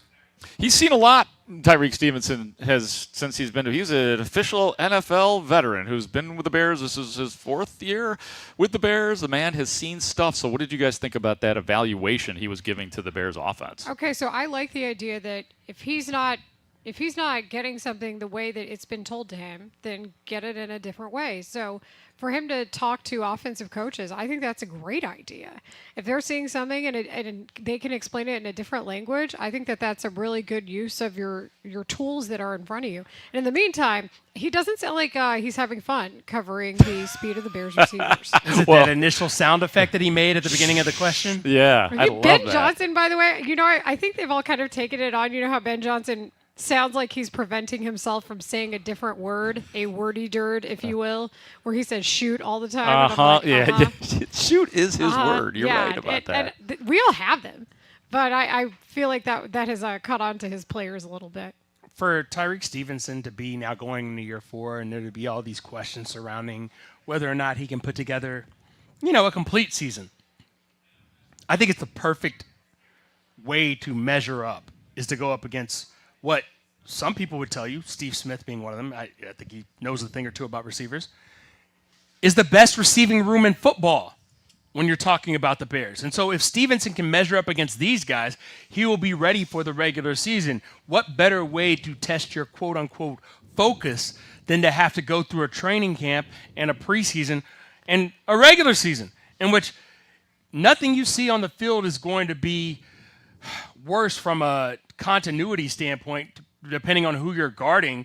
Just so many different weapons and so many different guys who can beat you in different ways. I think it's a perfect way to get him ready for what is a contract year for him. What is hey, what are you going to make on your next big deal? Yeah, I don't see him being back with the Bears. I just don't, just because of the way they've talked about him. And he'd have to be extraordinary this year, it feels like, and you're building your own identity with Ben Johnson and Dennis Allen. He's not one of their guys. So unfortunately, because I personally like Tyreek Stevenson, and you see the flashes of that terrific talent. And it's not like this guy's been a bum. He's been a starter, a starting cornerback for the Chicago Bears. It sure doesn't feel like he's going to be back next year. Yeah, no, I would agree with that too. We have a little bit of Bears news. I wouldn't call it breaking, but it's from Kevin Fishbane, and I think it's important. Our guy is on the call for the first game of the season. Kevin Fishbane says Fox announced their announcer teams for the 2026 season. Tony Romo. I don't know, Jim. Why are you doing that? The Bears-Panthers Week 1 game will get the crew of Adam Amin. Adam Amin, our guy. So Adam Amin, nice. Drew Brees, and Christina Pink. I think Christina does a great job on sideline. And I love that Adam Amin is calling the first Bears game of the year. Perfect. The first real Bears game, not preseason. That's right. Real Bears. Real Bears. So congrats to Adam Amin, continuing to shine and thrive. We love you. And you know who else we love? A man who has got his game face on. He's the only one left in the crowd. Now he's got a smile. Where did all the townspeople go? He has survived the trade deadline. Ashley's here still. Russ Dorsey has emerged from the trade deadline smoke cloud. He will join us with all of the breakdown next. This is 104.3 The Score, Chicago's #1 most listened to sports station. We're live from Chicago, talking Chicago sports. Listen live on the free Odyssey app, AUDACY. We are 104.3 The Score. Hey, Score listeners, for all station contest rules, go to thescorechicago.com/rules. And good luck. How much fun would it be to take Dave's phone on a random day and just call people? Just look at the text messages, the ingoing and the incoming and the outgoing text messages, and being like, Kirk Ferentz, Jimmy Johnson, like all of these guys that he's Tony Wise, like multiple times with Tony Wise, like all of these. Don't people, sit alone. We will. All these people that he's in contact with on a daily basis. Tony Wise disgusted by offensive lineman drills in Pittsburgh. And we're probably coming up on the Tony Wise sleepover weekend, I think, maybe. It sounds like it's in the reverse, though, this year. Two of them with the footy pajamas, watching old movies together, pouring through offensive line tape. Yeah, The Searchers. You should watch it. Dave, pass me the popcorn. And maybe you've answered this, and it's out there. Were you trying to hit a home run in that spot? Absolutely not. I got ahead in the count 2-0, and I stepped out of the box, and I remember looking at Ozzie, and he's shaking his finger. He's like, "No way, you take a pitch. I don't want you swinging." Wow. So I took a fastball right down the plate, right down the middle, and I stepped out and I said, there's no way he's going to throw you that slider. At that time, Brad Lidge was fastball slider. So I'm like, he doesn't want to walk you.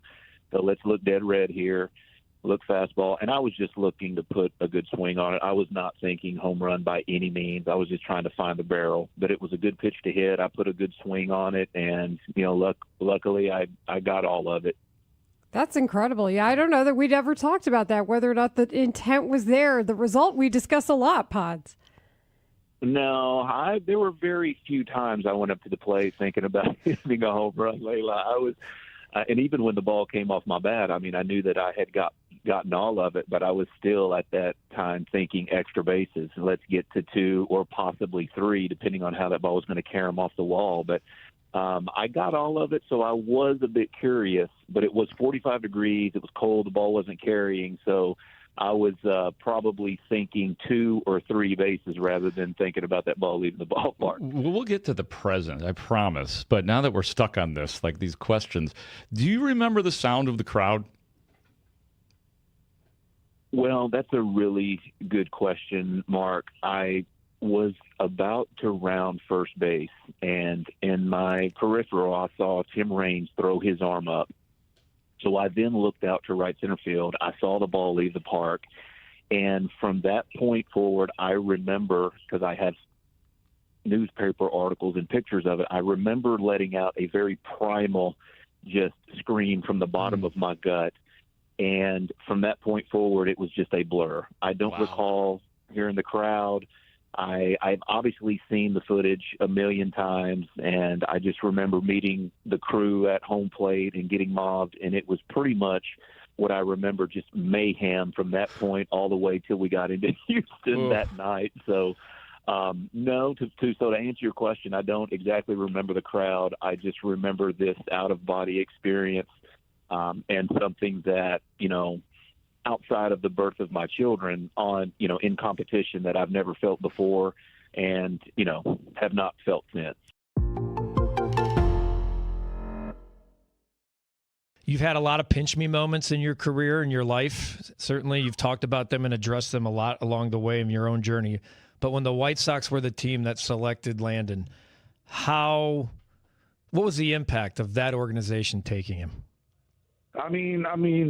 First of all, you have to earn it, like to be picked where he was, he did the work. He went out, you can guide him, but to have the White Sox pick him, it was special. It's a special moment because it's his hometown, right?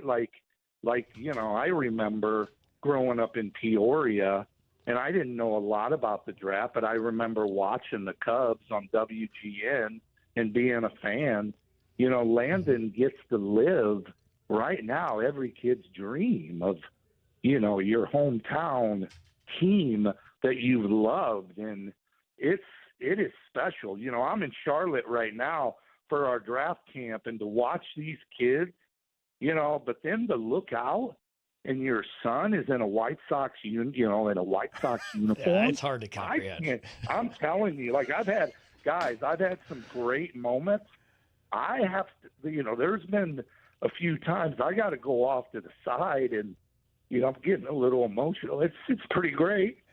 Wow! So you're at the draft camp. All the players are there, and does he look like he fits in? Does he deserve to be there, Jim? He does. He does. You know what?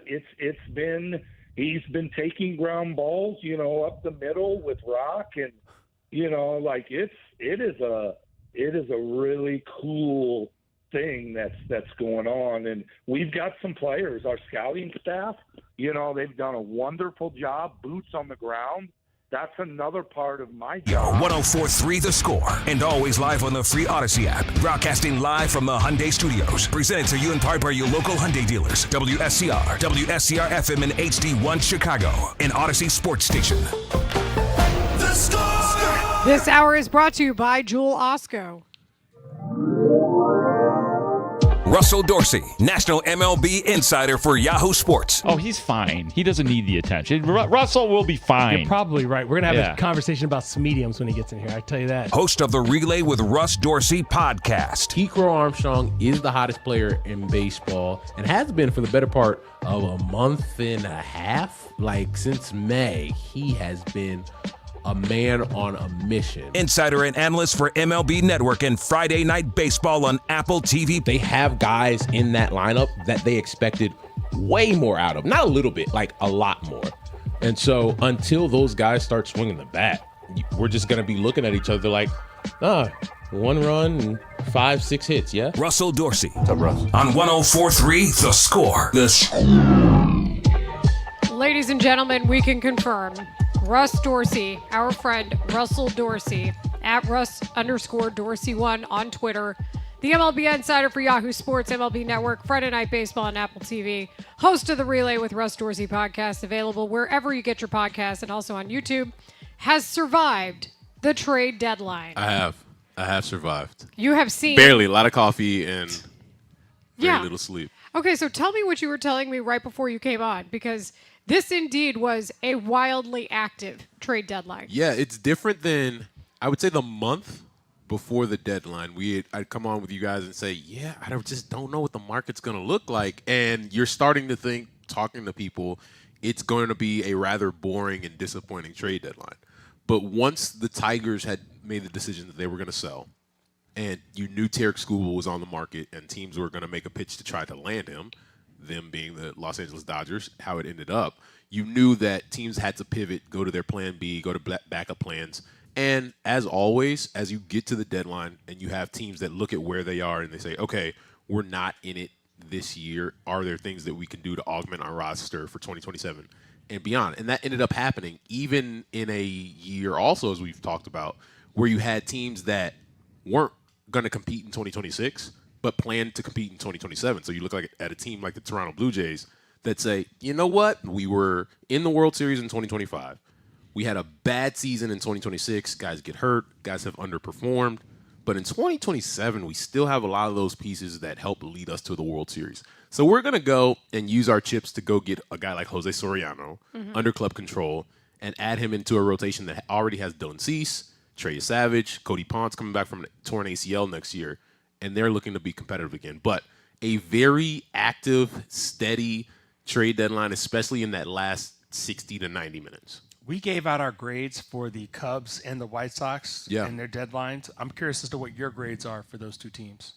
So I think when you look at the Cubs, we'll just start because in honor of Ian Happ being here. I have a smaller crowd than Ian Happ, but we appreciate the crowd that's here. Thank you. Hey, thanks for holding it out, man. You don't take get that the personally, lights. though. No. Rich is giving you guys the lights because you deserve it. I'm not a 4-time Gold Glove Award winner, so that is. Yes. These guys already have Ian Happ's autograph, or they'd be in the line too right now. And I got to see Ian. Well, before after he walked off, before he's taking pictures. I would give the Cubs an A+. And to me, and I talked about this different places since the deadline, I believe they had the best trade deadline of any team in Major League Baseball, and that includes the Los Angeles Dodgers. And you guys know how critical I am. Like, I'm not easy to give out the A+ on things. Yeah, you're mean. No, I'm the mean one. You're the dreaded professor. I'm the only one who gave a B+, but go on. The reason I say that is this. I think Jed went into the deadline with a checklist of things that he needed to accomplish. And not only did he accomplish all those things, I think one of the most impressive things that they were able to do, they rebuilt a rotation. A whole rotation? They rebuilt an entire rotation. In like 2 hours or something. When you think of adding a guy in Kevin Gausman that is a veteran, that has been one of the more consistent pitchers in the American League for a long time, that has postseason and World Series experience, then you add Clay Holmes to that, right? You add another guy who was one of the more coveted rentals on the market. And then you add Tyrone Taylor, a guy who can hit against left-handed pitching, a solid outfielder wherever you want to play him. And then you are able to go out and get Ryan Zefron and a guy under control for 4 more years that strikes out 30% of the batters he faces, that has an upper 90s fastball. And then if you want to include a month ago, that's you go the get big David part. Peterson because you needed to emergency fill plug a hole while the boat was leaking. It was whack-a-mole. And he ends up turning into a guy that has been fantastic, allowing 2 or fewer runs in 5 of his 6 starts in Chicago. And then you're going to get Edward Cabrera back. And then you still have Shota Imanaga and Matthew Boyd. Like, what they were able to do at this deadline is something that's pretty remarkable and really hard to do. So kudos to Jed Hoyer in the Cubs front office for saying, you know what, we're going to push all our chips in because we believe in this team. Do you think that he felt like he had to do this, that he was obsessed with doing this relative to last year when they ran out of gas, the pitching staff did. And Jed did receive some criticism, and he's received some criticism since then. Do you believe like that this was the year where he was like, you know what, screw it. I love Jefferson Rojas. I love Mo Baller. I love Mason McGuire. Fill in the blank of player that the Cubs lost. But guess what? This is the year where I have to stop clinging to these prospects. I think only Jed knows the answer to that question fully. I think it's a combination of a lot of things. You have PCA playing at an MVP level. I think that plays into it, right? Like you can say, good point. You might have the best player in baseball outside of Shohei Ohtani right now. Still a title. You have an offense that throughout all the highs and lows of this season is 5th in baseball in runs scored. And you put together what you believe is a playoff caliber, World Series caliber team already before the trade deadline.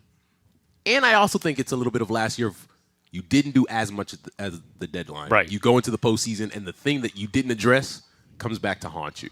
I think it's a combination of all of those things. I was just going to say the A+ part of it. I just think there should probably be some room for if you had gone out and gotten Tarek Skubal. Yeah. What does Skubal get? A++?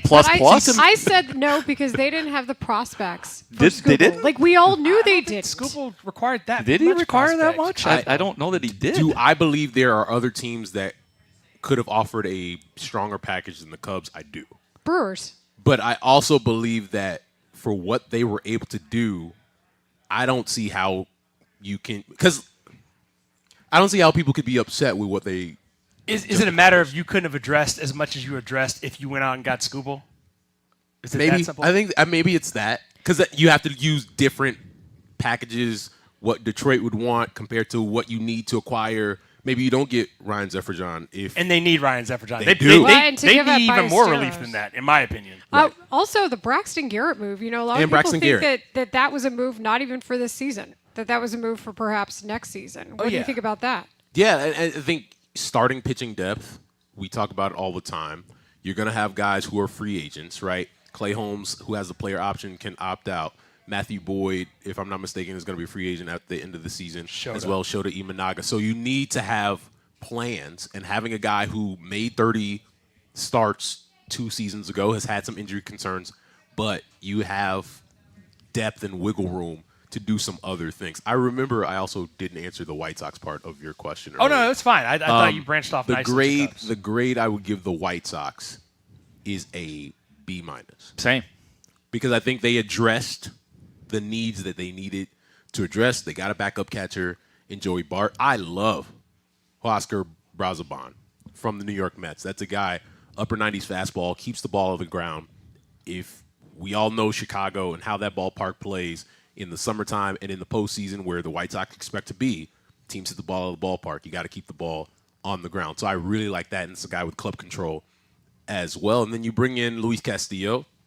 I think the thing for me with the Castillo deal, it's a guy and a veteran that has been there before, has been in the big leagues for over a decade, and you're hoping you get a bump from a guy getting a change of scenery, kind of fell out of favor in Seattle, and you're also going to have him under club control next season. I think all of those things are really important. Were you in support of theoretically we saw play out what the White Sox had indicated, that they weren't interested in giving up top 10 prospects? So before the trade deadline, Were you on the side of let's just be conservative this year? Let's keep our prospects because we're in love with what we have, and then maybe next year we start to do the big boy stuff. Were you in support of that, or would you have preferred that they were in slightly more go-for-it mode, which it doesn't feel like with this trade deadline? I think it would depend on who that guy was. And I think they decided that for the guys that were on this market and who were available, they thought that Luis Castillo was the right deal for them. Do I think they could have or should have added one more starter, and that would have made it feel maybe you're in the B+ territory? Yes, I give it B+. I think when they make the Luis They Castillo address trade, their needs. I don't know. no, I get that, And they roster move for roster move. Sir Anthony Dominguez for Castillo. Castillo gives you more innings at least. Yeah, they're responsible he's for the money. going to impact your roster significantly more. That's for sure. I think if you add Luis Castillo with another arm, you feel a little bit differently. Where it's like, okay, all the pressure. I still think there's pressure on some of those young guys to perform and like be the dudes in that rotation. Whereas if you add 2 veteran starting pitchers, then it's a little bit less. But it's not like I'm saying, oh, they get an F. Yeah, they don't have the depth that the Cubs have now at starting pitching, which is something we couldn't say a month ago. It was like, the Cubs really probably jealous of what the White Sox have to offer in terms of just – and that's with Eric Fetty getting an opener every 5th day. So I'm good with where both teams are right now because ultimately you have 2 teams that are much improved from where they were a month ago, and both teams have a fast track to being able to make some noise in the postseason. The White Sox, a lot of that just has to do with them playing in the American League. And the Cubs, they've made like a serious push. I'm curious as to what you're more interested in tonight. Yeah. Is it the White Sox going up against a Red Sox team at Fenway, which not only swept them at the rate, but has also won 23 of its last 26 games? And added Adley Rutschman, even though he's on the IL right now. That. Or Tarek Skubal at Wrigley, which I know you will be in attendance for. I'm going to say the one I'm going to be in attendance for, but I am interested in that White Sox-Red Sox series because you have 2 teams that believe they're 2 of the better teams in the American League, and I believe both of those teams are. And I think when you look at the moves that the Red Sox made, I actually wrote about them today for Yahoo, from where they started in April, 10-17, fired their longtime manager, Alex Cora, and you had a guy in Craig Breslow who's running that baseball operations department as a guy that a lot of people had on the hot seat. And it felt like he was going to lose his job if things didn't improve. And they go on this insane run in the month of July. They go 19-4, win 14 consecutive games, get themselves in wild card position. And he rewarded that team with saying, you know what, we believe in y'all. We're going to go out and get Adley Rutschman, a guy who's the 1-1 pick in the 2019 draft. And now going forward, I think, especially in an AL East where the Yankees are relying a lot on health in the second half, and the Tampa Bay Rays got better. Like, they're not done in the AL East. They're only 5.5 games back. They're only 2 games behind the New York Yankees for that second place spot, and they hold a wild card spot. So that's going to be a really interesting series. They can win the East? What'd you say? They can win the East? The Red Sox? Yeah. They don't even have Garrett Crochet right now or Roman Anthony. Like, but like, are they going to be back in time to help them win the East though? Like that's a lot of time. 5.5 games with 8 weeks to go. You got time. Oh, so the Cubs are going to catch the Brewers in same logic in play. 5.5 back.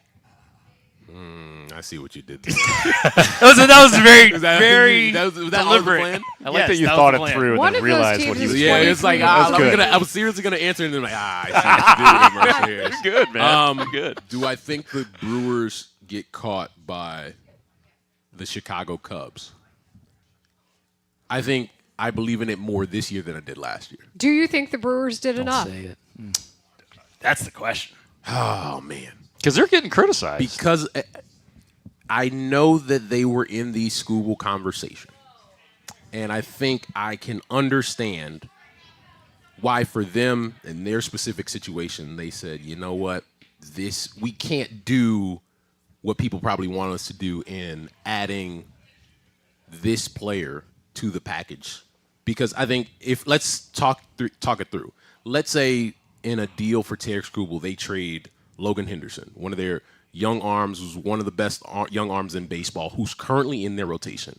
You're basically subtracting from your current rotation to add Skubal for 3 months, right? So you get the bump of Skubal for 3 months, and then he leaves in free agency. Then you have no Skubal and no Logan Henderson for the next 6 years. I think the Brewers looked at that situation, whether it was Logan Henderson or Shane Joanne, who's also in their rotation, said that's a net negative for us. I also understand people that say, hey, you get one shot. And the opportunity to acquire a back-to-back AL Cy Young Award winner doesn't come around very often. And was this your CC Sabathia moment where you could say, hey, we have a team that we could think can win, and we can also get this guy, keep him away from all these other teams in our same league that want him. I can understand why people feel a way about it. I just look at that specifically as this was your moment, but did their thinking become altered because, like, we're going to live in a brand new world on the other side of the CBA, and that's why keeping the long-term guys makes more sense. No, I think they stuck to their best practices for what he just talked about. From knowing some things, I believe it was they looked at the situation very logically and said, if we do this, we're gonna lose this trade long term. Well, they can't. They also can't afford. So it's you can win. You can win in the short term. You probably lose in the long term because you have nothing. Even though they would have guys to unless you fill. always got another guy. They always got another guy. The thing is, they have talent, but they don't pay the big money extensions. Like, we forget how much talent is on simple contracts. Like the Yelich's of the world are few and far between for them. I think it's less about the dollars to them and more about how they feel about those young arms that they would have had to give up for a guy like Tarek Skubal. I just feel like they don't do rentals. Like, that's not something they enjoy doing at that level of that price. They did, and that guy pitched every third or on short rest every time, and then they got walloped by the Phillies. And when was that? What year was that? 2008. That was 2008. Okay. 2000 late. Yeah. Yes. But are they living in 3008? I don't know. That's the other side of the song. Nobody ever talks about the other side of Boom Boom Pow. Oh, wow. You went B-side on me. I like what y'all did there. I really did. We have more with Russ Dorsey coming up next here on Rahimi Harrison Grote. He is our Major League insider. He survived the trade deadline. Give this guy a hand, folks. We are still live from our Blue Cross Blue Shield performance stage. Blue Cross Blue Shield of Illinois through it all. And thanks again to our friends at Wildfire for providing lunch. Hey, Chicago football fans, this season has the makings of something special, and the excitement has never been higher. Join Dan Wiederer and me, Mark Grote, for a special Take the North Live on Monday, August 24th from 6 to 8 p.m. at Gurney Hyundai, right here on... That I've absolutely loved is the draft process and going and seeing amateur kids, seeing, the development. But the best part of this job for many things is to go out, watch the players, give information, and then watch it come to fruition. But the biggest thing is to watch these kids, live their dreams. That's the best part. And then right now to watch what we're doing as a big league club is just so incredible for our city. We want to talk to you about the big league club, and they're awesome. But this is too cool to think about you watching Landon and Rock Chalowski. Have they turned a double play together? I know they're both shortstops. They have. They've been doing some They do. Obviously they're doing their infield work, and today I was up there. And Rock is flipping to Landon's flipping, and it's like, you talk about a moment as a father. I mean, I've been look guys, I've been blessed in many wonderful things in my career, and to watch this for 2 days, I got to tell you, it is the most special thing, and you guys know this, having kids, to watch your kids enjoy what they're doing and love this. It is I don't think it gets any better right now. But I was thinking about all the people they didn't give a big money extension to. Chris Bryant and Anthony Rizzo the second time around, and Javi Baez, and and Kyle Tucker, and they tried with Bregman last year, but all the people they chose not to invest in, this is the guy that they were able to convince Tom Ricketts to invest in. And Jed talked about how he couldn't feel better about the person they're investing in. A lot of stuff in that regard from Alex Bregman. And when he talked about what kind of player he is, it got me thinking about what the investment means and what kind of window is really opening for the Cubs. This is part of Alex Bregman's opening statement. I'm a winning baseball player and focused on winning. And in talking with Jed and Carter throughout this process, I know that the Cubs organization is focused on winning. And I'm looking forward to doing that and winning a championship here. So everything about Bregman, everywhere he's ever been, has been about pushing himself and his teammates to be the very best they can possibly be. And he chooses this place after lots of careful conversation about, are you guys going for it or not? What are you doing? And because of the conversations that he had with this front office last year. Like that played a significant, that's what he said, that it played a role in him doubling back when he had the opportunity. But there is a standard that he's expecting, and now the Cubs are signaling to him and to Boris Core and to you, the fan, that this is a go-for-it time. Like we've all kind of been urging them to do. The standard is now... The standard? World Series. You are announcing yourself as a team that should be expected to battle for the World Series right now and next year and the year after that and for the duration of this contract. And when you sign somebody like this with everything we know about him and why he made this choice and everything you're telling us about him, you are saying that he's going to help push you forward. And for the duration of his contract, the Cubs should be a World Series caliber contender every damn year. And that is different than the way this thing has felt since they unloaded Yu Darvish and non-tendered Kyle Schwarber and downsized and then slowly built it back up and went for it with this sort of, well, we're good enough to win the National League Central. Oh, no.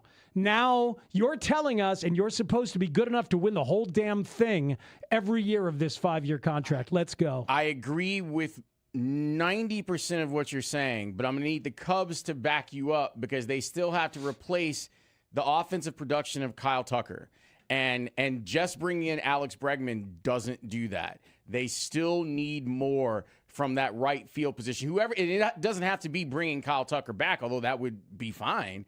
That's still something that they have to do before they break camp. Well, what if I told you that Matt Shaw's going to play some out there and he's pressed to the bottom of the roster because they're not going to trade Nico Horner, and that Seiya Suzuki's going to play a lot more right and Mo Baller is going to play a lot of DH. Like Matt Shaw is depth now. He's not somebody you're counting on to be an everyday player. That is a step forward to me as well. It is a step forward, but if you're in World Series mode, don't stop now, boys. And maybe they won't. But that another bat is something they could add along the way very, very easily. So, like, they're going to be in go-for-it mode, and that means every trade deadline. I want to see them aggressive at every trade deadline. I want to see them aggressive next offseason. And you've announced the standard. You've announced yourself as one of the big boys. So if you're not going to spend like that at the very, very tippity top, you've at least got a guy now who's gonna elevate you, and I want to see you elevate every piece of the roster moving forward. We got to know each other, and I still do this. Because the if you say something that I find offensive and then I invite you to my privates. First thing I thought of when you just said that was Veronica Corningstone in Anchorman. Are you saying there's a party in your pants and I'm invited? Oh my gosh. Middays 10 to 2. Party with pants. Party with pants? On 104.3 The Score. Let's see what kind of hand Kyle Tucker gets here coming back to Wrigley Field. The opposite of a hand. They announced his name even pregame, and it was the loudest the fans got was for Kyle Tucker and to boo him. Here's the Zen Cohen. What is the sound of one hand clapping? What is the sound of no hands clapping? Yeah, that was the reception for Kyle Tucker at Wrigley yesterday, and every at-bat, as Ian Happ pointed out. This is Rahimi, Harrison, Grote on 104.3 The Score. That is courtesy of Sportsnet Los Angeles, behind the famous Dodgers TV deal. Those guys. In the meantime, Russ is back with us in studio. We are live in our Blue Cross Blue Shield Performance Studio, Blue Cross Blue Shield of Illinois, through it all. And I think that's where we got to go. We talked about this. Kyle Tucker answered the questions after the game about getting booed. Yeah. People had their say here. What do you think about what happened? I think it's pretty layered. Number one, people have the right to boo, right? Like, this guy comes to Chicago, plays here, and then signs with the Dodgers. Yeah. Even if it was, think about it if it wasn't Chicago. He could have played for the Chicago White Sox. He could have played for the Boston Red Sox. If he leaves that team and goes to the Dodgers, he's going to get booed. So, it wasn't just the booing thing. I think it was something that he said about, hey, I played through a hand fracture and a calf injury, and, like, I gave everything I had in Chicago. I believe that's the truth. I think, Marshall, I was talking to you with this during the break. It's almost a lose-lose, and it reminded me a little bit of Chris Bryant in a way, where for a long time it was, Chris is injury prone, he's sitting out, and then you try to play through some things and you don't play well. It's like, what's wrong with this guy? And so you kind of in this position of like, okay, do I sit out until I'm fully healthy, or do I try to play through some things that I probably shouldn't play through because I know this team needs me? So it's a damned if you do, damned if you don't type of situation. If that makes sense. Yeah, no, it makes sense except for the part where he's explaining that he basically gave of himself, sacrificed his body for the team. Yeah. All people really wanted was some transparency, because you just mentioned the Chris Bryant thing. Mm-hmm. We didn't know he was hurt. Yeah, it was the hand injury. It was the hand injury and how it was handled. Here's my thing, guys. Like, sometimes, and Grote, you get this from the football side too, like, you're not always going to hear about what dudes are playing through. Like, it's the longest sport. Dudes are beat up. I remember back in the day during off-the-record periods with managers of like, hey, man, I couldn't say this, but this guy's down today because he came in and was not feeling great. Like, that happens in baseball. And there are some times where guys are playing through some things where it's just like,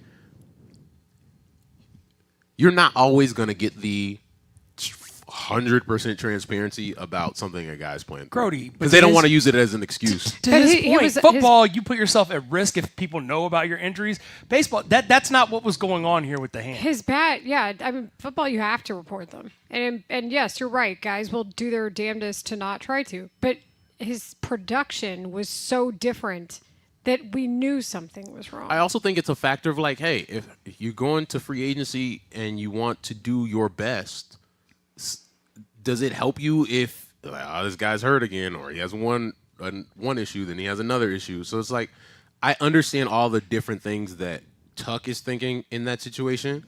So yeah, like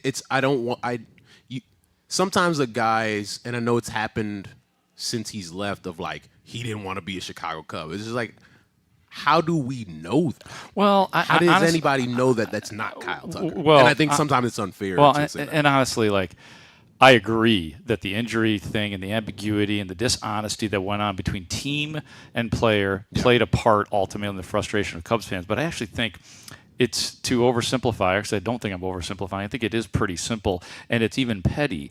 Cubs fans supported him, wanted him, cheered him, loved him, and he did not love back. He for whatever reason, he wanted to not be in Chicago. He wanted to be someplace else. Even the way I'm saying it is probably not fair to say it that way, but that is the way Cubs fans perceive it. And maybe it's a little bit of ego on the part of Cubs fans, which maybe they have earned. How could you not want us? Look at us. It's Wrigley Field. It's the Cubs. Not it's a Dodger, no booze then? If it's not the Dodgers that he chose? No. I actually don't necessarily think it had to do with the Dodgers. I think it was him bolting. Like, the Dodgers thing definitely amps it up, but him quickly deciding, nah, I don't want to be with the Cubs after he was supported here. I think it's that easy. It's that petty. It's that egotistical in a way on Cubs fans' parts. The money was never – if it was like a thing that played out in public, like, oh, the Cubs are offering this and the Dodgers are offering this and we can't – or or not the Dodgers. Just, I'm saying random MLB team beats the Cubs offers by $15, $20 million a year. I don't think so. I think that we saw it on our text line. We heard from people. We talked to people. There were a lot of fans who, before he was ever even done with the team, like this is before the playoffs ended, they had already moved on. So I don't necessarily think it was the Dodgers as the flashpoint. I think it was how it was handled to them, to fans, was not like you can pull a fast one in a lot of other markets. And I'm not saying that they did in Houston either because they sniffed it out, but it's going to get more attention here. And I feel like I don't think the Dodgers was it. I think it was the way that all of that was handled. We're paying attention every day. We saw the change in production, and so did a lot of people. And I think they just got used to him not being as productive in the lineup as what was given up for him. I think you're right, Layla, because now that I'm remembering back to the end of the season, more Cubs fans than not were done with him anyway. We were asking the question, and people were saying that. And I think this gets away from the original discussion a little bit. And Russ, I do think that, like, he understood that. Like, he made his business decisions. If he had hit, I don't know that there would be boos at all. I think people would have been thrilled with what happened. If he played like he played in the first half, correct. Well, yeah. Pre-injury, and then decides to leave. Well, I still wonder. If he has that's the real same... unknown of, like, if he has a 900 OPS in the second half too, and the Cubs get bounced from the playoffs, and then he leaves. I think he still gets a smattering of boos, but there's not as much actual anger behind the boos. Like, you didn't choose us, so we're gonna. It's more of a playful booing, the way any player gets booed if he had not stayed here, even if he'd played well. Yeah, because I think nobody's shocked in 2026 if you choose the Dodgers. Doesn't mean that fans aren't going to be pissed off about it and aren't going to boo about it. I don't think fans look at it that simply, like, oh, it's the Dodgers, cool, we're not going to boo. And that I get, but yeah, I mean, I do think that fans were to the point where they were already moving on. Yeah. And they told us. I think that, and plus to Grote's early point, as a guy he's not this monster personality. Right. Unfortunately, I think that played against him because just being just having a nonchalant personality, it makes people think you don't care even when that's not the case. Right. It's not fair. So yeah. But it's true. I think it's a lose there. You wanted to talk about Reed Detmers? So Reed Detmers was going to be a Cub for a minute. The White Sox were going after Reed Detmers. Well, there was a report out there yesterday. Talk me through it because I didn't get to hear I didn't get to hear you guys show. So yesterday we're on the air. Trades are going on left and right, and there's a report that Reed Detmers is going to be a Cub. Yeah, I saw. And then the blogger who reported it had to backtrack because obviously it didn't happen. Then they pivoted, or if they pivoted at all, they ended up with Clay Holmes. Yeah, and I understand that Reed Detmers at one point thought he was going to be a Cub because of this report. All I know is the Chicago Cubs have been interested, so it was something we had talked about for weeks now, right? And the White Sox were interested, and other teams around baseball were interested. From what I understand, it had never gotten to the point where it's like, this is going down. The report comes out, and obviously you're trying to do your due diligence, and you're like, get a phone call here, phone call there, and that's when I tweeted, like, hey, this wasn't accurate. And look, I don't think that report is the reason that Reed Detmers is not a Cub, right? I think this didn't line up. Like, there was a lot of teams that were trying to acquire a lot of players yesterday, and the deal just didn't line up. I don't think executives look at something and say, I saw a tweet, not happening anymore, right? And there's like other things out there like, there was bad medicals and that's the reason he's not on the Cubs. Like, that's not true either. Like, he's fully healthy, gonna be fine, gonna pitch for the Angels the rest of the way. But no, that's kind of, I was interested to hear how it went down with you guys because you're on the air and trying to follow everything. We just cited it. We said Michael Cerami of Bleacher Nation has this report. He's broken news before for us, and we followed it. And I think at the time we were trying to figure out, okay, does that mean they've got a complete rotation without Colin Ray and Javier Assad? Like, at that point, you're already mentally slating him in. And it's not just because of Cerami. It's because Detmers' name at that point had been connected to the Cubs in pursuit of him for weeks. Yeah. And I'm frankly surprised, actually surprised, that the Angels, who decided to actually be sellers, did not move one of their largest trade assets. Yeah, look, I will say for one, talking about the Angels, like they made as much impact on their organization yesterday as they've made in over a decade. And could have still made more, though. I mean, if you want something for your assets and somebody doesn't meet your price, you're not just going to give them away. I mean, so Ballesteros for Zephyr was quite the price, and for example. they felt like that was a good deal for them. But if they didn't get the deal that they wanted in return for 3 Detmers, you don't make that trade, especially with a guy who still has 2 more years of club control like Jose Soriano did. And with Jose Soriano, they got a guy in Arjun Namala, who's a top 25, top 30 prospect in all Major League Baseball. So, with Detmers or Zach Neto, who obviously teams liked a lot, they still have assets they can move in the offseason if they want to do that. If they want to wait till the next trade deadline, they can move those guys at that time. But, yeah, from what I understand, it was never at a point where it's like, this is 100% going down. Seems like they got the better deal anyway. We have an 815 texter who says that Dodgers fans were also booing Tucker in the game. That actually makes sense. Look at the production or lack thereof. I thought you guys would get a kick out of that. No, that part's definitely think about what they're paying for and what they're getting. They're like, don't think you can just come to the Dodgers and hide now because there's all these other stars around. We need you to produce, Mr. Tucker. Yeah, it's just like in that lineup, you're thinking, okay, that's a 900 OPS guy, and it just has lengthening the not lineup. Lineup's Still the same length it was before he got there. So every now and then I'll just refresh the transactions page of the Cubs or the White Sox. Ben Brown has been transferred to the 15-day injured list off of the 60-day injured list. Yeah. That's not how I'm reading that. Transferred from the 15 to the 60. Yeah. Wait a minute. Sorry, I read it backwards. Yeah. I got excited. Well, there goes For the that. people that were excited. Hold on. Sorry, guys. Hold on. No, this means that means he's done, right? No, not that just necessarily. goes back to the 60 days from the yeah, date he went it's out. more of a procedural move in terms of like a Clearing guy. up a roster It's the roster the move type of 40 thing man. because you can open up a 40-man spot. They did designate Luke Little, but that hit the ticker yesterday, so that doesn't count. Yeah. I saw that on the MLB ticker. Yeah, got all excited there. I did. What are I you read doing, it Layla? back Because I was like, I don't It's think you opening up even a go roster. from the 60 to 15. No, That's no, not how no, it no, works. no, You just get it's- activated. I don't see. So I for didn't everybody know out if they there, had if you're changed. trying to if you're wondering how these things work, like 15-day IL or 10-day IL, guys are still on your 40-man roster. When a guy gets moved to the 60, they aren't on your 40-man roster for that period of time, and you can open up a spot. Oh yeah, so that was the roster spot move. Dang, I got really hopeful there for a second. What did you guys have at 145 today? Something fun? Okay, so we have choose your own adventure. Ooh, what are the? I'd like to choose What are an the adventure. options? Okay. Also, you did a great job on Hit and Run Saturday. I meant to Thank tell you. People were really kind, and it was a lot of fun, and we got people prepared. Shout out to David, who was producing for me that day. I feel like we did a good job getting the Chicago folks prepared for the trade deadline. Some things we talked about that could happen. Some of those things did happen. Lance Brozdowski was great talking Lance was- about how front offices determine value for a trade. Yeah, Lance is great with that, and that's one of the things I really wanted to talk through when it came to a team like the Brewers or the Rays not going after a guy like Tarek Skubal and what they thought in terms of just value and how those teams think. I'm going to delegate this to 3 people: Marshall, Grote, and Ray.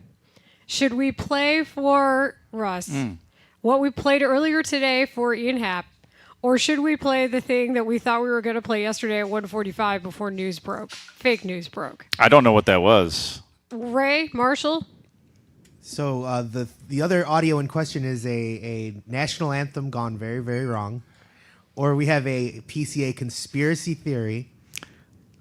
I don't know if I can handle hearing that anthem again. I don't. Honestly, I'm gonna go with the PCA. No, I don't know. I what originally does wanted- Russ want? I What- originally how about wanted Russ to hear chooses? Russ. My vote is I want to hear what Russ I has think to say I about would like this to hear PCA. Russ on the conspiracy theory Okay. because Ian Happ was just clearly disgusted. Yeah, we don't need to hear that anthem again.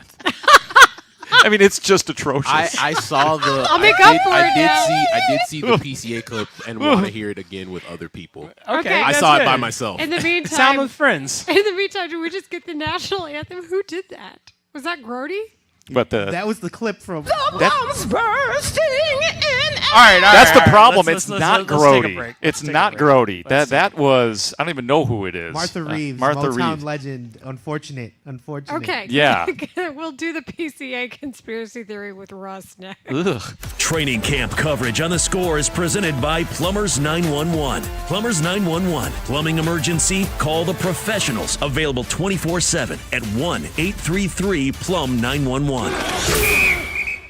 Hi, I'm Patty, founder of Awesome Tex. I started with a big idea to give old clothes a new life by turning them into recycled fibers and Daughters told me, they were like, we'd like it if you kept doing Buffon. These are Doug Buffon's twin daughters. Yes. Loved your work as Doug Buffon. Yes. The quarterback stunk. The offensive line stunk. Special teams stunk. Defense stunk. The running game stunk. The coaches stunk.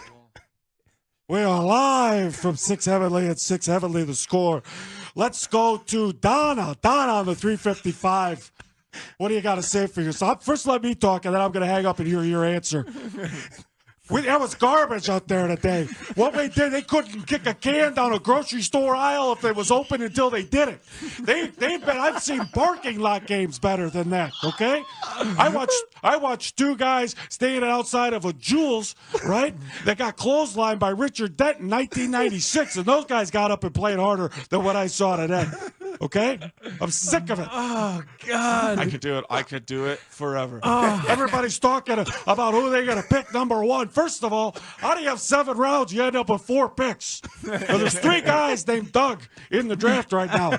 All right, take that guy out of West Virginia. You want a Doug on this thing? A lot of people, I know, I line up next to the greatest of all time. All you had to do was look left. Okay? And you might see me over there. I don't care if this guy wears a dress on the field if he wins. I don't care if he has a gin and tonic between the second and third quarter. Call it drink time for all I care. Happy half hour. So you're okay with the nails if he paints his nails He and can stuff? paint his nails anything he wants as long as he paints the town red, winning the game. I can't take it anymore, OB. I'm going to go. He should have came out firing with brimstone. Firing with brimstone. Oh, my God. Oh, God, it was special radio. Let's go to the black psychiatrist on line 6. You remember that? Oh, yeah. And he was like, it's physicists, dog. I don't care what you are. Just say how they're going to fix this team.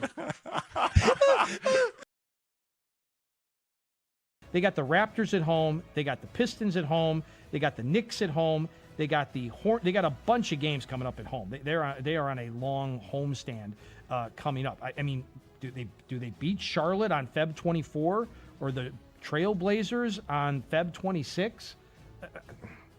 I'm looking for the next win, and it doesn't just scream, of course you're going to. They've got Sacramento, but that's a road game. Every time the Bulls go west, that's usually not that's never been a great thing for them when they head west. Memphis back at home, March the 16th. Could it be from now to March the 16th until the Bulls win their next game? Wow. You think the Bulls are not going to win for a month? I'm just buying the game. He says 5 wins. I say the over/under is 5.5. I would take the over, but I don't think that they're going to. I think 10 is probably realistic. I think 10. I want you to look through that schedule and find me 10 wins. I don't know. I'm not going to sit here and extol the virtues of the Bulls. I understand that. I don't think things do not look very promising tonight against the Celtics in Boston for Chicago's AAU team. I don't think it looks very good at all for the collection of individual talents they have put together. Collectively, they can't play a lick of defense. They're not stopping anybody. Here's how I feel about Cubs pitching right now. Mixed. There's been some really good performances, and there's been some really bad. Jackson Wiggins yesterday, Caleb Thielbar the day before, bad. Wait, hold on. I'm writing this down because I'm going Zach, to shred you during the regular season when you bring up spring training numbers. Are you going to? Okay, that would be rightfully so, but that's all I can deal with right now. But don't be the guy that it's only game 4, when they're 4 games in and they're 1-3, and I'm jumping up and down. Don't worry, it's only 4 games. They all count. But they all count the same, whether it's September or March. You were freaking out last year. During the points where they weren't hitting, they still ended up winning 92 games and had a pretty deep postseason run. And had they not had some starting pitching injuries, who knows where they would have ended up. Zach, it's my job to freak out over these games. I'm No, a Cubs you choose fan. to. I'm a Cubs fan. You I choose treat to. every game. I treat every game like a Bears game. They all matter. They all count. Please enlighten me. What in the world was Shota Imanaga working on yesterday? I'd love to know. Can we have Shota and the interpreter take some questions and let us all know what in the wide world of sports he was working on, allowing 3 home runs to the White Sox yesterday? Neck exercises. Neck exercises. Very good. You know, the World Baseball Classic's about to start. So yesterday when the lineups came out, I was curious, and so I retweeted it. And it was basically, arguably, an opening day lineup for the Cubs. Yeah. It was that was the opening, potentially the opening day It was a lineup. significantly more impressive one than the White Sox. Right. And so I was looking forward to it. It's been a little bit since the Cubs have been on television. I had the DVR set up. We'll get to why I had the DVR set up in a couple of minutes. That's a tease. But yeah, I mean, what are we working for on? many years? Middays 10 to 2 on 104.3 The Score. Okay, so Mark Grote said he can't hear the anthem again. Thank you. It's not going to happen. I don't Not know- going to happen. I don't know why this makes me laugh so much.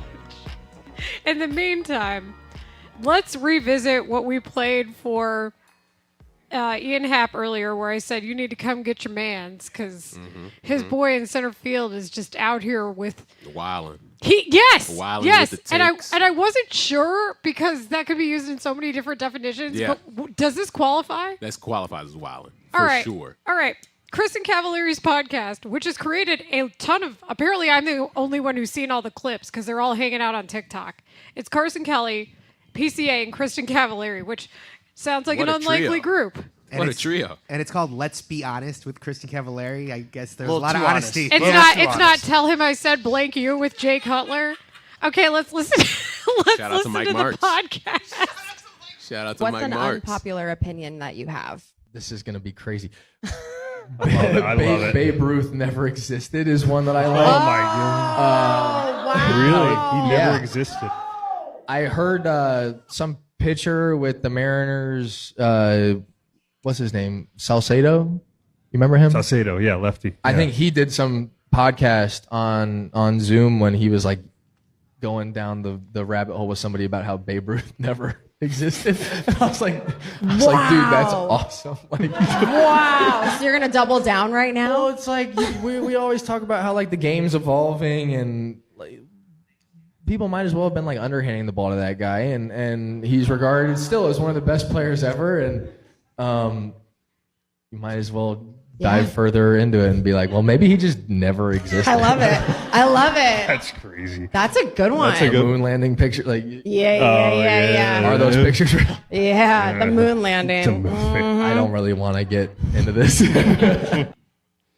All right, a couple things. So I first see this, I just say, "Oh, Pete," because they got him. Like, here's Did they get him or did he get himself? I think he got himself, but like they got him because he heard somebody else say it. and it That's was the like, worst part is and that was he like, fell I for think that might somebody be- else's And theory. so then it's like that has to me that theory has less legs than Wilt not scoring 100 points. Right? Because at least with Wilt not scoring 100 points, which I believe happened, but many people out there don't believe it happened, because it's like, oh, where are the pictures? Where's the video? We got video Where of is your everything source? else. We don't have the video of Wilt scoring 100. With Babe Ruth, we've seen pictures of Babe Ruth. We know that that's George Herman Ruth. There's video too, I believe. Yes. It There's doesn't a have video any of sound, that. but there's video. One of the most popular pictures of early baseball is the call your shot picture that was taken at Wrigley Field, where Pete plays, by the way. I will say Ian Happ didn't push back much on the competition portion of it. The guys were basically throwing underhand to him. You know the old NBA adage. Oh, He played plumbers the- and electricians? Yeah, plumbers and Yeah. electricians. Like The Happ one was thing not with- pushing back on that. The one thing with baseball is just like, yeah, when you're not playing against people of color, right? There's part of that too. I think I said that. I think that's what I said And was it being deserves to inferred be from what Ian said. Happ was saying. Yeah. When you've limited your competition, The one then it is thing not with Babe Ruth, authentic. and so I agree with all that. He was doing something at a time where like nobody else was doing it. Like imagine back in Babe Ruth's time, if like people were hitting like 5 home runs a year, and then you come out and just hit 50. Like, people probably It's all relative. People Yeah. probably don't even think you're real. What I called it is rec league. He wasn't real. I said rec. He wasn't. He He wasn't. He's a figment of our professional imagination. baseball player playing rec league No, baseball. this is more about PCA's brain and how it works than I it don't like does it. the actual theory. What's up, everybody? Because it basically, like, if he just hears a really well-crafted theory from somebody like who's slightly qualified, like this random podcast, he can be gotten. 2 questions here. You know what I mean? Like, I think there's a somewhere in here is a formula for him, and we need to figure it out. 2 questions here to address what you're saying right now. How old is Pete Crow Armstrong? 12. He's 23, 24. At what age does your frontal lobe fully develop? They say 30. In my experience with men, I think 48 or so. Okay. You just said that because I'm 48, so you're saying I finally. No, it's a you've good been- year for no, you then. I've known- Wow! I've known you for Congratulations 12 on your years. frontal lobe. I've known you for 12 years. You've had yours the whole time. Okay.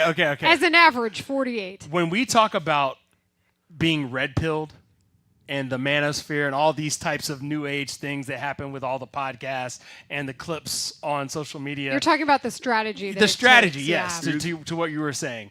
I think he is at that target of susceptibility to some of the stuff that we're seeing. He said in the clip like the YouTube rabbit hole, and that's usually where it gets Yes, you. Because she asked him. She said like talk about some people like don't believe the moon landing, and he was like I don't really want to talk about because you know where he was going to take it. He knows the pushback he gets on that, as opposed to maybe the Babe Ruth thing isn't crystal clear. Also, keep in mind that the kids love to troll the adults with stuff like this. What do they call it? Tinfoil hat. Yeah. When Yeah. you Conspiracy theory. Yeah. Maybe Better Pete call is Saul. in his friend group. Maybe he's that because everybody has all one, got yeah. that. All friend groups have that They're like, that person. nah. But like It the ain't kids happen are like also saying Helen Keller didn't exist. They're just out There are here people with. But they're just out here with these things because it's a conflict in how you absorb information right now. Yeah. And how you verify. Yeah, but That's these really what's happening. the moon conspiracy obviously has been around like that. Like the conspiracy theory has been going on forever. Thank And- goodness for journalism school, and we have a higher degree of like how to prove something is verifiable. Yeah. than most But but then we have people making sure that we're unverified all the time. I think the other part of this too is that who's the comedian who says like the only shady thing is if you don't believe in any conspiracy theories. Yeah. Mm-hmm. You gotta have one. That comedian's hilarious, and I forget who said it, but like that's what it's really weird. He was just like, you no think people are really conspiracy theories. betting one, 1,000 Marshall, on the don't you? truth. Most of mine though have been proven to be correct. The conspiracy theories, because the CIA exists. Hey, how about So- the reffing conspiracy theories? Like that people used to just be like, these refs What, aren't Tim throwing it." Donaghy? Yeah, like when that he came. was out here giving Right? you all the ingredients. I used to and the poo-poo that stuff. Like Uh, I didn't want to hear any of that. The But frozen envelope. yeah, Patrick Ewing. right. Derrick Rose. Derrick Rose. Hey man, LeBron. We'll look past Whatever it that takes, one. man. We'll Whatever look it takes. We'll look past That- that. that's one.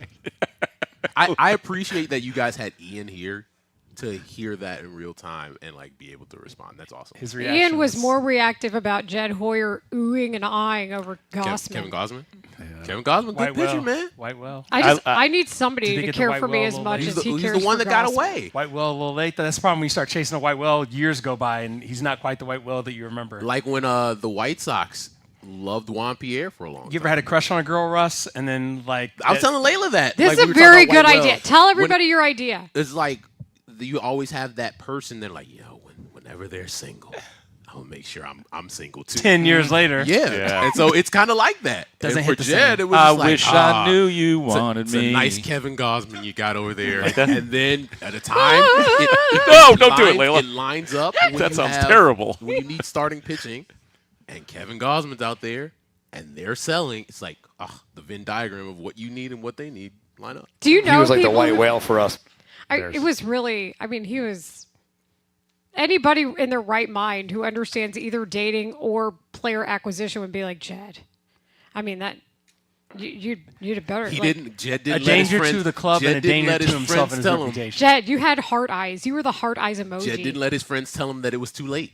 Jed didn't let his friends tell him. I don't "Hey, know, it's too man. late." I saw the It's ring. too late. I don't care. That we always got a Not shot. the ring. In his mind, he always had a shot and got his guy. I don't know. I think they're expecting a child and they're married. Don't worry about it. I got a shot. Just wait. Poor Kevin Gossman's Yo, like, what market did I go to? That's where playing the long game came in as a term. Like people play the long game. I didn't think it ever worked out. Oh, playing the long game? Works I out. know people that played the long game and they're like, it worked out. Okay, so how do we get the overlapping Venn diagram of Jed Hoyer playing the long game with the dating advice in the same show So he at said, the same panel? I think we're doing it. He said that he was a white whale for them. They've liked him for a long time. Obsessed with him. They use the term obsessed. And you see him pitching in the World Series last year, like, oh man, there he is. You and on the I biggest still stage. got it. You and I are Still both, got it. You and I are going to be at the same place today. He's coming off of a heater. I think you and I need to be like, yo, Hey man, Jed. you helped all the single folks out there. That's not too late. Russ Dorsey, always a good time. I'm glad you got to hang out with us on the day after Thanks, the trade friends. deadline. I appreciate it. It's fun as always. Thanks, I Russ. was glad to be here with you in the performance studio. Grab yourself a water. Still love you, even if you don't Salmon. have hard eyes for us.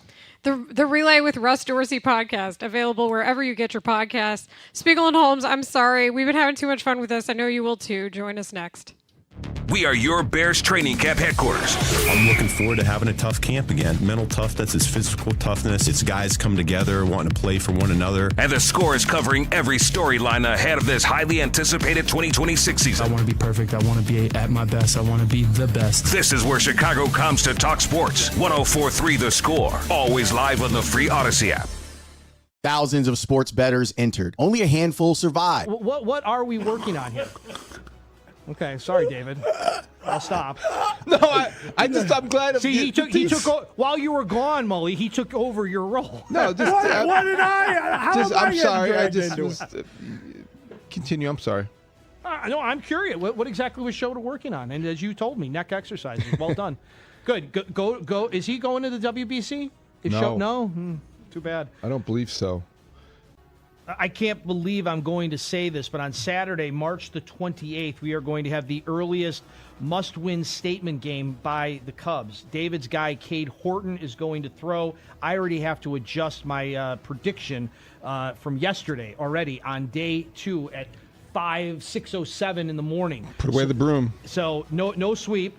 And now it's 94 wins. So it's not 95 wins. So it's 94 and 68. Not necessarily. 94 and 68. That was absolutely awful way to get the season started. I can't believe that the two teams combined for a 24-6 deficit. That's how imagine if the wind hadn't been blowing in like it was. The Nationals might have scored 20 yesterday. That was horrifically bad, making the third out at third base to kill a rally in the early in the game by the newest Alex Bregman. Not a great start. Looks really good. I'm glad he's got all the powder blue body armor and he looks all color coordinated and all that jazz. But come on, man, you can't take off for a second when you got legs that are shorter than mine. That was absolutely awful. Saturday's game, thank you for bringing up the bright spot of the weekend for the Cubs. Well, it was Dustin. Cade Horton delivered. He's wearing his Southwest. Horton delivered. And thank you to Cubs Promotions for helping me out with the with the vest. We tried to do it the right way. Got there early enough, we thought, but we did not get in properly. I went up to the Cubs radio booth, said hello to the guys. And there was a bag waiting for me, thanks to Cubs Hold on a second. Promotions. Yes. So you did do you know who I am? No, not at all. They listened. They listened to the show, David. They heard us talking about the fact that I had my eye on the puffer vest and was taking my daughter. I love that. I always wonder why he jumps in screaming about stuff like that, but now we get the answer. Nicely Where done. did you have your free meal? Nicely done. Look at this guy. How was the booth experience? The booth was hilarious. Zach right away said, "Wait a minute. Did you really say on the air on Friday that today, Saturday, is a must-win statement That would offend game?" Zach. I said I did. And then Coomer said, "Wait a minute. Why didn't you say that when I came on at 9 o'clock? I'd have given you a ton of grief." I said, "Guys, if you predict on the air that they're going to win 95 games, you cannot lose 2 of 3 to the Nationals." And here they lost I hear you. 2 of 3 to the Nationals. I hear you. Plus, are they new listeners? Are they just joining us for the first time? I mean, of course that's what you're going to do. Yeah, that's what you do. And when they did exactly what I asked them to do. With Cade Horton on the mound, He looked it was good. a must-win statement game. And he pitched delivered. like it. He delivered. He's a pretty good pitching staff.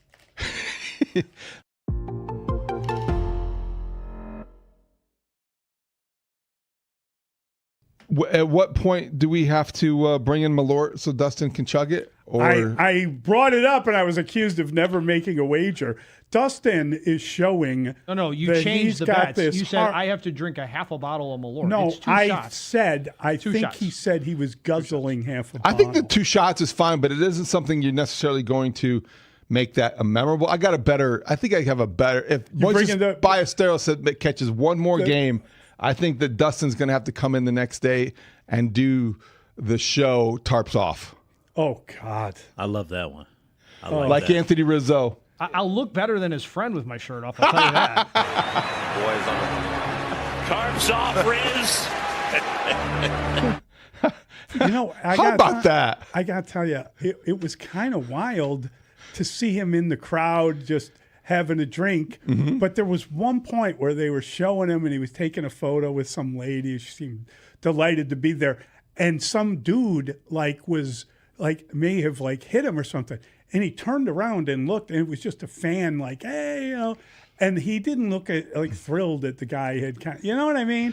You got to be a little bit careful. I think about boundaries with guys like that. I think that you're out there and everyone just thinks, hey. I think Anthony Rizzo puts himself in the middle of a lot of these situations because he wants to be a man of the people. And and I give him a lot of credit for that. Incredible. But you're right. That he's People doing will that. give him an inch, he'll take a mile. Well, hey, buddy. Yeah, exactly. Hey. Anthony, remember that time I watched you and you hit that home run and we had that moment? Except for you weren't part of that moment. Which season? Broadcasting live from the Hyundai Studios. Presented to you by your local Hyundai dealers. This is where Chicago goes to talk Bears. We are Sports Radio 104.3 The Score. WSCR, WSCR FM and HD1 Chicago. And Odyssey Sports Station. The Score! Last night was hot. Whoa. Thanks to our guests. Thanks to everybody who came in studio to watch us. That was so much fun. Thanks to everybody who came to the Blue Cross Blue Shield performance stage. Blue Cross Blue Shield of Illinois through it all. Thanks again to Wildfire for providing lunch for our audience today. Have a delicious meal at Wildfire Restaurant, an iconic supper club serving a variety of food with something for everyone. Open for lunch, dinner, carry-out, private parties, and catering. And those brownies were amazing. Oh, I didn't even have the brownies. I was too busy loading up on salmon and salad with 5 Chicago area locations. For reservations and to order online, visit wildfirerestaurant.com. Thanks to our studio audience, everybody who hung out. Thanks, of course, to Ian Happ. Thanks to Herb Howard.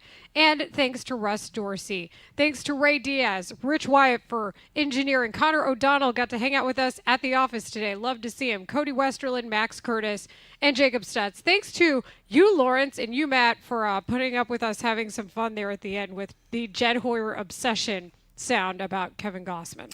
Hey, whatever it takes, right? If it helps you guys out, then it helps us out. And I think that you guys were not only helping people from a baseball standpoint, but from a life standpoint.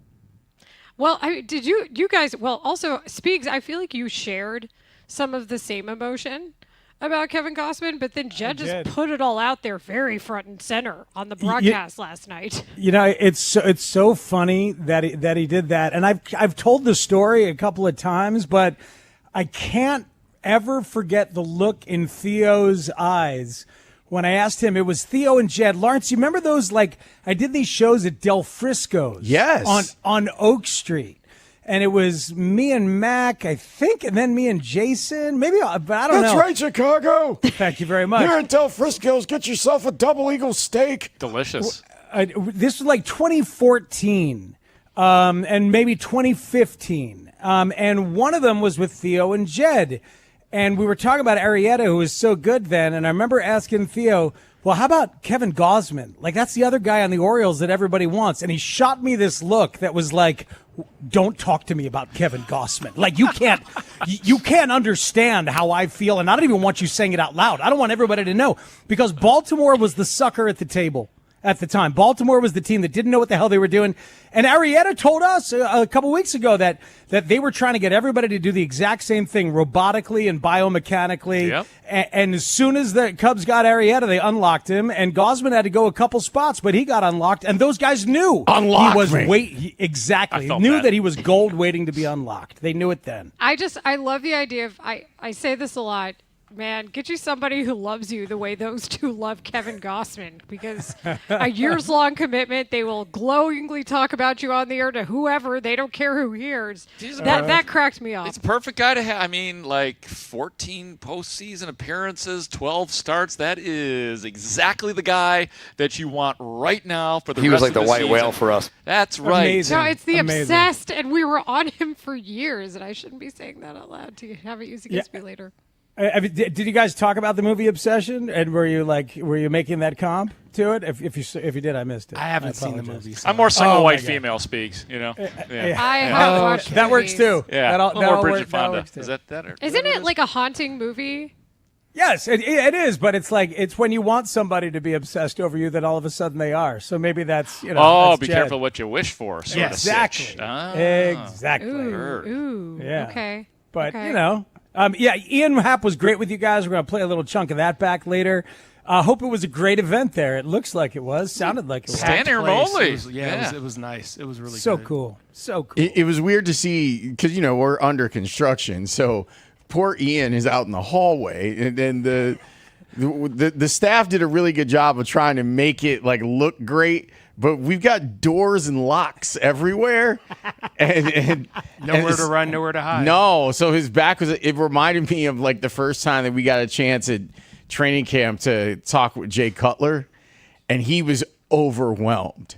Like Ian wasn't overwhelmed, but it just reminded me of that because they had the backdrop, and then there were so many people there, and Jay was like, "Yeah, can we just do this like once a week from now on?" It's amazing.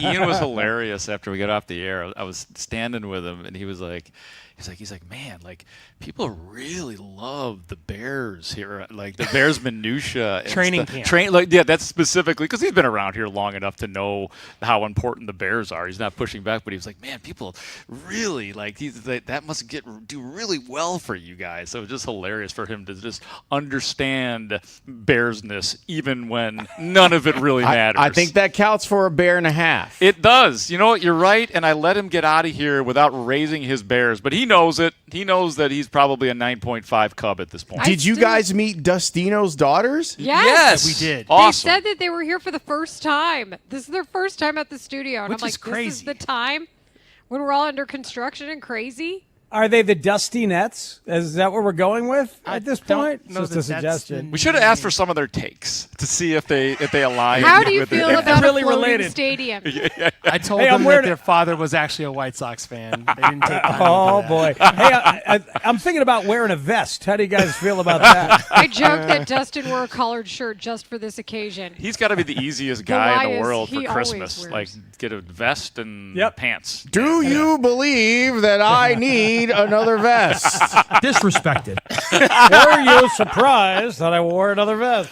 They were very sweet, very nice girls, big Cubs fans, and they were excited to be here. So that was a very cool thing to have happen, and him share his life and his family with the station and the event. And you guys put on an incredible event for everyone. And shout out to Wildfire for taking good care of you guys and the crew and everyone who was there. It was for a makeshift event because we are under construction. I thought everyone played their role, and it was great. Here's what we have for everyone today, because we are in the Nico formation. Even though we are not talking to Nico again today, we are talking to Craig Counsell at 2:30. That is going to be exciting. We will have a conversation about the White Sox and did they do enough at the deadline.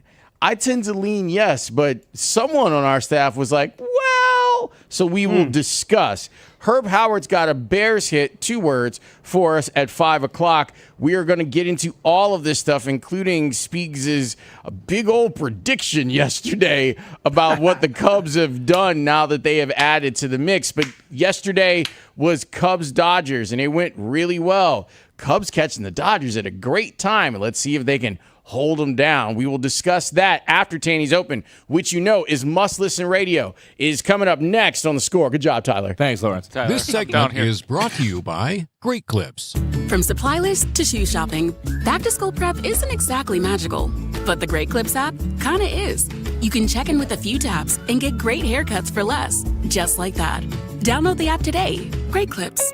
It's gonna be great.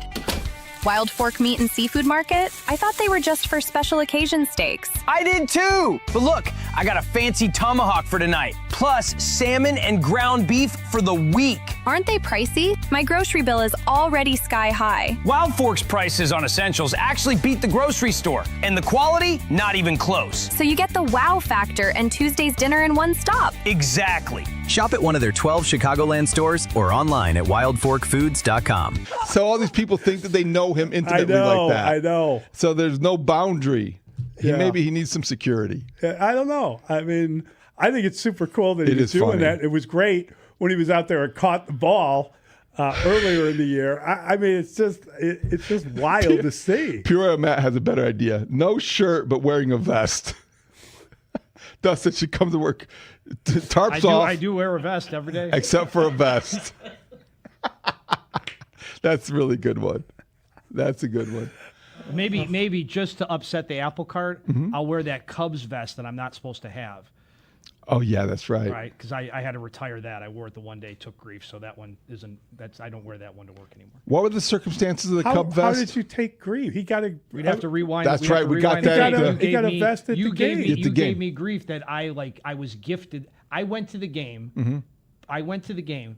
Went like 2.5 hours early to get the vest. To get the vest. The vests were gone. The vests were gone. Then I got a text from Mitch who said the Cubs were listening to the show, heard that you are a vest wearer, and there is a vest for you up in Pat and Ron's booth. Oh, we that's love the great. fact that they listened and they responded that way. And you got grief about that? I did. So Who right gave now, you grief? You. Oh, no. That's Yes, not fair. Yes. No, you are the guy. There's Let's another tell, free let's- item. You There's know, another free item for here is a guy. That's not how it works. This is the guy that will not wear any logo on any shirt. Okay, because boys. he doesn't support anything. And I was giving you grief because you were wearing logos. That's what happened. So the next time Moises Ballesteros starts a game will be his fourth start at catcher. And then the next morning, Dustin will come in shirtless with the vest, and we'll have some Malort, and we'll do shots in the last segment. Malort and Mick Ultras. All right. I don't know why Malort would be something we have. I thought Malort was like an incredibly. Well, he could do it. We'll do something else. Bitter. I thought you said you were going to bring in. I'll bring some Screwball. No, you butter said whiskey, peanut butter whiskey. Yeah, peanut butter whiskey. I'll bring in that. The Spring Inn has One or the already other. sponsored the bottle of Malort. We already have Excellent. That's right. We're set. We're set for our next Mo Baller catching. Another stint. freebie for Rhodes. I will buy my Mick Ultra at the Jewels. Excellent. Did you pay for the Malort? I did not. Okay. Point taken. That's okay. Doesn't matter. Doesn't matter. The bottom line is if he can. Didn't ask them to sponsor it. Is the name Malort on it? Is it on the bottle? Yeah. There's a label. You gonna wear of it? course. No.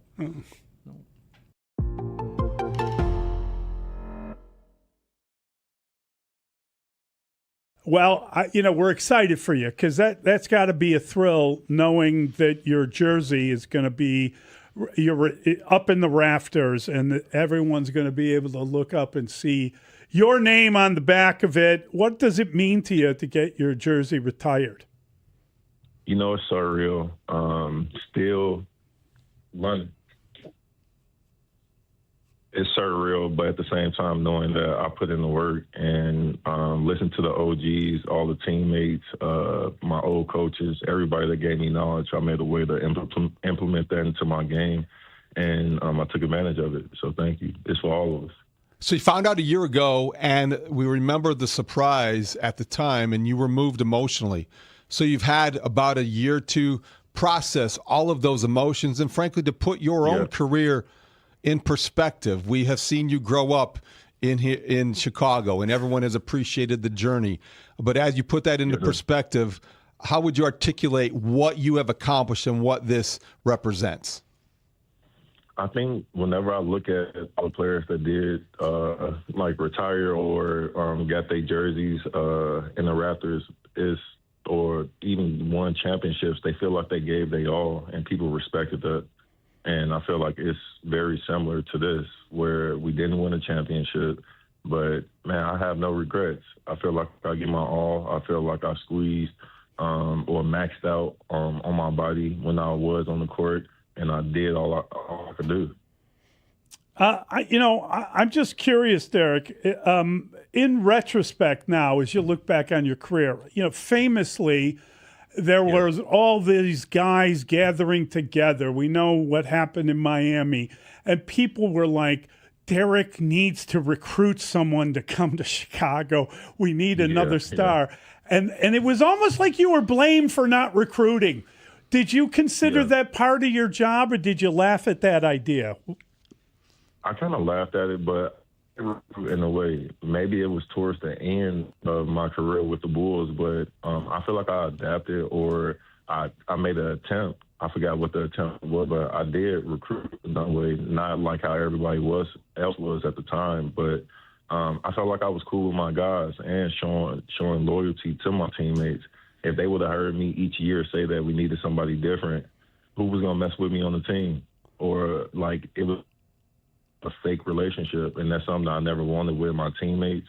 And that's why we're like family to this Griff day. and Plesac were going crazy about Ja Rule and his concert that's coming up Friday after the game. Stick around after the game for a post-game concert featuring Ja Rule. Wait, that's Friday?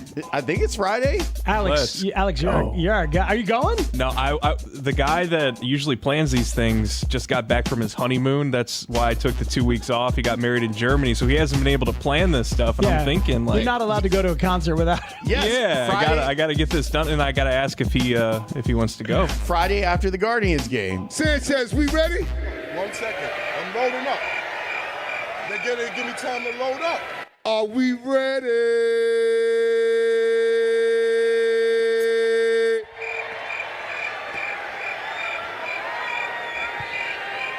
I guess not. Ja Rule is going to be on the south side. Man. Slack Ja Rule.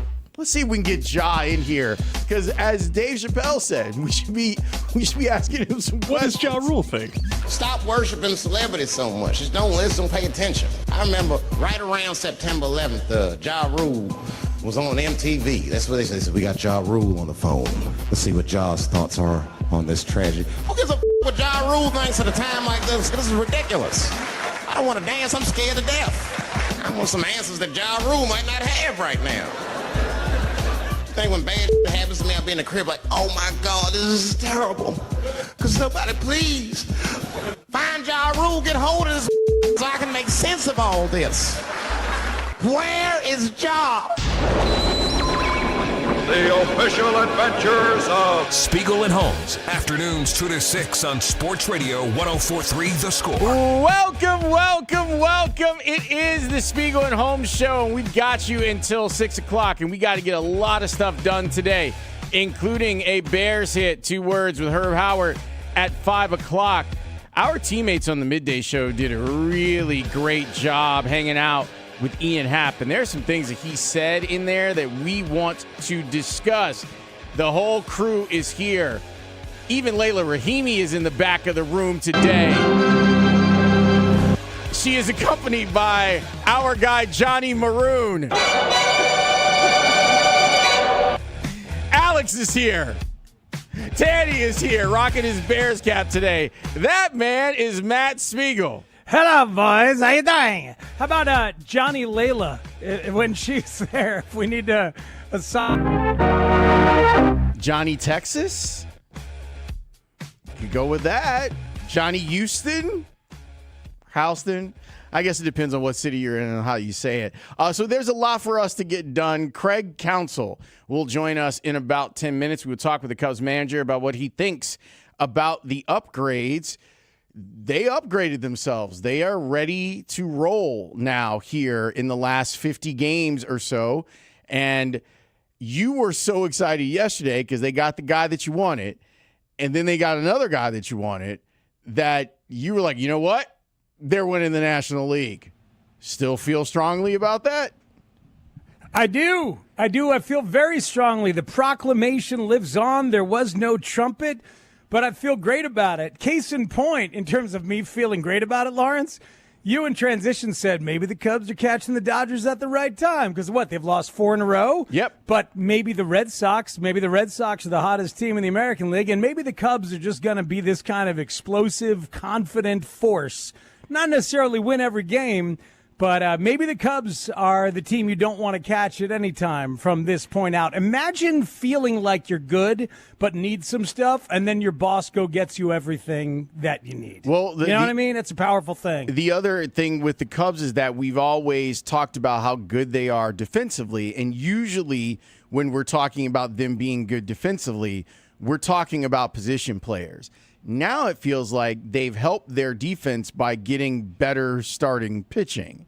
And that's only going to enhance the type of thing. I loved that moment last night where Freddie Freeman hits that rope, but Dansby Swanson is positioned perfectly, and he's just kind of laughing because it was hit hard.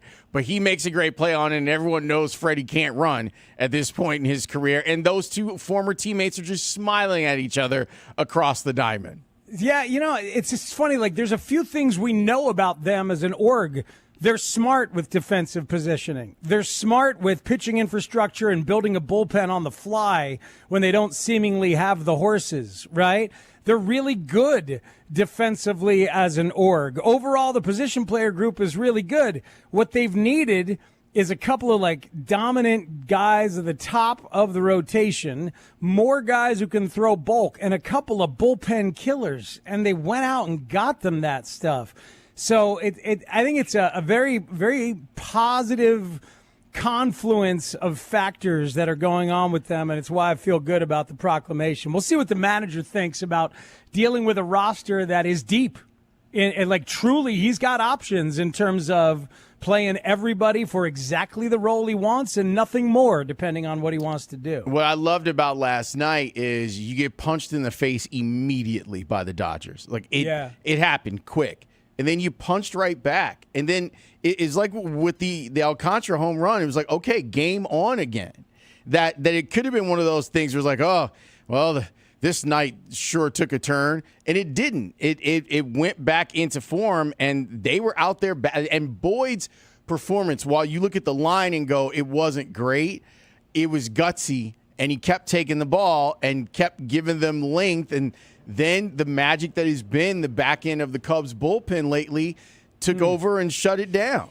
Don't you think that there are some dudes on this team who are already battle tested just for this season alone?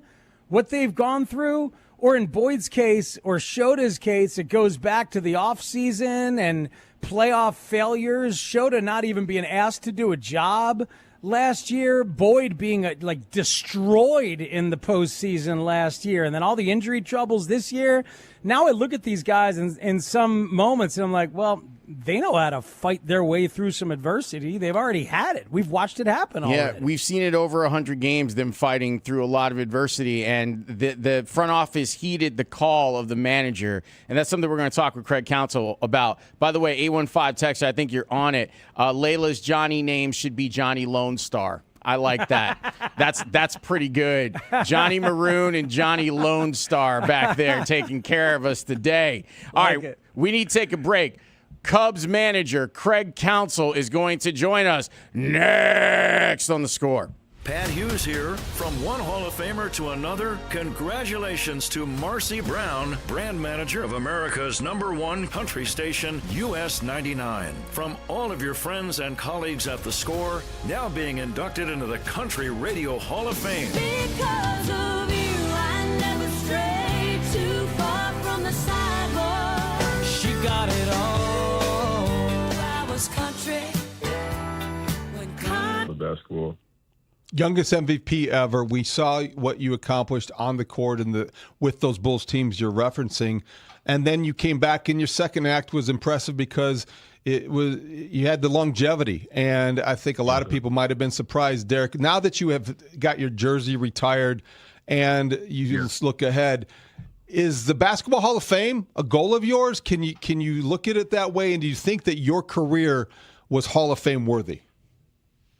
I think it was, but once again, it's not up to me to decide that. It's up to the committee, and it's up to them to decide. But I would love to be in the Hall of Fame. Who wouldn't want to be in the Hall of Fame? And like I said, I'm not doing it for me, or I didn't play this way solely for me.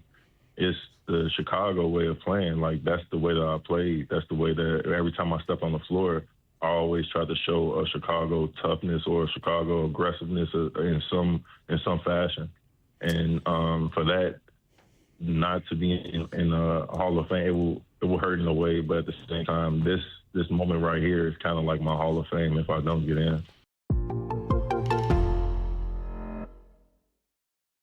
The Chicago Bears select Dylan Thieneman. There it is. Defensive back, Oregon. That's again. It was a clean sweep before the pick, and as we went around the horn and said who we would like to see them take.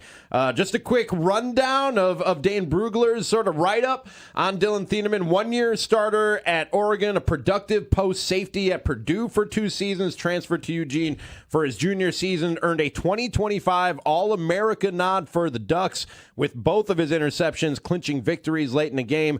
Collected more than 300 combined tackles in 3 college seasons, averaged 7.9 tackles per start.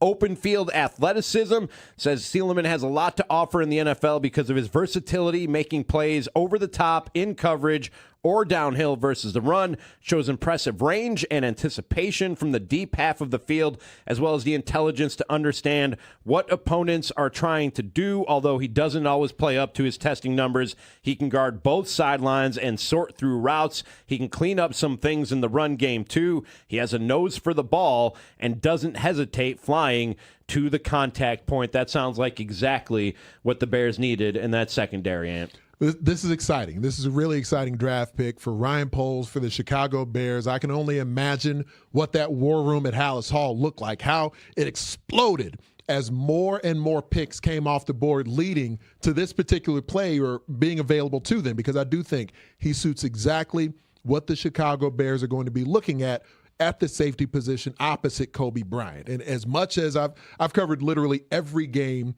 of Dylan Thieneman's career, the 2 years he spent at Purdue, the 1 year he spent at Oregon, he is a Big Ten safety, so I've seen what he's done at a really high level. You go back to him being the Big Ten Freshman of the Year back in that season at Purdue. Ryan Walters was his head coach, and at that time, he had Dylan Thieneman playing as kind of a center fielder, like a deep safety, and that's where all those interceptions came back in his freshman season 3 years ago. And year by year, his role continued to be tweaked and adjusted. Second season at Purdue, sometime at strong safety, sometime in the box. Here at Oregon, this past season, he was utilized in that Dan Lanning defense, Toss LaPoy's defensive coordinator, but it's Dan Lanning's defensive scheme that they were running, and he was moving around quite a bit. He spent some time at the second level, spent some time deep, did a lot more stem and disguise than we had seen at either point in his previous seasons of his college football career, and also a player that, being only 3 years removed from high school, you can just tell he's learned more and more about the sport of football, more and more how to play defense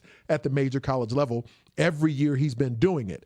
I actually comp him with Kevin Byard, the player who the Bears just moved on from because he's on the other side of 30, but no player in the National Football League has had more interceptions than Kevin Byard during the time he's been here. He was such a key cog in the Bears' success that they had last season. When you look at Dylan Thieneman, he's 6 foot, he's over 200 pounds, he's versatile, he's a sure tackler. He's not the thumper that some of the other safeties in this draft cycle are, but he is a physical football player. He tackles with urgency, which I really like to see that. He will continue, I think, to get even more formidable with the way that he's able to run the alley and attack the line of scrimmage. So his style of play, not only does he have the awareness and sort of the field generalship that he showcased this past season in Eugene playing safety for the Ducks, but he's going to continue getting better as a guy who's 3 years removed from high school. And the testing numbers being off the charts, it just ended up assuring everybody that what they were seeing on film is really legit for what it can project to at the NFL level. Yeah, and you talk about the combine numbers, and we've heard a lot throughout the offseason that one of the main priority on the defensive side of the ball was adding some speed. This guy ran a 4.35 40 at the combine, and he definitely brings that speed that Dennis Allen and the Bears want on the defense. The score. You're on the score though. I don't listen to the score. Sorry. I did when I was a kid. I did. They did that segment, "Who You Crappin'." MLB veteran for 16 seasons. Swing of the bouncer, shortstop, Counsell, throws, got him! Counsell picked it up clean and threw a strike to first. Manager for your Chicago Cubs. Yeah, in some ways we were as focused as I can remember in a deadline.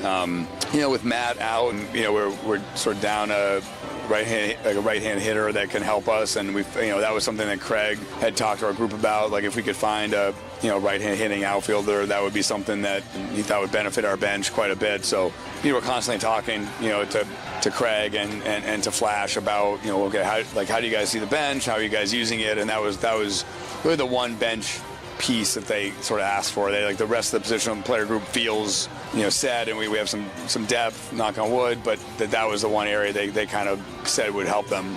Craig Counsell. Not interested. With Spiegel and Holmes on 104.3 The Score. These are exciting times to talk with Craig Counsell. I wouldn't call it the home stretch yet, but we're getting close, and things have gone well for the Cubs. Our segment with Craig Counsell is brought to you by Old National Bank, where relationships and results matter. Craig, as always, thanks for joining us. Well, what's your reaction to the movement of the Cubs before the trade deadline? I think we're still waiting on Craig for just a minute or two. They're thought putting we had him. No, I think it's all good. I think he's finishing up a meeting. Lawrence, those, I'm sure he'll be with us in a second. You know those rosters that we used to marvel at that the Dodgers had seemingly before anybody, where it was like, oh my God, Chris Taylor is on the bench, but he could start at shortstop or center field or 6 other spots for any team in baseball. Oh, that's cool. Oh, they've got 8 starters and they could use anybody at any point for 3 innings. And Dave Roberts seems to have an agreement with all of them about how they will use. This is Mookie Betts can just decide to play shortstop for them. Mookie, where do you want to play? Hey, one of the best guys ever, sure to be Hall of Famer. Where do you want to play? You guys seem to have a problem at short. I'll just go over there. Now, look, we don't have that guy. I don't think we're in that spot, But the other stuff in terms of the depth of the roster and being able to do line changes? Remember I think Roberts, that was the first time I saw they're starting 7 lefties, and then in the 5th inning, they're going, 5 of them are getting pinch hit for, and they're finishing the game with the other dudes, and they're still deep after that. This is the kind of reality the Cubs might be in for the rest of the way. Well, it is there. Look, Craig's definitely got an interesting job to do, but he's been doing an interesting job of managing the Cubs all year. He is going to have to tell some guys that they might be in different roles a little bit this year. Might, and we saw a little bit of it last night, with Ian Happ. Yeah, I mean, I don't think it was billed as that at least to the public or the media. But Alcantara getting a start and then Ian hopping in and being that dude with several at bats and finishing the game, that might be your reality when Tyrone Taylor gets here. That's right. And again, doesn't look like you think. And people are gonna see that name and they're gonna be like, "Wait, is that the guy?" Yes, Bobby Caldwell is on your team, and you better get used to it. Even the name and everything. It makes me want to go back to when Shlomo Glickstein was playing high-end tennis. And I'm trying to remember if he looked like I expected him to look. You know what I mean? Or think of how surprised people were, Speaks, when they first saw Reggie Willits the first time. When they saw Reggie Willits and they're like, wait, what? Yeah. That doesn't even make any sense. Meanwhile, when I hear I'm going to meet a guy named Rusty O'Doul, I usually get what I expect on that front. That's true. That's true. But you never know. And I like it.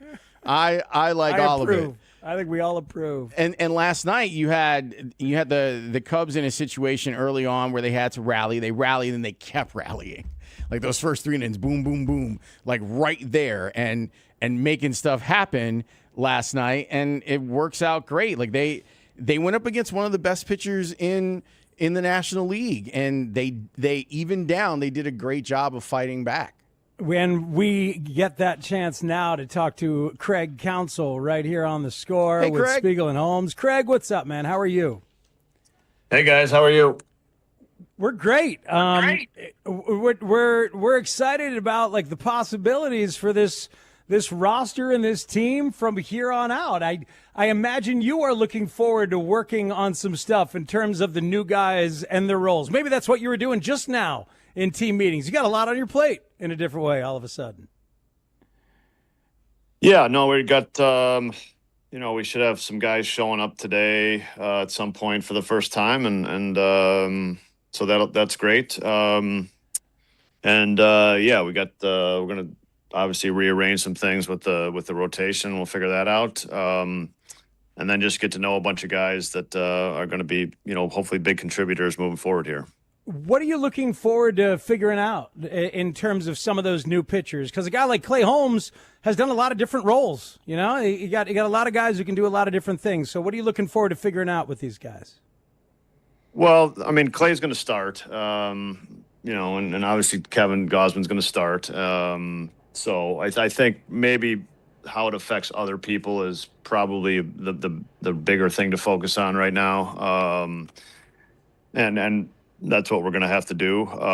But I think, the reasoning behind this and the purpose behind this is to be very covered as we move forward, because we know, the likelihood is that things happen in the last 55 games here.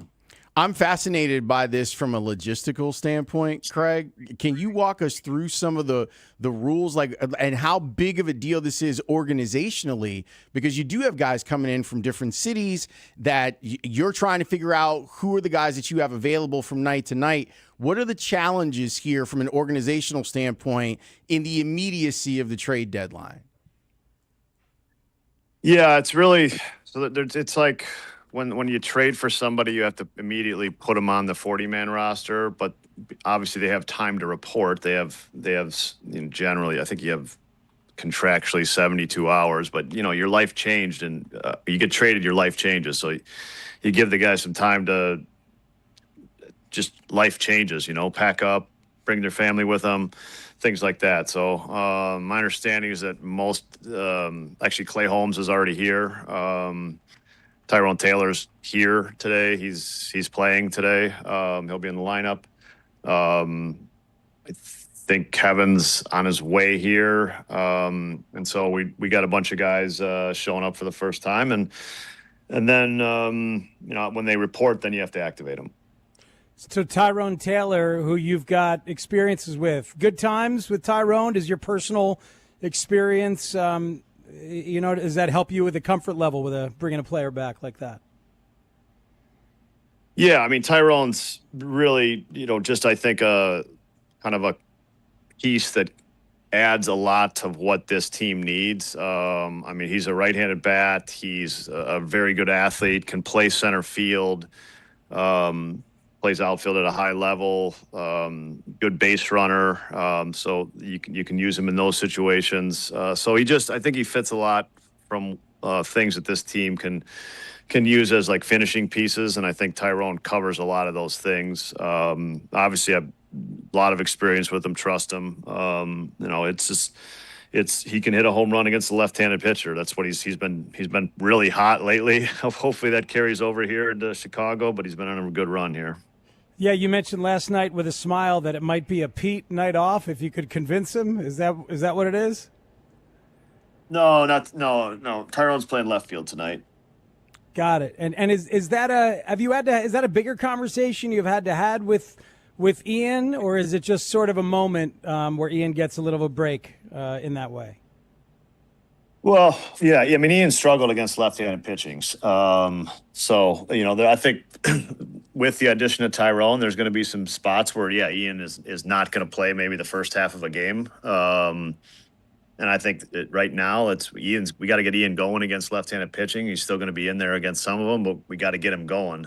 And this kind of gives us another alternative here. Considering what this team has been throughout the season and some of the levers you've had to pull and trying to keep this thing where it is, what do you think went into maybe convincing is not the right word, but showing the front office this is a team worth the investment of making a run at this thing?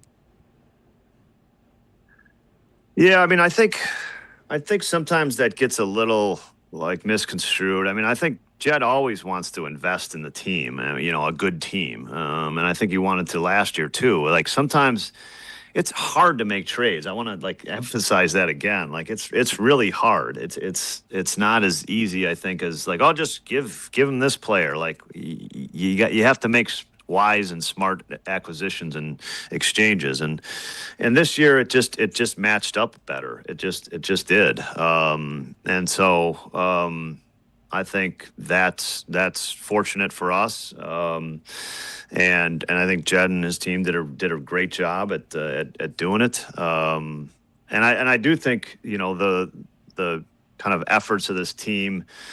I really think like kind of since we were in New York is kind of when the time for me kind of really struck, is that we've done a really nice job. We were playing the Mets, and a lot of things were happening, and we couldn't catch a break from a health perspective at all. And we have played and been really resilient since that time.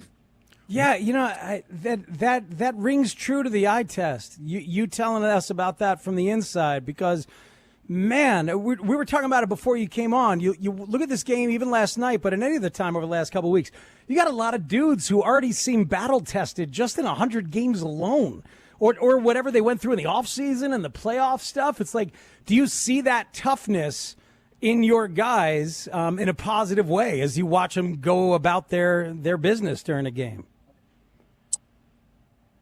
Well, I mean, I think it's interesting when you like look over the other side and like you see the Dodgers, and it's like the same guys playing together for like 7 or 8 years. It's pretty cool, actually. And I think we're kind of hopefully getting there a little bit more with this group. And I think it makes you like that because you have been through a lot together. So I think we're not there yet in terms of experiences together, but we're getting there. And I think it's important because you go through the good, you go through the bad, and it tightens you up, man. And you go through lessons together, and it just does. It tightens you up, and I think we, in a good way, like you get closer and you get more accountable to each other, you get more resilient for each other, and I think that's happening for our group. How do you balance the excitement of the new guys coming in versus saying bye to guys that helped you in some regard and some of the guys that you helped develop to get to the point where they are an attractive trade piece? What's that like for you as a manager? Yeah, I mean, I think, in this year's case, we didn't trade anybody off our team, off the 26-man roster.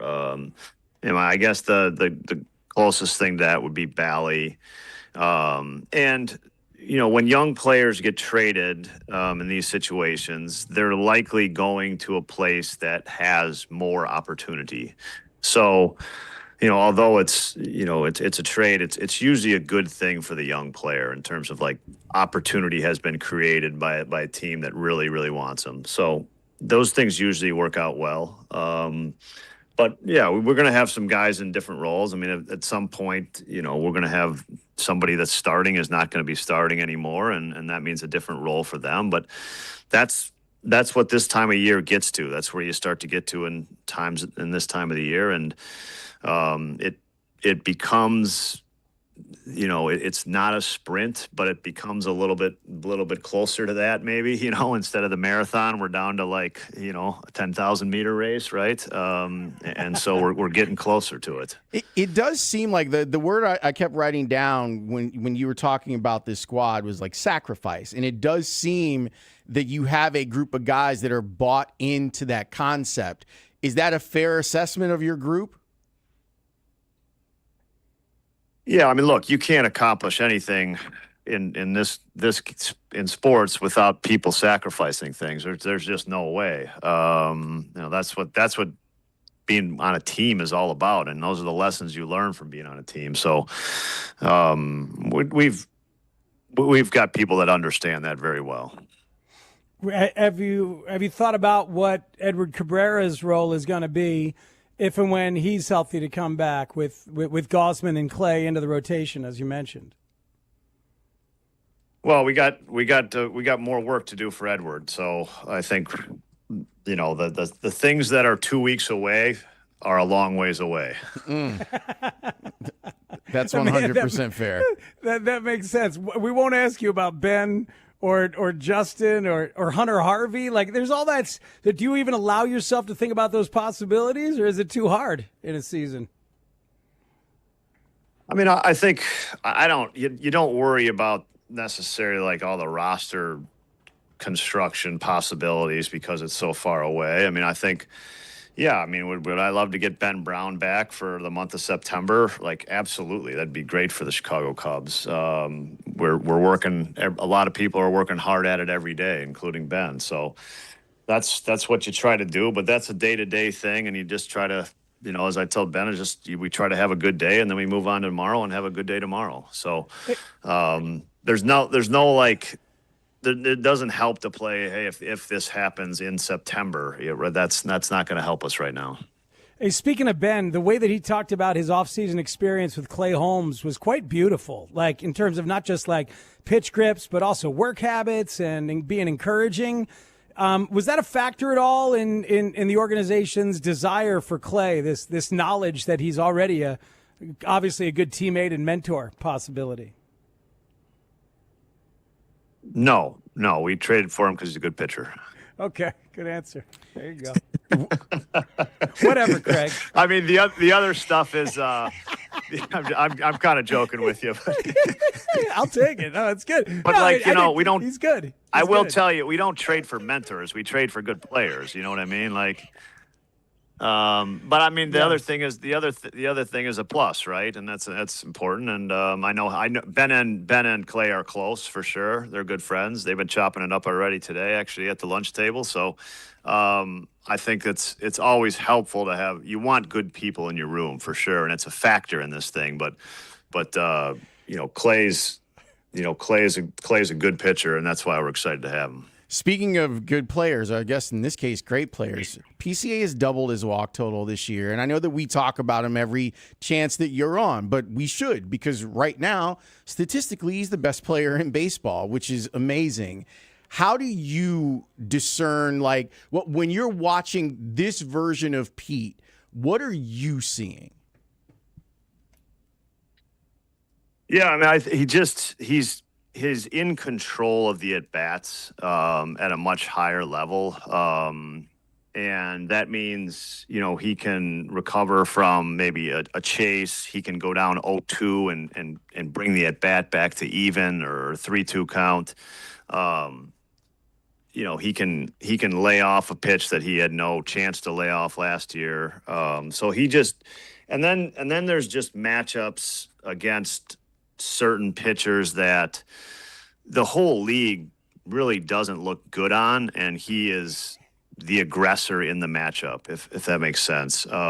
So those are the at-bats where you kind of like, he's just at a different level. Man, he's getting his barrel to multiple places in the strike zone on elite pitching. And those are things that you kind of notice from the side, and believe me, his teammates notice it too. The other guys are witnessing it. Oh man, that Lawrence and I were talking about it all weekend long, and in advance of yesterday's show. Sometimes you watch Pete's at bats, and it's like, oh yeah, this is like watching Wade Boggs or Tony Gwynn now, and that's not what it was 3 months ago. It's just kind of staggering that his ability to make that transformation, and now it's powerful at the top of a lineup, isn't it? And wearing down an opposition a little bit. Well, I mean, look, we got, like you said, statistically one of the best hitters in the game, starting it off for us. And then that's intimidating for the other team, right? Last night's game was a great example. I mean, he just had a great at-bat to start the game for us. And after we go down in the game and all of a sudden 2 batters in, like it's just a game again, right? So he's done a heck of a job. His at-bats have really maintain the consistency now for a really good stretch, and that spells good things. Whether we're talking about Shota or we're talking about Colin Ray, or we're even talking about what happened last night with Matthew Boyd, what have those guys meant to your team and your chances this season? Yeah, well, I mean, from Colin and Shota's perspective, I mean, those are the two guys that have basically taken the ball every single time here and been our, through the big chaos we went through, have been the staples in it, or the stability in it. And that's you absolutely need that, right? So that's number one. I think, Matt's return has, most importantly, probably given us somebody that can get deeper into games. And I think that's something he did super well in the first half last year. But, he's pitching into the seventh inning. It feels like, I don't know, maybe 3 out of the last 4 times, maybe 4 of the last 5 times into the seventh inning. And that's enormous for our bullpen. I mean, I can't tell you, that just lets you kind of manage the game in a more aggressive way with getting guys you're going to get into good spots nearly every at-bat. Hey, Craig, what did you and your coaches make of the crowd reaction to Kyle Tucker last night during the game? Yeah, that's life, man. I mean, it's unfortunate, but it's how it works. And the fans are going to do what they're going to do. I mean, Kyle was a free agent. He signed with the Dodgers. It's good for him. They kept the camera on you on the Shohei pickoff, and when you guys decided to challenge. And look, I know I'm asking you to remember something that was probably really small, conversation-wise in the clubhouse, but I just thought it was a really cool baseball moment, because it felt like from watching it that you guys were like, no, I think we got him. I think we're going to get this overturned. Can you share anything of what that conversation was like last night? Yeah, we were actually, we had a little meeting about it today, because we were a little, our language on that one wasn't perfect, in terms of how we communicated. So, you're always on replay stuff, when they're really close, and that was a really close play, extremely close. So you always take a risk when you go to replay, right? You decide, I'm going to take a risk. If we think he's out, if he's not out, we lose our challenge for 5 innings, and then we got to count on the umpires getting the calls right, which we should count on them getting the calls right. But so that was we took a little bit of a risk there, I thought, but it turned out to be a good one. So recapping. Clay Holmes and Gosman into the rotation. Tyrone Taylor gets a start tonight. Colin Ray and Assad to the bullpen, or do you have bigger decisions to make with any? Well, Javi's pitching tonight, so he's not in the bullpen. All right, good. I should know that. I should pay attention. I'm too focused. Yeah. Who's mentor? Who's lined up at mentor tonight, Craig? I think Craig's lined up as mentor tonight. He always is. Who needs the mentoring? What do we got? You need mentoring, or what's going on? I do. I do. Are you available, or are you busy? Yeah, I guess you got a game. Feels like he's busy. Mentorsonline.com. New sponsor. Oh, man. Hey, if you bring the business, we'll fit him in. We'll make it work. Absolutely. Well, Craig's already done that. His segment is brought to you by Old National Bank, where relationships and results matter. And we know that from mentoring. Craig, we appreciate you. Thank you so much. Good luck tonight. All right, guys. Take care. Thanks, man. The manager of the Cubs, Craig Counsell. He did bring the business. He brought the business directly to me. He's giving you the business down there. He was, but then he acknowledged they're chopping it up in the lunchroom. Come on, that's good. I just know the vibes are so good for Ben to see Clay. I know that. I'm struck by that personally. He really, I know he learned a lot from Clay. Look, you believe in strongly soft scout stuff, and I think that's good. I think it's good. And if you were to ask Ben Brown or Clay Holmes about this, I think both of them would tell you that it's a good thing. But I do like Craig going hard scout on you, being like, no, we like good players. Gotcha. So we got some good players. And if he happens to also be a mentor, that's great. Yeah, it's like talking to Boog. It really is. Or JD. JD, as a former player, is that guy more than most former players as broadcasters. No, you're right. You are 100% right about that. All right, we have spent a lot of time talking about what the Cubs did at the trade deadline, but what about the White Sox? Did they do enough? Tanny's got some thoughts on this, and I've got some too. Next, here on The Score. 104.3 The Score is defensive side of the ball. And even when you're comparing them, whether you're talking Emmanuel McNeil Warren or even Caleb Downs, these safeties who are projected as first-round picks, none of them throughout their career have shown as a playmaker the sideline-to-sideline range that Dylan Thieneman has shown he can do. He can be a guy. If you just want to line him up deep as a center fielder, as a single high guy, as a free safety, and just let him stay back there and look for passes to pick off. He can do that at a really high level. He plays with anticipation, and the ball skills are what are really off the charts. Yes! Got it. My Chuck night is is on made. fire. Dalen Swain on fire. From the University of Texas. Oh, my God. Chuck Swirsky. Yes. Can we go to the He's gas batting station? nearly 1,000. I told you guys, this is crazy. I'm telling Nearly you right now, 1,000. this is a great first round. Tell me for the why. Bulls. Tell me why, Chuck. Because he's every slap. That's exactly what Bryson Graham has preached from day one. Unbelievable. Dalen Swain from the University of Texas. I love it. I flat out love it. The only major. Bryson Graham from there. This is it. Onions, baby. Onions. Dalen Swain in the building. Last year, second team All SEC. Oh, he's got Bill Duffy representing him. He's great. Okay. Like you said, listed as a guard there, but he's got size, right? 6'7". Yeah. Should be around 225 pounds when he reports for training That camp kid's a for the Bulls. stud. So this is like you said, staying in line. Already going to it, Chuck. Absolutely love it.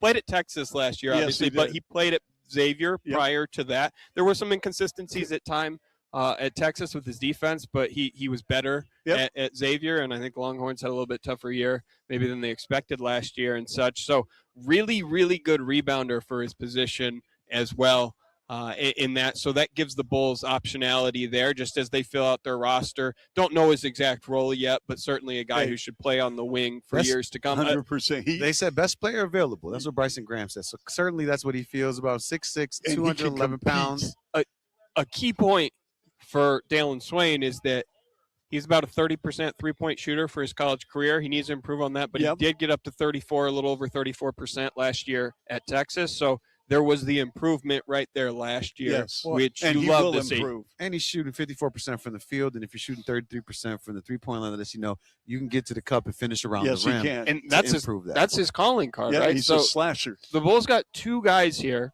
question marks on their three-point shot, but who are renowned at the college level for attacking the rim.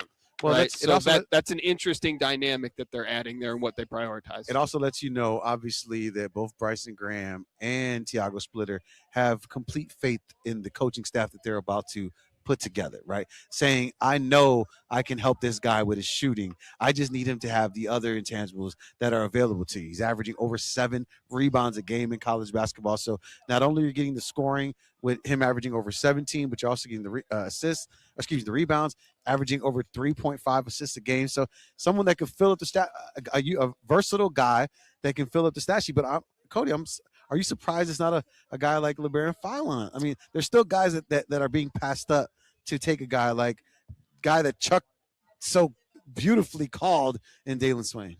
I don't know that I'm surprised in that sense because size does matter to this new Bulls front office, and Philon's a smaller guard. So it is a question of obviously what they wanted to prioritize in that instance. And it's hard, right? Like 15, nothing really surprised me because there were so many options on the board. If they would have had someone with the second round grade or something, but Dalen Swain was by pretty much all projections mid-first round at some point, maybe slightly out of the lottery a little bit, like he just went right here. So it seems like a good start for the Bulls to this new era. Certainly a couple of second-round picks as well, but these are two guys that they should get big minutes next year right away because Swain's been in college 3 years. Like, he's ready to come in and start playing.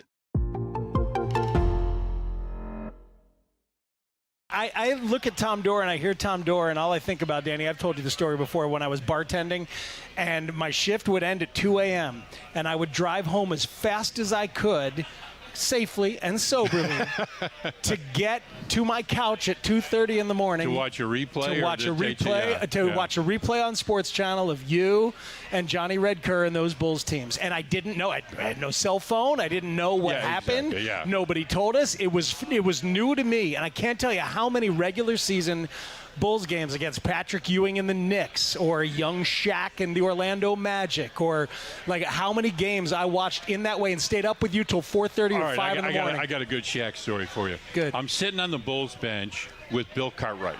BC and I played in the All-American games with or against each other, so I've known BC Billy forever. And he looks at me, Shaq runs by, and he's like, said things you don't say on the radio, but it's like, oh my God, you've read about this guy, but you've never really seen him. So BC's eyes got to be as big as they could be, and you watching young Shaq, and there's nothing like him. Run all the way across Chicago Stadium to go to the other basket and start warming up. And I looked at BC and I said, Billy, you know what that is? He pauses for a second. Yeah, retirement. That's awesome. That's about right. That is about right. But did you have a lot of people watching Bulls games overnight, like me, and you would hear from people like that, right? We had people. We'd get people from Australia. I bet. We'd get people from Italy. We'd get people from England. Michael was a global icon. He really was. Our ratings were off the charts, and Michael would get on the plane and he'd be like, you don't exactly know who you're going to be able to acquire, but to be able to get an experienced starter like Luis Castillo, a really strong defender with what we feel like is untapped offensive potential in Brenton Doyle and Joey Bart, adding depth to our catching group and someone that is experienced and is only going to help. And then, of course, Brozoban, that is who is someone that's going to help our bullpen. So feel really good with what we were able to accomplish. And, I feel like we're well positioned for the remainder of the year, and we'll see what happens. That's Chris Getz talking about the White Sox, and we will get back to the White Sox. There is breaking news, though. Breaking news on The Score is sponsored by IDOT. Running late? Speeding won't save you time. No need to speed. It's not a game. This from Ian Rappaport. He reports, the Bears and All-Pro offensive tackle Darnell Wright have agreed on terms to a fat new deal to make him one of the NFL's highest paid, per me and Jeremy Fowler. He gets a 4-year, $116 million deal with $93 million guaranteed. Wow. That's tremendous for Darnell Wright. I'm very happy for him. I'm rich, bitch! It's striking in that way. As Dave Chappelle screams, I just saw the headline about Zay Flowers signing a 4-year, $140 million deal. And I'm like, man, imagine being a kid like Zay Flowers, or now imagine being a kid like Darnell Wright and growing up and dreaming of an NFL life, and you get drafted, and it's going pretty well, and you're making some money, and then eventually you sign this kind of deal for $93 million guaranteed. That is now generational wealth that will probably be able, if handled correctly, to transform the life of you and your kids and your kids' kids and your extended circle to whatever extent you're able and willing to share. I mean, that is a massive moment in Darnell Wright's life. Very happy for him. Congratulations to Darnell Wright. It's a major win for Ryan Poles as far as drafting goes, because just last week we saw Jalen Carter become the highest paid defensive tackle in the history of the NFL. By the way, that only lasts for so long. Like, for example, Bijan Robinson is currently the highest paid running back in the history of the NFL. He will soon not be, because they're going to make a deal with Gibbs up in Detroit, and then he'll be the highest paid running back in history. But shout out to Darnell Wright, like $93 million guaranteed. And Speaks, did you know that Zay Flowers has 13 siblings? Oh, my goodness. I didn't know. So that's 140 mil. Divided by 13 siblings. Are they all in good standing and well-behaved and deserving of a share? Is that how it works? I don't know, but you got to be real careful, because that's a lot of people that we're talking about. And the hope is they're fine. They're doing well. And this is the one that ends up making the crazy money. Yeah, beyond Zay, there's Tay, there's Renee, there's Jay. You can call him Jay. You can There's call May, him May. Faye. Right. There's Ray. April. Ray. There's May. Yeah, Mayflowers. Joe Today.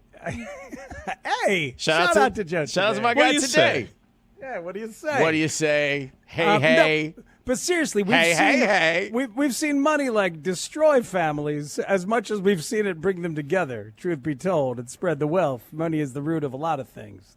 But good for Darnell, and I agree, good for Ryan Poles, and good for the Bears to get it behind them. And truth be told, when I saw these extensions that are being bandied about, who else got one? Oh, yeah, Bijan, you just said. So Bijan and Zay Flowers and all these guys. Now it's Darnell.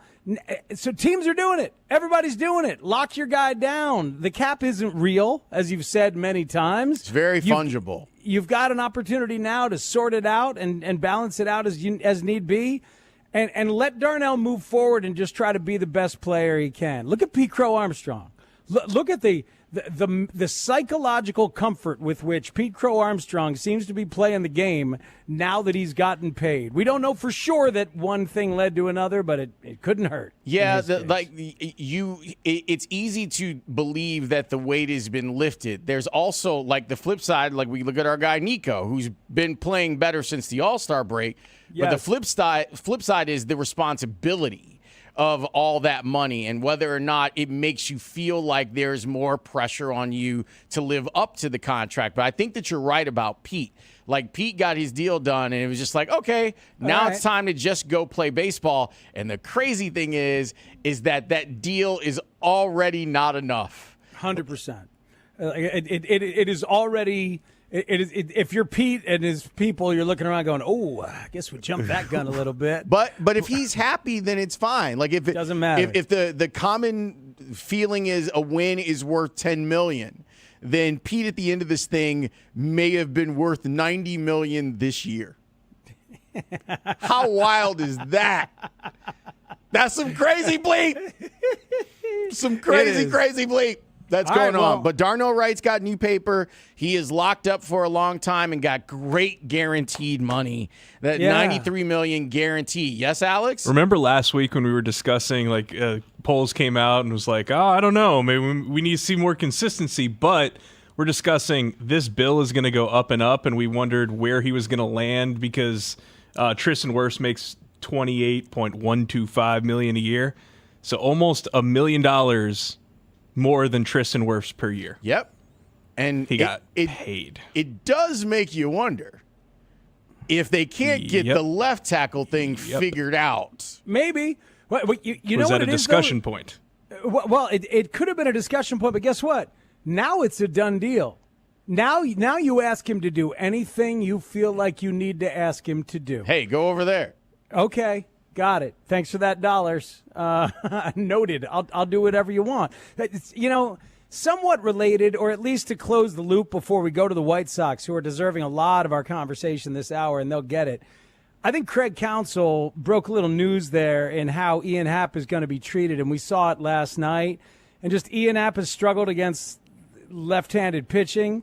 If it's not a straight platoon, it's basically going to be a playing time split between Tyrone Taylor and Ian Happ based on a lefty or righty starting pitcher. And clearly Craig's already talked about it with Ian Happ, and that is a very, very healthy and correct thing for a team with World Series aspirations to be okay with. You better call Tyrone and tell him that he's playing left field. Yeah. I guess you wonder where Bobby Caldwell. But now I've set you up for the Erykah Badu Open. I'm so down for the Erykah Badu. I'll have the backings ready to go. Call him. I'll be ready to go. That Yeah, track he is can the be best. out in left field. All right, we've taken too much time away from the White Sox, but congratulations to Darnell Wright. So let's talk about what the White Sox did. I know that the moves that the White Sox made aren't splashy. Like, they aren't headline-grabbing moves that they made. And it doesn't necessarily, feel like, man, this is, huge, go for it type stuff. I thought that Chris Getz did an effective job of threading the needle. Now, for the most part, their lineup, in my opinion, didn't need a lot. They were in a very interesting place because they weren't necessarily going to go look for a bat. They didn't need to go find a Eugenio Suarez or someone like that. Their lineup is destructive. They've got a bunch of guys that hit the ball out of the yard and hit the ball hard. So they didn't necessarily need to do that. I felt like they needed another starter to just help them get to the end. To just get there. And on top of that, they got a starter that I think can do that and has postseason experience. Then the other thing for me, at least, was someone's got to catch. And it can't be these two guys the rest of the way. And as much as Edgar Caro is a good story, and there have been times where he's come up with big hits, overall, he has been it's been a rough watch with Edgar Caro overall this season, whether it's behind the plate or him at the dish. Let me give you the numbers on Caro to help illustrate the point.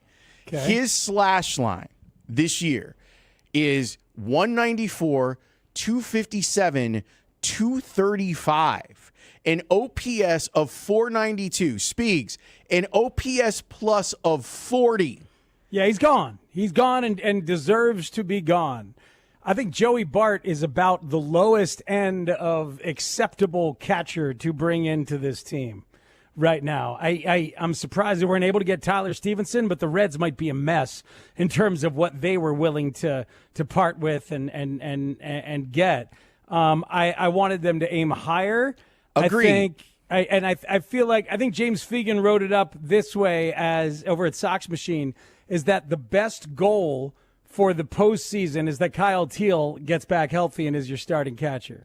And I don't know that's what I thought maybe they could have a better possible outcome at that position at the deadline. So that's one part of it. I also don't know if I agree with James about Kyle Teal being the best goal for them, honestly. Well, who's your starting catcher in game one of the playoffs? Honestly, I don't mean that over Bart. I mean, he's whatever.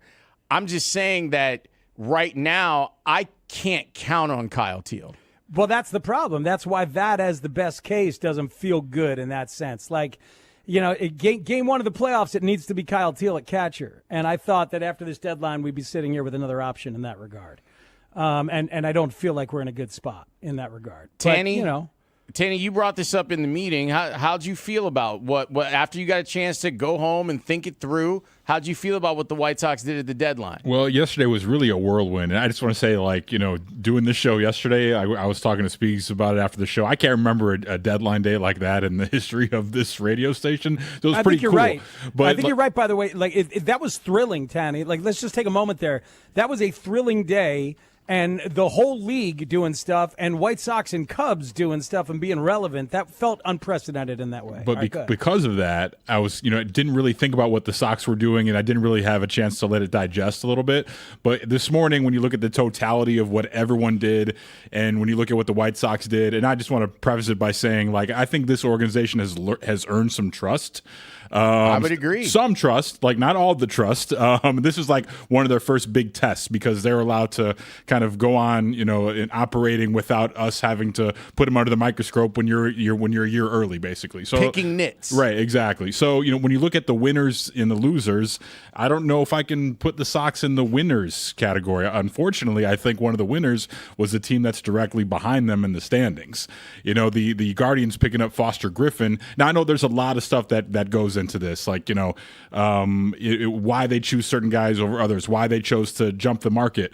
on Castillo. Like maybe they've earned the trust that like, oh, they can make the alterations to whatever his pitch mix is and have him be the guy. And maybe really they don't intend on having him being the horse in the postseason. Maybe they just, like Lawrence said, innings to get there is what they covet the most, and they know he can do that in a professional way. But I just don't know, when you're a team playing with house money, I wonder if they could have been a little bit more aggressive and thrown caution to the wind a little bit with the scope of what we're looking at next season and the very razor-thin margin of a lead that they have right now. I'm hoping we don't look back at this deadline and being like, and they say, didn't man, do enough. We could have done just a little bit more. The catching thing, I have no idea what that was about. Like Spiegel alluded to, like who knows why the Reds do what they do, full stop. So maybe you weren't going to be able to have them part with Stevenson, but when I look at things that matter in a postseason game, and like these games are played on the margins, and I just don't know if Joey Bart's going to be good enough. No, Tanner, you raise a good point. Why can't the White Sox pull off a deal with the Reds?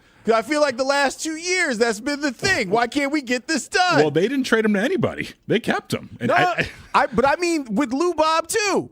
Right? Yeah. Like, wasn't that the thing, Speaks? But I think it says more about the Reds than it does the White Sox. Like you hit the deadline and you were like, wait, why did Cincinnati hold on to A, B, and C? Like, and not just Stevenson. It's like, and it's just weird. I think Tanny makes a really salient point about how it feels when the dust has settled, and I had some of that myself too. And it really hinges on Castillo. And Lawrence, the way you described what you want out of a starter, I think they should have aimed higher, and I've given them credit until I really kind of dissected it. I think they did aim higher. I think Castillo can and needs to be a playoff stud for them. Like, he's got to be one of your top 3 starting pitchers in the playoffs. Like, it's Burke and it's Davis Martin and it's Luis Castillo 1, 2, 3 in your first round playoff series, isn't it? That's a best of 5. And your first 3. If Castillo has not proven himself to be worthy of that, then I think you'll be going into the postseason going, man, they should have done more. And so with that as the focus, then you start dissecting Luis Castillo, and we could go deep on that. And I've got some thoughts, and talked to a guy today who's got some thoughts who has seen him close. And there's all sorts of soft and hard factors. But to me, it's about Castillo and what his ceiling can be for right now for the stretch run and the playoffs. We'll share. Don't hold out on us. If you've got Castillo stuff, let's hear it. I'm told that he really didn't like the piggyback stuff that went on in Seattle, and he felt really disrespected, and it got to him.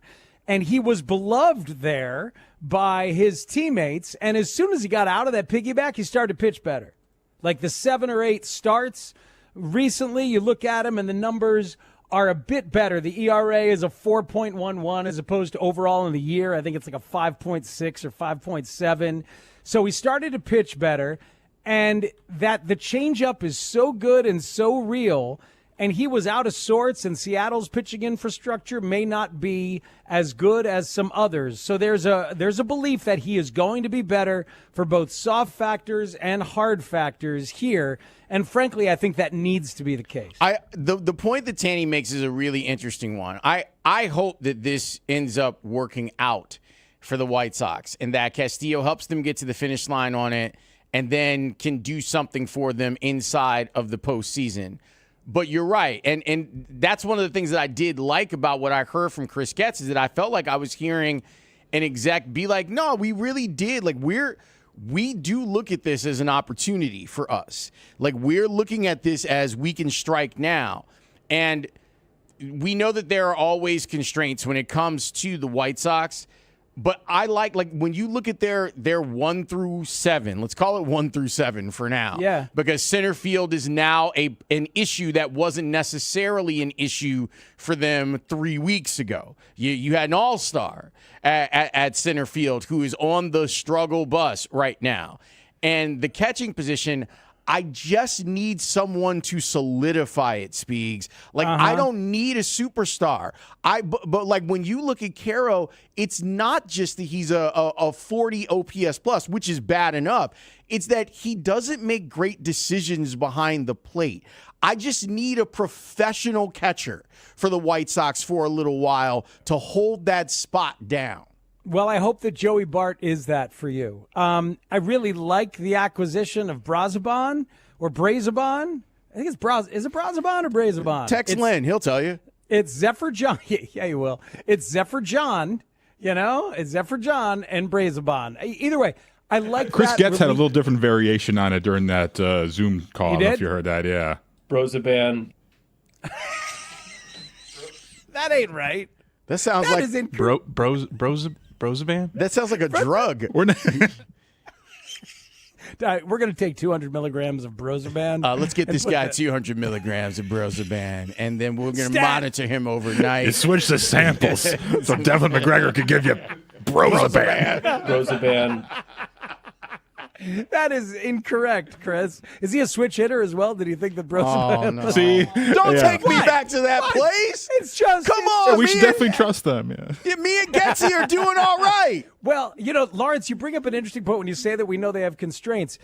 I don't think Chris Getz had any constraints at all here at the deadline in terms of a starting pitcher acquisition. He could decide whether to give up prospects or to give up lower level prospects and take on money. And he chose to take on Castillo and the full money.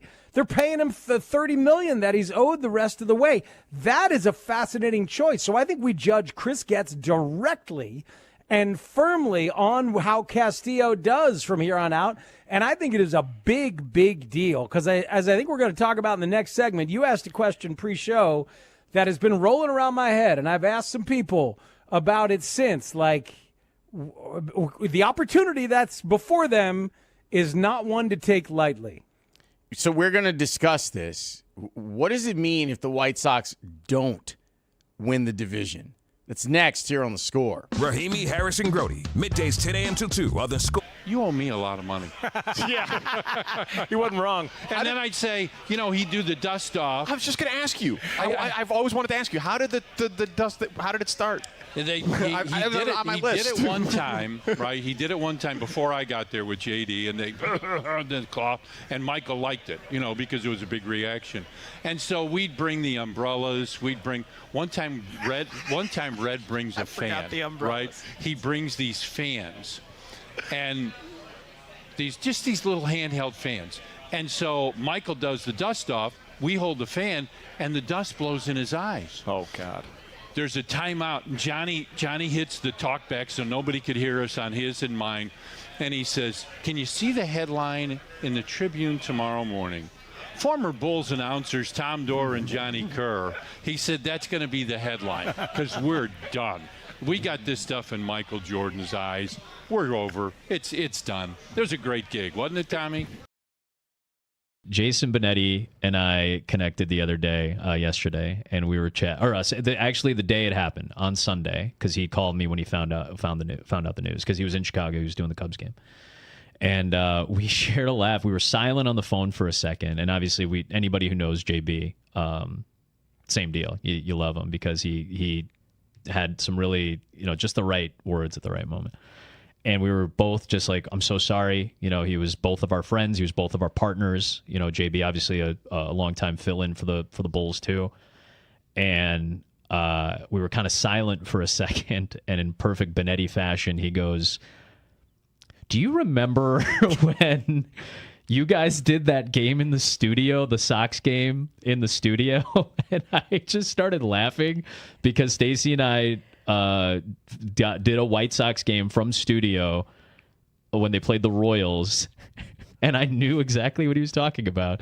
There was a 2-hour or something 3-hour rain delay, and Stacy had ordered. We were doing this at the NBC Tower, and Stacy ordered PF Chang's for dinner, like on DoorDash or Uber Eats or something, and the guy couldn't get. NBC Tower is like impenetrable. It's like Fort Knox. And the guy couldn't find the entrance, and Stacy had ordered like $80 worth of Chinese food, and the guy couldn't find the entrance, so he ordered it again. And we never got the food during the rain delay, and then we had to call like a not very fun Sox Royals game from studio. and he never got his $175. It happened worth twice? of PF Chang's. Neither person who tried to deliver the food could find the entrance at the NBC Tower.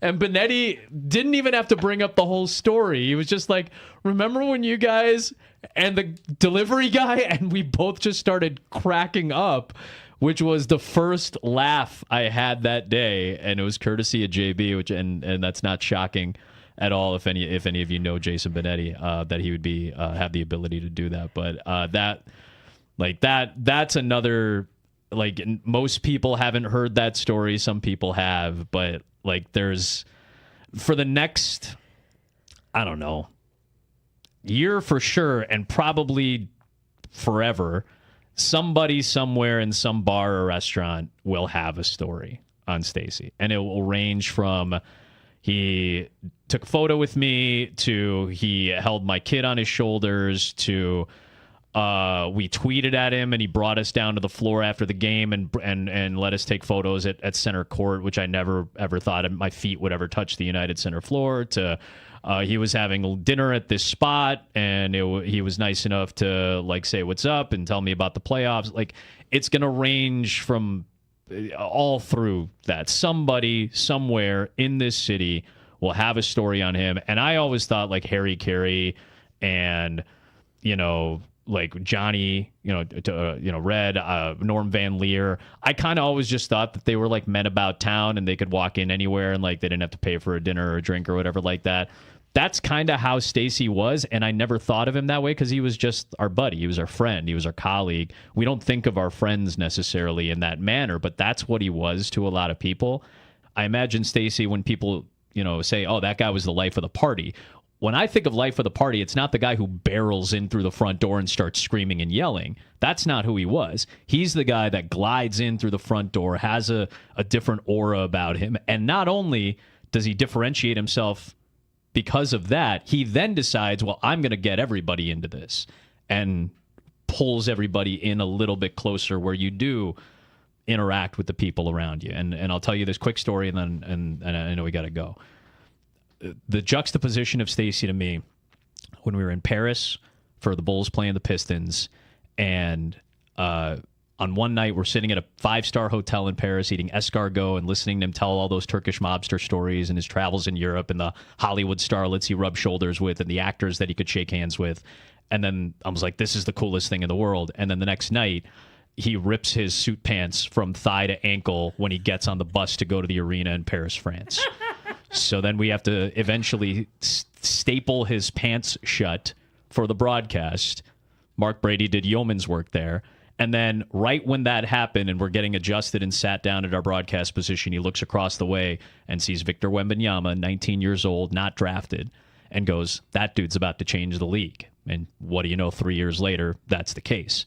And in the very next moment, as if it was a completely natural occurrence, he introduced me to a person. He said, Adam, this is Magic Johnson.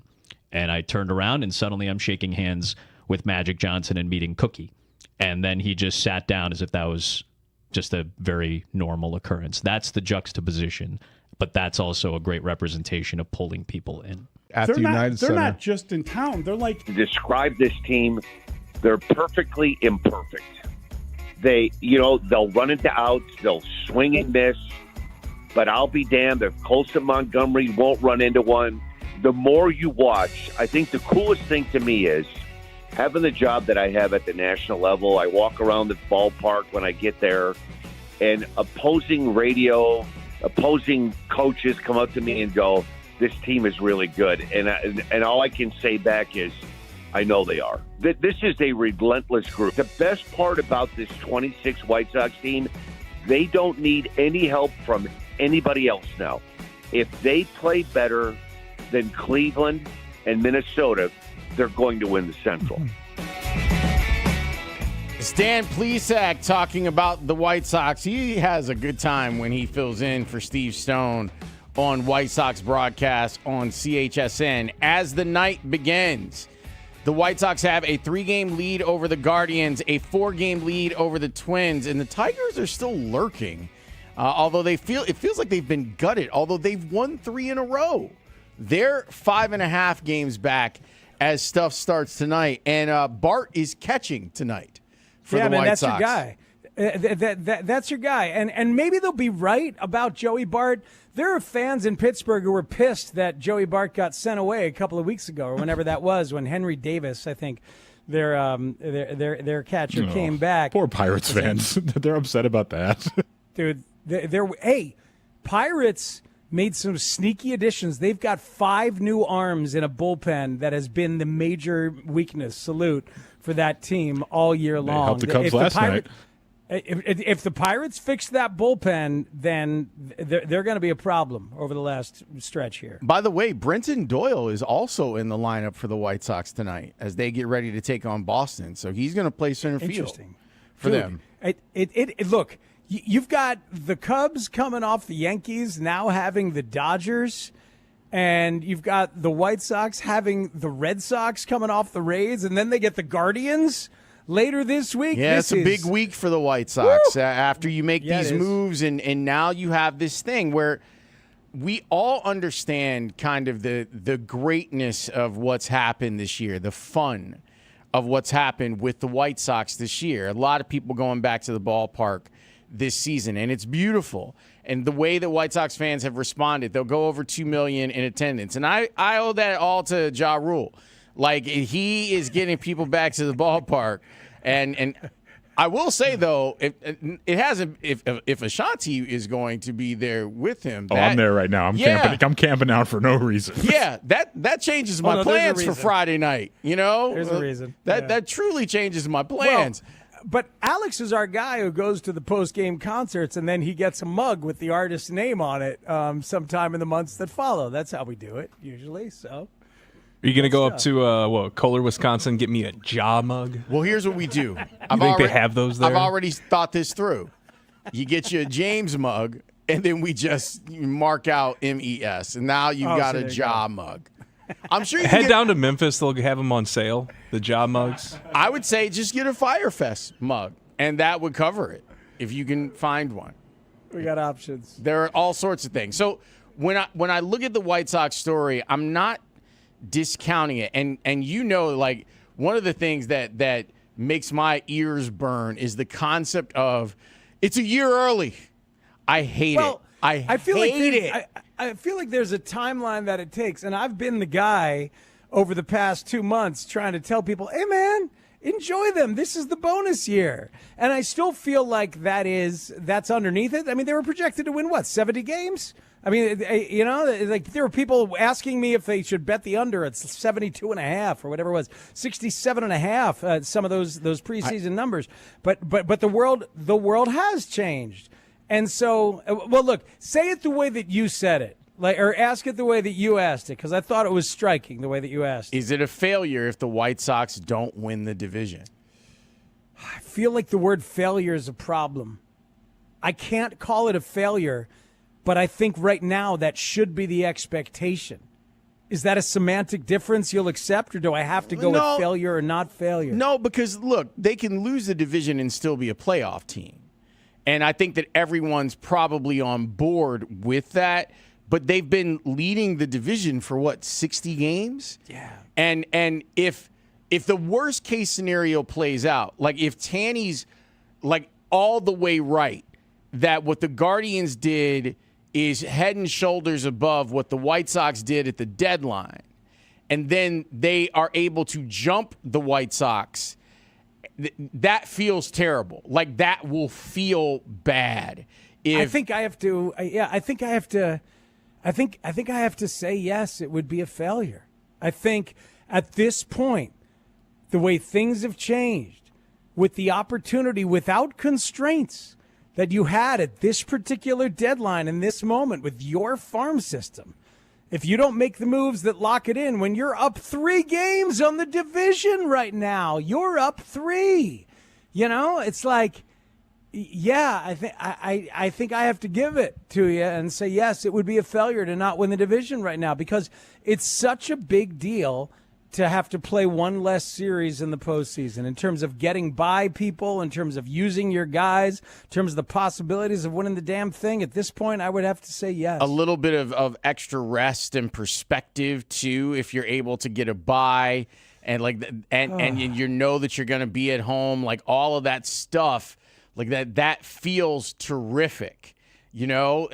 But I am very happy and excited for the season that they've had, but I agree, like the idea, the level of expectation now gets raised. And I love the way that someone inside the chat said it. It was Hologram Harry. The arrogance of believing you're a year early is a luxury. Yeah. And I would just say that the White Sox as an organization have been here before fairly recently, where everyone thought that, well, look at all these guys that have come up and helped this team. Everything is going to be rosy. And Tim Anderson no longer plays baseball. They won 90-plus games and then lost 100 the next year. Yes. Which is crazy to think about. But it informs the way I look at all of this. Just because you're early, quote-unquote, doesn't mean you're going to be on time next year. That's why I wish they would have been more aggressive a little bit. But I got to say, though, the Cubs were a year early and went on to win. The Blackhawks were a year early and were like that next team and went on to win 3 in 7 years. So I'm colored by those. So championship expectations for next year for the White Sox? 100% is what you're saying. World Series championship for the next few. Well, right. I mean 2028. Well, regardless, there won't be a season next year. But let's say there's half a season, or whatever. They do really well in half seasons. It's time for you to put it together. And maybe because of the White Sox history and because of the financial constraints, that you won't have that feeling of we should be a player. Blackhawks went out and got Marian Hossa after their bonus year. Because he works out. Yeah. Cubs went out and got Ben Zobrist after their bonus year. So yeah. Look, textures are agreeing with my initial pushback. In this, not a failure. Failure's too strong. Disappointment, yes. That it would feel like a disappointment and not a failure. Okay, what if I added this element to it? They don't win the division and they don't make the playoffs. Is that a failure? It's that they don't win say it again? They lose the division and they're not a playoff team. Yeah, that's a failure. Okay. Not making the playoffs from this spot to me is a failure. Yes, I'll give it that. But I want to pull back from my own. But I'm all over the place. Lawrence, you're breaking my brain. What? I'm just asking questions. Just say you think the Sox are going to go to the World Series. Just say it, Speaks. I do not. Wait. But I did proclaim the Cubs as going yesterday. Thanks for remembering. What if I gave you the trumpet? Would you feel more inclined to do so? Only if you play it. And then if you get us some Browns chicken.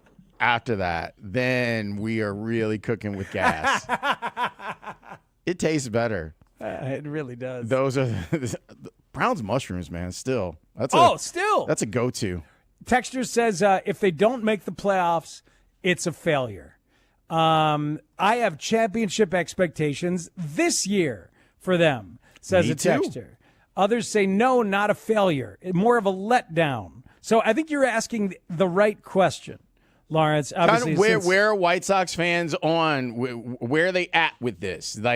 Between now and then, that should be the expectation. You should win the division. Where you are now, you got a 3-game head start on the rest of the division, and you're above 5. You're 7 games under, which is the mark that they seemingly can't get over. Is 7 games over is the issue, and you've got let's see, it's 51 games left to play. The American League itself, I still think there's an opportunity there. The power is definitely shifted to the AL East. But, man, don't get run down by the 2 teams that are behind you. Just don't have that happen. Maybe you could bury one of them this weekend. I don't know if you can bury. But, really take the wind out of their sails. I mean, with 45 left to play, if you're 6 games back at that point, that feels a little daunting. And the health of Jose Ramirez is still in question. Hey, oh, yeah, he's not in the lineup tonight. He's not in the lineup tonight, and they say it's a strain of that same hand that he broke and rehab. I am convinced that they rushed him back and didn't need to. It's a good theory. The only difference the only thing I would argue is the pronouns. He rushed himself back. Like, I'm sure that guy writes his own ticket in that regard, and he might have pushed himself back, and they allowed it to happen. Well, let's hope that Kobe Bryant doesn't do that. Yeah, Dennis Allen spoke about Kobe Bryant, and I need to hear it. I've seen the quotes, but I need to hear it, and our listeners need to hear it. Tons of baseball today, understandably so. Jed Hoyer sound at the top, some Dodgers conversation next hour. Herb Howard at 5 o'clock, man. I'm looking forward to that. But let's hear about the starting safety being hurt and what that does to the Bears defense next here on The Score. We are your Bears training camp headquarters. I'm looking forward to having a tough camp again. Mental toughness, it's physical toughness. It's guys come together, wanting to play for one another. And The Score is covering every storyline ahead of this highly anticipated 2026 season. I want to be perfect. I want to be at my best. I want to be the best. This is where Chicago comes to talk sports. 104.3 The Score. Always live on the free Odyssey app. Let me ask you something. Is your money in residence, right? I find it funny because they performed Monday night, but last night it was empty and dark because they took the night off. But they're back tonight. They can't go 2 in a row. That's load management. That's load management. At this stage of their careers, they don't go back to backs. How long has Rush been around? That's a long while. time. I felt like I saw them every other summer at Alpine Valley in like the 90s. Seriously. They're in the Rock and Roll Hall of Fame. Yeah. They were. Are they in the? They had Yes. their longtime drummer Neil Peart had passed away, and they now have a female drummer, and I'm told she is just killing it. Sheila E. No. Rush originated in August 1968 in the Willowdale neighborhood of Toronto, Ontario. Yeah, I knew they were Canadian. Wow. Yeah. That is remarkable. Wow, that's unbelievable. And they formed in 68? It says that they originated in 68. So they're some alterations along the way. What would they be? Like that you're 20 years old when you're starting your first band? Yeah. I'm just saying, maybe. They've got to be late 70s, mid to late 70s, I would think, unless they were teenagers. Still, they're in their 70s, maybe a couple guys in their 80s, not quite sure. Maybe they have they've changed lines a couple times like a good hockey team, but end up in Canada. But they probably are still. When you say Geddy Lee is kind of the face of the band. Yes. He's 72. 72. How about that? It's pretty good. Yeah. Bassist, lead singer. It's a great run. Yeah. They're back tonight. I imagine there were a lot of guys in black T-shirts and blue jeans standing in line. How old were the men in black T-shirts? They were probably contemporaries of the band. Yeah, there we go. Now we're going. Well, I mean, this is one of the all-timers, this one. It's an all-timer. It's an all-time band. Name the movie, Mully, that this song is in. Oh, you Come on, one of your and I's favorites that we play a great quote from on this show. Uh-oh. What? Vision Quest. Vision Quest. The wrestling movie? Oh, my God. In Vision Quest. That's David's girl. Madonna. She was just in the World Cup. Yes, Madonna. That's a Madonna movie. Crazy for You. Doesn't she have a big hit out of that movie? Crazy for You. Great song. Great Madonna, song. 1986. Better Well, song. Who was the Better actress? Song, this song. I Who don't was the know. actress in that movie? Who was the actress? Yeah, Matthew Modine is Rosanna Arquette. No. She was like this super sexy actress that did about 5 movies, and then I think it was she was Rosanna gone. Arquette, wasn't it? No. She was in. You're thinking of Linda Florentino. Okay. Carla. What am I thinking of? The other one. You're thinking of the one, Desperately Seeking Susan. Yes, thank you. Wow. And the other Madonna movie. That's got Aidan Quinn in it. Yeah, thank you. Yeah. Linda Florentino. Yes. Oh, back in the day. You Yes. remember that? I'm just saying. I do remember she that. was a beautiful woman. I do remember that. Matthew Modine. Vision Quest was quite the 80s movie. Yeah, that was a great movie. It was a great movie. That's a great. I tell you, kid, it was pretty glorious. That scene. That's what we played before. That's the guy who takes the night off from his. He's the cook at the hotel that he works at. and he goes to see the kid wrestle, and he tells him a story about seeing Pele hit a bicycle. Well, I bet you that tonight, when I walk out of the United Center around 6:30ish or 7, that there will be a lot of people in line that I could quote Vision Quest movie lines, and they would know exactly what I'm talking about. That's Feb 15 of 85 release date. All right. Yeah, that's where I start crying. Oh, yeah. Very underrated movie. Yeah, I no, mean, it's. I Totally. mean, that's a very underrated sports speech. coming of Yes. age, great speech. Vision Quest. That's hysterical. 80s good decade for movies. I can Really see, good decades. I could see Dustin in the day getting on the, doing We that used to climb up. We the, used to carry a railroad tie up a hill at Crestview Park in Elmhurst because the guy that Modine was wrestling again. Shoot. Yes. Shoot. I think his nickname was Shoot. And Yeah. we used to put a railroad tie on our back and we would walk up a hill at Crestview Park. That can't be good for you. No. I mean, I've done some crazy things in conditioning back in the day. Did a lot of conditioning but things that were not good for me. the railroad tie on your back is a good way to crush your back. 155 to 118 in 4 weeks. You lost 37 pounds 4 weeks. as a teenager in 4 weeks? Going into... Were your parents on vacation? It's interesting. My dad was actually working in England for a month. Well, it ended up being like 12 weeks, but he was gone for a month.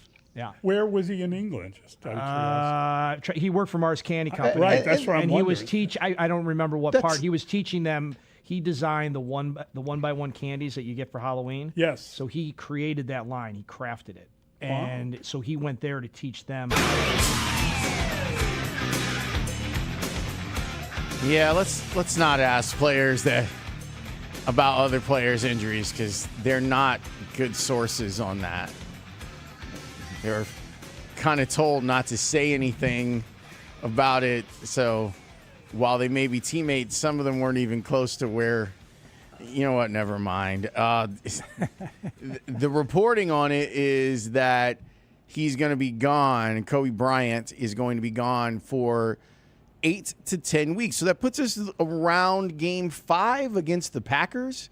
That is a possibility for him to be in play for that game. But this is a defensive backfield that's already dealing without Kyler Gordon being a part of their defensive backfield. So they're going to have to get creative again.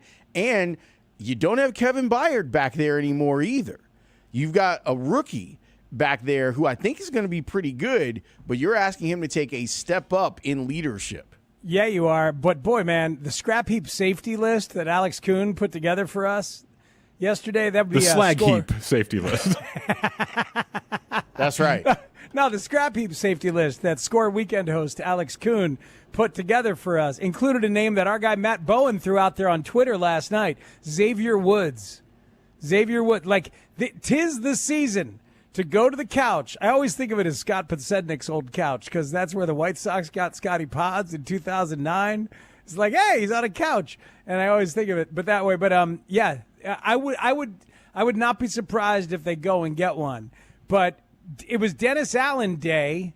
It's Tuesday in training camp. That means it's Dennis Allen Day? I don't know how it works, man. But it was Dennis Allen Day today, and he talked about Kobe Bryant with a little more authority and insight than maybe some former players who were watching from 500 yards away. You know, obviously it sucks to lose a guy like that for any particular time. And he's a big part of, what we have planned to do, and will still be a big part of what we have planned to do. But in all adversity comes also opportunity. And so it'll be another opportunity for some other guys to step up, whether it be somebody in the safety room to step up and take on that role, or some of our other guys in the room to step up and become the playmakers and the leaders for the defense. And so, it's part of football. It's part of what you deal with, and you move on. So hopefully he'll be on the quicker end, and we'll get him back sooner rather than later. A year ago, Jalen got hurt before camp even started. Yesterday, it's an hour into your first padded practice, and you lose a guy. How much of your job is problem solving? And at this time of year, having a little extra time before the season starts, is there a benefit to that? I think that's I think that's all of our jobs. I think that's the coach's job. I think that's the player's job. I mean, nothing ever goes exactly how you plan, right? You have to be able to adjust. You have to be able to, change course when needed to. And so it's just part of what we do. And this is just one of those things we'll have to deal with. Dennis, how does this change Cam Lewis's reps? I know he was playing some nickel in place of Kyler. I think he'll focus a little bit more on the safety position now. Yeah. How does this change what you ask, the trajectory of Dylan, and what you're going to ask of him? Yeah, I don't think that's going to change a whole lot. I think our expectations for him, as a rookie, is that each and every day he learns a little bit more and he gets a little bit better. There's a lot to learn in the National Football League. There's a lot going on. The volume of what we do is more than what most rookies have ever done before. The volume of what they're seeing from our offense is going to be more than what they're used to seeing. So I don't think we put any higher expectations on him. I think our focus is, man, you just be you. You do what you do. You continue to come in every day and work the way that you work, and he'll continue to get better. How is Kyler Gordon progressing? Look, he's working his tail off.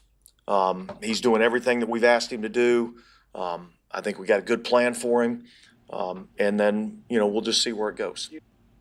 So that's Dennis Allen from today. What do you hear there, Lawrence, as he talks through the Kobe Bryant situation? Well, it's interesting that now, this is like the cascade effect of it. The Cam Lewis, who had been taking starters reps at nickel, now has to spend his time focused on being the other safety. And I like the way that he's talking about Dylan Thieneman, where they don't want to put the pressure of the world of being like, hey, you got to go out there and be Kyle Hamilton. That they're still allowing for him to just grow into the job instead of him now being the leader of the defensive backfield. Yeah. But when the games start, he is still going to be asked to do a lot. And you feel better with that happening next to Kobe Bryant. And no shade to Cam Lewis, but you would feel a lot better if he were there with Kobe Bryant or the guy that was there last year playing safety for them. Hey, man, there's a real chance that a secondary that we knew was priority number 2 or 3, if not number 1 in the offseason, is going to start down 2 of the biggest, most important people. I mean, there's a chance that we're definitely going to be down Kobe Bryant, and there's a chance we're down Kyler Gordon. And you're looking at Cam Lewis at one safety and maybe Malik Muhammad or Jalen Jones or Josh Blackwell or somebody else there at a nickel. And right from the get-go, we're going to be like, all right, how do you mitigate this? That's no fun. Well, the Eagles had a good run with 2 rookies in their defensive backfield a couple years ago. Yeah, they did. That went well. So that's one of the things that you can look at and hope that you can kind of catch lightning in a bottle again with what it is that you're doing. But it's definitely concerning. I also enjoyed that DA is now like, all right, I'm good cop now when it comes to Kyler. Let me tell you about Kyler. He is out here doing all the work. I'd like to I want to hang out with DA. I feel like there's an edge to him. Go to the Hall of Fame. You see that today? No. Drew Brees invited him. Oh, really? Yeah, it was pretty cool him talking about it because DA was there in New Orleans for a long time, a lot more time than the writers gave him credit for, and he's going to be one of his guests at the Hall of Fame, cool. so he'll be at the game and all that stuff. Yeah, by the way, Speaks, we're 48 hours from football. That's crazy. The Hall of Fame game is Thursday. It's Thursday, so that'll be White Sox Guardians. What else is going on that I'll be watching instead of the Hall of Fame game? I can't wait to not watch that game. That's How gonna be dare fun. you? Look, you say that, but the truth is, I just did. The truth is, you're going to watch about 3 minutes of it. You think so? Yeah, because that's about as much as you want to watch. I'm probably like 10, 15 minutes of it. No, you're right. You're right. It's going to look cool on my TV. I'm going to be like, oh yeah, That's Yeah, right. you have to, like, to combat seasonal affective disorder. You know? Yeah. You have to have it on just for at least 5 minutes just to get your body right. You're going to hear I'll the tell John you. Williams music, and you'll be like, dun, dun, dun, dun, dun, dun. You're like, yeah, football. And then you're like, this is kind of football, but it's a Guy Williams. I'll tell you what helps with my seasonal affective disorder is seeing Dave Wanstead walking the sidelines at Bears What camp. a boss. Oh, my God. The picture that you guys shared off of Twitter, I don't even know, but it was it's Wani, tall, striking, arms folded, walking around like he owns the place because he does. I got to tell you, last year when I went to Bears camp for a couple days, man, Dave was there. And watching him, watching where he goes is almost as fascinating as just watching him. Yeah. Him going to offensive lineman drills and like just wanting to be in it. Like you can just see him just like, this football. Why is Alex in Europe? You know, like all that stuff. I would tell that guy all my football secrets, all my football information. I'd tell that guy. Did he find his favorite running back, Don Heel? Did he find that guy out there? Well, No. well, look, it looks like at least his second favorite guy, Kyle Monangai, is doing a little bit more. Like quiet as it's kept. Don Hill. He's been dealing with a soft tissue issue too. So Yeah, it's quiet. Stuff. It is quiet. Don Heel. yeah, Don Hill. Hill. It's our favorite one. I hope he makes the team. There's got to be a roster spot for Don Heel on this team. You might be carrying some injured players on the roster, so I don't know if Don Hill's going to make it, but he should. Yep. I'm sure Coach will be watching the Hall of Fame game between two favorite college quarterbacks, Pittsburgh's Kenny Pickett and Miami's Carson Beck, right? Yeah, Carson who Beck. Who wouldn't want to watch that? Carson Beck is going to start for the Arizona Cardinals. I raised my hand. Who doesn't want to watch it? Speed, you're going to see the uniforms, and you're going to be like, football. And then you're going to be like, not football. Carson Beck. Not football. My God, get off my television. That's Carson exactly. Beck. You're going to have it on, and then you're going to be like, get off my TV. Okay, you got a point there. I'd rather have Rod Beck on my television, even in the current state of Rod. Well, no, probably not. Wow. Sorry. The Go to Cubs hell. did make some acquisitions yesterday. They were aggressive, and that is to be discussed. We will hear from the president of baseball operations, Jed Hoyer. Why did he bring these guys in, and what happens next? We're going to talk about that next here on The Score. The Cubs are now on 104.3 The Score and the Northwestern Medicine Cubs Radio Network. It's got a chance.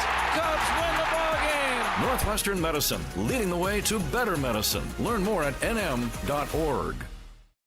This segment is sponsored by Chicagoland Roofing. Same line. So he was back and forth, but he was gone for like 5 weeks straight. Well, that is not to disparage your parents, but Well, if you have football a back then, there teenager was no- going from 155 to 118, Eighth that would be grade. concerning as an eighth grader. Eighth grade. Eighth grade. Going into eighth grade. How much did you weigh in eighth grade? 155. Holy That's husky. cow. Yeah. That's a husky. I had those That's a corduroy, husky I had teenager. those Russ corduroy pants from Zayers to prove it. That's a husky teenager. Sayers. You had to be. There was no stripers then. If you wanted to play, you had to be 118, and then Wow. you got a pound a Okay. week to go up. 1 pound a week. Wow.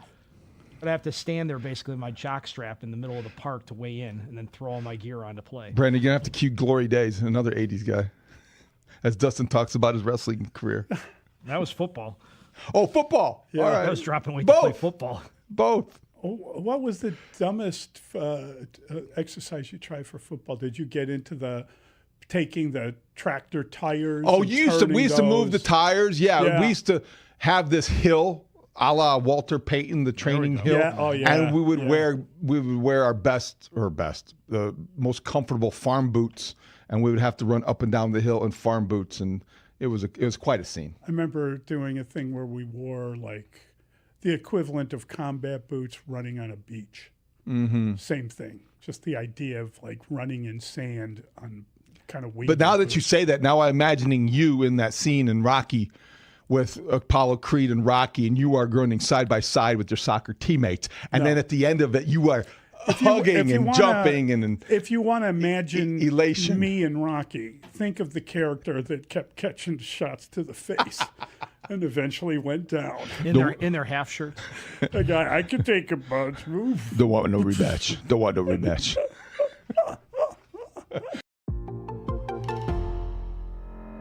Sometimes our old friend Doug is roused to share his anger and his thoughts on a horrific Bears law. Doug, is that you? We are live from 6 Heavenly and 6heavenlythescore.com. I'm your host, Doug Buffone, up here running around with a Ron Santo who's been clicking his heels all week because he's as mad as I am. Wait a minute. Santo has heels up there. Oh my You get your legs back when you get up here. That's not the point, boys. What is the point? I've had it. I could kick a tomato can down a grocery aisle and pick it up before the Bears finds a win at the end of that game. Hit the bull in the ass with a banjo. I don't even understand. Oh, you couldn't hit it. If it was stapled to your hand, you couldn't hit it. And I'm mad at the coaching, okay? Like a nice woman at Blackjack's Gentlemen's Club, it starts at the top. All right? You start with the top.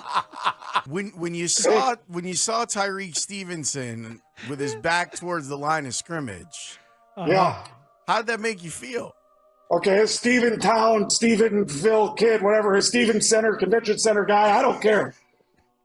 He's out here waving around like a T-ball player picking dandelions. This is what I'm going to do. I'm going to come down there this week. I'm going to dig up Chris Conte from whatever Circuit City he's managing, and I'm going to get him back out on this field.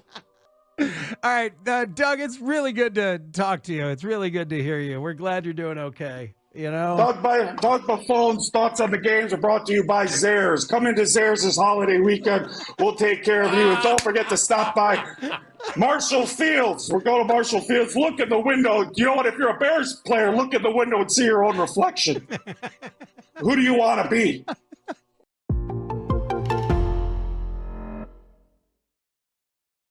Just out of curiosity, you said you were at the Bears.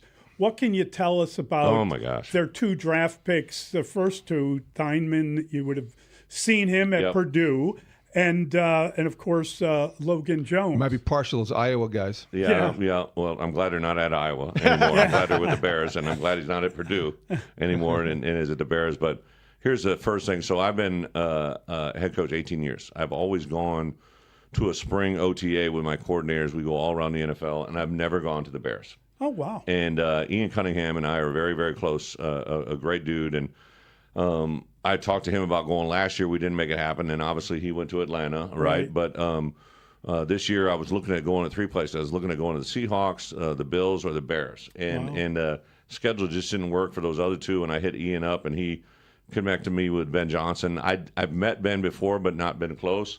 So he connected us. Ben literally hit me up that night, said, come up, we can do whatever we can. And they don't bring a lot of people up there. And I can tell you this, the practice that I witnessed, nothing schematically we'll talk about, but like the organization, the detail, the communication. I always say the greatest thing you can bring to an organization is communication and consistency. And what I witnessed, in my opinion, 18 years ago in NFL camps, Ben is just on top of everything. Everybody in that building speaks his language. Yeah. I'm a huge Bears fan, right? So I grew up in the era, the Super Bowl shuffler in '85. I was 15 years old, right? Yeah. So I've been a Bears fan for a long time, and to see the way they're led right now, and to see the organization behind it from personnel to schemes, the Bears have an unbelievable setup. They got Spiegel and Holmes. Jed Hoyer. My partner, Lawrence Holmes, says he has 7 innings left in his arm. The profile in college was 82-mile-per-hour cutter, 77-mile-per-hour curveball, 72-mile-per-hour circle change. We call that below hitting speed profile, so that is 100% accurate. I think by using that, it's like down 8+. I'll take it. Afternoons on the Score. Here's a 2-2, and he strikes out Ohtani to start Game 6. So this is what I'm talking about when you stay on top of it and you don't pull it. It starts in the middle of the plate and just goes straight down. That is the perfect way to describe a splitter. It almost looks like a nasty two-seam fastball. By pulling it, it means he's trying to get it to break more, and he pulls it into a lefty. It will not have the same effect. He's been a durable, battle-tested starter that really fits. It's 10 starts and hopefully some starts later than that. Fits everything that we're looking for. How much does it matter that he played in the World Series last year? Yeah, I mean that goes to the battle-tested for sure. I mean he's. I hope it matters. Yeah. Tonight, the Cubs continue their series against the Dodgers. Pre-game coverage begins at 6:30. First pitch is at 7:05 in crystal clear FM quality on 104.3 The Score. And the Northwestern Medicine Cubs Radio Network. So, Lawrence, all these years that you and I have been with The Score, bouncing around, different shows, different roles, different partners, how many different players did we make fun of Kenny Williams for wanting and not getting until they were done? It became Kenny always gets his man with like 3 extra layers of pessimism and irony. I mean, go ahead, rattle some off. King Griffey Jr., but he got him. And look, you were talking about this in the meeting, and let's not forget, blackout game, King Griffey Jr. makes a defensive play that saves the game. You know why? Because the guy on the shoe, he is always ready to play. The name that's most synonymous with this effect is Sean Figgins. He never ended up getting him, but he always wanted him. See, I think of Jimmy Rollins. Like, he loved Jimmy Rollins. Or Roberto Alomar, or Manny Ramirez, like the volume of great players that got here when they were toast. Or Manny Machado, famously on this time slot. Man, you guys, Chicago wants him or something. You guys know how much work I had to do over there with after that. Hey, go check the tape. There was one guy who was like, "Hey, don't do that." I had to do a lot of work over there for you guys. I wasn't here. Yeah, Speaks was not here. That's right. That's right. You weren't here. Hey, Chicago. I know it's hard. It's hard to tell us apart sometimes, I think. But there's a generational issue as well, you know. But yeah, but there's a lot. Shout out Andrew Jones, Hall of Famer now. It is 500th in a White Sox uniform. Hey, you went and got him. Or 400th or something. I don't know. Feel free to throw more out there, texters. Feel free. Like Carl Everett. No, Carl Everett. They got Carl Everett, though. Omar Vizquel. Ooh. Oh, well, God. Probably shouldn't say his name in public these days. Yeah, no. That's not a man you want to hire and still allowed to do his job even for long after you knew you shouldn't have let him do his job. But the point is, baseball general managers and baseball bosses fall in love with dudes. God, I want that guy. And sometimes they can never let it go, and they go out and get him when a guy might be toast. I don't think Kevin Gausman is toast at all. But hearing Jed Hoyer talk about Kevin Gausman gave me flashbacks to those Kenny conversations. This was Jed Hoyer on the broadcast last night on Marquee talking about his love for Kevin Gausman. I was joking with Kevin Gausman earlier. He was like the white whale for us when he was with the Orioles. Theo and I were obsessed with him. We tried to get him over and over. And then he ended up going to the Braves and the Reds. And, we didn't sign him on a short deal. He went to the Giants. And great job by them. We were so mad. We've been on this guy forever. And then he got away from us. And so I was joking with him. He said, yeah, I knew you guys were always after me. God, I want that dude. But like Gausman, it was San Francisco where it really got unlocked. Little bit in Atlanta, but San Francisco was like, oh, we get it. Those other teams didn't. Let's just do this.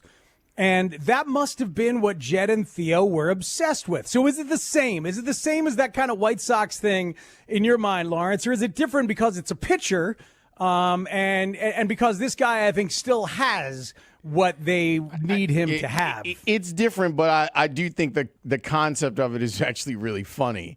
But this is a guy that is important for – it fills a need for you right now that's very specific.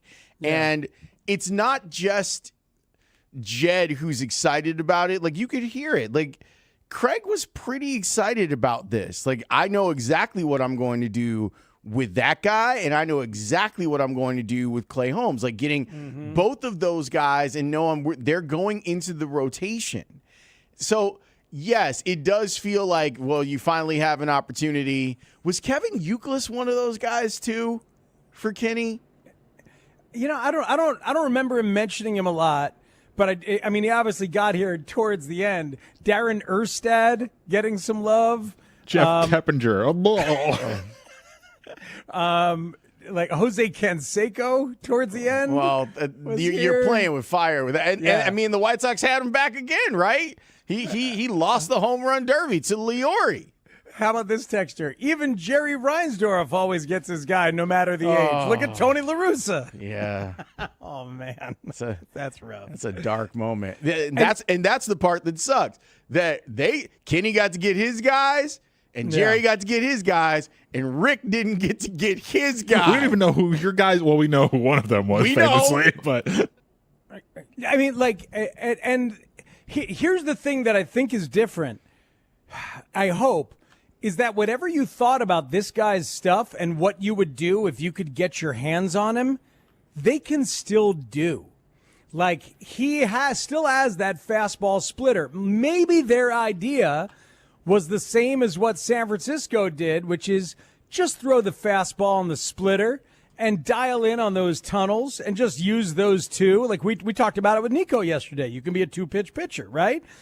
Maybe Gausman's going to come here and he's going to throw even fewer sliders than he has been with Toronto. Maybe they'll dial it up and be as specific, the same level of specific that they wanted to be when they wanted him in the first place. I don't see anything wrong with making this move, and because you've needed it. And Craig told us not to live in the future, and I appreciate him saying that. But if you want to dare to dream, you can look at this and go, there's some flexibility here. There's some flexibility that the Cubs roster will have now because they've got some guys that can start. Clearly, like tonight, Assad's going to go tonight and start. But going forward, you can kind of mix and match a little bit, and you can decide how you're going to use these guys down the stretch. Yeah, you really can. You really can, and it's going to be, it's going to be fascinating because of all the options that are there, and even more so when the playoffs come. In terms of Gausman, you look at him, he's still that dude. I was reading all the different trade deadline recaps and grades, and on The Athletic, where they were writing about this, and Andy McCullough, who's a very smart baseball guy, and Stephen J. Nesbitt were writing up this particular one. They were like, Kevin Gausman's the same guy he used to be, and he's worth a lot more than this. Gave the Blue Jays a C for only getting what they got. Interesting. And they wrote it up this way. Maybe I'm just a sucker for a battle-scarred veteran, but I dig this trade a lot. The underlying numbers also suggest that Gausman is pretty similar to the pitcher he's been the last 3 years.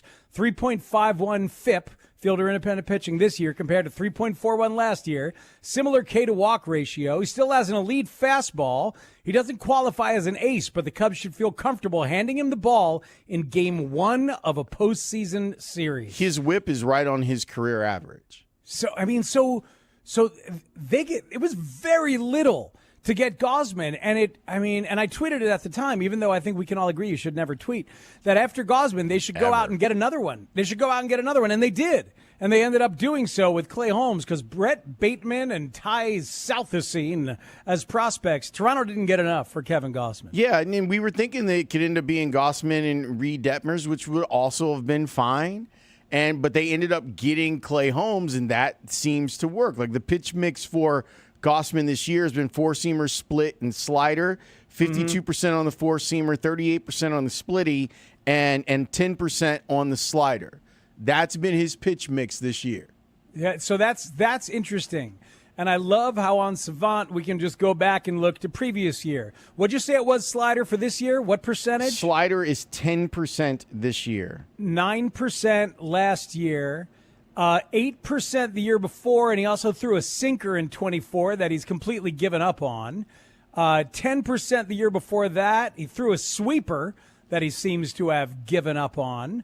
Slider 14% the year before that. Through a changeup he's given up on. So that's fascinating. He's always had a fourth pitch that he's mixed in a little bit. 6% the year before that. So 4-seam and split and a little bit of what that third pitch is just to mess with people.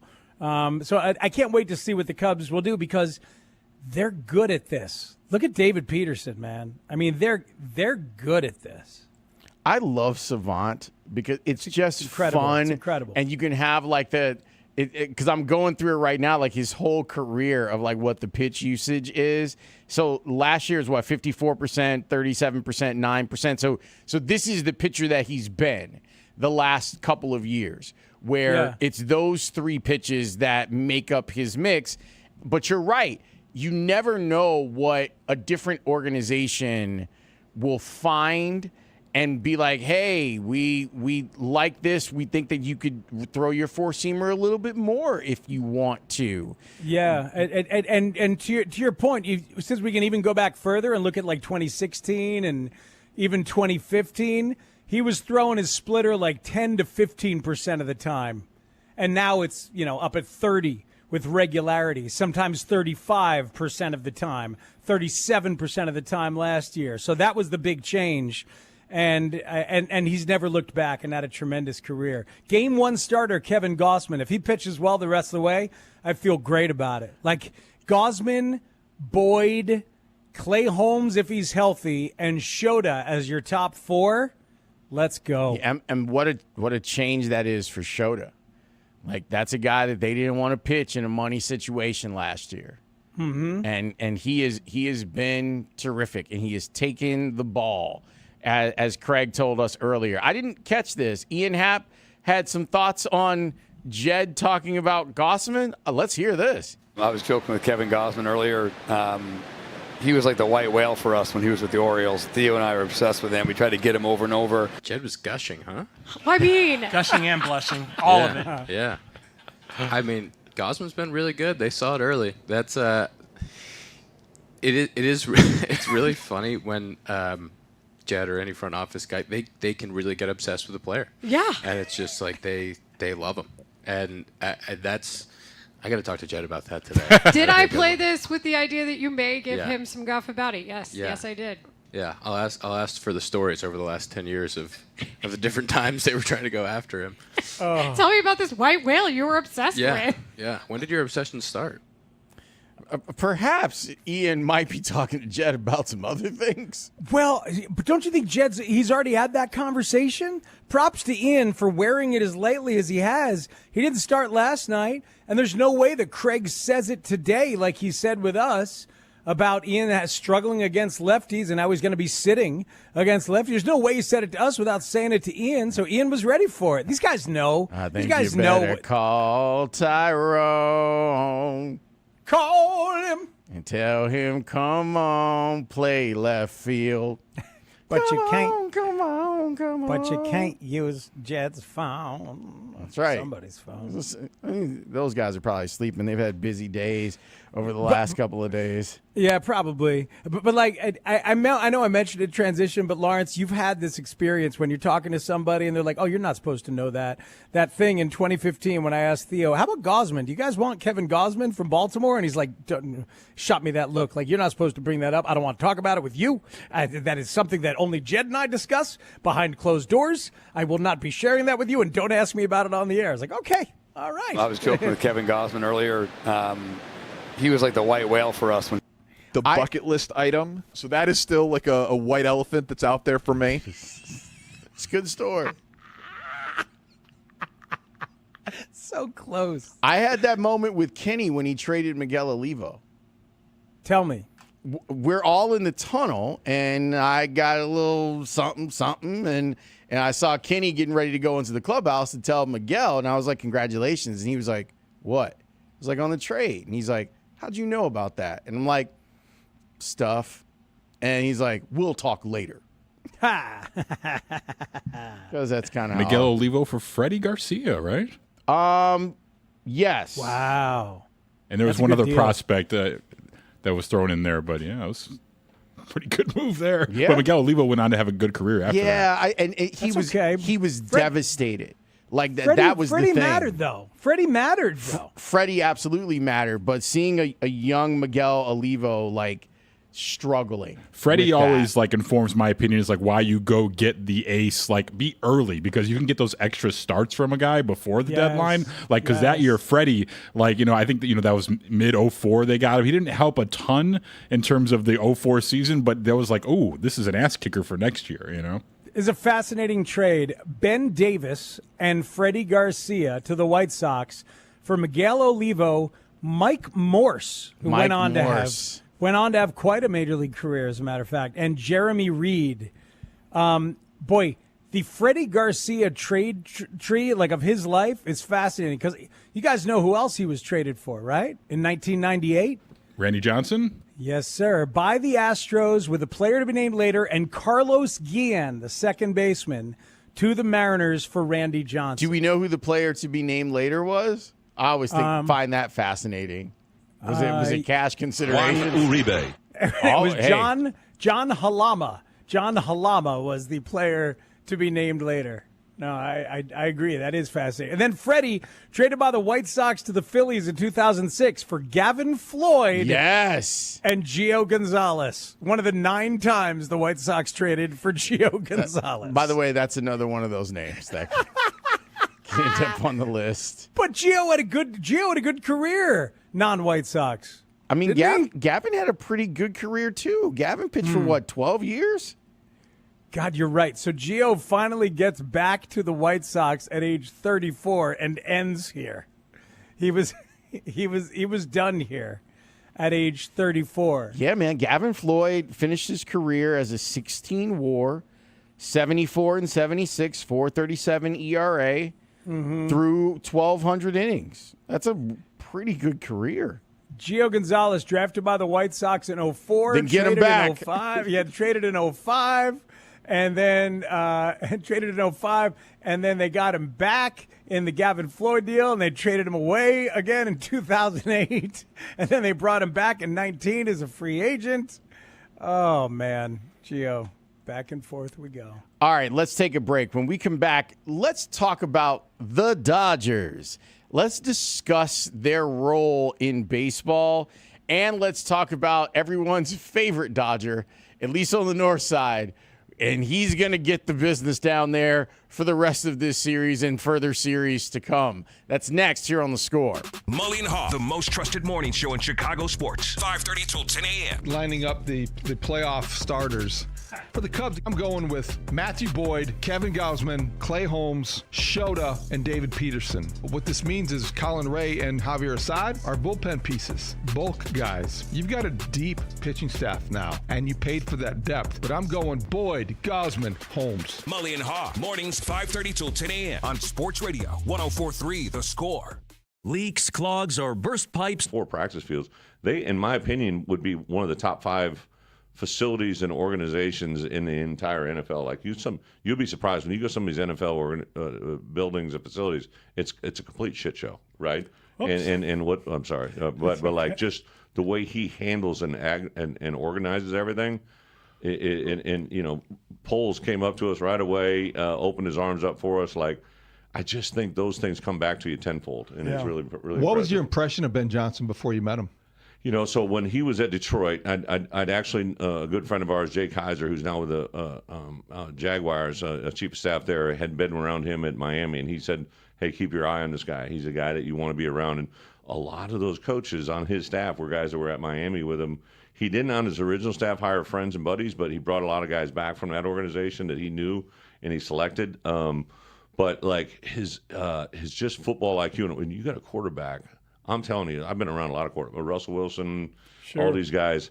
The arm talent of Caleb is like insane. He rolled out to his right and threw a ball down the field that I just sit there and shook my head. And now the respect that he has for his head coach is through the roof. And I began to see it last year because I saw it in Detroit when he was at Detroit. So most NFL teams suit out 8 offensive linemen every weekend. When he was at Detroit, 3 of those 8 offensive linemen played for me. Frank Ragnow, There's an offensive guard, Kevin, and then Dan Skipper, who's a big kid that caught tight ends, caught balls for him. 3 of those 8 offensive linemen played for Ben, and all of them would jump on a sword for him. And when you have players that, in the NFL, the big difference in college and the NFL, well, it's a little bit different now, but at that point, they're providing you a livelihood, the ability to feed your children. So when you have a coach that can take you to a place you've never been, you'll do anything for them. And I knew Ben had that as an offensive coordinator in Detroit, and now he's got an entire football team at Chicago that's feeding off that. And I would just tell you, buckle up, Buttercup. It's about for the Bears. It's going to be really, really good.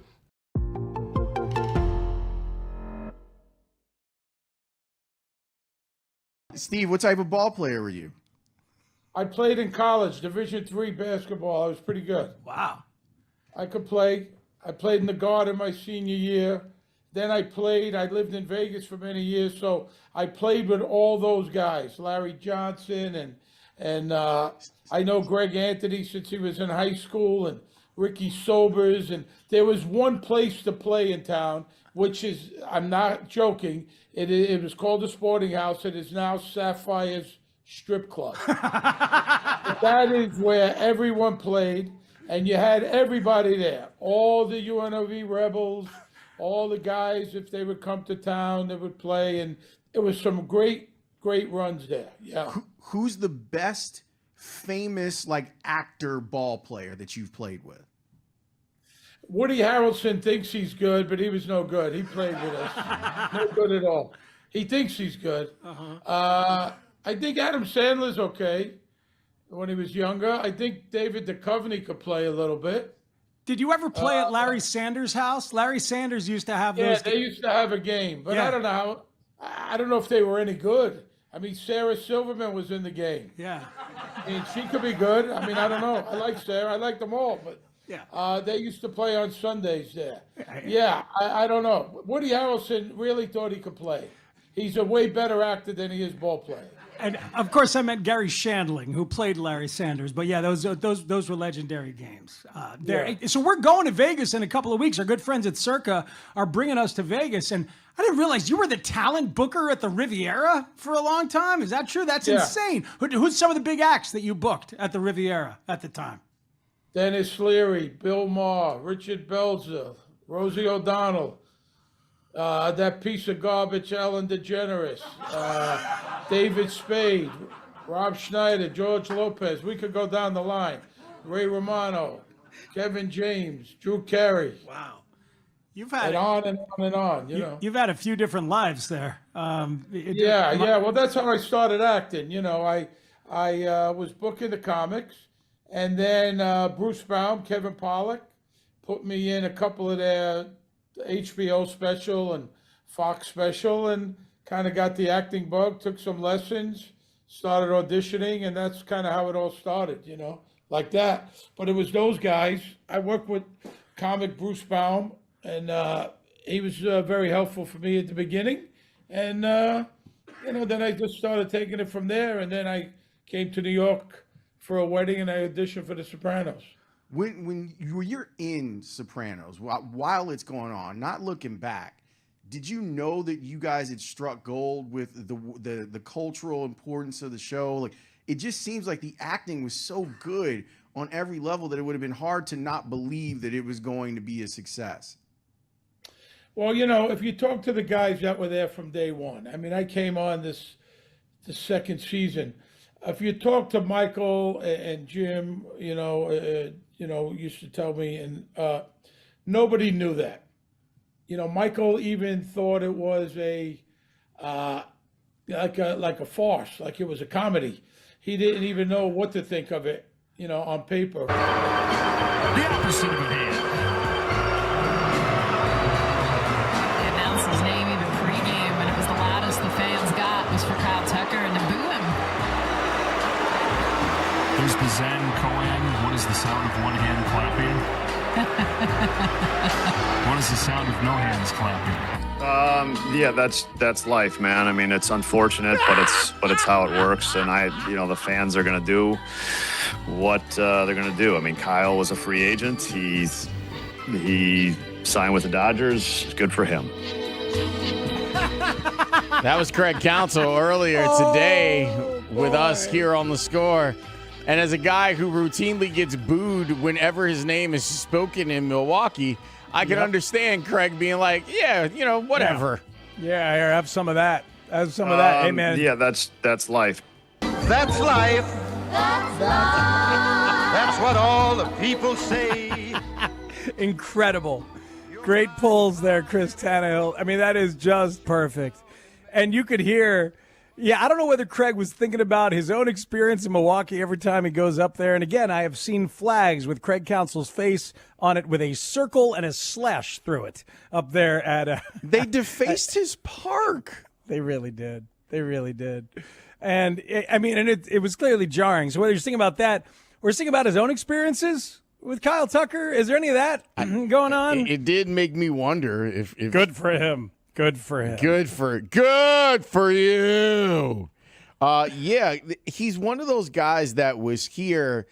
And look, there's short-time guys that people love in Chicago. Like that has been a history of guys that pop in for a couple of seasons. And you're like, sure. God, I really love that guy. I'm sad that guy can't finish his career here. And with Kyle Tucker, there was no connection to him. Yeah, we scrambled for it. I searched for it. You remember, Lawrence? Like I was Operation Woo King Tuck. I was trying to have him feel some sort of connection, and it's ridiculous to look back on. Maybe it was ridiculous then. It was. Okay, but thank you for supporting it. And remember the day we came in and his nephew had enjoyed the Go Cubs Go song, and I was celebrating that. Maybe Kyle feels something.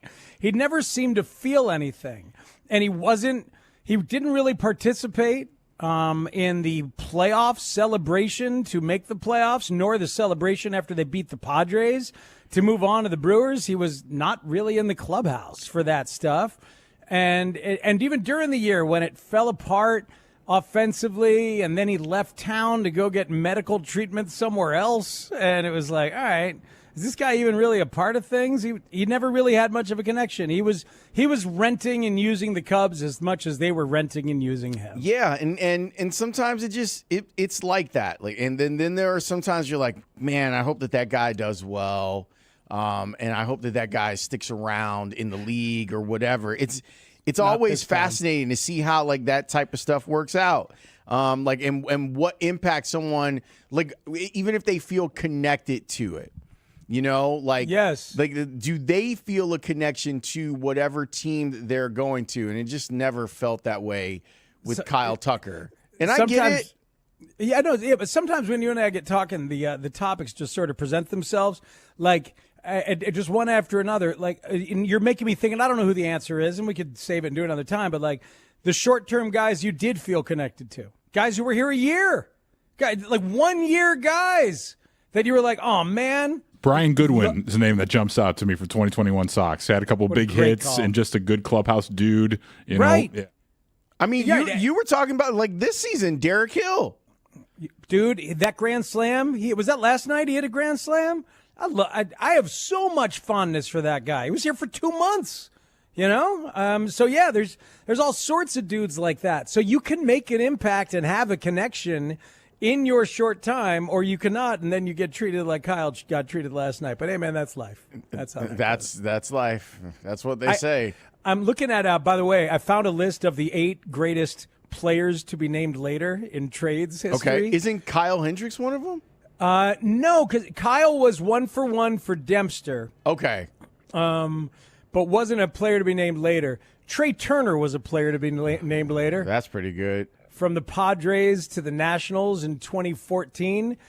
Michael Brantley from the Brewers to Cleveland. Pretty good. In 2008. Gio Gonzalez. We didn't even mention the trade from the White Sox to the Phillies for Jim Thome. That was an entire extra Gio Gonzalez to Phillies trade from the White Sox we didn't even get a chance to mention. So Gio is a player to be named later. David Ortiz from Seattle to Minnesota in August of 96. Moises Alou all the way back in 1990. But anyway, the fact that Gio Gonzalez was on the list for transactions we hadn't even gotten to. A lot of people throwing Nicholas Castellanos' name out there. Oh, what a great call. As a short-timer who people loved, and he loved his experience here. As your interview with him. Yep. It was you and Dan. You and Dan with him. No, it was just me. Oh, was it just you? Yep. Was it at Brick House? Is that where it was? Yeah, we were at Brick House. It was me and him and Dutch Oven. And Lawrence made him cry, and that's why he left. I did.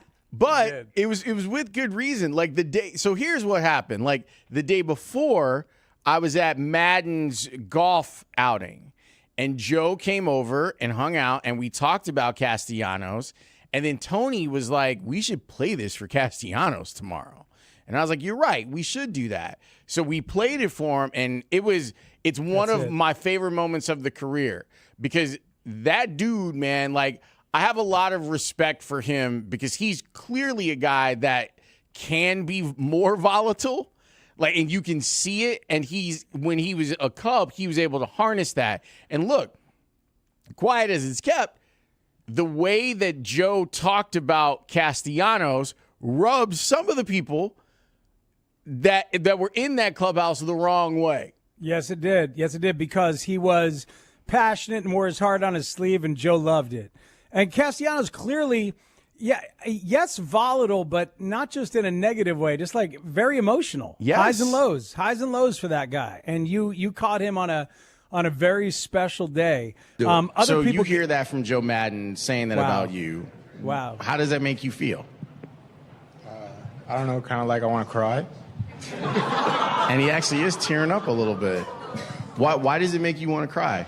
That he appreciates like how the fact that you appreciate the game? I don't know. It just does.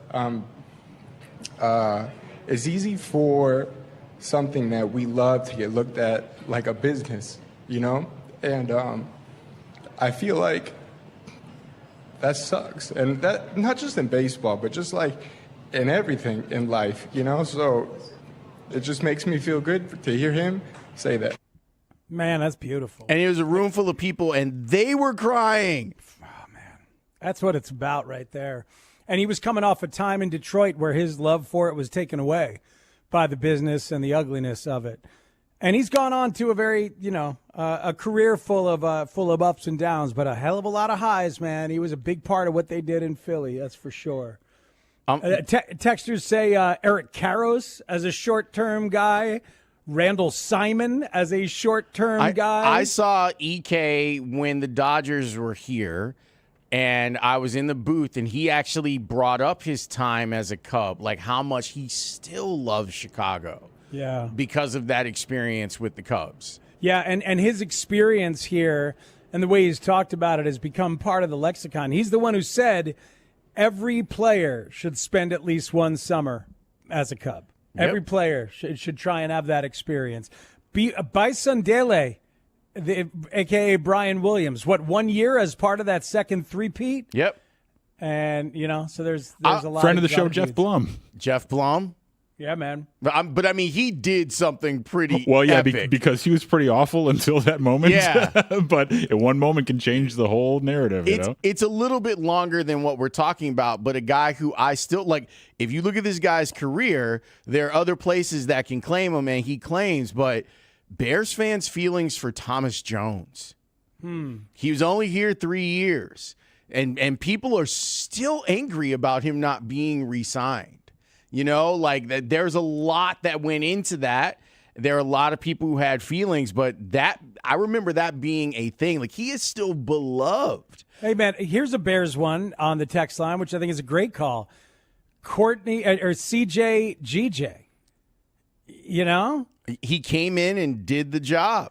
He did the job, and he knew it was an opportunity. And he took advantage of it, and it got him paid. And people were happy that he got paid. Yeah, and he knew that he had been a problem other places, and he tried to keep his emotions under control, and he played with all kinds of fire and made some plays and really saved that season defensively in lots of ways. Is he out for the year? He got carted off in Buffalo a week ago.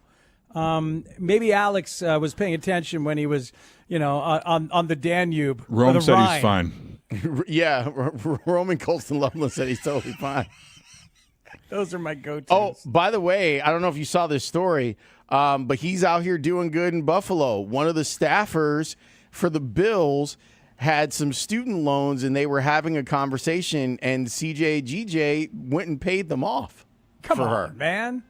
That is tremendous. That is tremendous. And maybe he's not. He was carted to the locker room 3 days ago, lower right leg, but I haven't seen an update. He has a lower calf strain, so a lot of people were concerned about the Achilles. It is not. Rome's right. Yeah, he's tough. He's going to be Rome fine. was on it. Dr. Tough. Rome, Dr. Odunze. Tough. It's all over that. He's going to be fine. I guess we haven't really touched on the Dodgers thing. How about the Jed one? Can we play that, Tanny? Do we have enough time, or is it too long? Here's what Jed had to say about the Dodgers and whether or not they're ruining the game.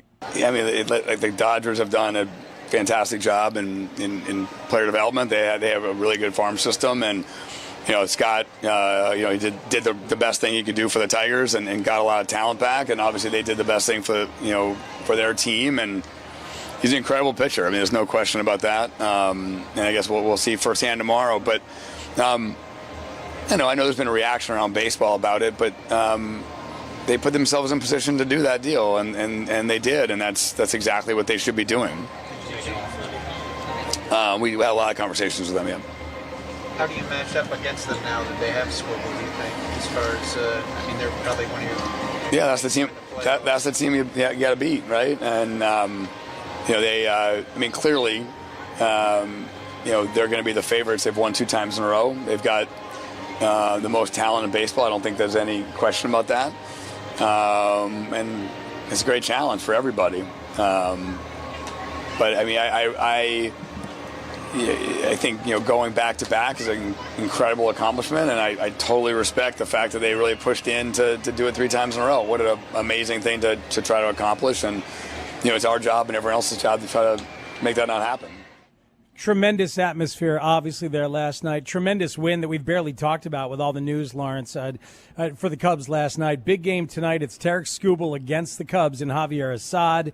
And then another game tomorrow. I can't wait to be there tomorrow doing pregame, postgame, and the 5th inning of play-by-play as part of the Cubs radio network. Can't wait to feel the atmosphere and just kind of soak it up and be a part of it tomorrow. Can't wait. Love this submission. Rajon Rondo. Oh, what a great call. He played his ass off for the Bulls. And I'm convinced. And took care of the kids. Took care of the young players on the team. Didn't let people just beat them down. Boy, that's such a good call. And Rondo, if Rondo doesn't get hurt, I think they were going to win that series. It was 8-1. And Rondo had just been, he had that game on a string. You remember that? First game of that series. He had the game on a string, and I think they were going to win it. Let's take a break. When we come back, how about a little sexy football? We've been talking about the Bears and their plethora of tight ends and what that can do. Someone asked Ben about it, and he lit up like a Christmas tree. We will let you hear that next on The Score. We are your Bears training camp headquarters, and The Score is covering every storyline ahead of this highly anticipated 2026 season. Kobe Bryant was brought here to change the defense, and now you don't know what you have. Now you have a gaping hole at a starting spot, and you have a guy that was supposed to be the mentor for Dylan Thieneman, your first-round draft pick, missing. This is where Chicago comes to talk sports. 104.3 The Score, always live on the free Odyssey app. Hi, I'm Patty, founder of Awesome Tex. I started with a big idea to give old clothes a new life by turning them into recycled And Jim figured he'd just do the pilot, make some money, and move on. He didn't think it was going to be a hit. And then the reviews came out, and they were the most glowing reviews that you could ever get. It was like incredible. They were saying it was the greatest thing in pop culture ever, and on and on and on, all these big publications. Now, by the time I got there, I remember early on I was shooting. I happened to be shooting that day, and that's the day they were the first cable show to be nominated. 16 Emmy nominations. It was the first cable show. and it got nominated for 16 shows, and that kind of took it to a whole nother level, And so as you're doing it, it's really good stuff, really good material.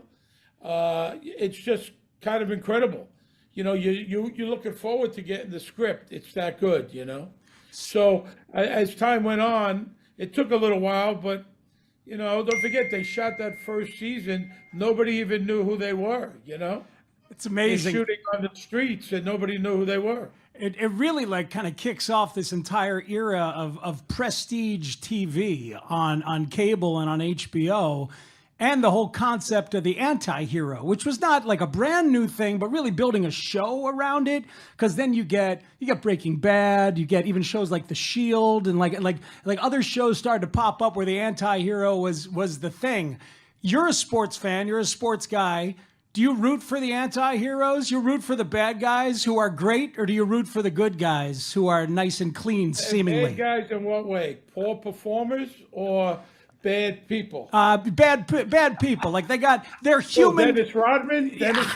They're human flaws. Their frailty is obvious, like Tony's was. You know what I mean? Do you root for those people? Listen, I think Tony Soprano, he didn't look like a TV star at all, right? Here he is, the star of the biggest show. He doesn't look like that. Usually it's a slick, good-looking guy. Here's an overweight, balding guy, looks much older than what he is, but yet he's a tremendous actor.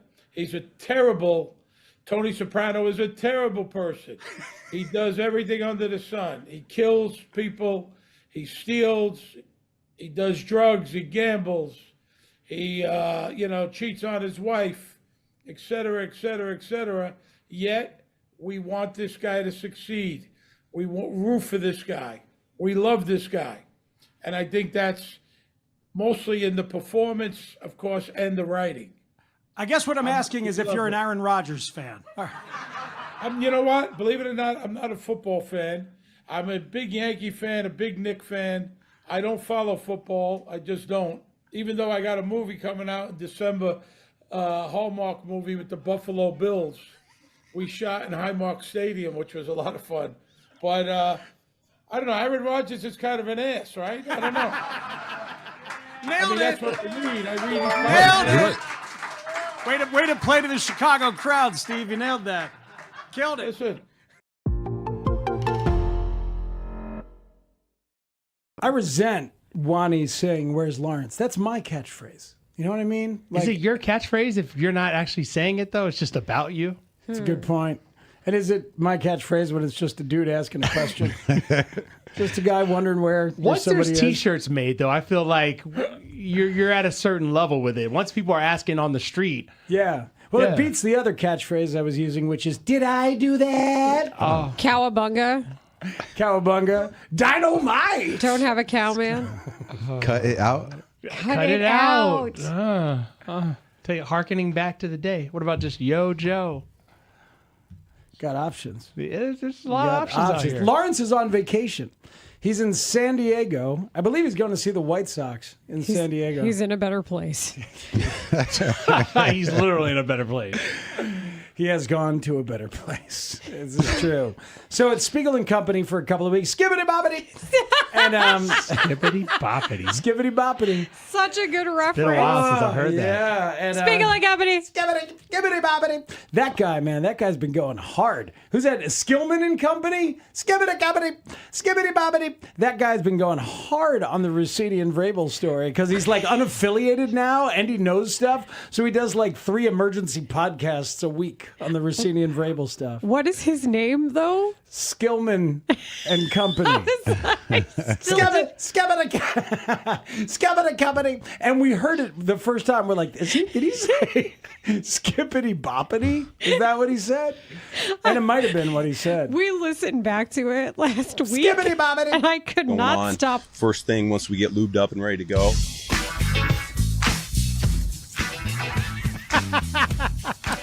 What a choice. Shout out to Ice Cube. Hey, man.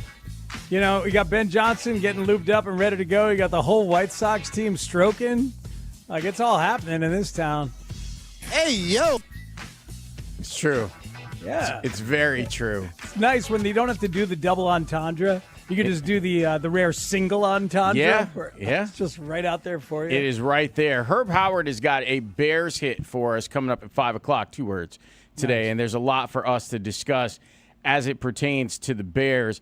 I ran across this, and I laughed because the visual of it, when Ben is asked this question about 13 personnel speaks, Yeah, tell me. he smiles and steps back from the podium.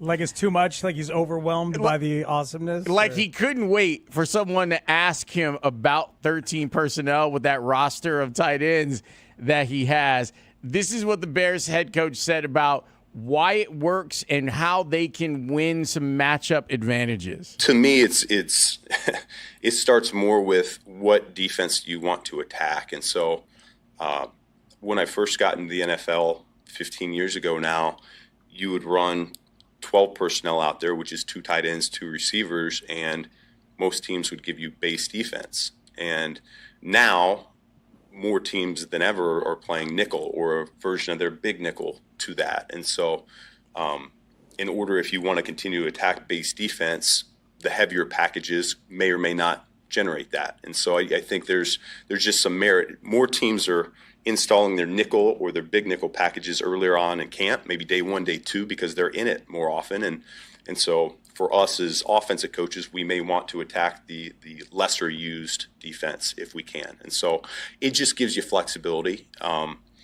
We look at that every week. Some weeks we can go exclusive 11 personnel, which is all 3 of our wideouts out there.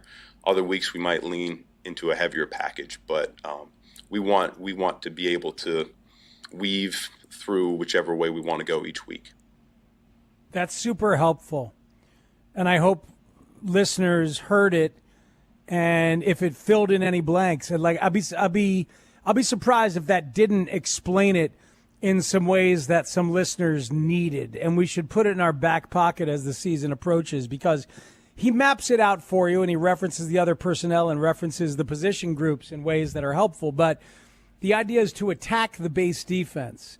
And if the base defense becomes the nickel, then you would need something to attack that defense. And that's why it's more 13, because they need to believe that he might run or he might pass on every single play, as you've been talking about for quite a bit over these past couple of months. Well, the league itself had become an 11 personnel league. And you're seeing, and that's part of the reason that like Kyler Gordon gets drafted. Yeah. Is because, well, wait, we got to make sure that we have someone who is just as good as our outside guys in the slot. And so, like, it came out of necessity, right? Necessity is the mother of invention, where the Rams, with their 11 personnel, couldn't get 3 wide receivers on the field. But then Sean McVay was like, I can get 3 tight ends on the field, though. And then you start working off of that. And then you see the Bears are right there as far as 13 personnel usage last season.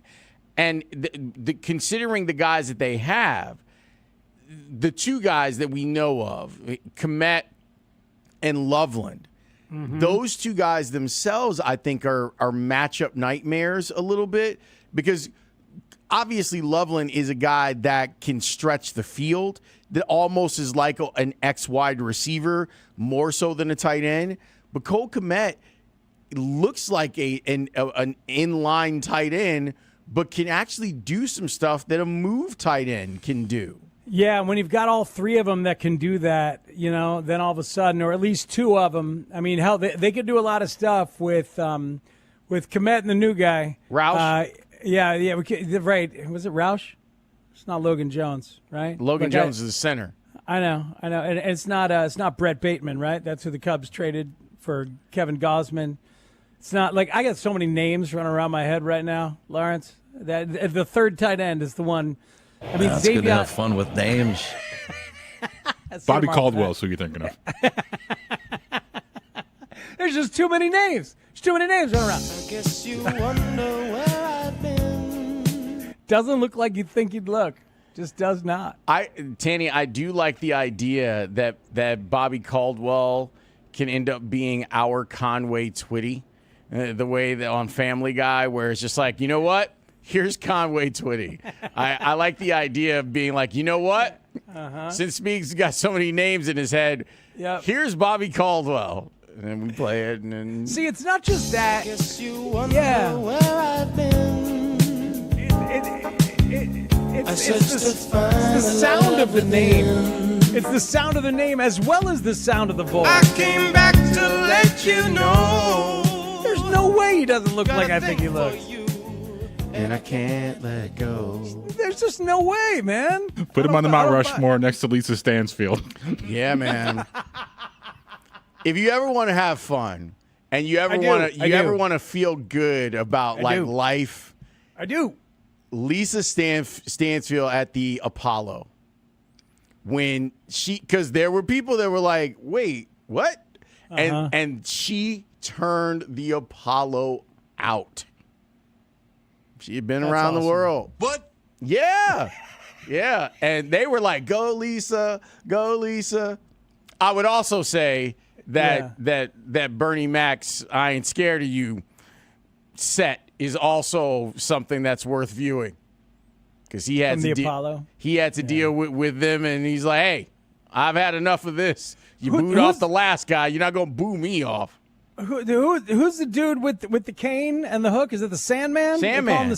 Yeah. That's what I want to be. I wanted to be that. I used to watch Showtime at the Apollo and be like, man, I don't even want to sing on that stage. I couldn't, but could I be the Sandman? Could I dress up and like it's some kind of between a court jester and like you could sing pajamas? on that stage. You could have done that. What song would you have gone with to win him over? What I can't do for love, I think is what I would go with. That's a good call. Ladies and gentlemen, Bobby Caldwell. Guess you wonder where I've been. That's right. No, Tanny, I would go with probably some Al Green. In my day, I could sing the hell out of some Al Green. So I'd go on there and I'd give that a shot. Love and Happiness. R.I.P. to Kiki Shepard. We lost her a few months ago. Too bad.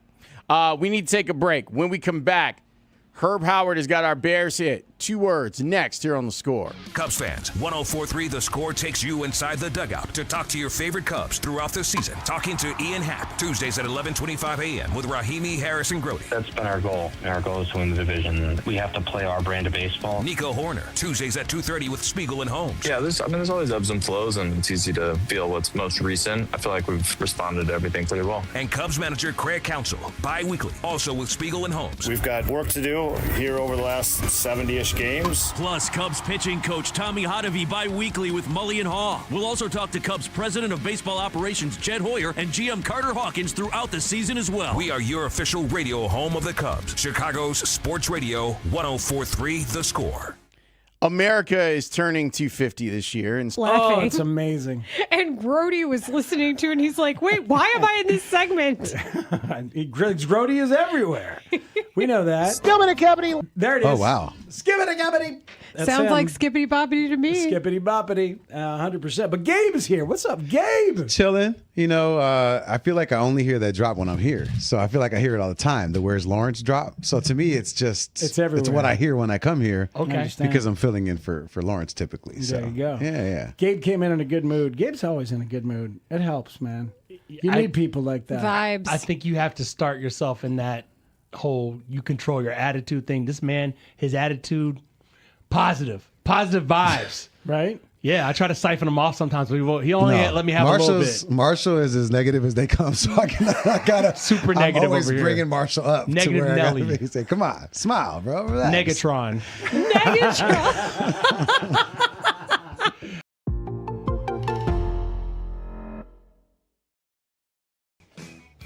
Our listener, Kurt, from the Finer Line. You can go to finerline.com. They will brand all sorts of things for your company image. Was listening and has prepared this nameplate for you that says Boog Shambi. Just stopping by, everybody. So you've got that. Which camera am I on? Am I on that camera?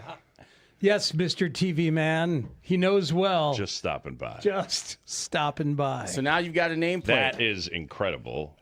This is going on my desk. Awesome. Yes. Well, I think Thank you. we need it for Kurt, thank you. whenever we get a chance to have. We So can't you're make saying another when one. I come on, I have to bring this if I'm in person? No. Yes. Yes. If we're going to be together, you need to bring that. No. Boo, let that sit on your desk, and thank you very much for playing with the bid. Quit putting labor on people. But there's going to be a time, Lawrence, in the future where he's going to have it at home. It's going to be at home. He's going to be with us, and nobody's going to know who he is. Who are you? Just stopping by. We have one more item for you, sir. Could you retell the story quickly about your mother and Pat Murphy, please? You shared it with us then, but if you could, it's a wonderful story. If you would, please. My mom was, as she would watch the Cubs last year, and then towards the end of the year and then into the playoffs, I called her before one of the playoff games, and she said, ooh, that manager on the other team, that Pat Murphy, I don't like him at all. It looks like every time they score, he's sitting there saying to Craig Counsell, up yours. And I don't like it. So I told Murph in one of the pregame meetings, and we immediately made a video that we sent to my mom where he was basically like, look, I'm a good guy. I really like Craig. I'm sorry if I'm rubbing you the wrong way. I'm not trying to rub anybody's nose in it. Really apologize. And that's... Okay. Well, the listener was listening, and he made this for your mom. Oh, my God. He made it for your mom. Spelling's right? Did he get the name right? Well, mom's the best. What it makes it even better, and what's great is now my mom's going to hate this show because my parents got divorced, and my mom's been going by Suzanne Wolf since I was 3. Oh no! So calling her Suzanne Shambi, it's not going to go well. It's going to be like bees stinging her face. So the idea, Oh well, we can just take that back. Kurt from the finer line. Kurt. What if tell people it says Suzanne Shambi doesn't like Pat Murphy? Hates Pat Murphy. Well, maybe you could give it to Murphy. You can do what you want with that. Wouldn't it be hilarious if he wanted another shot at it? My take would be Suzanne Wolf, WOLF. Yeah. Not a Pat Murphy fan. Got it. Okay. All right. Now, the miracle would be if you actually had a Suzanne Wolf nameplate in the box speaks. You're like, we didn't anticipated that. And here we go. That's right. Here it is. I just keep pulling nameplates out of the until box. we get it right. I'm going to text that to both Murph and my mom. Oh, there Maybe we I'll go. put them on the same thread. No, there I'm you not go. doing that. You could do it. Are you actually going to send it to your mom? I am going to send it to my mom. We are sorry. No. To your mom. Look. Here's a couple of pens from the phone. The other thing I would say, I love my mom, but it's the old idea. Like in comedy, somebody's got to get hurt. In this case, it might be my mom because she's not going to be loved being called Mrs. Shambi. Oh, there is always a victim in comedy. Yeah, it's very true. He is John Boog Shambi. He is the Cubs play-by-play man for the Marquee Sports Network. So, Studs, did you end up... From the Hyundai Studios, presented to you in part by your local Hyundai dealers. WSCR, WSCR-FM in HD1 Chicago, an Odyssey sports station. The Score! This guy right here, Herb Howard, he is the absolute truth. What's that, Herb? I'm sorry. Yeah, I got it. Our brother, Herb Howard, Bears beat reporter for the Bigs. He's in the building. Herb Howard, always a great football press conference question asker. Herb Howard and all the guys from the Bigs, and they're looking at me. They're shaking their heads at me. I was going to ask you, have you played receiver? Y'all are laughing. He's the only one not laughing. And you hear that baritone in the press conferences, you know that a good question is coming. Yeah, that's a great point, Herb. I will say that. You hit it right on the head there. From the Bigs, Herb Howard is in the house. Right, it seemed like defensive line may have been a need coming into this draft. Was it a situation where you guys just didn't view it the same way as quite as big a need, or the board just didn't go that way? Yeah, the board. They got a pretty good food spread laid out kind of in this room behind me here. Usually they do like a pizza thing, or they'll get us like, some food from some outside place. They actually cook for us from something in the kitchen here. And they got a pretty good spread. There's some steak, there's some chicken parm. I'm looking at Kaylin Sharkey, and she's like killing it right now. So I don't know if there's going to be. She said, "Don't put me on blast." You heard her say, "Don't put me on blast." Spiegel and Holmes, afternoons on The Score. Taking care of our Bears hit today is our friend from the Bigs and The Score now, Herb Howard. He joins us on The Score hotline, brought to you by Potawatomi Casino and Hotel, the Midwest best casino. Sir, thank you for joining us. How are you? I am phenomenal. First of all, I just love that audio, that lead, and it's hilarious. I laugh at Kaylin every time. So don't put me on blast like that. Well, and what I love about that, too, is that's the day that we became together as teammates in a lot of ways. I asked you for a brownie, and you brought me not one but two brownies the next day in like a coffee cup, and it was appreciated. So there's a bond that has developed. I had to use what I had. You asked for them. I told you I would bring them. I just had to be resourceful when I was up there, which was coffee cups. So I didn't have like saran wrap or Tupperware. I just had to get it done for you. Yeah, no, you're a very flexible journalist and a creative one, so we appreciate it. Before we get into some of the sound from up there today, now that you've gotten more reaction from people and we know a little bit of the diagnosis on Kobe Bryant, how do you feel like this impacts what the Bears want to do? Yeah, it's not good, right? That's for sure. I mean, we talk about, the news could have been worse, and that's certainly true. So it's not the worst news, but it's not a good thing. They still needed to build chemistry. You talk about pairing him with a rookie who needs that communication, that leadership. You got to get, comfort with the corners, Jalen Johnson, Tyreek Stevenson. They were starting to build that. You could really start to feel that chemistry, especially between Kobe and Jalen. And so obviously this hits the brakes on that, and you just hope that when he does come back, he is at least up to speed mentally as he works himself back physically, because he was performing really, really well on the field and showing up as a leader off the field. Herb, has there been talk amongst you guys or amongst people off the record about them going out to the scrap heap? Xavier Woods, like there's a lot of NFL caliber safeties who are healthy and wanting to play, or are they just more focused on internal stuff right now? So far, it looks like they're focused on internal stuff. They made a bottom of the roster move earlier today, but I think that I think they want to just try and see what they got in-house first, because last week, or as early as as recent as a couple of days ago, we were talking about would they go outside to find help at nickel because Kyler isn't back yet, right? And so now you got a safety, and now it's like, okay, we got two holes, and then you start to move things around, and Speaks, you don't want to create two problems to try and solve one. And so you had Cam Lewis rotating in for the nickel spot to fill in for Kyler. Now he's got to go to safety. That's one less guy to try to figure out what's going to happen at nickel. I know Jalen Jones has been getting most of the reps at the nickel spot anyway, but Cam Lewis was certainly factoring into that competition there. So they just aren't healthy in the secondary right now. Going outside, I know it's not ideal. I know it's not what Ryan Poles wants to do in terms of dipping, into his war chest, but he may have to find some help for a proven safety or a proven nickel. Kenny Moore, you mentioned Xavier. So there are some guys out there. I don't know if they want to do that, but they may have to, depending on what the prognoses are, not only for Kobe, but also for Elijah Hicks. And so the Bears signed Marlon Sewell. He is not related to the other Sewells. Wow. Okay? Wow. But it is spelled. A lot of them. It is spelled the same, though, and it makes you wonder. But no, he is not related to the other Sewells. The other big story of the day is the Darnell Wright extension, $93 million of guaranteed money.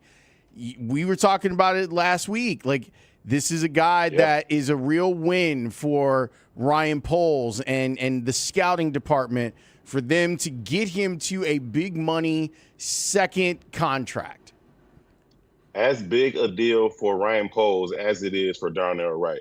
Ryan Poles went completely against the grain and said, I'm going to take the tackle out of Tennessee instead of the defensive tackle out of Georgia, when everybody was like, take that kid. He moved down to 9, and he still gets his guy. He's still right there for him. And he's like, no, I still don't want him. And it was like, wait, you don't want him? Talking about Jalen Carter. Like, you still don't want him? And there were some questions about it. And then Darnell Wright has turned himself into an all-pro performer, certainly worthy of the contract he got. He deserved it. but Ryan Poles needed him to earn it as much as Darnell Wright needed him to earn it. So good on them both. Good on Ryan Poles for evaluating them properly, bringing them into the building, and good on Darnell Wright for proving that Ryan Poles and the scouting department were correct. Appreciate that perspective from both of their vantage points. Sometimes a young player gets paid and it allows them to relax and take a deep breath and just focus on being great. Does that sound like something that might help Darnell, if he even needs the help? I mean, maybe he's a pretty settled dude, but from your experience with him, away from the practice field or even away from the press conferences. Yeah. I think Darnell Wright kind of turned the page, maybe, like going into or coming out of his second season. He was kind of before, like, does he take it as serious as he needs to? You can see he's the size. He's massive. You can see the athleticism for a person of his size. But it's like, is he putting it all together? Is he going to realize his potential as a top 10 pick and become a perennial Pro Bowl, all-pro performer? And there were some questions about that. And you start to see him turn the page. And then last year, it just kind of all came together where he was playing at an absolutely elite level. And he did a lot of it while dealing with a pretty serious elbow injury. And so, you recognize the natural ability. You see a guy his size. Was it the Cincinnati game on Colston Loveland's touchdown where he does the one-arm cartwheel in the middle of the field, like running down there? Like, yes. Like, dude, you're like 6'6", 350. You're not supposed to do that on one arm. So, the athleticism is absolutely rare. But once he locked in mentally and studied, he was ready to go. Yeah, Cam Scadaboo was impressed with that cartwheel, by the way. I'm sorry, Lawrence. I just wanted to follow up on the idea of a guy pushing for a contract and the personality, because I feel like Herb gets these guys, So like Jalen Johnson ruffled a couple feathers by saying it's a contract year. That didn't ruffle mine at all. Like, having talked to Jalen through the years, like we have, that just sounds like a dude. That's how he rolls. He thinks about it that way, and it helps him show up and be great. Jalen Johnson is two things, if nothing else. He's smart and he's honest.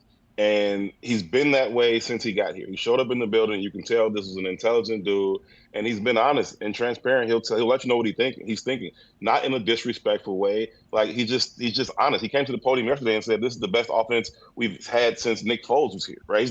Caleb's the best quarterback. So it's like, does that mean he has a problem with the previous quarterbacks? No, but it's just like, that's his truth, and he's going to say it regardless. And so he understands the business of it. He understands that this absolutely, for all intents and purposes, could be a contract year, because if he doesn't perform well, he's going to get cut. They aren't going to eat that money next year. So he understands what's on the table for him, and he's confident and bold enough to say it. So shout out to Jalen. I always appreciate his candor. I want to go back to Darnell for a second and get your opinion as someone who covers this team and has covered the league for a little bit. It seems like that there are teams around the league that do still feel like their money should be invested in their left tackle. Ben's offense so far has seemed like, left tackle's fine. We don't necessarily need a mauler there. Does this deal convince you that Darnell is staying put, or does this deal open the door for, well, they're paying him a lot of money, maybe at some point, if this left tackle thing doesn't work out, he moves over there?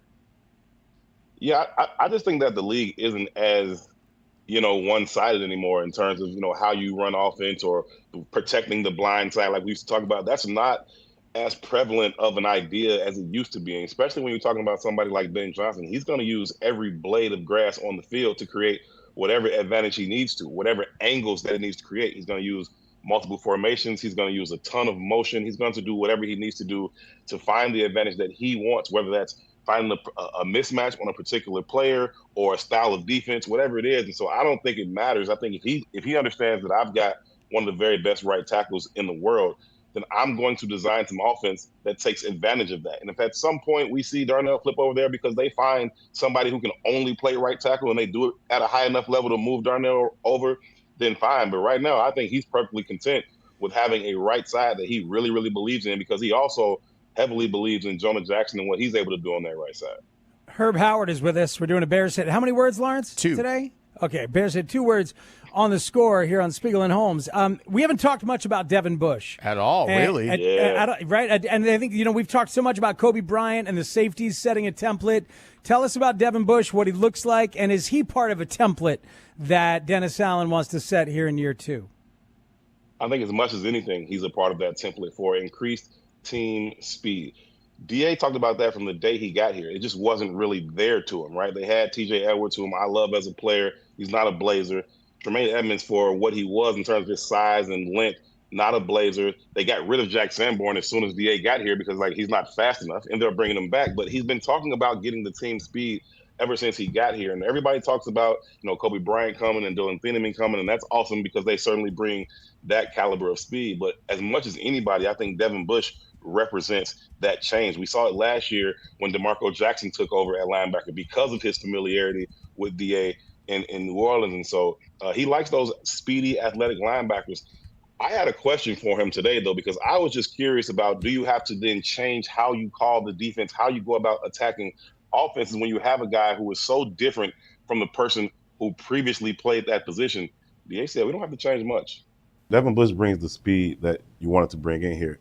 He doesn't have the height or the length that you had at that position last year. How does that alter how you call the defense and how you attack offenses? Yeah, I don't think that's going to alter that, a whole lot. I mean, obviously, size, length, those are things that we value, and yet, speed and athleticism is something that we value also. So I don't know that really changes.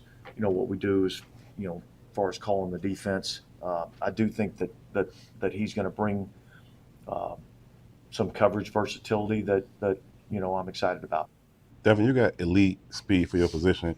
You're not the tallest guy at your position. How do you use your attributes when you are in coverage to give you an advantage where a lot of those guys 6'5", 6'6"? Yeah, being able to run with them down the field, being able to slip, their routes and stuff like that. Obviously, the high ball is in their more of their strength than mine. Just being connected and staying connected down the field with those type of tall tight ends. It's fun watching the personnel aspect of Ben Johnson as head coach and DA as DC rear its head, because it's clear that they want speed and multiplicity of the guys that play on their defense. They're very specific about what they want in terms of the pieces that they fit on this team on both sides of the ball. You look at a pick like Sam Roush, you look at a pick like Xavier Thomas, and people are like, what are they doing? That's way too early. And Ben's like, so what? I need that thing, right? And I'll take it whenever I want to. And so I think they're doing the same thing on defense. And that second voice that you heard in that clip was me talking to Devin Bush, because I asked him the same thing. He happens to be the person that was scheduled for a press conference, which he had a huge, full circle day, and we're going to get into some of that. But I asked him the same thing about, utilizing his speed, but also understanding he's not the tallest guy in the middle of that field. A couple of days ago in practice, Colston Loveland runs the seam route. Caleb Williams just puts it up high. Colston Loveland goes right over the top of Devin for the completion down the middle of the field. And so Devin Bush understands that. He says, I can use my speed to run with these guys. I got to stay close and connected to them. He even acknowledged in his own answer that if they throw the high ball, it's advantage 6'5" tight end. So he understands that, but he also understands what he needs to do to combat those things. It reminds me of last-minute play, take a shot at the end zone. Our responsibility is to let them in the end zone. Offense responsibility, get the ball in the end zone. So just a competitive play and finish our practice on the 2-minute drill. Last play against Luther that hit, did you get any feedback out there, immediate, positive or negative? No, not really. I mean, it's practice. I was going for the ball, so it wasn't nothing malicious or anything like that. Devin, I thought it was a good football play. Right after the play, for a second, you wanted to go over there and check, and then you made a decision to kind of walk away. Was that intentional to kind of set a tone for the defense about how we going to operate? Yeah, it was. I was going to pick him up. I seen he was laying down, but I wasn't going to move him if he didn't want to be moved or anything like that. I wasn't really trying to send no message to anybody, but if it was the other colored jersey, then yeah. Man, so when you talk about that full circle thing, right? When you talk about that full circle thing, sorry, Speaks, but there was the play at the end of practice, right? From asking him the question this morning about him in coverage, and then the practice ends in a 2-minute drill, and the offense got the ball. First team offense, Caleb and the rest of the guys. 3 seconds left. Caleb tries to squeeze the ball into a tight window. It was thrown with accuracy. It was thrown on time, but it was just such a tight window between 2 or 3 defenders. Luther Burden goes in there and tries to make the catch, and Devin Bush right at the goal line is just not for it. Not for it. You would have thought it was like playoff football. He lays a big hit on Luther Burden. Luther Burden was down on the ground for a little while. He got helped up, took his helmet off, limped off the field. But, and talking to Devin Bush in his press conference, because both of them, ironically, were scheduled to speak to us after practice. Luther Burden and Devin Bush, back to back, just happened to be what the schedule was today. And so that was a lot of the questions, and he answered them well. He was like, listen, the offense wants to score. We got to keep him out of the end zone. It's a football play.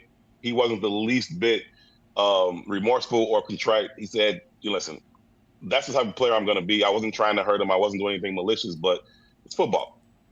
Was this one of those days where it felt more competitive? Because I know for the first couple of days, the offense was clicking. Was this the defense getting some get back today? Yeah, I think they've been fighting back the past couple of practices because the offense dominated all last week. And then the past couple of days, the defense has kind of responded. And I think what we saw today was Devin Bush kind of announcing himself. He's been flashing since he's been here. His speed, the way he gets from the middle of the hashes to the sideline in an instant is very, very impressive. And then he shows up with bad intentions every single time. I think this defense needs to play with an edge. This is the second day of pass. That first day of pass, they were kind of just getting acclimated to it. It wasn't like full go. It was more than thud, but it wasn't full go. Today they were tackling to the ground, a lot more physical. It was good to see. They got to keep ramping it up and get ready. Boy, that's great stuff, Herb. You really painted a picture of it and took us behind all the thinking that's going on. And that's what you want out of a padded practice like that.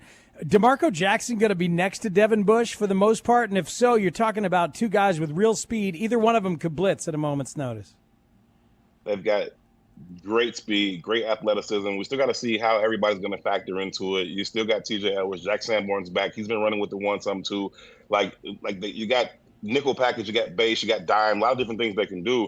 They're not healthy enough in the secondary right now to take a whole lot of dime, but they've got a lot of versatility and a lot of speed that they want to put on the field. I mean, you think about it, if ideally you get Kobe and Kyler back, the speed that they can put on the field and the different things that they can do, how they can send those pressure packages at quarterbacks, how they can attack, offensive lines. You find that weak link, and then you set up ways to attack them as consistently as you want, and they have the ability to do that right now. And so I think, the pieces that they brought in, they make a lot of sense. They got to have some time to gel. They've got to get healthy on that back end for it to all come together.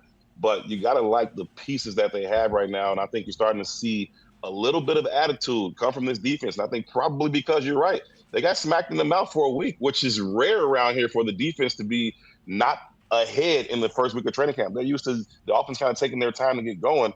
That wasn't the case this training camp, but the past couple of days they've responded nicely. Is there anything else that you thought was interesting up there today?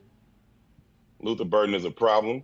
That's what I think. It continues to show itself on a day in and day out basis. Now, Caleb and him, there is some inconsistency there in terms of the timing and syncing up. When Caleb is at his best in terms of anticipation, timing, accuracy, hitting those runners balls, Luther Burden and Khalif Raymond are very, very dynamic when they catch the ball out in space and they're in stride. They are very tough to catch.